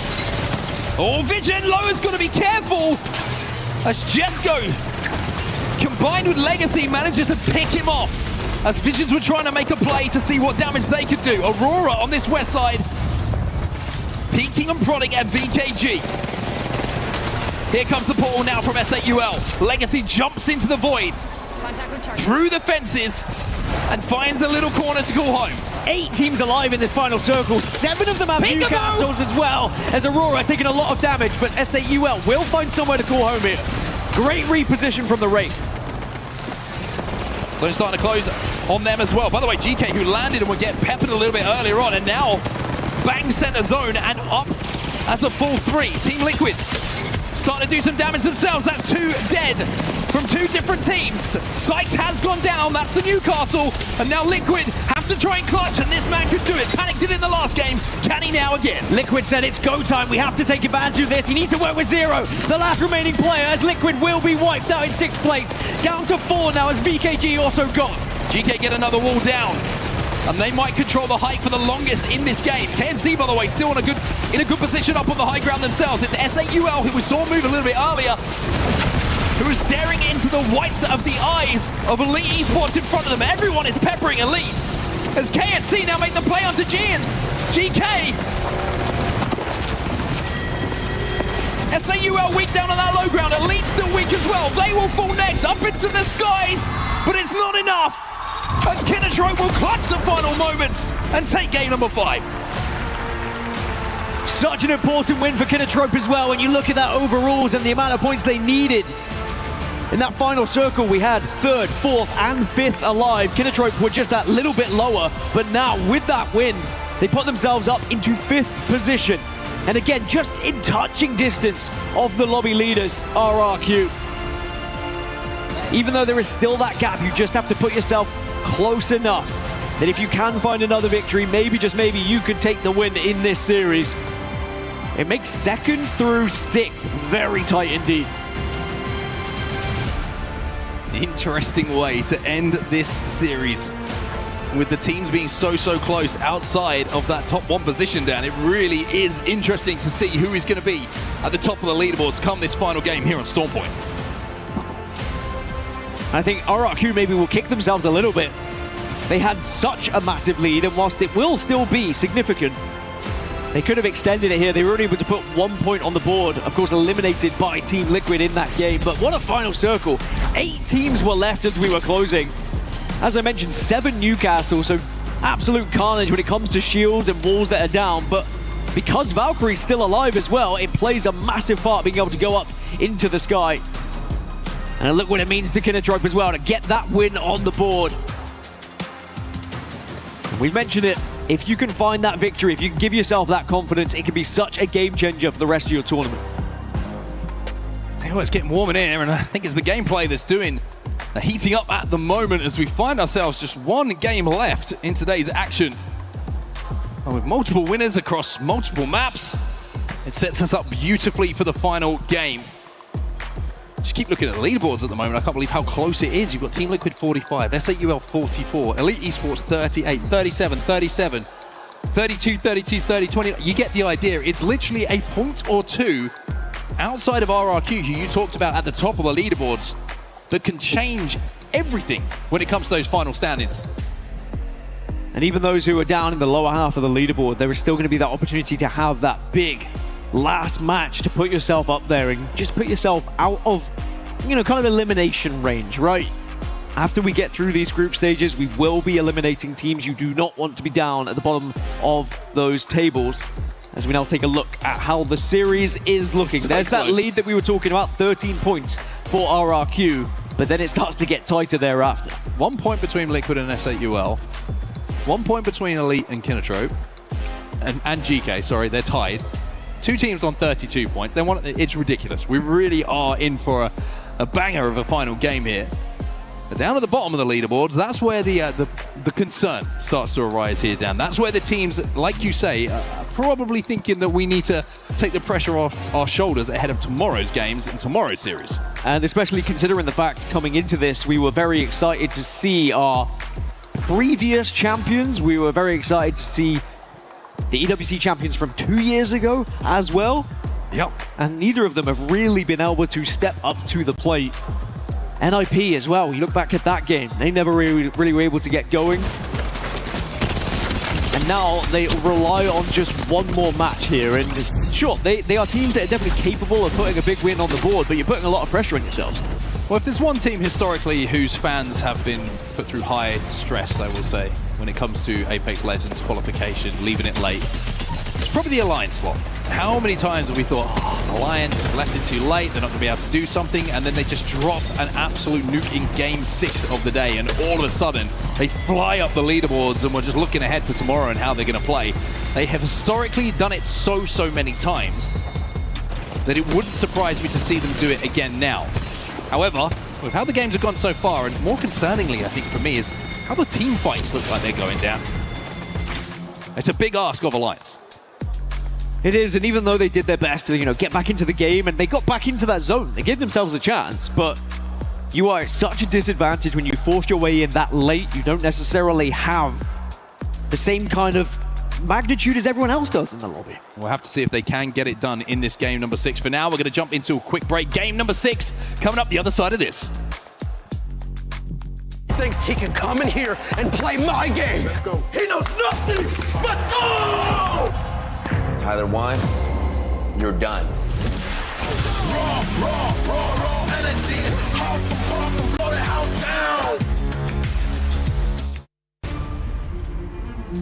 down. Welcome back once again, everybody, to the ALGS Split 1 playoffs here in Paris at the Esports World Cup 2026. His name is Gaskin. My name is Onset, and we're excited to get into our final game, which is set up beautifully. If you're just joining us, you've missed it quite a lot so far today, I will say, but you've joined at a good point because there's just a few points separating the teams in the lobby from what feels like 2nd to 20th. Yeah, considering we just had our lobby leaders get eliminated on just the 1 point, if that was to happen again, it does open up for someone else to potentially take this series. Team Liquid definitely on their heels, but plenty of teams on Team Liquid's heels as well. Everyone just kind of having a bite at each other right now. It's been a good storm point for Team Liquid as well when you're talking about zones. 2 barometer zones for them. They made the most of one. They had a little bit of a rough pull when it came to where the zone ended up going to the north side in that game number 5. But I tell you what, they wouldn't be mad if they had a third one go to barometer, Dan. And we have seen it happen before. I haven't had my wall zone yet, though. I feel like I've been robbed so far on Storm Point. Surely we have a wall zone. I can't go through a series without having my wall zone. Dev Coast? It's one of the 3. I want my wall zone. At this point, it feels like it's going to be one of the 3. If it does go to barometer again, I think, you know, I'll probably be cursing out how that happens because it just shouldn't 3 times in a row. The math ain't mathing. It is not. Yeah. It just mathematically should not be possible. But it has, and that's what's crazy. Sometimes it does happen. That being said, you know, they were 2 very different final circles, even though they were in the same kind of vicinity to begin with. The polls were very different, which made it played very differently as well. As we take a look at our lobby leaders, RRQ, Strafing Flame. really just, I mean, if you think about the career of Strafing Flame as well, what he's been through, the changes of teammates he's had as well, somehow, some way, always finds himself in a #1 spot on one of the days, right? He's always up there in those conversations. You can say that about a lot of players who have been through some trials and tribulations where things aren't looking good, then all of a sudden they make a great comeback, whether it be through qualification where they think maybe their career's going to be over and they find themselves in a finals lobby playing some match points. Or maybe it's someone who's starting their career like the likes of Dinos down. This is another team from the Americas who qualified, who kind of upset the apple cart when it comes to the familiar faces that we aren't seeing here in the ALGS Split 1 playoffs at EWC. These three gentlemen here deserve to be here. I think it's a surprise to many that they made it this far, but as the weeks progressed in the Americas Pro Leagues, they just seem to go from strength to strength. And they're ahead of VK, Nemesis, Alliance, NIP, Zipline Mafia. They are ahead of some of the tried and tested teams that we have in the ALGS. They're only 6 points away from being in the top 10. You know, their aim will be trying to survive as long as they can. If they are able to get into the finals lobby, that is a dream come true. But the more LAN they get to play, the better. And I tell you what, the more comfortable they are, the more likely that's going to be happening. And they do look better and better each time we see them in games here. And they have been able to put out a fair amount of points, especially considering how hard this lobby is. It's going to be a crazy kind of end to the day for a lot of these players and teams. When you think about, you know, you could be in second place right now, and all of a sudden you end up in like 16th. If you go out early. You know what I mean? It's like, it's so close when it comes to points. If you go out early, you're top of the leaderboards, your game can completely change. Your day can completely change. You could have played so well for 5 games to be in that position. All of a sudden, one bad one. And you are careering down those leaderboards. It is beautifully balanced and a difficult one to reflect on if you've been so good for so long, so consistent, and then all of a sudden, a couple of teams have good games, you go out early. And what's difficult is for the teams who are in the lower half, you know, we say, yes, they have the potential to be able to get a big win and put themselves into the top half of the leaderboard. 2 teams can't do that. You're not going to have 2 teams having big games, really. Only 1 team can find themselves actually surviving and getting back into things. So we are likely going to see either Alliance or NIP or Zipline Mafia or Nemesis or VK. One of them are going to be, if not 4 of them, are going to be down in the bottom half of the leaderboard, which you would not have guessed coming into this. Well, let's see if one of them can make a huge run in this final game of the series. It looks like we're ready to head into match number 6 now. The final one here on Storm Point, the final chance to see who is going to top the leaderboards when we get to the end of play. Let's see what happens here. It's going to be a very different endgame, a very different story going into this one as well, with Newcastle now banned alongside Gibraltar. You're not just going to be able to force your way into zone this time. You're not going to be able to utilize that shield like Team Liquid were able to do in the previous and survive for that long. It's going to be a lot of relying on Watson, I imagine, going into this next game. And I'm sure we'll see a fair bit of Rampart as well, just to build a little bit of help when you do get into those spots. Well, I'll tell you what, Team Liquid, they got Barometer. Now I don't think they're going to be mad, is all I'll say, with a Game 6 going essentially Jurassic. So I don't think they're going to be mad about it. Sentinels are going to be very, very happy as we see where the zone is going to be going. And they've got Console down there at Barometer as well, Liquid. Console as well for Sentinels. And this is one of those zones, Dan. If you're not there early, there is so few places to play. The question is, where does Sentinels set up? We heard from Monsoon, they like to play zone, they like to put themselves in a position where they can be on the defensive side, use some of the sniper rifles, for example, but in their looting process, what did you get? Because you are not going to have much time here, so it's going to depend on where you dropped, what weapon arsenal you had available to you as well. Because Aurora are very quickly joining them from the west, Reject arriving from the north. I mean, everyone's starting to accumulate here in one place, and for good reason, because Jurassic Park, like you said, it's difficult to get into later. Well, Coastal Camp is looking busier than maybe it should at this point of the game down on that southern side as Dinos and TLM Pirates have a little poke at each other as Dan nearly got his head ripped off. That was terrifying. I tell you what, Zidane, it's not going to be Ballistic. Out of danger just yet. Yeah, Ballistic, something a little bit different.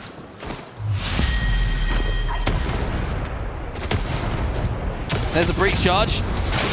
Zidane 1 HP, flying up. Pretending he's a palm tree.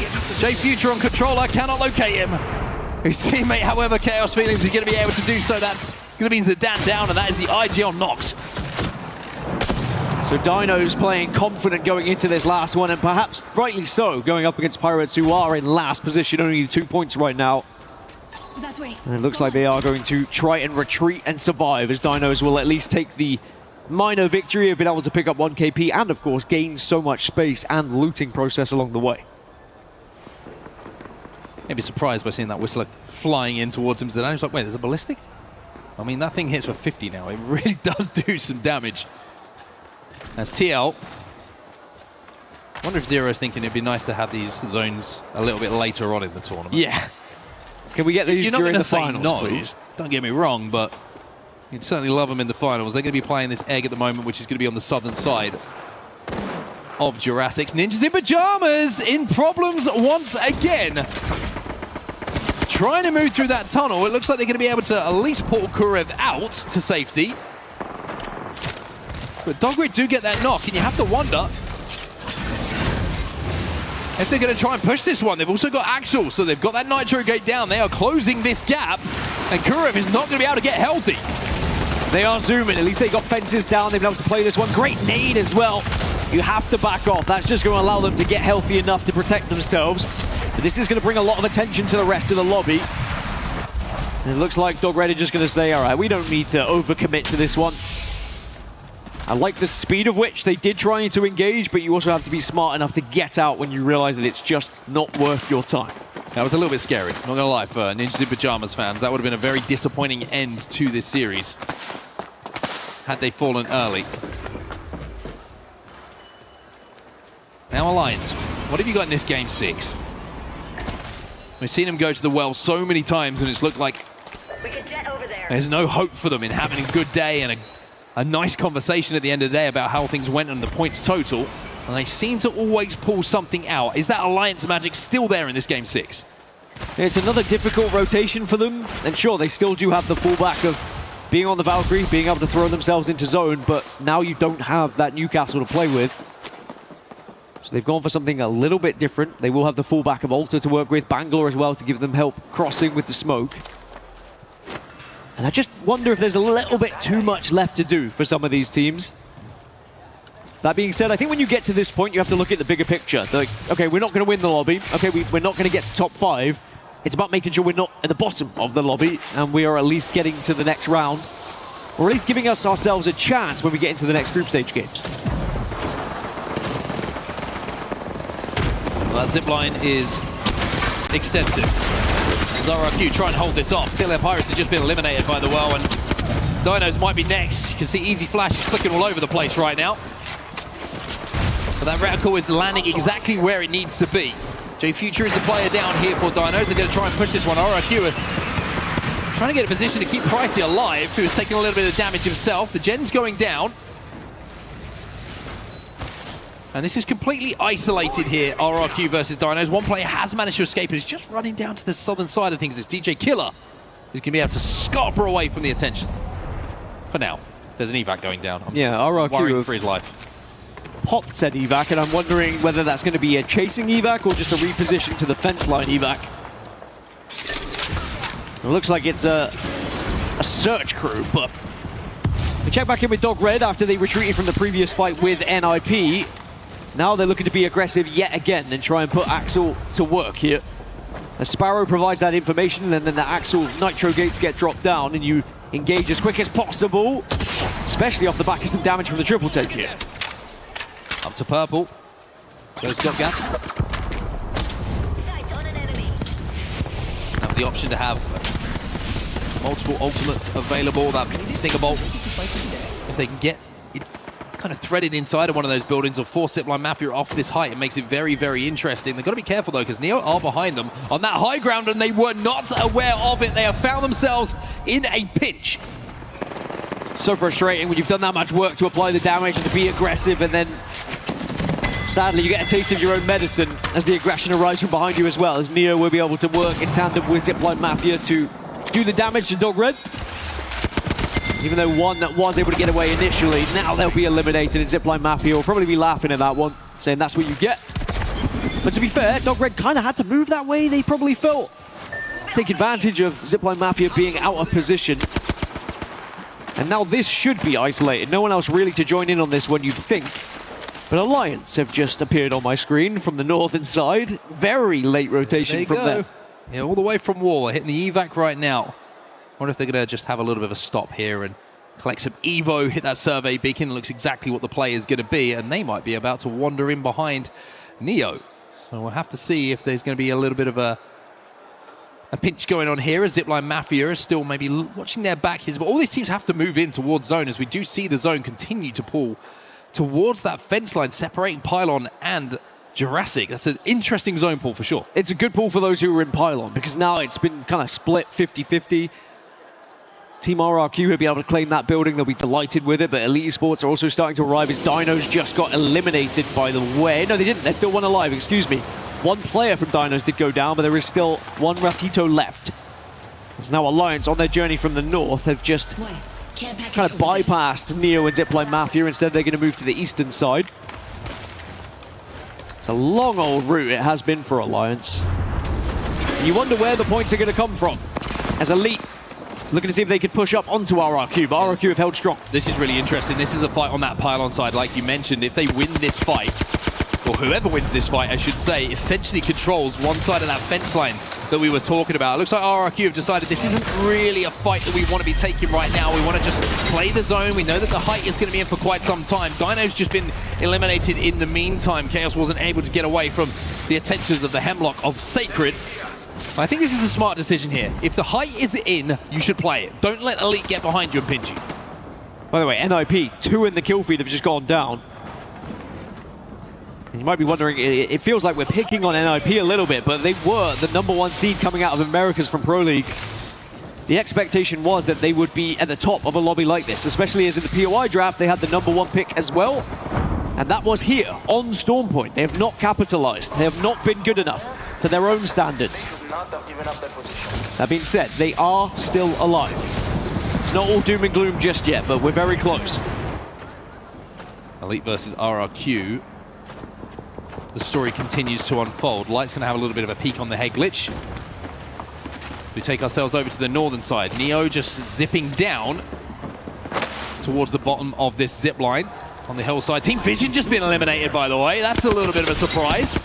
And now, Q and Crew, I should say, hitting the zip line. They waited for that player to hit the survey beacon. They took him down. And Neo now in trouble. Kinotrope Club have just been eliminated in the meantime as the action just starts to pick up here. A lot of these teams in the lower half of the leaderboards getting a little bit antsy for some KP now. It means we're getting a lot of these earlier engagements. 15 squads now remain as Neo trying to get back up to 3, and they do so. But have they done it quick enough as Zipline Mafia arrive? And they're going to be able to take the high ground away from them if they would like. But they're looking to just, I think, brute force this one. Well, Lions are looking at this one as well. Nitro Gate is going to be used to try and get Zipline Mafia back into the fight. It's not going to be theirs. That's Neo trying to escape, but it's not looking good for them at the moment. One player's still alive, but he's running into all sorts of trouble. Juxo trying to pretend this rocket's his best friend of all time. It's not going to happen. They are eliminated, and who comes to the party? It's Ninjas in pajamas. They're back to a 3, and they're starting to find KP. It's Alliance as well. They got sandwiched, both of those teams. 2 of our struggling, very powerful teams. They know what they need to do when they're in these situations. When you hear there is damage being done, when you hear there is potential for KP, you have to go for it. But it was NIP who were able to pick up those pieces in the end. So Alliance will just retreat. And actually, with where the zone's going, Alliance have been able to find quite a nice spot. Yeah, I like their spot. On the northwest side. That broken fence line. They've got also Rampart in the composition, if I'm not mistaken. So they've got a few extra... Excuse me, they don't. There's some leftover, I should say. Rampart walls from another team that they can use as a little bit of extra cover. And one good thing, I think, for Alliance in this situation, they do have Bangalore, which in an open zone, those smokes can be a real difference maker when it comes to survivability and making some of those crosses. Nemesis have got a long, long way to go there. They look like they're lining up a skyward dive. One Kraber shot misses. One heavy bullet hits the other way for Skill Cakes. Another team that perhaps I thought might have been doing a little bit better in this lobby, although they did just scrape through to be able to qualify for this point. Remember, eliminating the Crazy Thieves by 1 point to get here today. Can they find a last gasp attempt to try and put points on the board, to put themselves into the top 10? Here in our first group games is NIP in the kill feed again. Zipline Mafia losing one to the floor. Not quite eliminated just yet, though. Yeah, it looks like Ninjas in Pajamas are just trying to make sure that nobody wraps them when it comes to holding that tunnel. That's what they're doing right now, and I think they've done a pretty good job of it. Now they can turn their attention forward. Nemesis are trying to force their way in towards zone, and a Kraber in the hands of Skittle Cakes might be the answer to it. Instead, second option, to the skies. Let's see what Valkyrie can scan, and let's see if there's any way we can land. Yeah, this is a big call here for Nemesis. They need to find somewhere they can put this Kraber to work, to be honest, because you can actually get a jump on a team, hit a shot, and then take the position away from them, but you have to survive first. And look at the amount of arc stars that are arriving. Nemesis being bombarded right now. They are getting shredded. Alb and Sacred are down. Skill Cakes is the last alive, and it's the Fuse ult, the mother load that just absolutely ripped away at them. Team Nemesis are eliminated. 13 squads now remain. But Zipline Mafia find themselves pinching a couple of teams here, actually, on this eastern side of the zone. Elite versus RRQ continues, but it looks like it's coming to its culmination as Ninjas in Pajamas have been eliminated off screen. A rough day for the #1 seed from the Americas. It's a rubbish day for NIP. 18th position they will finish in the bottom 3. Not good enough, and they'll have to be better tomorrow. As, by the way, I'm still surprised this fight is happening between Elite and RRQ. I think eventually RRQ did get eliminated by the looks, or at least 2 of them did. One sole survivor from RRQ, pardon me again. So they're able to sneak past the likes of GK, who are holding them out on the north. So very patient from Elite to be able to force the lobby leaders out. And by the way, RRQ still hold a 13-point lead over Team Liquid, so they're doing the job. They are surviving, they are putting points on the board to try and secure first, but Team Liquid, they are still alive and kicking. Really interesting fight taking place here. GK, I was looking at it and I saw they had a portal down and they had an ultimate down as well. They were split. Alliance saw that in the skies, but GK got back together almost immediately, seeing Alliance trying to land on them, and they managed to get together just in time to delete Alliance on their landing. GK were brilliant at recognizing that Valkyrie. Alliance suffer.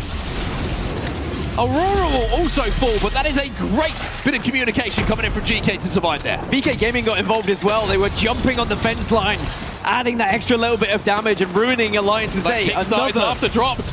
It gets him. As now Team Liquid start to move in on S8UL. It's these 2 team against. This is second and third. This is almost exactly the same position we found ourselves in the last game, where Team Liquid just below S8UL. GK Esports have been eliminated, so Alliance landing on them. Even though they win that fight, they're not able to recover in time. It's Light moving in from that pylon side, who gets the final knock onto them. S8UL still inside of this building, with Liquid on the outside of it. We might see a bit of Aussie on Aussie action if Zero gets involved here. Legacy has that Kraber as well. Puts it to work? No, does not quite. As now Team Liquid down to just 0. Zipline Mafia eliminated, but you're not going to get the chance to stabilize. Our team in second place out at 53 points. S8UL, 4 bullets left here for Legacy. In the big gun. Looking for some angles to see if he can pick someone off. He wants the big shot. He wants to try and break those rampart walls before he lets that Kraber sing. It's E36 who are bundled up behind those walls, and Elite are poking through the fence line to pick up yet more KP. RRQ were eliminated in first place, by the way, at 62 points, so that is the chasing total. It's going to be difficult to try and catch it, though. It's going to be Elite or S8UL to have any opportunity to do so. Elite will have the chance to overtake Team Liquid, though. They just need 2 more points. Couple of teams in the skies, one of them Sentinels find a place to play. One team we haven't mentioned in this game who are now involved heavily in the end game are VK Gaming. Out of nowhere have found themselves in a fantastic spot in this end game, and boy did they need it. A win for VK Gaming will send them into the top 10. And when you look at what happened for the likes of NIP, Nemesis, Alliance, VKG do not want to fall victim to exactly the same disappointing day they just had. As S8UL, I tell you what, S8UL have been fantastic today. The way they've been able to dominate positions and not falter when they've been applied pressure from other teams. So good at holding some of these spots. Well, Elite Esports have the cards at the moment. They are holding the majority of them because they control the majority of the fence line on the southern side. That means they can play in and let other teams fight, take care of each other, but when the zone ends, it will be on the opposite side of the fence. and they will have to move. Legacy taking damage on the cross. He gets taken down by the longbow of Synap. And that Kraber will not get put to use. E36 should be wiped. They will. We're down to our last 5 as now Sentinel's also involved in this one. Monsoon able to get 1 kill on board as it looks like RC might be the next team to go. Reject struggling here. Stingerbolt chipping away. Kraber breaking hearts from Light, and it's Elite picking up more KPS. UL are down as well. As Elite are peeking through the doors and looking for all of the kill points that are available. And if they do get those kill points, they are now 8 behind RRQ. Can Elite steal this right from under the nose of RRQ, who were so far ahead after match 4?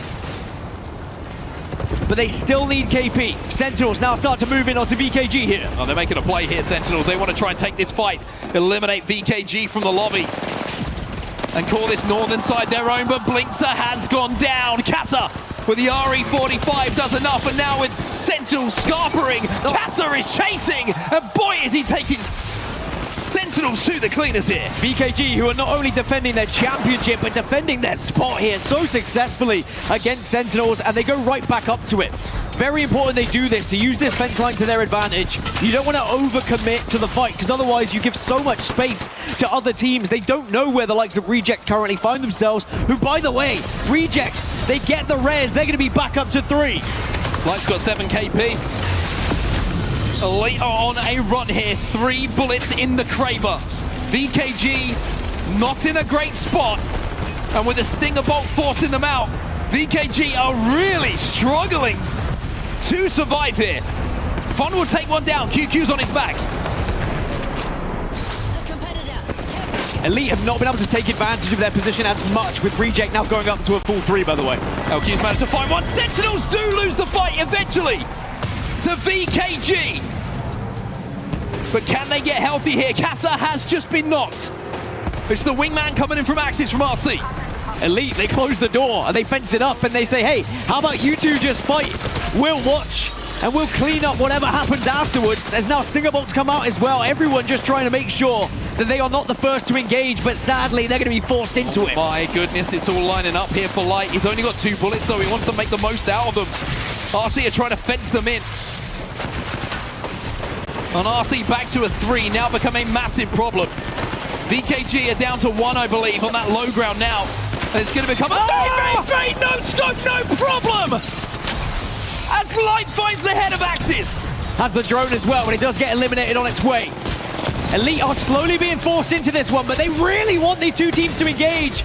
But because both teams have taken so much damage, they're reluctant to move. Look at the fences! The fences are a problem!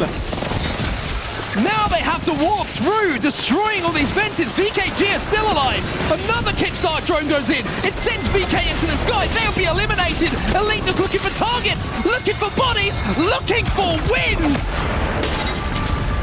And Elite Esports will take home the final game of the day. And I tell you what, Light, he was feeling lucky in those final moments as he hit that big no-scope. And not only do they take home the final game, they take the series. They overtake RRQ. They have a huge match 6 to send themselves into first place. A 27-point game to win this series, to rip it right away from RRQ. And considering there was, at one point, a 20-plus point gap between RRQ and the rest of the lobby, somehow, someway, they do not go on to win this series. And instead, it is EMEA who stands strong. Signs of life from VKG in that game. But the story is EMEA on top. And Light and the boys put it together in that final game. Biding their time, and then the no-scope that will be remembered. The flick, the headshot. And that just allowed them the space that they needed to capitalize on those final moments. We'll see it again in a few seconds' time. But boy, does the Kraber make a difference. And I think when we panned out into a third-person point of view, I think he did it again. I think he hit another no-scope because they really this was the first one. Headshot, by the way. Beautiful, but they got Axis back up. RC were able to get back up to a full 3, and then we panned out. And I saw again in the kill feed it was another Kraber shot, but it was the patience from Elite. Do you know how tempting it is after hitting a Kraber shot just to be like, screw it, let's send it, let's go. We can win this game. We've got the damage, we've got the weapons, we've got the players. But they waited it out. And by doing so, they get those extra points on the board and they put themselves in first place from the series. Yeah, really impressive stuff in the final moments. And across all 6 games, 65 points on the board, like you say, means that Elite Esports will be top of the pile in Group C versus D in our group stages, and we'll be feeling very, very good about proceedings and how things went. They also look pretty well tonight.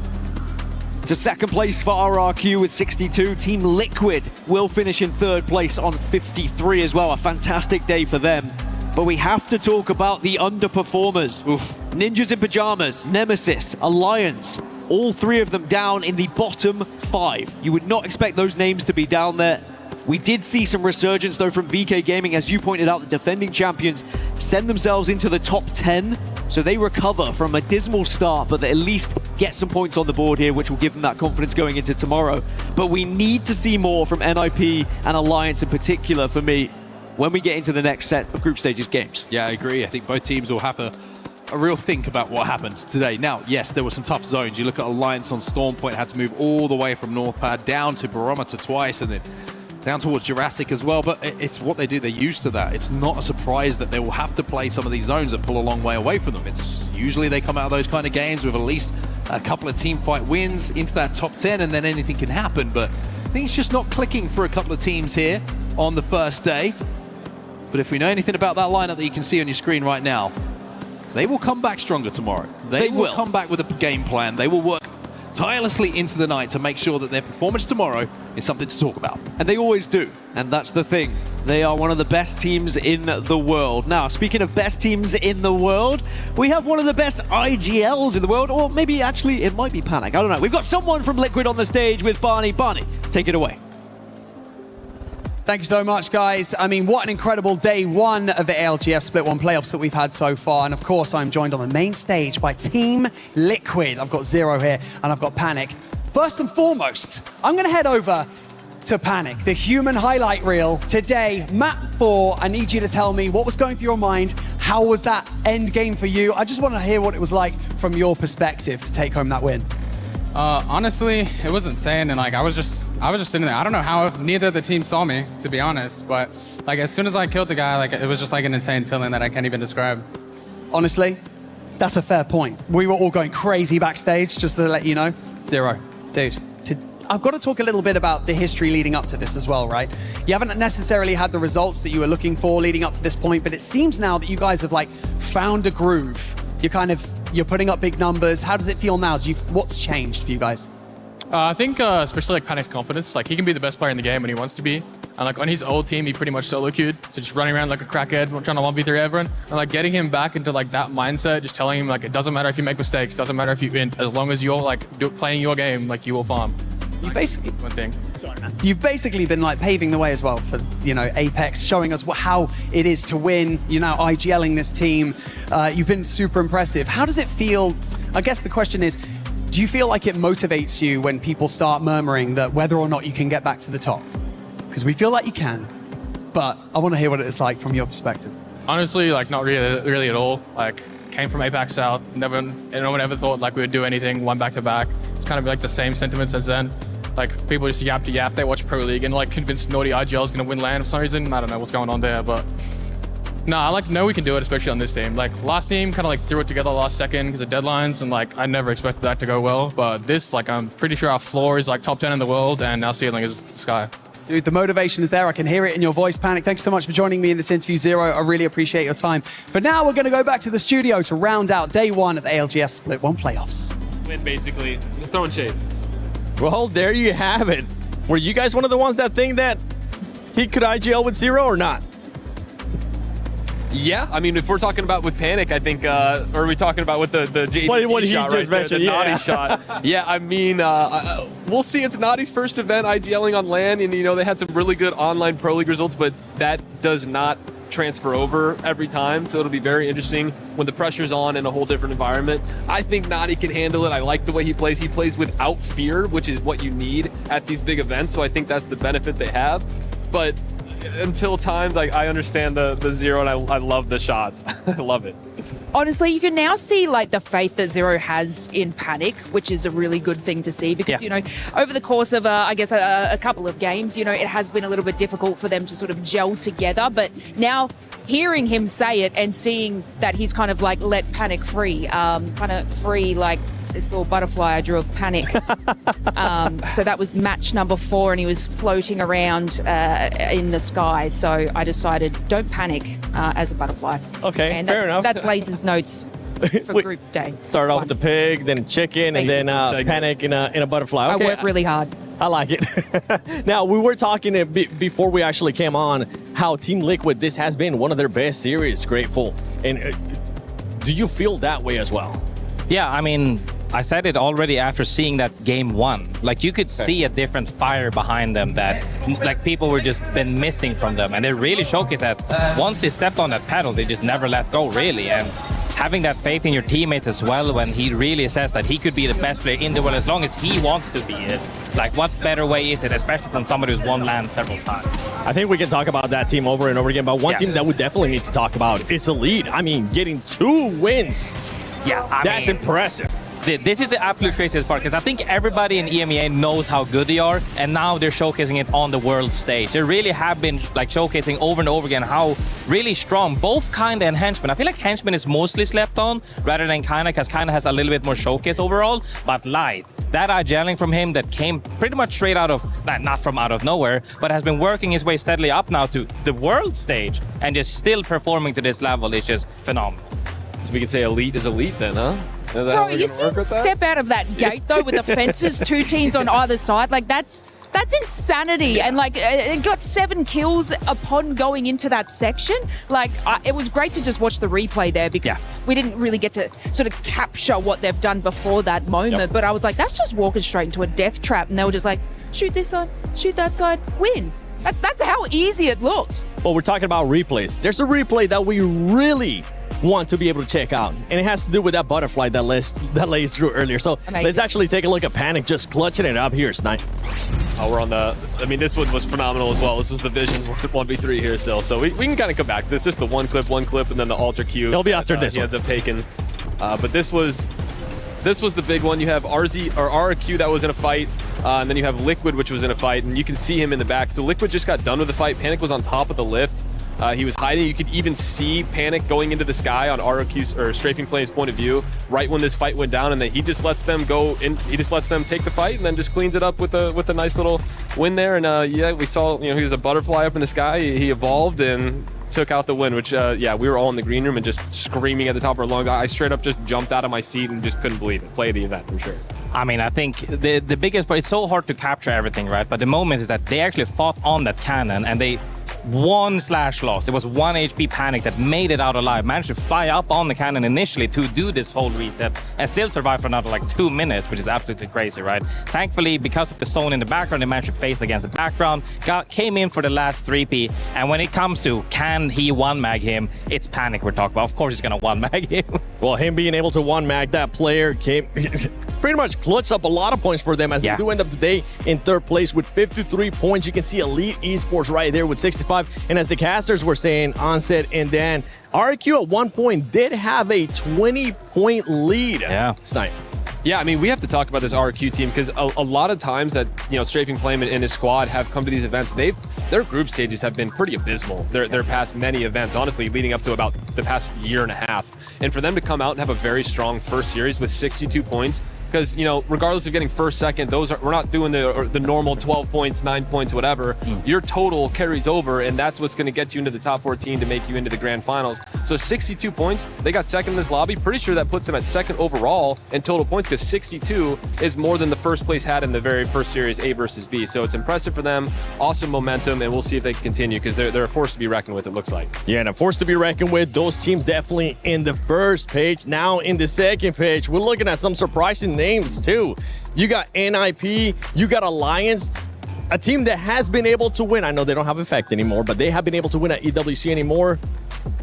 how are you feeling about those squads? I mean, they still came in strong. Like Alliance Kid still came in strong in Pro League despite of having effect off of the roster. And then NIP dominated NA, right? Absolutely. And then they came in a little bit weak from now. And as you said, like, okay, Nemesis, I feel like it's a hotter cold team, let's be honest. They could smash it or they could get smashed, and now, you know, they got hit pretty hard. But I would say overall, though, one day, like, we used to have several days because of the amount of games you played in groups and everywhere, upper and lower. Now it's one day. If you're not making that, you're going to be in Survivors round. You definitely want to avoid that. All of these teams we saw previously are feeling pretty comfortable. Yeah, I think the biggest surprise in this lobby is not the teams that placed at the top. It's the teams that placed in the bottom 10. Yeah. I mean, the Alliance and the NIPs in the bottom 5 of this is just incredibly surprising. So, I mean, you see what we got overall. We have the total scores here, and, you know, if someone else wants to break that down, go for it. I'm going to be looking at one team, and I know we kind of talk about Elite, RRQ, Gaming Gladiators. We got a chance to talk about them earlier, but I'm going to be looking at number 8 because it's kind of on brand for them here, Lace. Well, look, yes, it is top 10. I did say this before. I was like, they just make top 10. And I mean, look, overall rankings, top 10. They did really sort of, I guess, have a little bit more cohesion in those last couple of games. I remember, I think it was like one of the final ones on Storm Point. I mean, their positioning down on low ground was a bit questionable, but look, they still powered through. And, you know, that was when like Team Liquid sort of got out. So that's where they're making up their points. And I mean, like I keep saying, this leaderboard is so close. I mean, you know, just behind Falcons.